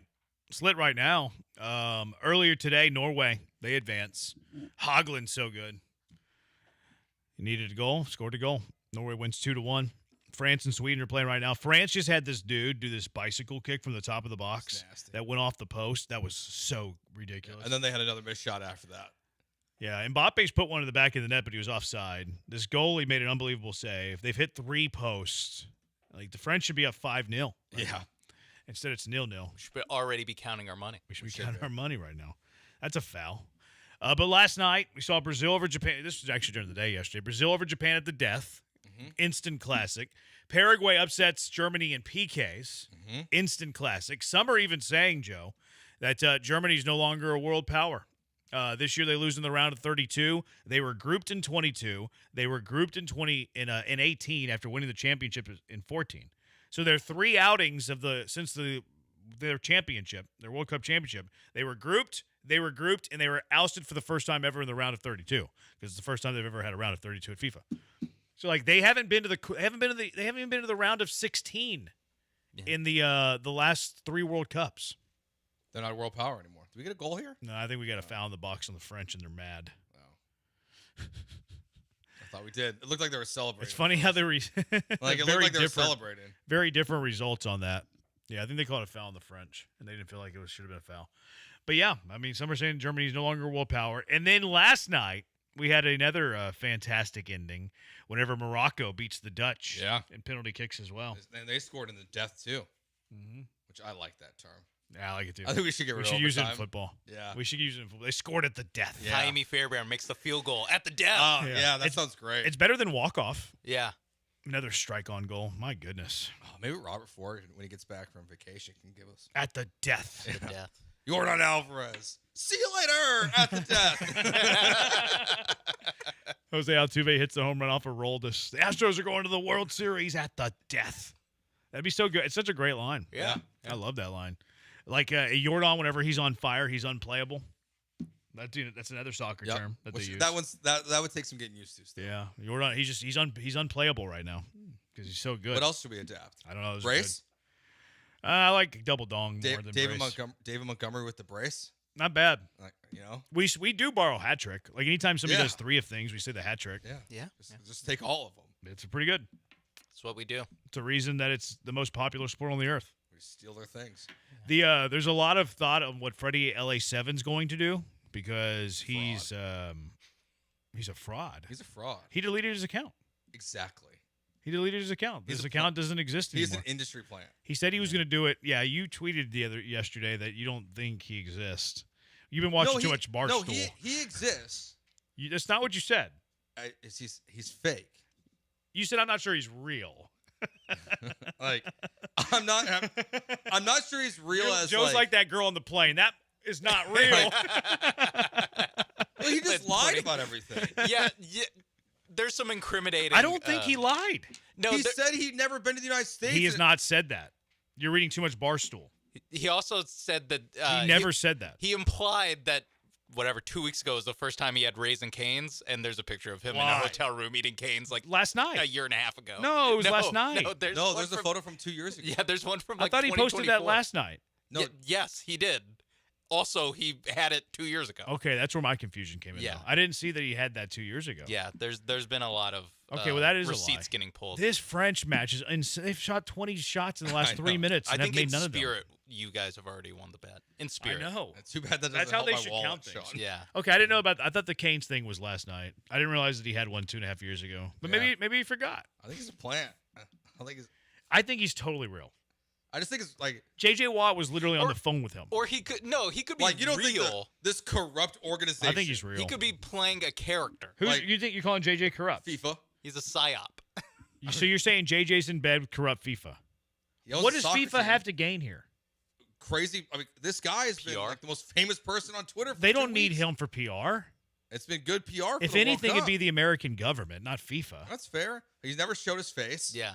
But the people have seen him. Government is not corrupt. He was literally at the dike in the diamond sections. Yeah, but no one's seen his face on Twitter. Like, I'm just not sure I buy it. Now he's just closing his account. Well, he said the influencer life is not for him, which I can respect that. He wants to go back countryside to Germany, and he don't want attention. Yeah, so now he's just back to a nobody, I guess. Well, which if that's what you want to do, but yeah, I think some fishy's going on. Totally legit. I think. I don't know. You've been watching too much Barstool. Probably. Yeah, Barstool was saying that he wasn't real. But he's never said that he wasn't ever in America. People were just like pretending that to be the case. I think he had some like No, I was reading comments. first time in America kind of stuff. First time doing this. First time at Waffle House. All this stuff. I mean, do they have Waffle Houses in Germany? No, but if he's been to America before. I mean, I don't think that that's something that people do. Like, if you're German and you come to America for a week, is Waffle House one of your bucket list things? It's misrepresenting. Definitely not. It's misrepresenting his newness to all this. It's funny that he deleted his account, though. He said he was gonna. But he made it official. Freddie LA7, no longer with us. Yeah. See you later, buddy. Yeah, there's a tweet from November 11th, November 1st, actually, 2025. Winter dinner, time to catch my breath after this crazy match, and it's a picture of Canes. What date was that? I'm sending it to you right now. It's from It was in your tweet- it was in your 2025. I thought that was from last night because he was sad that the Germans lost. I think he's running back the bit. Yeah, I think he's had Canes a lot. Yeah, no, Todd the Show, he replied to your tweet last night before I jumped in. It was a screenshot of a tweet from 2025. See, I thought that was a tweet from last night. Huh. Okay, that does change some things. I don't think Canes is something you would forget. I don't think so. I don't. Yeah, I can't see it anymore because his account no longer I'll exists. I'll screenshot it. But yeah, but now what's he gonna do? He just missed another one. I don't know if this is. I don't think you're all right. I also don't like. Why is he like? He's got to be so. If he's a fully real person, He had two of his chaps with him. he's got to be like one of the richest people on earth, right? Or something. Not that quick. Why? But like from what? How did he going to these games? Yes, that's interesting. like traveling all across. Goal. France finally scored. Finally They've been like missing I layup know. after layup. Yeah. Layups. Was it Mbappe? They're showing him celebrating. Mbappe! This has been our. That's such a great name. World Cup segment. I love Mbappe so much. What a great name that is. I don't know if this is it working Kylian Mbappe backwards, but all these like Messi is a great one name guy. Oh yeah, Cristiano Lionel Ronaldo Messi. is Did a you ever great. play FIFA? You're a video game guy. Yeah. What? I haven't played FIFA since probably COVID, maybe. Yeah. Did you, like, I think I retired after COVID. Okay. Because I had nothing to do during the day, so I picked up video games again. After like 5 years of retirement, I picked up video games during COVID, but I haven't played video games since COVID. That was me at the top of my game. But all I played was FIFA. All I played really? was FIFA. So like all the names are so cool. Yeah. And then you have like the guy with the English accent, makes it sound better. Ronaldo. That is Kylian Mbappe. I am a little. The names are so good. What's it called? I guess prejudice against American announcers. I prefer an English accent calling me the too. game. Or Spanish. I hate that the U.S. all like it's always that American guy who I think look, and I used to call soccer. Not only did I call soccer, but I'm one-time Houston Radio Voice of the Year for the Houston Dynamo. Authority. Yeah. And you speak from authority. I even as an English speaker, sometimes I think that the game is better heard with a Spanish play-by-play guy or a guy with an English accent. Yes, I would agree with that. I do not speak Andres Spanish. Cantor, he's the best in the business. Yes. I don't speak Spanish enough at a high enough level to fully watch a game and understand what's going on. Oh, that was right there for the Swedes. I do like the energy more. I watched the one of the group matches for Mexico on Telemundo. Mm-hmm. It was awesome. Listen to Andres Cantor. You're gonna do that tonight? Maybe. I don't know if I'm gonna be home. Man, I got things to do. Yeah, this Why? picture. What's going on today, Jeremy? This picture that you sent is very incriminating. It is. There's a lot of like stuff like that where it's just like, all right. I got a little side job. At the very least, he's playing a character of, hey, look at America. Look how awesome this is. Yeah, he had Canes on November 1st, and then he said it was his first one he had like 2 weeks ago. Unless he got chopped, unless somebody photoshopped him, which does happen. But I would have had to Photoshop him. No, somebody else could have done this. No, that was a quote tweet. Yeah, but somebody else could have done this, and then it got circulated. That's true. I guess. It's not hard to Photoshop things. All you need is ChatGPT. That's possible. No, but this is simple. like a quote tweet from his account. Yeah, but you can do that and make it look real pretty easily. Okay. I'm just saying. I've never. Look at you can do it pretty easily. Look at Jeremy sticking up for. I just want to believe. I want to believe in the Germans' American dream. It has been I will say, I feel a little bad. I feel a little bad for him because at least some percentage of the country that includes Joe George and I are believing that he might have been a fraud the entire time. I got scolded on the internet. And the walls are closing in. The walls are closing in, and his team lost in heartbreaking fashion and is no longer a world power, according. J.J. Watt has said he's literally talked to him. Like, people are literally giving him tickets. Like, he's literally taking pictures with the police department. He could be lying about this is my first time in America. That's what I'm saying. No, but some people are saying he's not real. Well, I mean, he's real. Like, he's a real person. It could be a character played by a real person. Yeah. We've never seen his face. Like, I'm That's not. interesting. We haven't, but a bunch of people have. Yeah. All the HPD has seen it. yeah. The astronauts in NASA have seen it. That's also- the groundskeeper at LSU has seen it. It's also the people literal. that were sitting in the diamond seats the night that he went to the dike. Yeah. They've seen it. Mayor John Whitmire's seen him. Mayor John Whitmire's as seen he it. scribbled a note I'll ask to the him. mayor next time I see him. I'll be like, hey, man, what does Freddie LA7 What's look the like? deal? What's the deal with that guy? Is he real? Again, Most people ask politicians like about aliens. I'm going to ask about Freddie LA7. Well, maybe he's an alien. It could or a body double. Well, I mean, he kind of technically is an alien, right? He's on a visa. Technically, he is an alien. Yeah, I guess right. Yeah, I mean, like Ella Langley like had him backstage at her concert. She had a person. Like you think if he was fake, that she would have sounded off about it by now, right? Maybe she's in on it. Yeah, How high does this go? I just wonder. He's got suitcases full of like Pringles and Cheez-Its. Yeah, it just feels like an industry plan. By who? By everyone. By everyone collectively is gathering together to put together an industry Everyone's plan. just like, all right, Waffle House, Whataburger, Buc-ee's, Pringles, Ella Langley, JJ Watt. Throw in a couple pennies. We'll give your brand some good run here. American Airlines. Get into Canada. The Post hotel. They need the good publicity. This makes no sense. Barstool's better than what this trash is. Better than this segment right here? Is that what he's saying? Probably. Anyone question how clear his English was in tweets from being from Germany? LOL. Those were translated. Interesting. Those were That's translated. interesting. Very interesting. They were translated. Are we sure? Were they? Yes. A lot of his old tweets I saw people posting. Oh, were, the old ones. Yeah. The old ones. They were translated from German. Also, Europeans know English exactly very well. Having gone to Sweden and talked to Germans do? Well, Swedes do. So hold on a second. He's Swede? No, I'm saying in my experience going to Europe, those guys know how to speak English. But the Germans? I imagine it. Like, because English and German are two very different languages. Yeah, I would imagine a lot of. Well, so is Swedish and German, and Swedish and English. I'm telling you, they actually are bi and trilingual. I think that it is 2046. Look up if Europeans are more likely to be bi and trilingual than Americans. I would guess the answer. Well, I mean, they have less territory, so it's easier. So he can sense? know English. If you're more confined, I think the more languages. So it's not insane that he knows English. Oh, I think he knows English, but a lot of the tweets were translated from German. Changing the FIFA announcer to Spanish was always a must. That game was so great. Scottish announcer on English games, priceless. Who's the soccer play-by-play guy who does the Wilson cry when they score? So funny. Is it the Spanish guy? Is it Cantor? That Freddie guy is definitely a ploy. He's a real guy, but he was put on as a marketing scheme. By who? By everyone. By everyone. It doesn't make any sense. Yeah, it's a giant conspiracy. If you could name me one person who he is marketing for, then I could listen to it. That's why, like, if it was like American tourism, okay? All right, now you can talk me into that a little bit. Just Whenever FIFA. FIFA has zero desire for that. They don't have zero need for that. FIFA doesn't need the marketing of that. FIFA's a scummy organization. Like, I wouldn't put it past them. He's not fake. He's a fraud, says a junkie. Maybe he's an AI robot. Did it really take Branham that long to understand what they meant by not real? A little slow today. That guy's out to get me today. I know. People are out to get me. Don't understand Spanish. Watch every game on Telemundo. Already pay for Peacock, not paying for Fox, too. Okay, that makes sense. I have been to Italy. They don't speak much English. There you go. Oh, that's not the same. All right. We don't know. But he's gone now.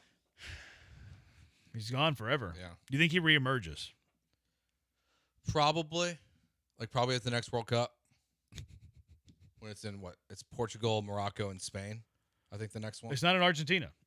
Oh, no, maybe that's the one. Maybe I'm thinking of the one after that. Maybe I just got lied to. Yeah. 2030 World Cup? Yeah. Where's that one at? I thought it was in Spain. Yeah, I don't know. 2030 World Cup. Spain, Portugal, Morocco. That'd be kind of cool. I thought it was in Argentina. That's not correct. I should start a Twitter account. Go over there. You should. Hell yeah. And I'm not going to sit here and be like, "Oh, it's a fraud." The Americans get ousted. Yeah, because Sean. No, but Sean would show his face. He wouldn't put an American flag emoji over his face in every photo. You don't know that. I do. I don't know what I would do. I do can't wonder say for why sure. he doesn't show his face. Huh? I wonder what the purpose of that is. Privacy. I think it'd be better marketing if he did show his face. Yes. So it's not marketing. Or it could be or you don't show his face, so it can be a different guy going to all these places. Different CIA agent going to all these places. He doesn't put the Portugal flag. He puts Ronaldo on his face. Oh, that's right. Yeah. Maybe he just looks like Ronaldo. He does. That's also where it's like, so he loves Ronaldo, is German. That is kind of weird. And like the teams in his bio were like not German teams either. His club teams? Yeah. I wonder who his club teams are. I forgot what it was. We won't know now. Were they wherever Ronaldo played? Oh yeah, I think Saudi one of them was the Saudi team that Ronaldo played for. Oh. But I think there's another one that just like also was just like a French team. He doesn't root for anybody in the Bundesliga. Guess not. That's the German top league. I feel like you should have to.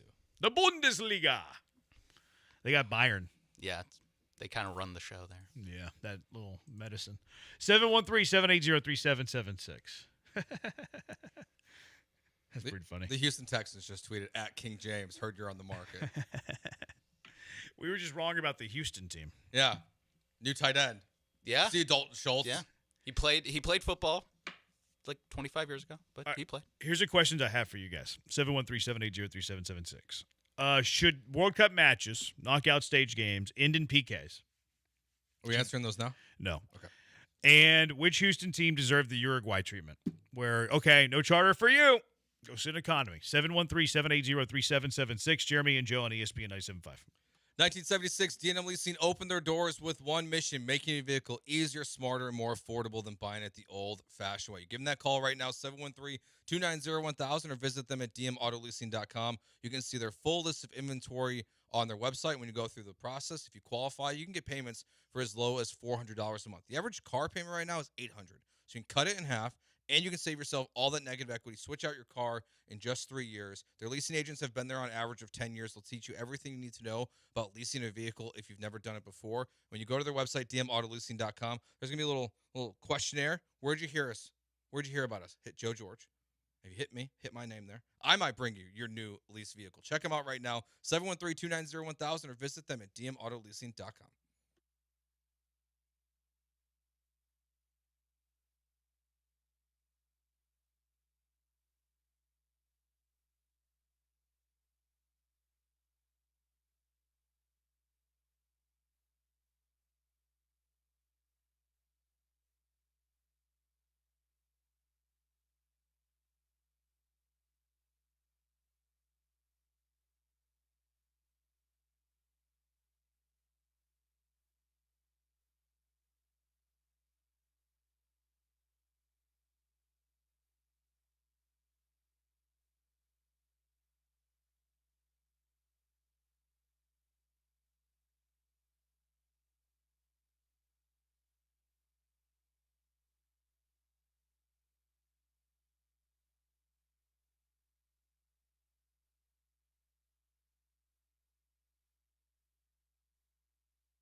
He's Joe, last original good guy.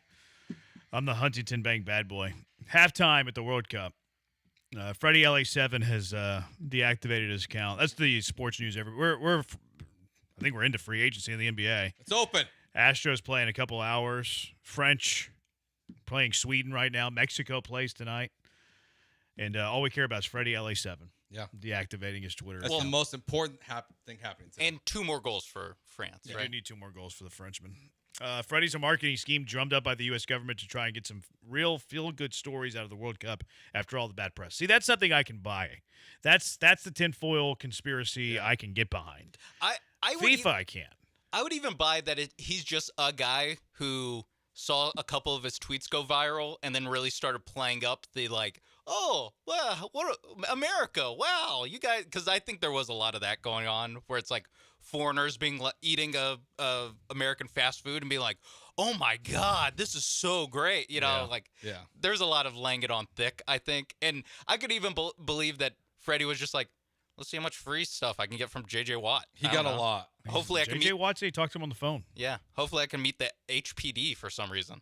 That's always been a lifelong goal of me, to sit in a conference room with the Houston Police Department. He went to an Ella Langley concert. He did. Yeah, that too. Did a lot of cool stuff. Went to an Astros game. NASA's cool. But he's no longer with us on the internet. Should games end in PKs? Knockout matches in the World Cup, should they end in PKs, Joe? Yes. I'm out. Really? Yeah. I think it's fun. I think it's a bad way to determine a result. I think it is incredibly fun. Yeah. I think it's high drama, great theater, leads to some really great moments. I do think it's a bad way to determine the victor. I mean, they get their chance to end it before. They do 120 minutes to get a victor. Sure. And you can't get it. Like, they can't play forever. No. I think I would start taking people off the field. I would do like hockey. Oh, hockey over. Hell yeah.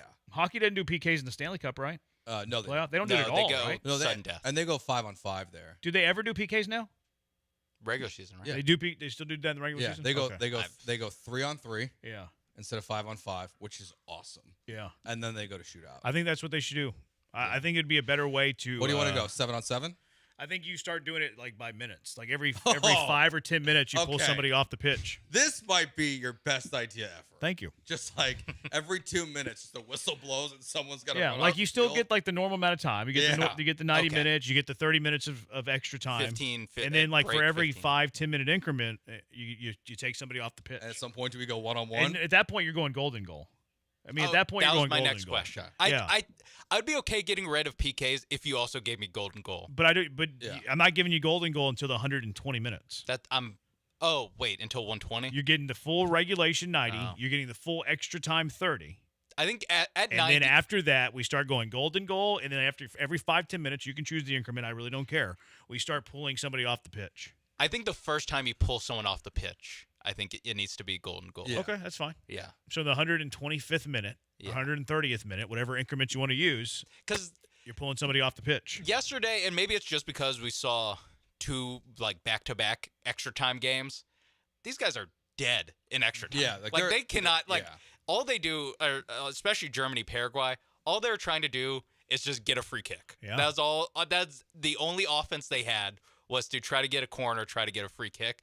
So, like, I really don't want to see these guys play a second overtime or a second extra time period. No. Because it's terrible to watch. So, I also don't understand why we can't have golden goal. I really don't understand. I think it's a truer time thing. You know, they wanted a finite amount of time. But then we do PKs. Yeah. It's those two things. Yeah. Those two things together. Well, it's like we want authentic, winner advance, but then after 120 minutes, player safety. Yeah, then it's like an about face in 120 minutes. Yeah, then we basically do a you dizzy bat and then kick a ball. There's just a time limit on player safety. Yeah. Once you hit 120. Now we just throw the rules out. Yeah. We throw the rules out at that point. Hydration breaks aren't enough anymore. Yeah, I mean, we kind of do the same These thing in guys college. just sit down. We kind of do the same thing in college football now, where it's like, hey, at some point, 2-point conversions Yeah. only. That's also BS. I don't like it either. I don't like gimmicky extra There's periods, overtimes, whatever. I think PKs is fine. Like it's fun. Like it was intense. It is watching fun. everyone hit off the crossbar yesterday. Like I don't understand why these dudes don't put. I know it's easier said than done, but why are these dudes not putting it on target every time?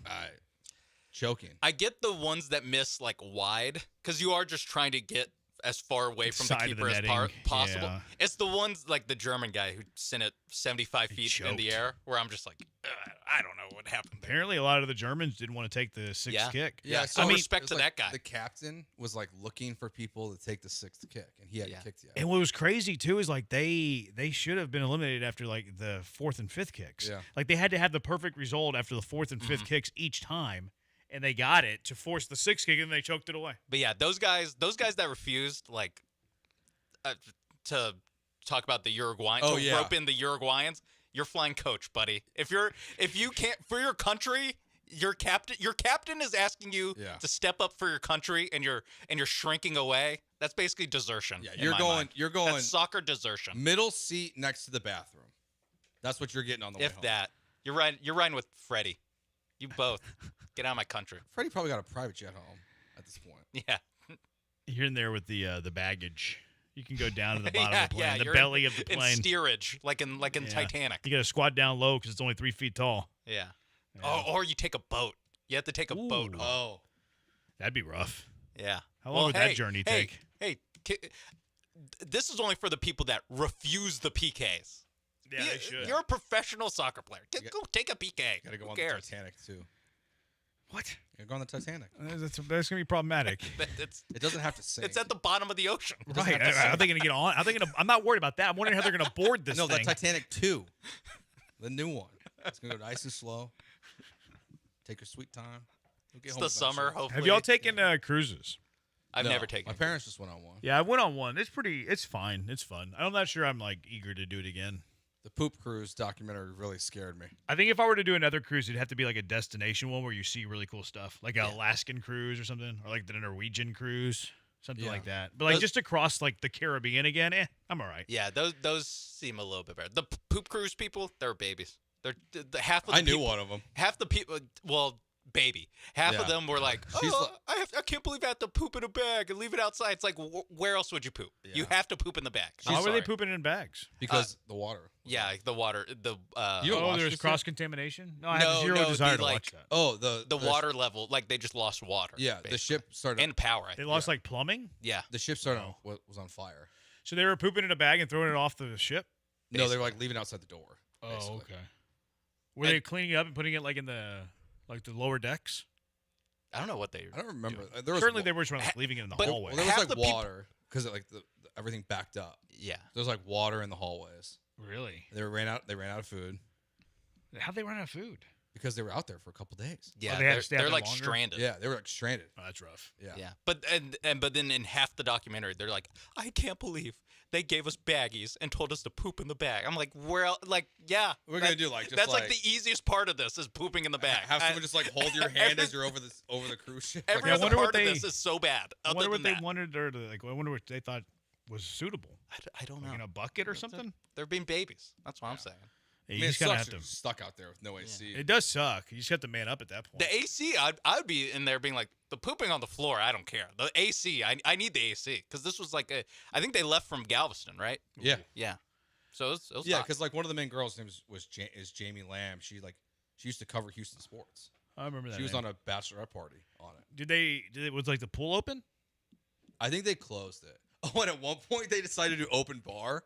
To like try to help people. For morale. A bad idea. It was like day 2 or something. Zero food to soak it up. They were like open bar. I'm like, oh, that's as soon as they said they opened the bar, I was like, oh, this is gonna get good. I think I want to do a Disney cruise with the kid. That'd be kind of cool. Like that would be fun. What's it called? The groceries you get on the boat? It's called. There's a certain word for it. I've never been on a boat. Don't know. You don't watch Below Deck? No. On Bravo? No.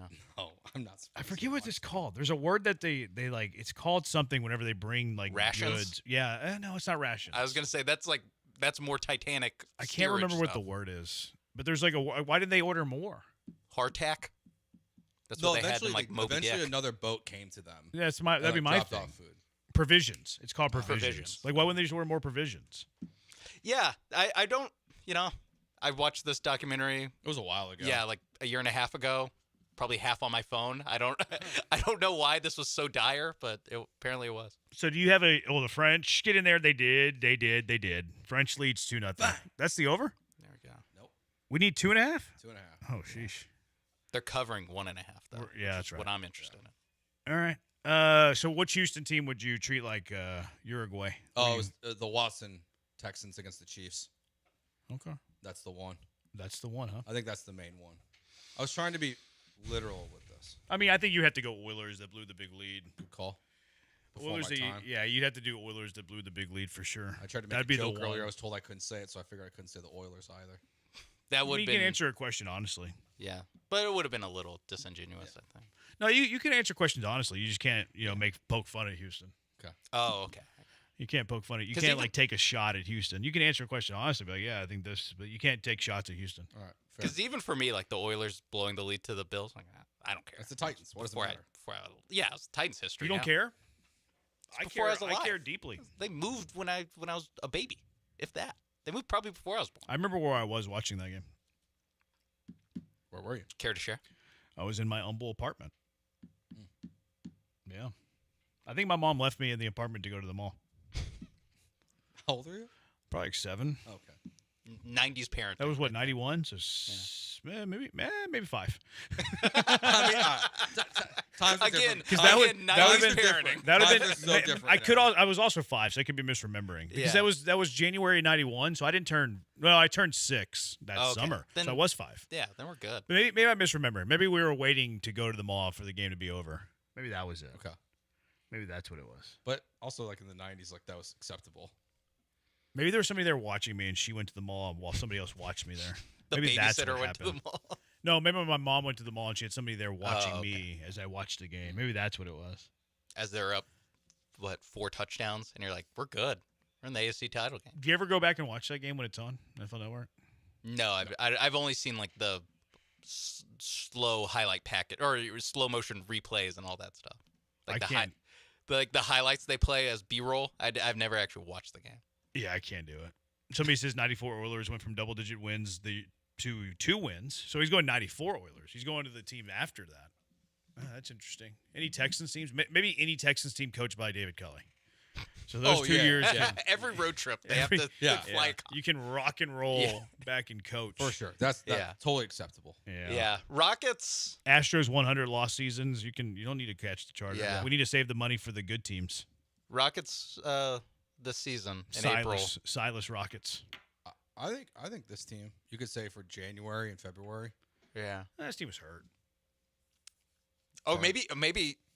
Again, this is one where it's like a personal. You have to, like James Harden. You're not after the Spurs series. That'd be a Not good allowed call. back on the. Even though that game was. Or at if home, you're holding up the makes it worse. flight, you can ride the head coach. Oh, yeah. January 93 was the Oilers Buffalo game, not 91. Okay. So I was 7. Okay. Yeah. Okay. Yeah, Yeah. that's Maybe fine. it did happen. Yeah, it did happen. Yeah, 7's a good age to be left alone. You're fine. Yeah. Good enough. I was He's here now. I was responsible. Yeah. Yeah. You're here now. Happy birthday. Thank you. 713-780-3776.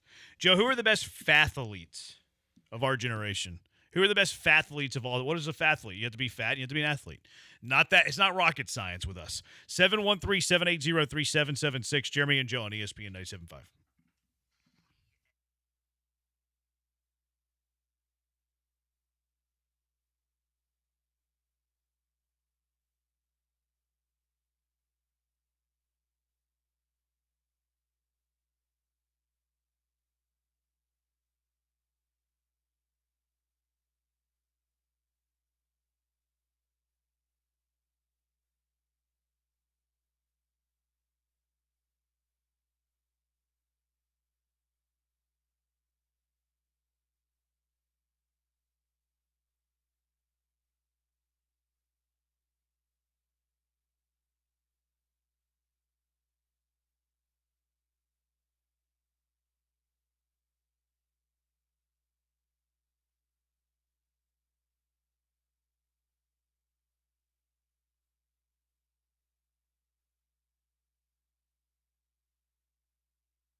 Listen up, Houston. Rambler has hidden gold cans inside cartons of original and lemon lime at participating retailers across Houston and across America. Why? Because drinking mineral-rich sparkling water is rewarding. Finding gold should be, too. Find a gold can, and you can win great prizes. Plus, every gold can winner is automatically entered to win an all-expense paid trip for two to ACL Fest in Austin. So stock up on Rambler Sparkling Water, America's tastiest sparkling mineral water. You might just strike gold. For participating retailers, visit the link in Rambler's Instagram bio. That was a nice little hydration break. Thank you to Rambler for supplying our hydration break. Kind of like the footballers. Kind of like the footballers are doing. Hydration break. 2-0 French in the 61st minute. Yeah, same thing. Well, you would have corrected me if I said 2-0. So I don't know if I would. You would. You have. Have I? Yes, you have. Okay. All right. Come on, French. We need some more. They really have no motive to score more. No, this is one of those, like, if we don't win these sweats today, it's tough just because they had so many chances in the first. But, like, what's the motive here? Like, they could just park the bus. I mean, more goals. Oh, that was a nice little flick. Come on, French. We need another goal. You just got to protect yourself. The more goals, the better. Yeah. All right, so who are the best? Oh, what a strike. What a save. I'm still going for it, at least. That guy, the French are insane. They're so good. I think they're going to win it all. Like, they could easily have 7 goals today. Look at that strike. It's set up well for Mbappe versus Messi. That'd be kind of fun. That'd be really fun. You see that little punch, goalie punch, as he was diving to the far post. They won a corner, though. All right, so who are the best fathletes of all time? 713-780-3776. This came up the other day. It did. So we were like, hey, maybe there's some better fathletes. Dream Shake, by the way, said C.J. Stroud last playoff run needed to take the Greyhound back home. That's a good point. Yep. Good call on that. All right, so who are the best fathletes, Joe? Who do you got? Who sticks out for you? Who is it? Do you want to go current day or all time? It's up to you. So, I mean, I think Babe. Oh, that's a good call. I mean, it's Babe Ruth. Yeah. It's clearly number one. Greatest baseball resume of all time? Yeah. My personal favorites, even though this is before my time, but Jerome Bettis. Jerome Bettis was good. Was he fat, though? I think when he was, not as much at Notre Dame, but I would say he was in Pittsburgh, right?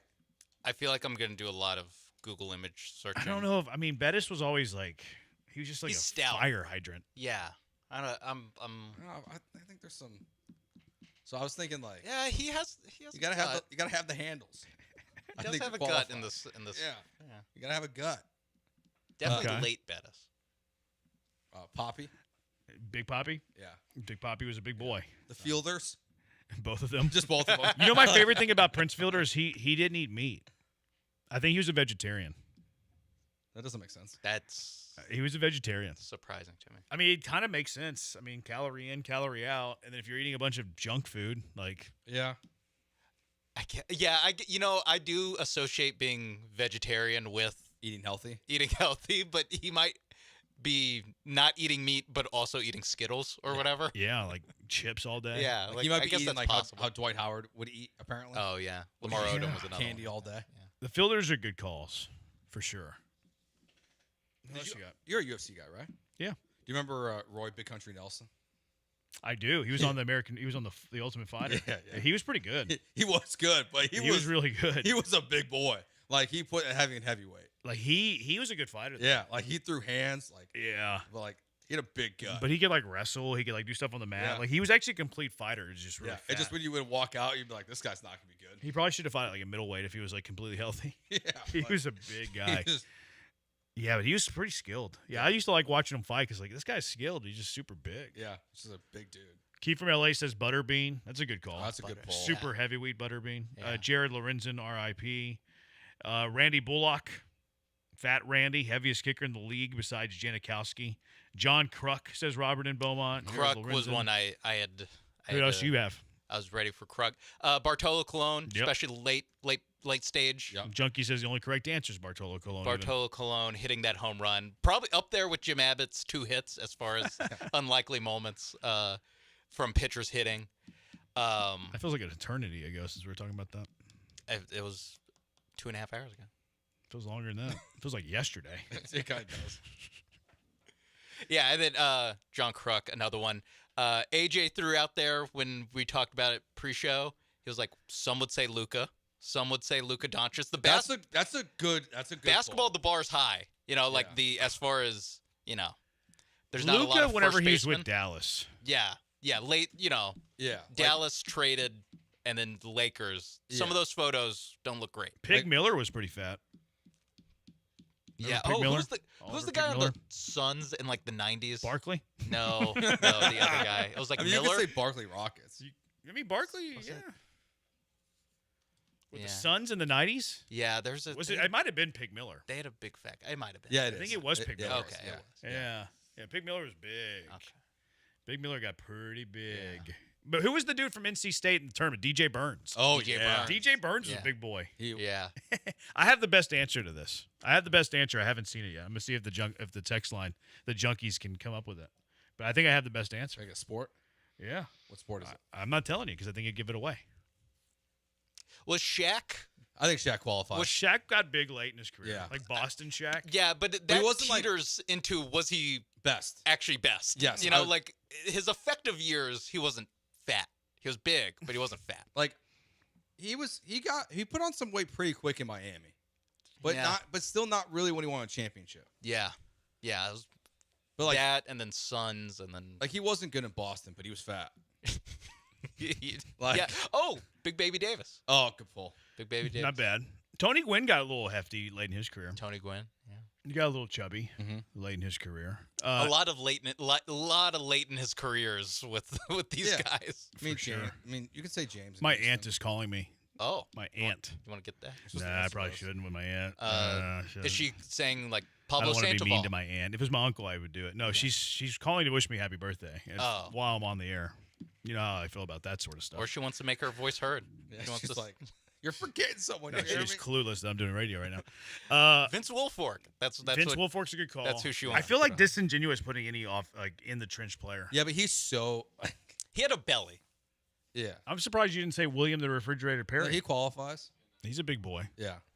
Junkie says Andy Ruined Jr., first Mexican heavyweight champion. I think he meant to say Ruiz, not Ruined. Oh, yes. But he qualified. But that would qualify. Big Baby Davis, John Kruk, Oliver Miller, Sebastian Janikowski, William Perry, Prince Fielder, Butterbean, another Butterbean, Carlos Lee. I loved how Bob Ford used to say Carlos Lee whenever he would introduce him. So it sounded like his first name was Carr and his last name was Losley. Carlos Lee. Or it's like a single name where it's Carlos L-Y. Yeah.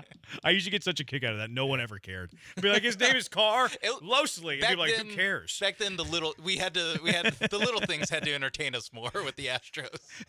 It just cracked me up. Somebody says Escalade from hand one. Hell yeah. Oh, that's such a great answer. It's a good pull. Isn't who's his brother? Who's the dude who shoots them bricks on the GIF? You know who his brother Spice is? Adams. Yeah. It's Mark Jackson's brother. Who's? Escalade. Escalade's Mark Jackson's brother? Yeah. Really? Yeah, he's the younger brother of Mark Jackson. Younger? Yeah. That's crazy. Yeah, he was nasty. I love that show. Was I still randomly you'll see the professor pop up on Instagram and just schooling people. It's great. That's so good. All right, 713-780-3776. I think I have the better answer than anybody has so far. We'll get some more, too. Junkies have some fat athletes we'll get to. First, I want to do a giveaway, though.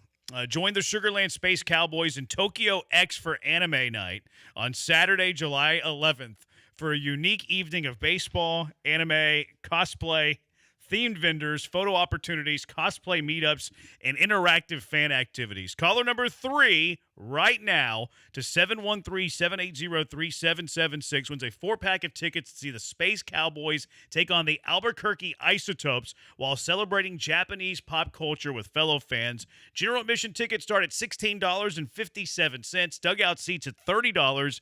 Gates open at 5:30 with first pitch at 7:05. Special giveaway, too. The first 2,000 fans receive an official My Hero Academia X Space Cowboys jersey. So good luck to all you, and head to Sugarland Space Cowboys. If you don't win here, you can get your tickets right there on their website. 713-780-3776. Who are the greatest fat athletes of all time? Fathletes. It's Jeremy and Joe on ESPN 97.5.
You're back with Jeremy and Joe, broadcasting live from inside the Huntington Bank Studios. On ESPN 97.5 and the ESPN Houston app.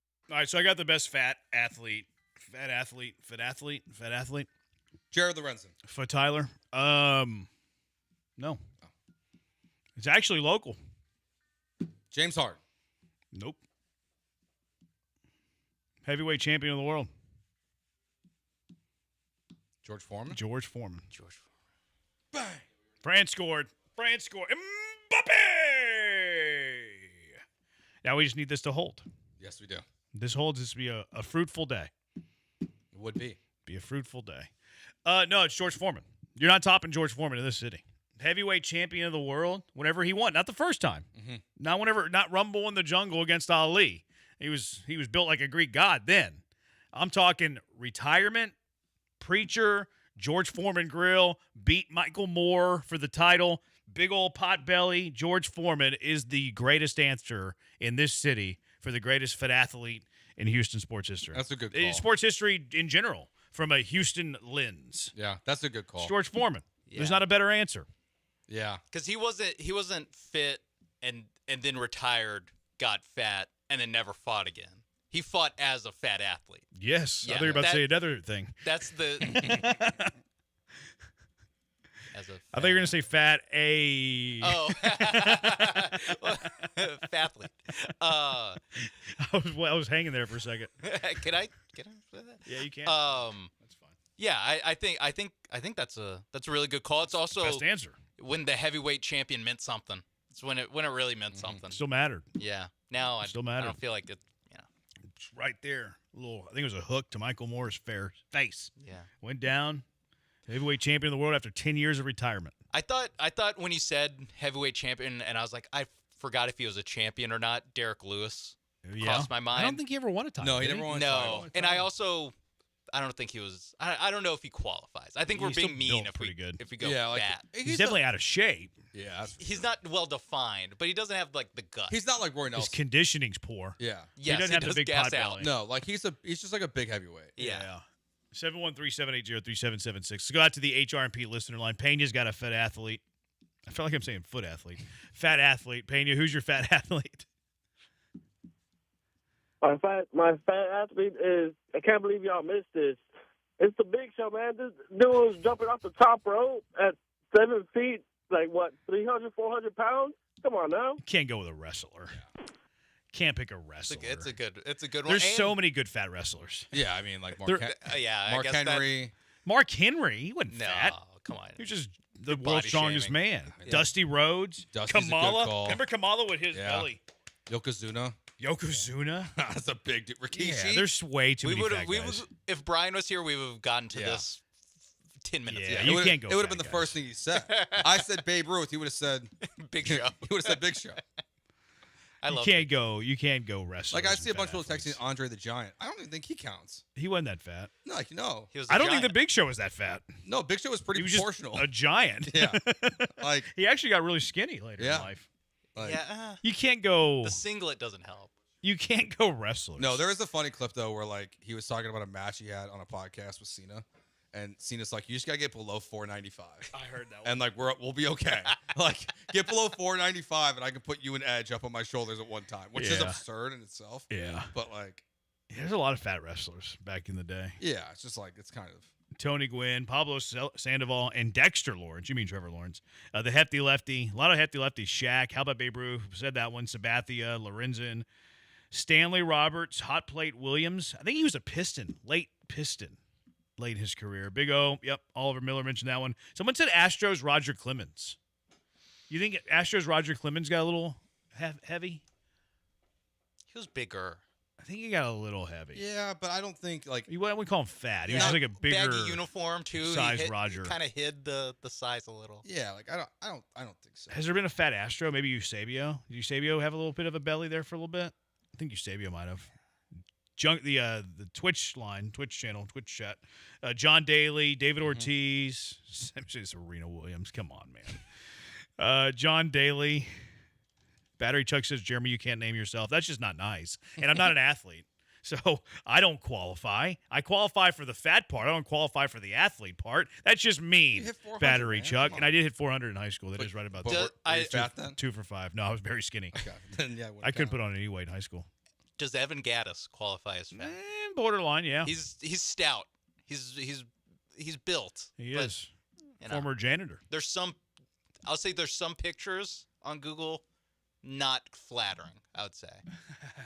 He borders on it. Yeah. Chuck Hayes, tractor trailer's a good call. Tractor trailer got Trailer. really big. We should have gotten that one. Sean Kemp. So many people are saying Serena Williams. Shaq, Baby Jokic. Baby Jokic. Alpy? No, real Jokic. Oh. I don't know why he said baby then. Young Jokic? Maybe he meant young Jokic. Young Jokic is pretty chunky. Yeah. He's still kind of chunky. Yeah, but he's gotten thinner. He's gotten in better shape. Fromber? He's not big enough. Fromber's not fat enough? Fat Perez. Have you ever seen Fat Perez? Yeah, he's large. That is a big guy. He Pat Perez has been in the news lately. I thought that's what I was going to say. Pat Perez is kind of big. Pat Perez has kind of got a little bit of a gut. Yeah. A lot of those golfers have guts, though, because they eat good. Maldy? Martin Maldonado was a little pudgy. Yeah. Yeah. He's a little pudgy. Fromber's another one where it depends on the angle on Google. There's some where I don't he think can look it a little counts. pudgy at times. Yeah, there's some. But he's also like one of those fire hydrants, though. Yeah. He's more fire hydrant than fat. John Daly, Kirby Puckett. Puckett did get their late career. Dusty Rhodes, CC Sabathia, Vince Wilfork, Dante Culpepper. That's a good call. It's not a bad But one. was he? He let it go. Good when he was fat. That's the thing. No, I don't think. No, you're right. He got pretty big late. Like Sean Kemp got fat. Oh yeah. Was not good though. Yeah. Sean Kemp had some years where he was fat, where he's all right. I guess, but it's not what you think of. When He was huge though. yeah, the greatness comes pre-fat. Tyson Fury. I don't remember Tyson Fury being fat. Not as. I think he got big, cleaned his life up, got not skinny, but got in better shape. Jamarcus Russell, does he qualify? No, he was big in college. Was he? Yeah. Did you start this? Yeah, I did. I was if you would read it. How about Lance Erline? He's kind of fluffy and claims to be a good enough athlete to play disc golf. LOL. Joe started for me to read. Just want to point that out. He does play disc golf. So he played in high school, college and stuff. It'd be a crap. Junkie says George Foreman, the heavyweight champion of the world. That's what I said. I said that's the best answer possible. Yeah. There is not a better answer. George Foreman is the greatest fat athlete from a Houston perspective that has ever lived. Greatest fat Houston radio personality. Greatest fat Houston radio personality? It's a more crowded field. I'd have to think for a little bit. It's a large field. I've never really ranked them, you know. I don't rank them. Fat Elvis. You don't. He's talking about Berkman. Oh, what? He's talking about Berkman. Fat Elvis. Was Lance Berkman fat? No, I don't think he had a round face, but he wasn't fat. He did have a fat face. Yeah. I don't think he was ever fat though. I like the ones that 5010. That's a good answer. I like the ones where we have to like, oh, was he fat? You know, like where do we want to put the line at fat athlete? Yeah, I mean it's fathlete. So we said Ronaldo, Brazil. I don't think he got fat. I think after soccer though, right? Like I don't feel like a soccer player can be fat. Yeah, R9. Yeah, he wasn't.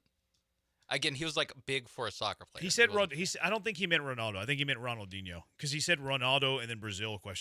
I think he meant Ronaldinho, not Ronaldo. Yeah, no, he meant Brazilian Ronaldo. Oh, my bad. R9. I'm confusing Ronaldo and Ronaldinho. I found a list of They both got fat though, both the Brazilian. But it was after their playing career, right? Yeah. It's the 20 heaviest active Major League Baseball players. Soccer has to be the hardest sport to be fat at. It's impossible. I can't even think of. I think it'd be the hardest. Yeah, because you're running all the time. Yeah, it's like 8 Maybe miles. hockey? Because you're more some of those sprints. goalkeepers. Some of those goalkeeper's a good call. But a lot of them are a lot smaller than you think. Well, I think there's a lot of hockey's a lot of HIIT, high intensity interval training, right? I think that's actually a better way to lose weight than actually endurance training, soccer players. So hockey's I would imagine pretty legit. Basketball, the floor's not big enough. You can be a center and kind of walk up the floor a little bit. Mm-hmm. Yeah. Or especially if you're not playing a lot of minutes, like Oliver Pig Miller. He's getting 15 minutes a game tops. Yeah. He can balloon up there pretty quick. Like backup bigs, you can put some size on quick. Quick. Yeah. Soccer would be tough to be fat. Hockey too. So I who are the 20? So it was the 20, just the heaviest players. So they're not all Ever? No, like currently active. Oh, some of these guys are probably just jacked. Like Aaron or Judge is probably on here. Yeah, I was gonna say Judge. Yeah, Judge is on there, of course. Yeah. There is a current Astros player on this list. Cam Smith? No. The heaviest. I guess technically at this moment he's not a current Astro. Is he on the IL? Is No. that what that means? Oh. He's in Sugar Land. AAA? Huh? Who'd you say? Has he played for the Astros Yes, this year? this season, yes. So he's in Sugar Land and was sent down? Yeah. Is Zach Cole? Last year he was listed at 260. This year he's listed at 241. He lost 19 pounds. Yeah. He's a pitcher? Yeah. Who's the big pitcher that they have? I don't know. That got sent down. He's with the organization currently? Yes, he's in Sugar Land right now. He was just sent down. Logan Van Wy's not that big. It's Kaiway. Oh, okay. He's Highway Dung. He's listed at 6'4", 240. He's a big boy. Yeah. Yeah. It says last year he was listed I guess at the height. I wouldn't think he was bigger than Jordan, I though. know. Yeah. It says last year he was listed at 260 with the Giants. Sheesh. I'm like, Talk that's- about being a giant. Like, you know? dude, like, I would never have guessed. How much is Jordan? I was thinking Jordan or Paredes also. He's Jordan's 237. Paredes is Yeah. more fire hydrant. But he's yeah, not tall Fromber enough. Body. Yeah. He's not tall enough. Yeah. You suck. So it says Dung's 240? It says 241 on Baseball Reference. Jordan's 237. Yeah. He was just off the He's list. just missed it. Who's number one? Who's the biggest boy in Major League Baseball? How big a boy are you? Alejandro Kirk? He's not tall enough. No. Alejandro Kirk's is like... Who's the first baseman? Kirk's like 5'8", 240. It says it's Rowdy Tellez. Felix Batista. That's a big boy. Felix Batista? So Felix Batista's like 6'8". He's 285. Yeah. He's like an offensive lineman. I think the Give first... me BMI. BMI is the more fun. That'd be Kirk. Rowdy, yeah, for Kirk's sure. my size. Kirk is a circle. Kirk goes 5'8", 240. I can Yeah. relate. Oh, there's another Astro on here, too. So there's Blanco's 265. Blanco's big. Yeah. Blanco is. Renel Blanco's Yeah. 265? Yeah. But he's only like 6'2". How big is Daniel De Los Santos? Like, Aniel's a big boy, too. Yeah. I can't believe Blanco's on there. I think the jerseys do a good job of kind of like Yeah. masking the How body. tall is like Blanco? baseball jerseys. Aniel's 6'3", 235. I can't believe Blanco's that heavy. That's crazy. He's thick. Yeah. Like none of these names are Some people shocking. like their pitchers Yeah, thick. it says 6'3", 265 for Blanco. I have a tough time believing that. They're putting that from what the Astros give them. Did he Baseball gain weight Reference. while rehabbing? I cannot believe Blanco's 265 at 6'3". Yeah. Muscle weighs more than fat. That feels wrong. Muscle weighs more than You fat. know, one guy we saw last night, Josh Bell. That's a He's big a boy. big boy. That's a Yeah. big boy. He's tall too. I can't believe Blanco's 265. That is a large man. You're still reeling. I don't buy it. All right. 713-780. Maybe Sean's onto something. Like this, that's the rehab weight. I need a second to Yeah. collect my thoughts. He's down in Florida, not eating great. I don't really expect much of him if he's 265. Like he's pitching in in the rehab. I need to go watch him play. Go get some They told him eyes on they the told him weight. he was going to be pitching at Whataburger Field, and he was like, "What? Huh?" If he's 265, I need to see it. 265. Yeah. I'm having a tough time believing that. All right, let's get to our junkie of the day. 7-1, whoever the Ronel Blanco's dietitian is, my early nomination for junkie of the day. Who's your junkie of the day? 713-780-3776. Jeremy and Joe, ESPN 97.5.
Who's your favorite junkie of the day? 713-780-3776.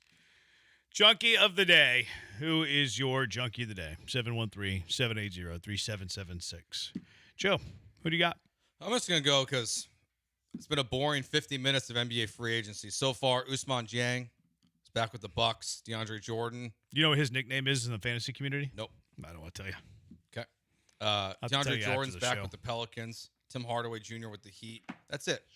Boring. Everybody's trying to duck these tampering charges. And then I really like this idea from the NBA, but I think they got the first place they're going to do it wrong. Okay. They're going to a neutral site, a new site for the NBA Cup Championship. Dayton, Ohio. They're going to Butler's Hinkle Fieldhouse. Oh, that's pretty cool. I think it's cool. I wish it was at Duke or North Carolina. Maybe it will eventually. I know, but I just think the first year, I think it's a cool idea. I like that. I like that it's Butler. I like You that. do like it. Okay. Yeah. See, I don't know if I like that. It's I mean, Because it Hinkle's feels pretty Duke. cool. If they did Duke first, it'll just be like kind of gross. But Hinkle, I mean, that's where they filmed Hoosiers. Yeah. Oh, is it? Yeah. Oh, okay. Then that's probably why they're doing The it. state championship game was at Hinkle. I did not know that. Yeah. But I think it's a cool idea. I think I would prefer a different stadium. I broadcasted a game from Hinkle Fieldhouse during the COVID NCAA tournament. Oh, really? Oh, yeah, because Houston it beat was all in Syracuse. Indy, right? Yeah. Yep. It was all in Indy, and one of the sites was the Hinkle Fieldhouse. Mm. It kind of feels like Wrigley to me. Kind of like the old. Because, like, when you walk up the ramps, they have, like, the chain link fences, similar to Wrigley. Whenever I was walking in there, I was like, this kind of reminds me of like Wrigley in a weird way. Time machine. Yeah. It's really cool. A really cool venue. I didn't realize they were doing that. That's awesome. But Shams broke that 5 minutes ago. So I guess they're going to try to do college arenas for that thing. Yeah, which I think Only is- the final? Huh? Only the final? Only the final. Huh. Yeah. I like it. I mean, maybe there's more, but it just says NBA Cup Championship game there. Yeah. What is the date for that? They do the two December semis. 11th. See, that's where they might have gotten into trouble with some of these other arenas because that's still, I mean, it's very much in the college basketball season. Yeah, that's right, in non-conference play. I wonder what the floor is going to look like. I wonder if they're going to bring in their own floor. Honestly, I hope they don't. They need to play on a different floor. They can't have I mean, I don't know if you can play with the Butler in the middle Bulldog of the logo. court. Yeah, and you're probably going to have sponsors on it. Yeah. Fly Emirates needs to put kinda its think that'd be logo cool. somewhere. Fly Emirates. Like, It's just not. It would just look weird. I know, but like, I want Also them, the three-point line. Like, I want like this to be a thing in the NFL too. Yeah, with the That would be 17th cool. game, I saw a lot Yeah. of, like, when they first did 17th game where you can do 8 home, 8 road, and then play, like, a game, Green Bay could play at University of Wisconsin Yeah. or something like that. Texans Cowboys should be at Kyle Field this year.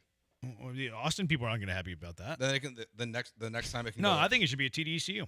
And then the next they can go there every 3 years. Just rotate them. All right. You can even play where play What about at Lubbock? Rice. Yeah. Too Alamo far. Dome. That's too What about McLean Field? What's the one? Which one's that? Baylor. Baylor. That's Drayden McLean Field. Do you know who Drayden McLean is? Yeah, I do. I just didn't realize the field was named after. I was him. just curious. I was wondering how back you Too go. far. I'll say Waco. No, What, Waco's closer than Austin. is it? Yes. Waco's To little, Houston, yeah. very close to Dallas. It's gonna be Yeah, honest with in you. Dallas, actually. It's What, it's what about actually a Amon better Carter spot. Stadium? I don't know that one either. Fort Worth. It's too close to Dallas. That'd be unfair to the Houston. Yeah, What about that's- Rice Stadium? It's a little small, but What do you mean? They played a Super Bowl there. I was gonna say, yeah, that's it's too big for Rice, but it might be too Rice small. Rice Stadium's actually pretty big. I Yeah, think it it's like holds like 60,000. 60 something. Is thousand. it really? Yeah, it's massive. Yeah, I it didn't is- know that. It is massive. I had no idea. Way too big to play Rice football in. Yeah, I think they're Sorry, going to try. Rice. I think the part of their plan in the future, if they ever get their funds, is to make it smaller. Try to downsize, which I think would be good for them. It's a bad look, that many empty bleachers. It's just such a As someone who's sat in those empty bleachers, archaic stadium, you know. It needs some renovation though. Yeah. It's a little. Blah, blah, blah. All right, what else you got? That's it. Oh, you had something else here. I did. Yeah, I nominate Kirk Herbstreit. Kirk Herbstreit, who writes. Oh yeah, I did have one more. The guy who cursed Harry Kane that Brian made a big deal about. Yeah. He tried to curse Mbappe. Mbappe. He lost. Really? He actually did do that? No, it wasn't Mbappe. It was We won our bets. 2-0. Bah. All right, your turn. Kirk Herbstreit was griping about Reds baseball, and he writes in weird Yeah. fonts on Twitter. Have you noticed this? Yeah. His why are his fonts like this? Great question. But he was like, somebody was talking about the Reds needing to like rebuild the franchise, and he's like, bro, after 13 straight years of this bad word, you need to realize you're Bad wording into the wind. It will not change. The Reds baseball season is mid-February to early to mid-May. That's it. Season was over weeks ago. I feel bad for you with all these tweets. Go watch some soccer. Get some preseason football magazines. Go on a summer trip. Anything but deal with this nonsense on a daily basis. It's over. Time to move on. He's upset. They made the playoffs last year. He's been cranky lately. Yeah, he's cranky. He's been really cranky. Maybe he doesn't like the new dog. Maybe the new dog's not as good as the old dog. So instead of being mad at work and taking it out at the dog, he's mad at the dog and taking it out on us. He's projecting the Reds fans on the internet. Yeah, he's kind of weird. Yeah. Kirk is kind of weird. The whole dog thing is nonsense now. Yeah. I get the one that was dying, but, like, it should have ended there. Yeah, it didn't immediately replace, like, not even taking a week off to replace the new it. dog That's showed where up the it's- next week. It felt like a bit at that point. It's the most right Paul Galant's ever bet in his life was on that take. It's kind of like getting a new wife a week later, you know? That's very disrespectful about the previous one. I want to nominate that cop letting Rossini go as well without a ticket. Yeah. Like, she's obviously laying it on thick. She's, like, talking so much, it's annoying. The little text chain with Kevin O'Connell was, like, all Rossini's text. O'Connell had, like, 2 words. Yeah. The rest was, like, an essay from Rossini. How did he let her go without a ticket? That annoys me. It annoys me deeply as one who has gotten a ticket within the last 6 weeks. That really annoyed me. I should have, like, opened up my phone and been like, hey, look, Joe George. You a Bears fan? Joe George. And then Justin Hollander, who's the Seattle Mariners GM, blasting fans and sports talk radio for complaining about the team's training staff. All the injuries. You know what? It's not sports radio people's place to question us as covering the Astros. When have we ever stooped that low? Right. Other than like 2 hours ago. Dana Brown never sits there and blasts sports talk radio hosts for complaining about Takes the on the chin. training staff. He, And he faces the music every they're Wednesday. so soft in Seattle. So soft. So the fans are talking about our training staff, and sports talk radio is talking about our training staff. What are we going to do? So soft. Very soft. That's what I appreciate about Dana Brown. We can ridicule them all we want. He never says a word. Yeah. I respect that. And also the general manager wearing a hoodie. That kind of didn't sit well with me. I didn't like that. It's like German. Dress for the job you want. Germany's coach yesterday wearing a black T-shirt. I was like, all right, dude. That's why he lost. Yeah. He didn't respect the game. Yeah. He looked like a random guy that just had like $2,000 on the game. That's why the Mariners are never going to win a World Series, because they have a general manager who's dressed like Bill Belichick as he scolds the media and fans. Yeah, only Bill Belichick. He called them lunatics. Yeah. He called his fans That's bad. lunatics. That's okay. Seattle Pierre is probably crying in the rain right now. Probably going to out that guy's address. Unbelievable. Yeah. They're so soft in Seattle. Not surprised. You need a reputation, dog. It's pretty brutal. That's all I got. Did you have any names? Yes, I had one. Evan Fournier from this is Junkie of basically 2022 or whatever. Refused to give number 13 to Jalen Brunson because Brunson wanted to wear it in honor of Steve Nash and also his dad who wore 13. Maybe his dad died. Well, his dad's an assistant coach on the New York Knicks. Rick Brunson. I thought you meant Fournier's dad. No. Jalen Brunson wanted to wear number 13, and Fournier refused. And now Jalen Brunson's the greatest Knick of the last 20 years. Do we know why Fournier refused? I thought you were saying Fournier wore it in honor of Nash. No. Brunson wanted to wear 13 and was declined by Evan Fournier. Yeah, it's a rough look. Of all people. It is. He had a fancy Imagine if someone wanted to wear number 2. Or is that what DFS wears? Imagine someone wants to wear DFS's number, and he's just like, nah, can't. It was weird with DeBonsa going to Washington. He wanted to wear Trae Young's number. Oh, yeah. But Trae, they didn't. DeBonsa just picked another one. Yeah. It's a little different being a rookie. It's a rookie, probably should. Yeah. All right, what's winning? I think Herb Street. Okay.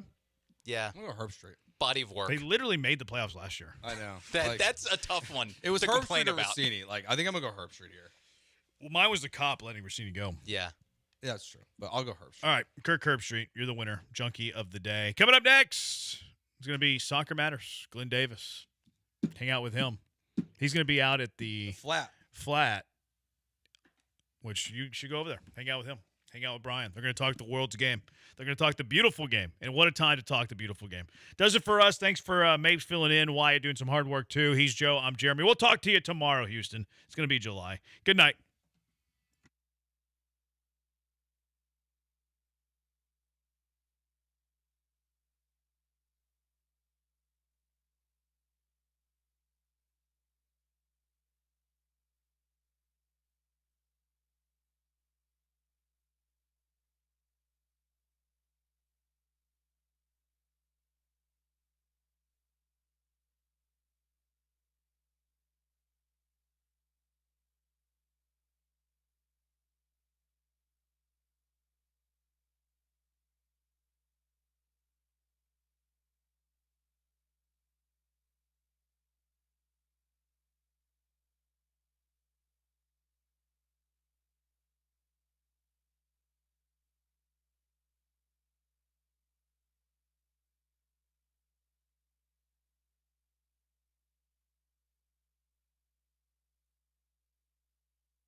All right, welcome in, everybody. The Flat in Montrose, 1701 Commonwealth. This is where it is happening tonight. The World Cup vibe is here. We've got free giveaways. We have samples of Aguasol tequila. We are prepping for Mexico and Ecuador later on tonight. And this is one of the hippest, coolest vibes in Houston, Texas, in the Montrose area. And it's run and owned by my great friend, DJ's son, Andre, and we will hear from him tonight here. I'm trying to walk him off the ledge a little bit because, unfortunately, the Netherlands got beaten last night. There's a lot to really sink your teeth into this with all the tactical changes that have occurred, and Ronald Koeman stepping down as the Dutch coach. We'll see what happens with Julian Nagelsmann of Germany. They also got knocked off. They never hit a second gear in this World Cup, let's be honest. Germany never hit a second gear in this World Cup. They didn't get enough out of Florian Wirtz. They didn't get enough out of Jamal Musiala. They didn't get enough out of, all their playmaking type players, Sané as well. So very disappointing Germany. And it's if you are a fan of American sports, you have to realize what this means to a country. Now, for the Germans in that soccer culture, this is an embarrassment. And the amount of discussion that goes on about this, same thing in the Netherlands, is off the chains. I mean, every single person is a coach in these countries. So understand that. Conversely, if you're Paraguay, who, by the way,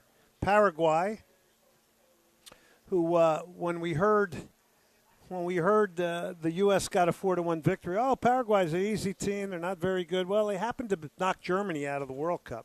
They are one of the best defensive teams in South America, second only to Argentina. So they advance. Guess what happens in Paraguay? It's a national holiday today. Nobody goes to work.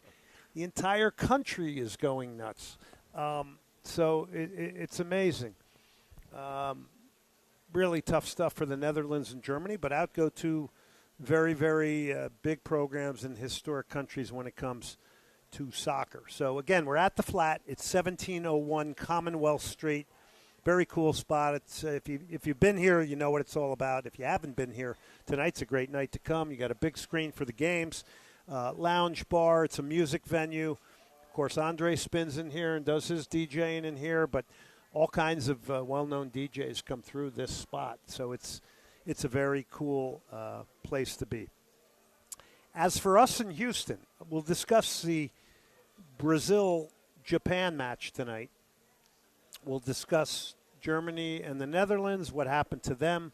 We will preview Mexico and Ecuador, and we will preview U.S.-Bosnia. Josh Spencer from the American Outlaws is going to come in. We're going to do a little U.S. talk ahead of the big game against Bosnia. We're going to get some firm commentary on all that. And then we'll also take your phone calls. It's 713-780-3776. 713-780-ESPN is the number to call in tonight. So talk to me about how you think the World Cup has gone here in Houston. If you have gone to games, let me know. I think it's been just exceptional around the country, especially, obviously we're here. I get a front row seat to this call in the games for the World Feed. But all I have seen are really happy, excited people that love the game. They're mixing, they're celebrating. It's a really uniting process, and it's just so wonderful to absorb it all because, sometimes we get overwhelmed with all the negativity, and it's just great to see people enjoying the U.S., enjoying the World Cup, enjoying the food.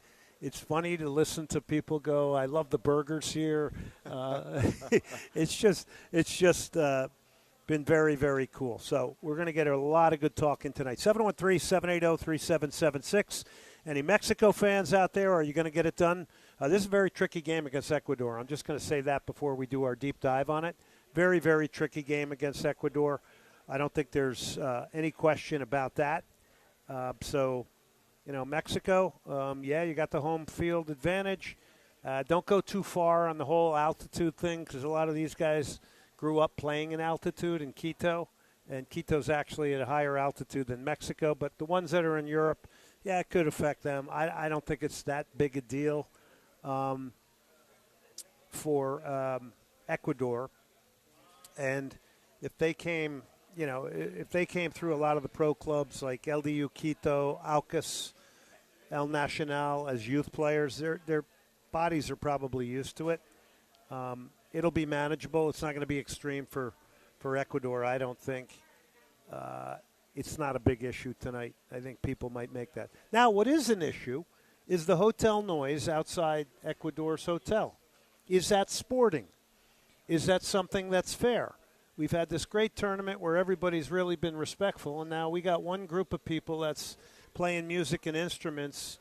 So is that sporting for you? 713-780-3776. I hear people say that's okay. So do we want, all 42 teams now planning, hundreds of people outside hotels? Is that really what we want in the future, or is that just something that's allowed in Mexico when Ecuador comes to town? It's interesting to think about. Teams are responsible for the conduct of their officials, security coordination, and preventing intimidation or harassment. So, I don't know. I'm a little mixed on that, and that could, by the way, backfire very much into motivation for Ecuador. So, better be careful with these things.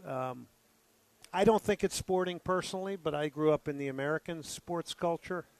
You're not going to win in a parking lot. You're going to win on the field. So I don't know. It could backfire into a lot of motivation. 713-780-3776. Do you have a problem with fans going outside a hotel and trying to disrupt the sleep of an opponent? After all, when we talk about soccer, we talk about fair play all the time.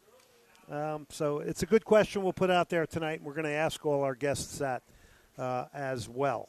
U.S. are favored over Bosnia. U.S. will not take for granted anybody at all. And rest assured, Mauricio Pochettino is not allowing people, since when do we ever look beyond anybody? And I think you've had the perfect example with Germany and the Netherlands going out. But we're in the money stage now. There's no safety net of group play. There's no safety net of being an 8th place team anymore. It's win and advance. It's lose and go home. It's consequence. It's finality. It's all the things that we knew based on an expanded tournament that were going to become available once you got through the 72 games. The 72 games might have seemed to drag on a little bit, although they went pretty fast. But now you're into knockout stage football, and we had drama last night. We had drama in the Canada game, and we're going to have drama maybe tonight in the Mexico-Ecuador game. Last thing I will say, what we have on Saturday here, our final World Cup game, not our final World Cup game, but our first, another knockout stage game. Yes, it is our final game. Excuse me. That's July 4th, right? It's 250th anniversary of the country. Is going to be a very, very good Morocco, who knocked off the Dutch last night.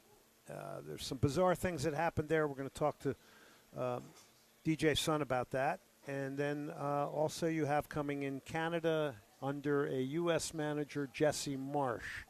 So interesting stuff. So with that, I bring in the owner, the operator, you name it. He does it here. He's had an amazing career in the music industry. He's also been, and we've known each other a long, long time. He is my good friend. I call him Andre, but the public knows him also as DJ Sun. Buddy, I'm in the flat here. This is big time. I'm loving this. Man, we've made it happen. Yeah. I'm excited. I've been excited about this. We've been planning this for a long time. A little bit of a sad day today for all the Dutch fans, including myself. Strange things were happening last night. And I say that because he lines up with 5 defenders. That's not necessarily strange. He's done that before when he's guarded, and I'm talking about Koeman.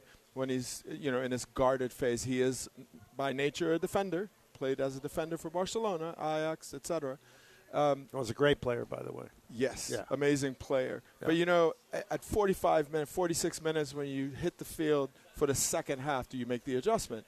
You see what's happening to they're losing the dynamics of the midfield, they're completely being overrun because they're outnumbered there, and there's nothing going on beyond, Ashraf Hakimi making those runs. You've got 2 forwards, 3 forwards that maybe are getting in between the lines, but you don't need 5 defenders for that game going into the second half if you want to win that game. So they had Dumfries and Van der Ven out wide, who can easily slot in as a back 5. I just thought they were outnumbered. It was like 3 versus 2, 4 versus 2, overloads in midfield. They were outnumbered there. This was very non-Dutch-like, and after what they had done in the tournament, I mean, the performance they put on in Houston against Sweden, clinical finishing, glorious, beautiful soccer, this just didn't seem Dutch-like. And I guess I was watching the game, Andre, and I'm trying to figure out, is this by design or is this just by the way Morocco's playing? And by the way, Morocco's an exceptional team. They went to the semifinals of the last World Cup. They know who they are. They will get past Canada down here. I mean, without being disrespectful to Canada, that is a significantly difficult game. But this is not the Dutch football we know. No. So why do you think he did this? You seem to think it was in fear of one player, Hakimi, which I find incredibly bizarre, or was it in fear of just the entire team? But why would you go 180 degrees in a tournament where your existence and your identity is so clear as the Dutch? You've been doing that game after game, and now all of a sudden you're going to switch and ask your players to completely change their mindset. Well, so, they scored 10 goals. They had 4 goals against. Why focus on that difference, right? Because you've got a bigger goal difference there. But why focus on the 4 goals that you did allow in? And 2 came on corners, but he watched that Elanga goal, right? Sweden scoring against the Netherlands. And then there's talk about Van de Ven's not really living up to playing on the left side the way he's supposed to. And there's a lot of talk about Ashraf Hakimi all over the Dutch media. So now you're focusing on a right back who's playing less than a right back. He's one player, and he's got a long way to go to get to a penalty area. Now, with that said, that he's guy does have 3 lungs. Right. I mean, that guy, all of a sudden you're looking up in that game. It's been switched to the left side of the field, and he's coming from the right side of the field. He's a right back that's joining in. He's very similar to the Colombian back. I think it was Daniel Munoz who scored that really sick goal, knifing into the box, because these right backs now, like Hakimi, are getting into the penalty area. A lot of times they're going to be completely unmarked because nobody's going to go with them. And everybody's attention is on the ball out wide, and then they're just knifing in front of people. And the delivery's good; it's dangerous. But you can have the same with Dumfries. But Dumfries doesn't get the service because they're playing a 5-back and conservative 2 midfielders. And the other thing that I was they defended to be very defensive. They decided to be very defensive. Right. And the thing that I mentioned to you earlier, I woke up that morning going, man, we're going to see a 5-4 game, and hopefully the Dutch come up with 5, but we're going to see a lot of goals. I wanted to cry. Yeah, it was. Last night I wanted to cry. This was not. You said something to me earlier today. Johan Cruyff must be turning over in his grave. He shed a tear. Oh God! He definitely this was not the Dutch we know. It's not Dutch football. That's for sure. But you know what I would love, Andre? Yep. I would love to have heard, and this is getting behind the curtain. Koeman talking with Ruud van Nistelrooy and his staff. Wim Jonk. Wim Jonk. Yep. Right. Who you reminded me was on the staff. I would love to have heard how that discussion went to make this decision. Wouldn't it be amazing? But make the decision in the beginning and then say, okay, could be a wise decision. But at minute 46, when you hit the field for the second half, okay, if you don't make the change then, what about the 60th minute? Where is that conversation coming from? Where's Ruud van Nistelrooy? Where's Wim Jonk going, hey, Ronald, we got to do something different. And knowing that you're being overrun by an 18-year-old on the midfield, the Boadi, the Boadi kid. Boadi, Anau, Kanous. These are some Brahim Diaz on that team. I mean, these guys are on big clubs. Hakimi might score a goal, but we can score 4 goals.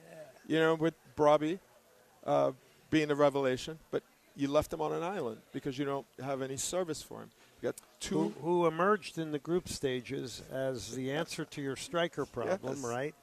And And, then all you're of a right. sudden- This poor guy was on his own. He was on his own. He was having to defend 4 up, 4 in the back there. I don't know what's the worst job, being a lone striker in a defensive system or being an outside back that's got to go box to box because, boy, the poor guy was chasing a lot of lost causes. Yeah. And then, Ronald Koeman, you mentioned he resigned. That was in the make, right? Nigel de Jong, who runs the league, who runs the federation, had said, look, this is our goal. We're going to be in the semifinal. If we don't reach that, then Koeman's contract doesn't get extended. All right, hold 1 second because we got to mention the people. We're at the Flat, 1701 Commonwealth.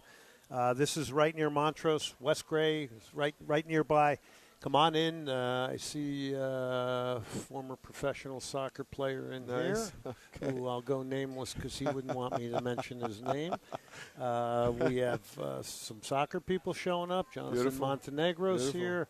So come on out and join us right now. If you're out and about on the town, it's 1701 Commonwealth Street.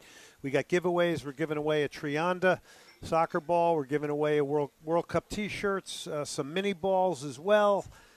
We got samples of Agua Sol tequila. Can I mention the tacos? Absolutely. The Fire birria away. tacos, rustic agave. Every time Mexico plays, this man comes, sets up, sells out. So you got to come quick. You better come early for that. I want one of those for sure, right. and I will knock back a tequila, will. but not right now. I think I'm going to wait till the final segment.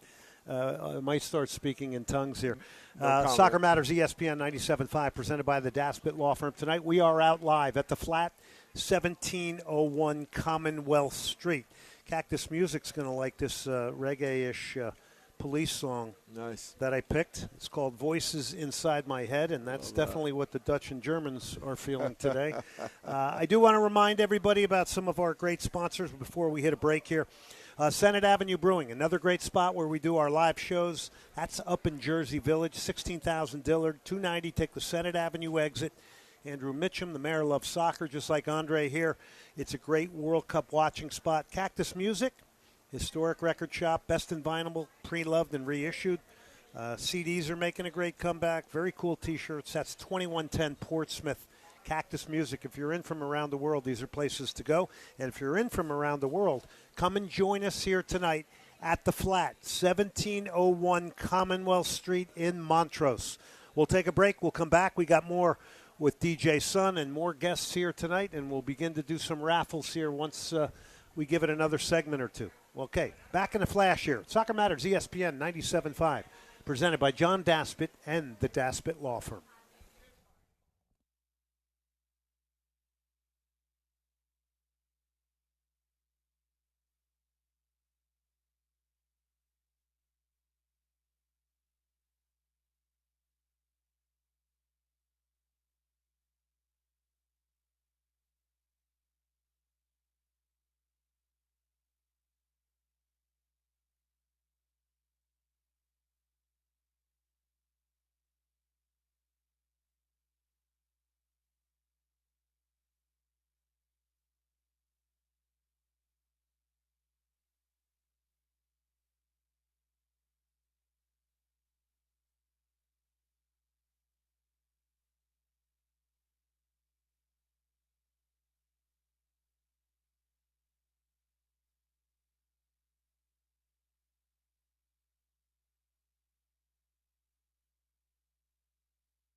This is Soccer Matters. On ESPN 97.5 and the ESPN Houston app. Brought to you by the Daspit Law Firm, DaspitLaw.com. Broadcasting live from the mobile Huntington Bank Studios, located at the Flat in Montrose. Here's Glenn Davis.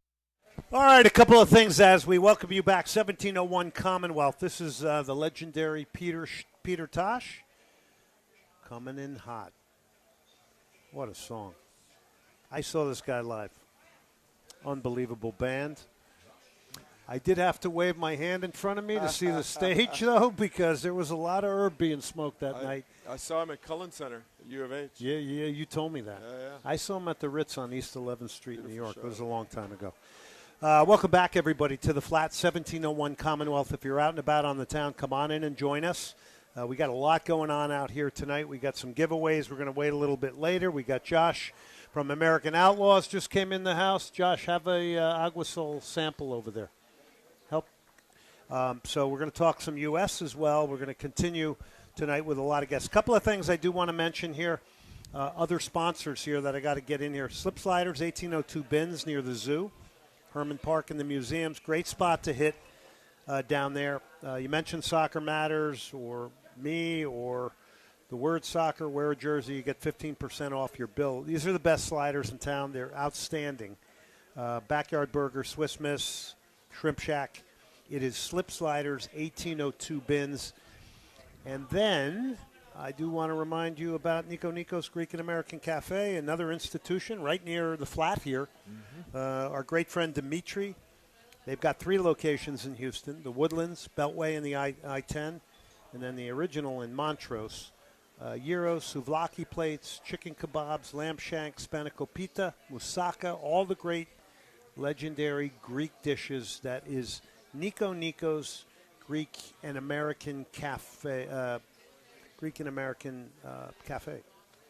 So, thanks to Nico Nico's. All right, so, Andre, I do want you to give me, just for my listeners, I want an overview of the Flat, because this is the hippest place going. I'm looking at over at the DJ spot. I'm looking at these beautifully, I mean, there's so much vinyl over there. It's beautifully organized. It does not look like I tried and had it all alphabetized at home, my vinyl. Yeah. And Cactus would appreciate this. Yep. Cactus music. I had it all, and then all of a sudden I got lazy and I just started throwing them back in. So now I don't know where any of my albums are except for the Rolling Stones section. So give me some tips. So on record organizing, you just got to organize the ones that you really like, put them in front. Okay. That's all you got to do. And maybe those weird ones so you can pull it out when a guest comes and go, hey, I got a weird record right here. I got a lot of weird records, but it just looks amazing. Thank you. So talk about the concept here. I mean, you've really built this up wonderfully over a lot of years. You're the owner-operator. I remember when you first took over, all the work you've put into this, a lot of sweat equity and a lot of investment, and you've really put together a wonderful place with a wonderful outdoor patio as well. So talk about it. Thank you. Yeah, so, I mean, of course, I get a lot of great help, and I want to give credit to where credit is due as well. Great employees, great DJs here. It is DJ-centric, right? I've been a DJ for 33 years. Correct. So, of course, it's going to be surrounded by DJ culture. But the other thing that you can find here at the Flat means apartment in the UK. Yep. You're going to feel at home. We're going to make sure that you feel at home. You get that experience where you're either watching a game or you can watch something on the screen. In the lounge area, you've got the bar area here, and then you've got the patio outside. In the meantime, a DJ might play while you're having the dance floor open, and you can, it's an organic dance floor, and people hit it every night. Yeah. Every night you can see people on the dance floor. People say, in Houston, people don't dance anymore. They dance here for sure. Yeah. And we've got different styles of music. Tomorrow we have Reggae Wednesday. We'll have Dem come in, live band from originally from Galveston. Luis Morales, a good friend, leads that band. So it's just different cultures that we bring here as well. For the Mexico game, we have Rustic Agave doing birria tacos. But earlier we had a Congolese chef doing Congolese food for Ivory Coast, and he's been here for the Congolese games as well. And and that's how we, for the Portugal game, we bring in a chef who's going to do bacalhau. Yeah. So that's what the dried fish. Yeah, dish. I love that. Salt fish in Jamaica. Yep. So, bacalhau in Suriname, but it's all sourced from the same It's root. cool right? how a lot of countries do that dried fish. 100%. Their way. Yeah, it comes. History comes from when you didn't have ice to be able to store fish. You use salt, and So it wouldn't go bad. Yeah, and Spices. So that's how you get the salted cod. And so we've just had amazing fun. We celebrated 20 years last October, and we also have a coffee shop now. We open up at By 10, the way, 10 a.m. I'm having the iced coffee. Oh, It's that's awesome. Yeah, it's. I Nice. needed a little petrol. Yesterday was a long day, and today I was a hear pretty ya. long day. I hear But ya. what a day it was out at the stadium. I mean, calling that Brazil-Japan game. Fascinating to watch Japan's organization, which we all knew. We knew this was going to be a difficult game for Brazil. Yep.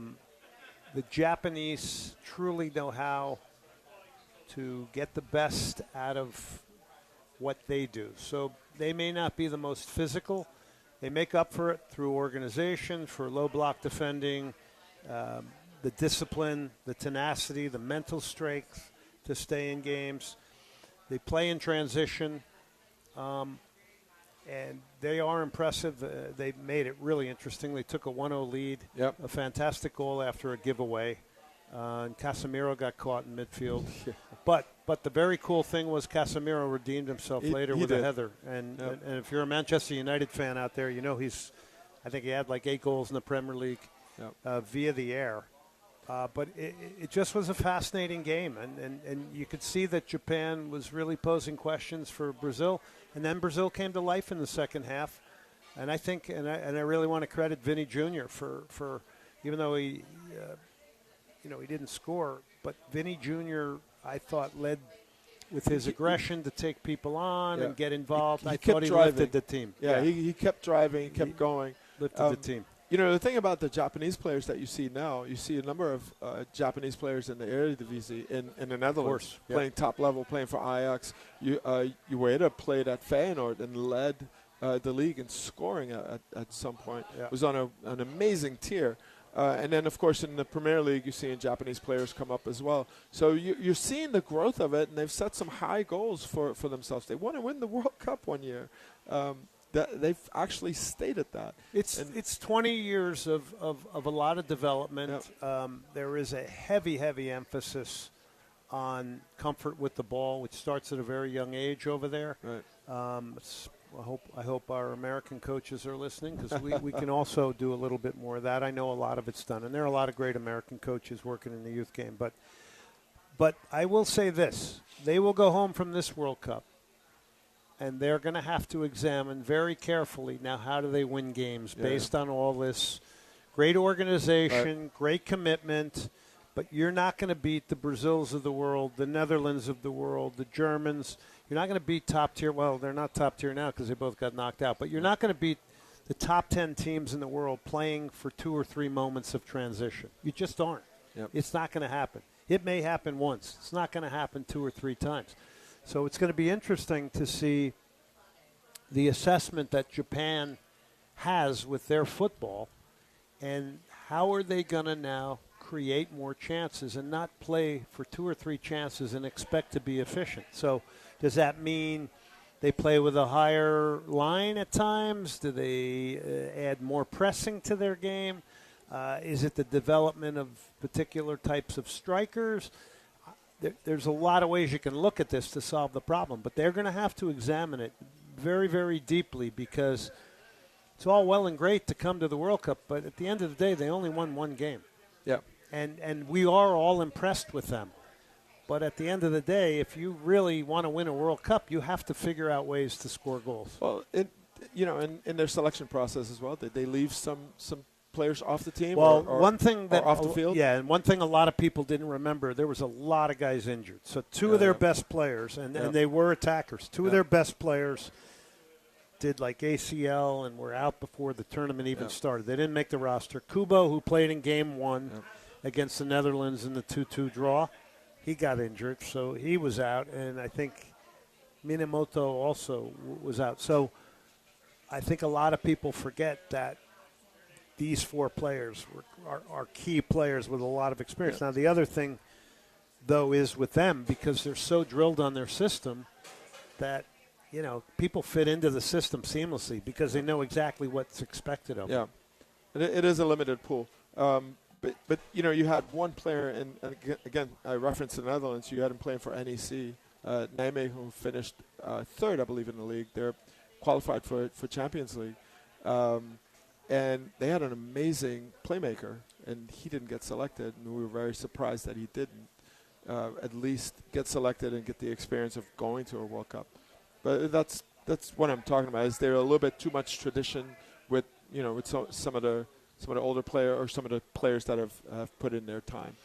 Yeah, it's been an interesting World Cup from a selection standpoint. Like, I think we figured out now that Neymar's not really here to play. I mean, based on that game, Memphis fits in that category. I had somebody say to me today, what about Memphis? I'm like, Memphis is not one of their better players now. He's had a great career. We've all loved watching him play. But he's, we all have a shelf life, right? Whether we like it or not.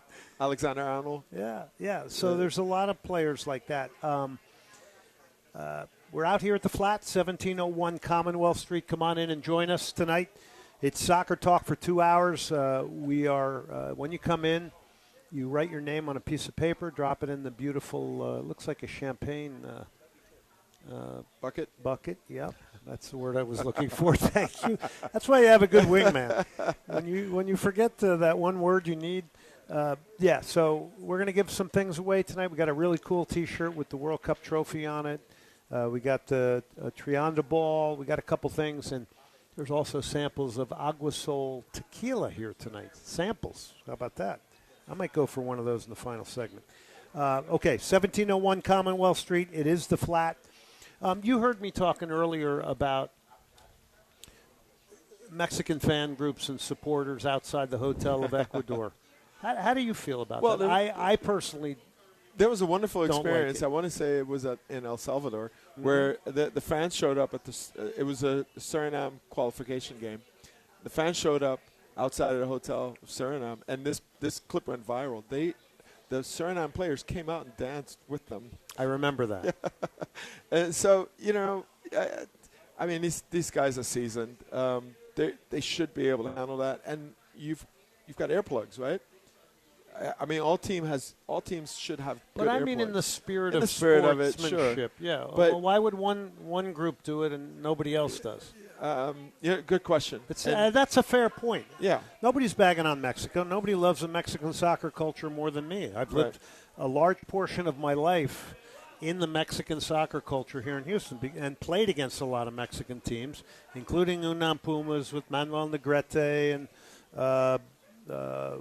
Garcia Aspe was a kid coming off the bench in the game we played against them. So I'm a huge fan of the Mexican soccer culture. And by the way, it's driving a lot of the fan fest and everything else down here, and everybody likes to take credit for it. But that is the Mexican soccer culture. Yeah. But from a standpoint of sportsmanship, I don't know. I don't particularly like it, and I do think you have to deal with it. And in some places, this is commonality. But this is a World Cup where we want to be competitive in a good, fair way, I think. Yeah, I don't have a whole lot of problems with it. Yeah, okay, that's fine. That's fine. We don't want to make anybody upset, but it is a part of it. And if you have a thought on that, 713-780-3776, 713-780-3776. Look, if they came out and banged some drums for an hour and a half, it's not a big deal. Right. Okay? If they did it all night long, that's another story. And then I would also say credit to you for having the energy to do that. I don't know how you did it. Maybe it's but anyway, 713-780-3776. So maybe I'm in the minority on this. That's okay. 713-780-3776. Anything World Cup related tonight? We got Mexico, Ecuador coming up. You're going to want to watch it at the Flat tonight because the great tequila and also the great tacos. Yeah, rustic agave, birria tacos. Man, I've had him every time he shows up for the Mexico games, and they're just amazing. Come on out. We got great soccer talk here. The Flat, 1701 Commonwealth Street. If you're out and about on the town, just drive over. Come hang out with us. We got a lot of soccer people in here. We got American Outlaws in here. We got an ex-professional soccer player We got another DJ in here, Vance, with a beautiful USA hat because we're going to knock off Bosnia, and we're gonna try to advance, but not without a lot of respect. Every single one of these games are very, very important here in the World Cup. I do want to remind you there's one more game here in Houston. That'll be Morocco against Canada. It's a knockout stage game. You can go to lsse.net to get the elevated experience. That is still available. You get extraordinary seats, elevated food and beverage, exceptional service, much more. Lone Star Sports and Entertainment, lsse.net. Also, Lamont Brands, all your printing needs, T-shirts, Soccer Matters hats. Tell them you heard it on Soccer Matters. Value, service, products, and the turnaround is quick from the Lamont brothers down there. They're down in kind of the Clear Lake area. All right, Daspit Law Firm, daspitlaw.com, 713-CALL now. Personal injury attorneys are going to fight for your right for compensation. Car, boat, motorcycle, bicycle, maritime. Maybe you drive an 18-wheeler. You need the best if you get in an accident. Nobody wants to get in one, but if you do, it is the Daspit Law Firm, and they have been bringing us and you soccer talk on the radio for many, many years. So Daspit Law Firm is a part of growing the sport of soccer, just like the Flat here tonight. 1701 Commonwealth. Come on out.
This is Soccer Matters. On ESPN 97.5 and the ESPN Houston app. Brought to you by the Daspit Law Firm, DaspitLaw.com. Broadcasting live from the mobile Huntington Bank Studios, located at the Flat in Montrose. Here's Glenn Davis. All right, welcome back to the Flat in Montrose. That's 1701 Commonwealth Street, right near West Gray in the Montrose area. Got a great crowd out here. We got good group of people here. We got free samples of, we have samples of Agua Sol and also some of the best tacos. Everybody's getting prepared for Mexico, Ecuador tonight, which is going to be a big one. The good times roll on for all of us with the World Cup. It's amazing. It is here in Houston. So, again, that's the Flat, 1701 Commonwealth Street. Come on out tonight and join us. We're having a great time. We're going to, after this segment, we're going to pick a winner here. I think we'll give that, we'll give some soccer balls away here tonight. Before we get to our next guests, real quick here, I want to tell you about it's Echoes. Echoes is a really cool spot. This is a live music bar as well. It's down on 900 Richmond near the intersection of Montrose and Richmond next to the Shell station, that famous Shell station my friend Fivos owns. They serve up Greek and Mexican-inspired food and cocktails. You follow Echoes on Instagram and Facebook, and they're a global music place.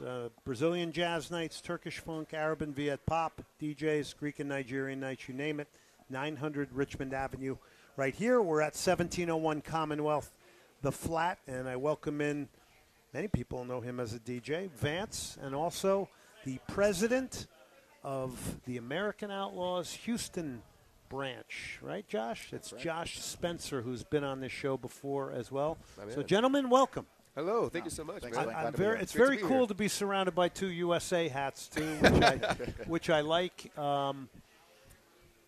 So we've concentrated on a lot of different things, but we're getting back to our U.S. national team now. Now it's money time, the knockout stages. So I'll start with you, Josh. How you feeling about the game on Wednesday against Bosnia? My emotions are kind of going between being super optimistic and wanting to vomit because I'm so nervous. Don't vomit. Yeah, we got samples of Agua Sol here. It's like medicine. It's like medicine. So no, ultimately, I think I'm hopefully optimistic.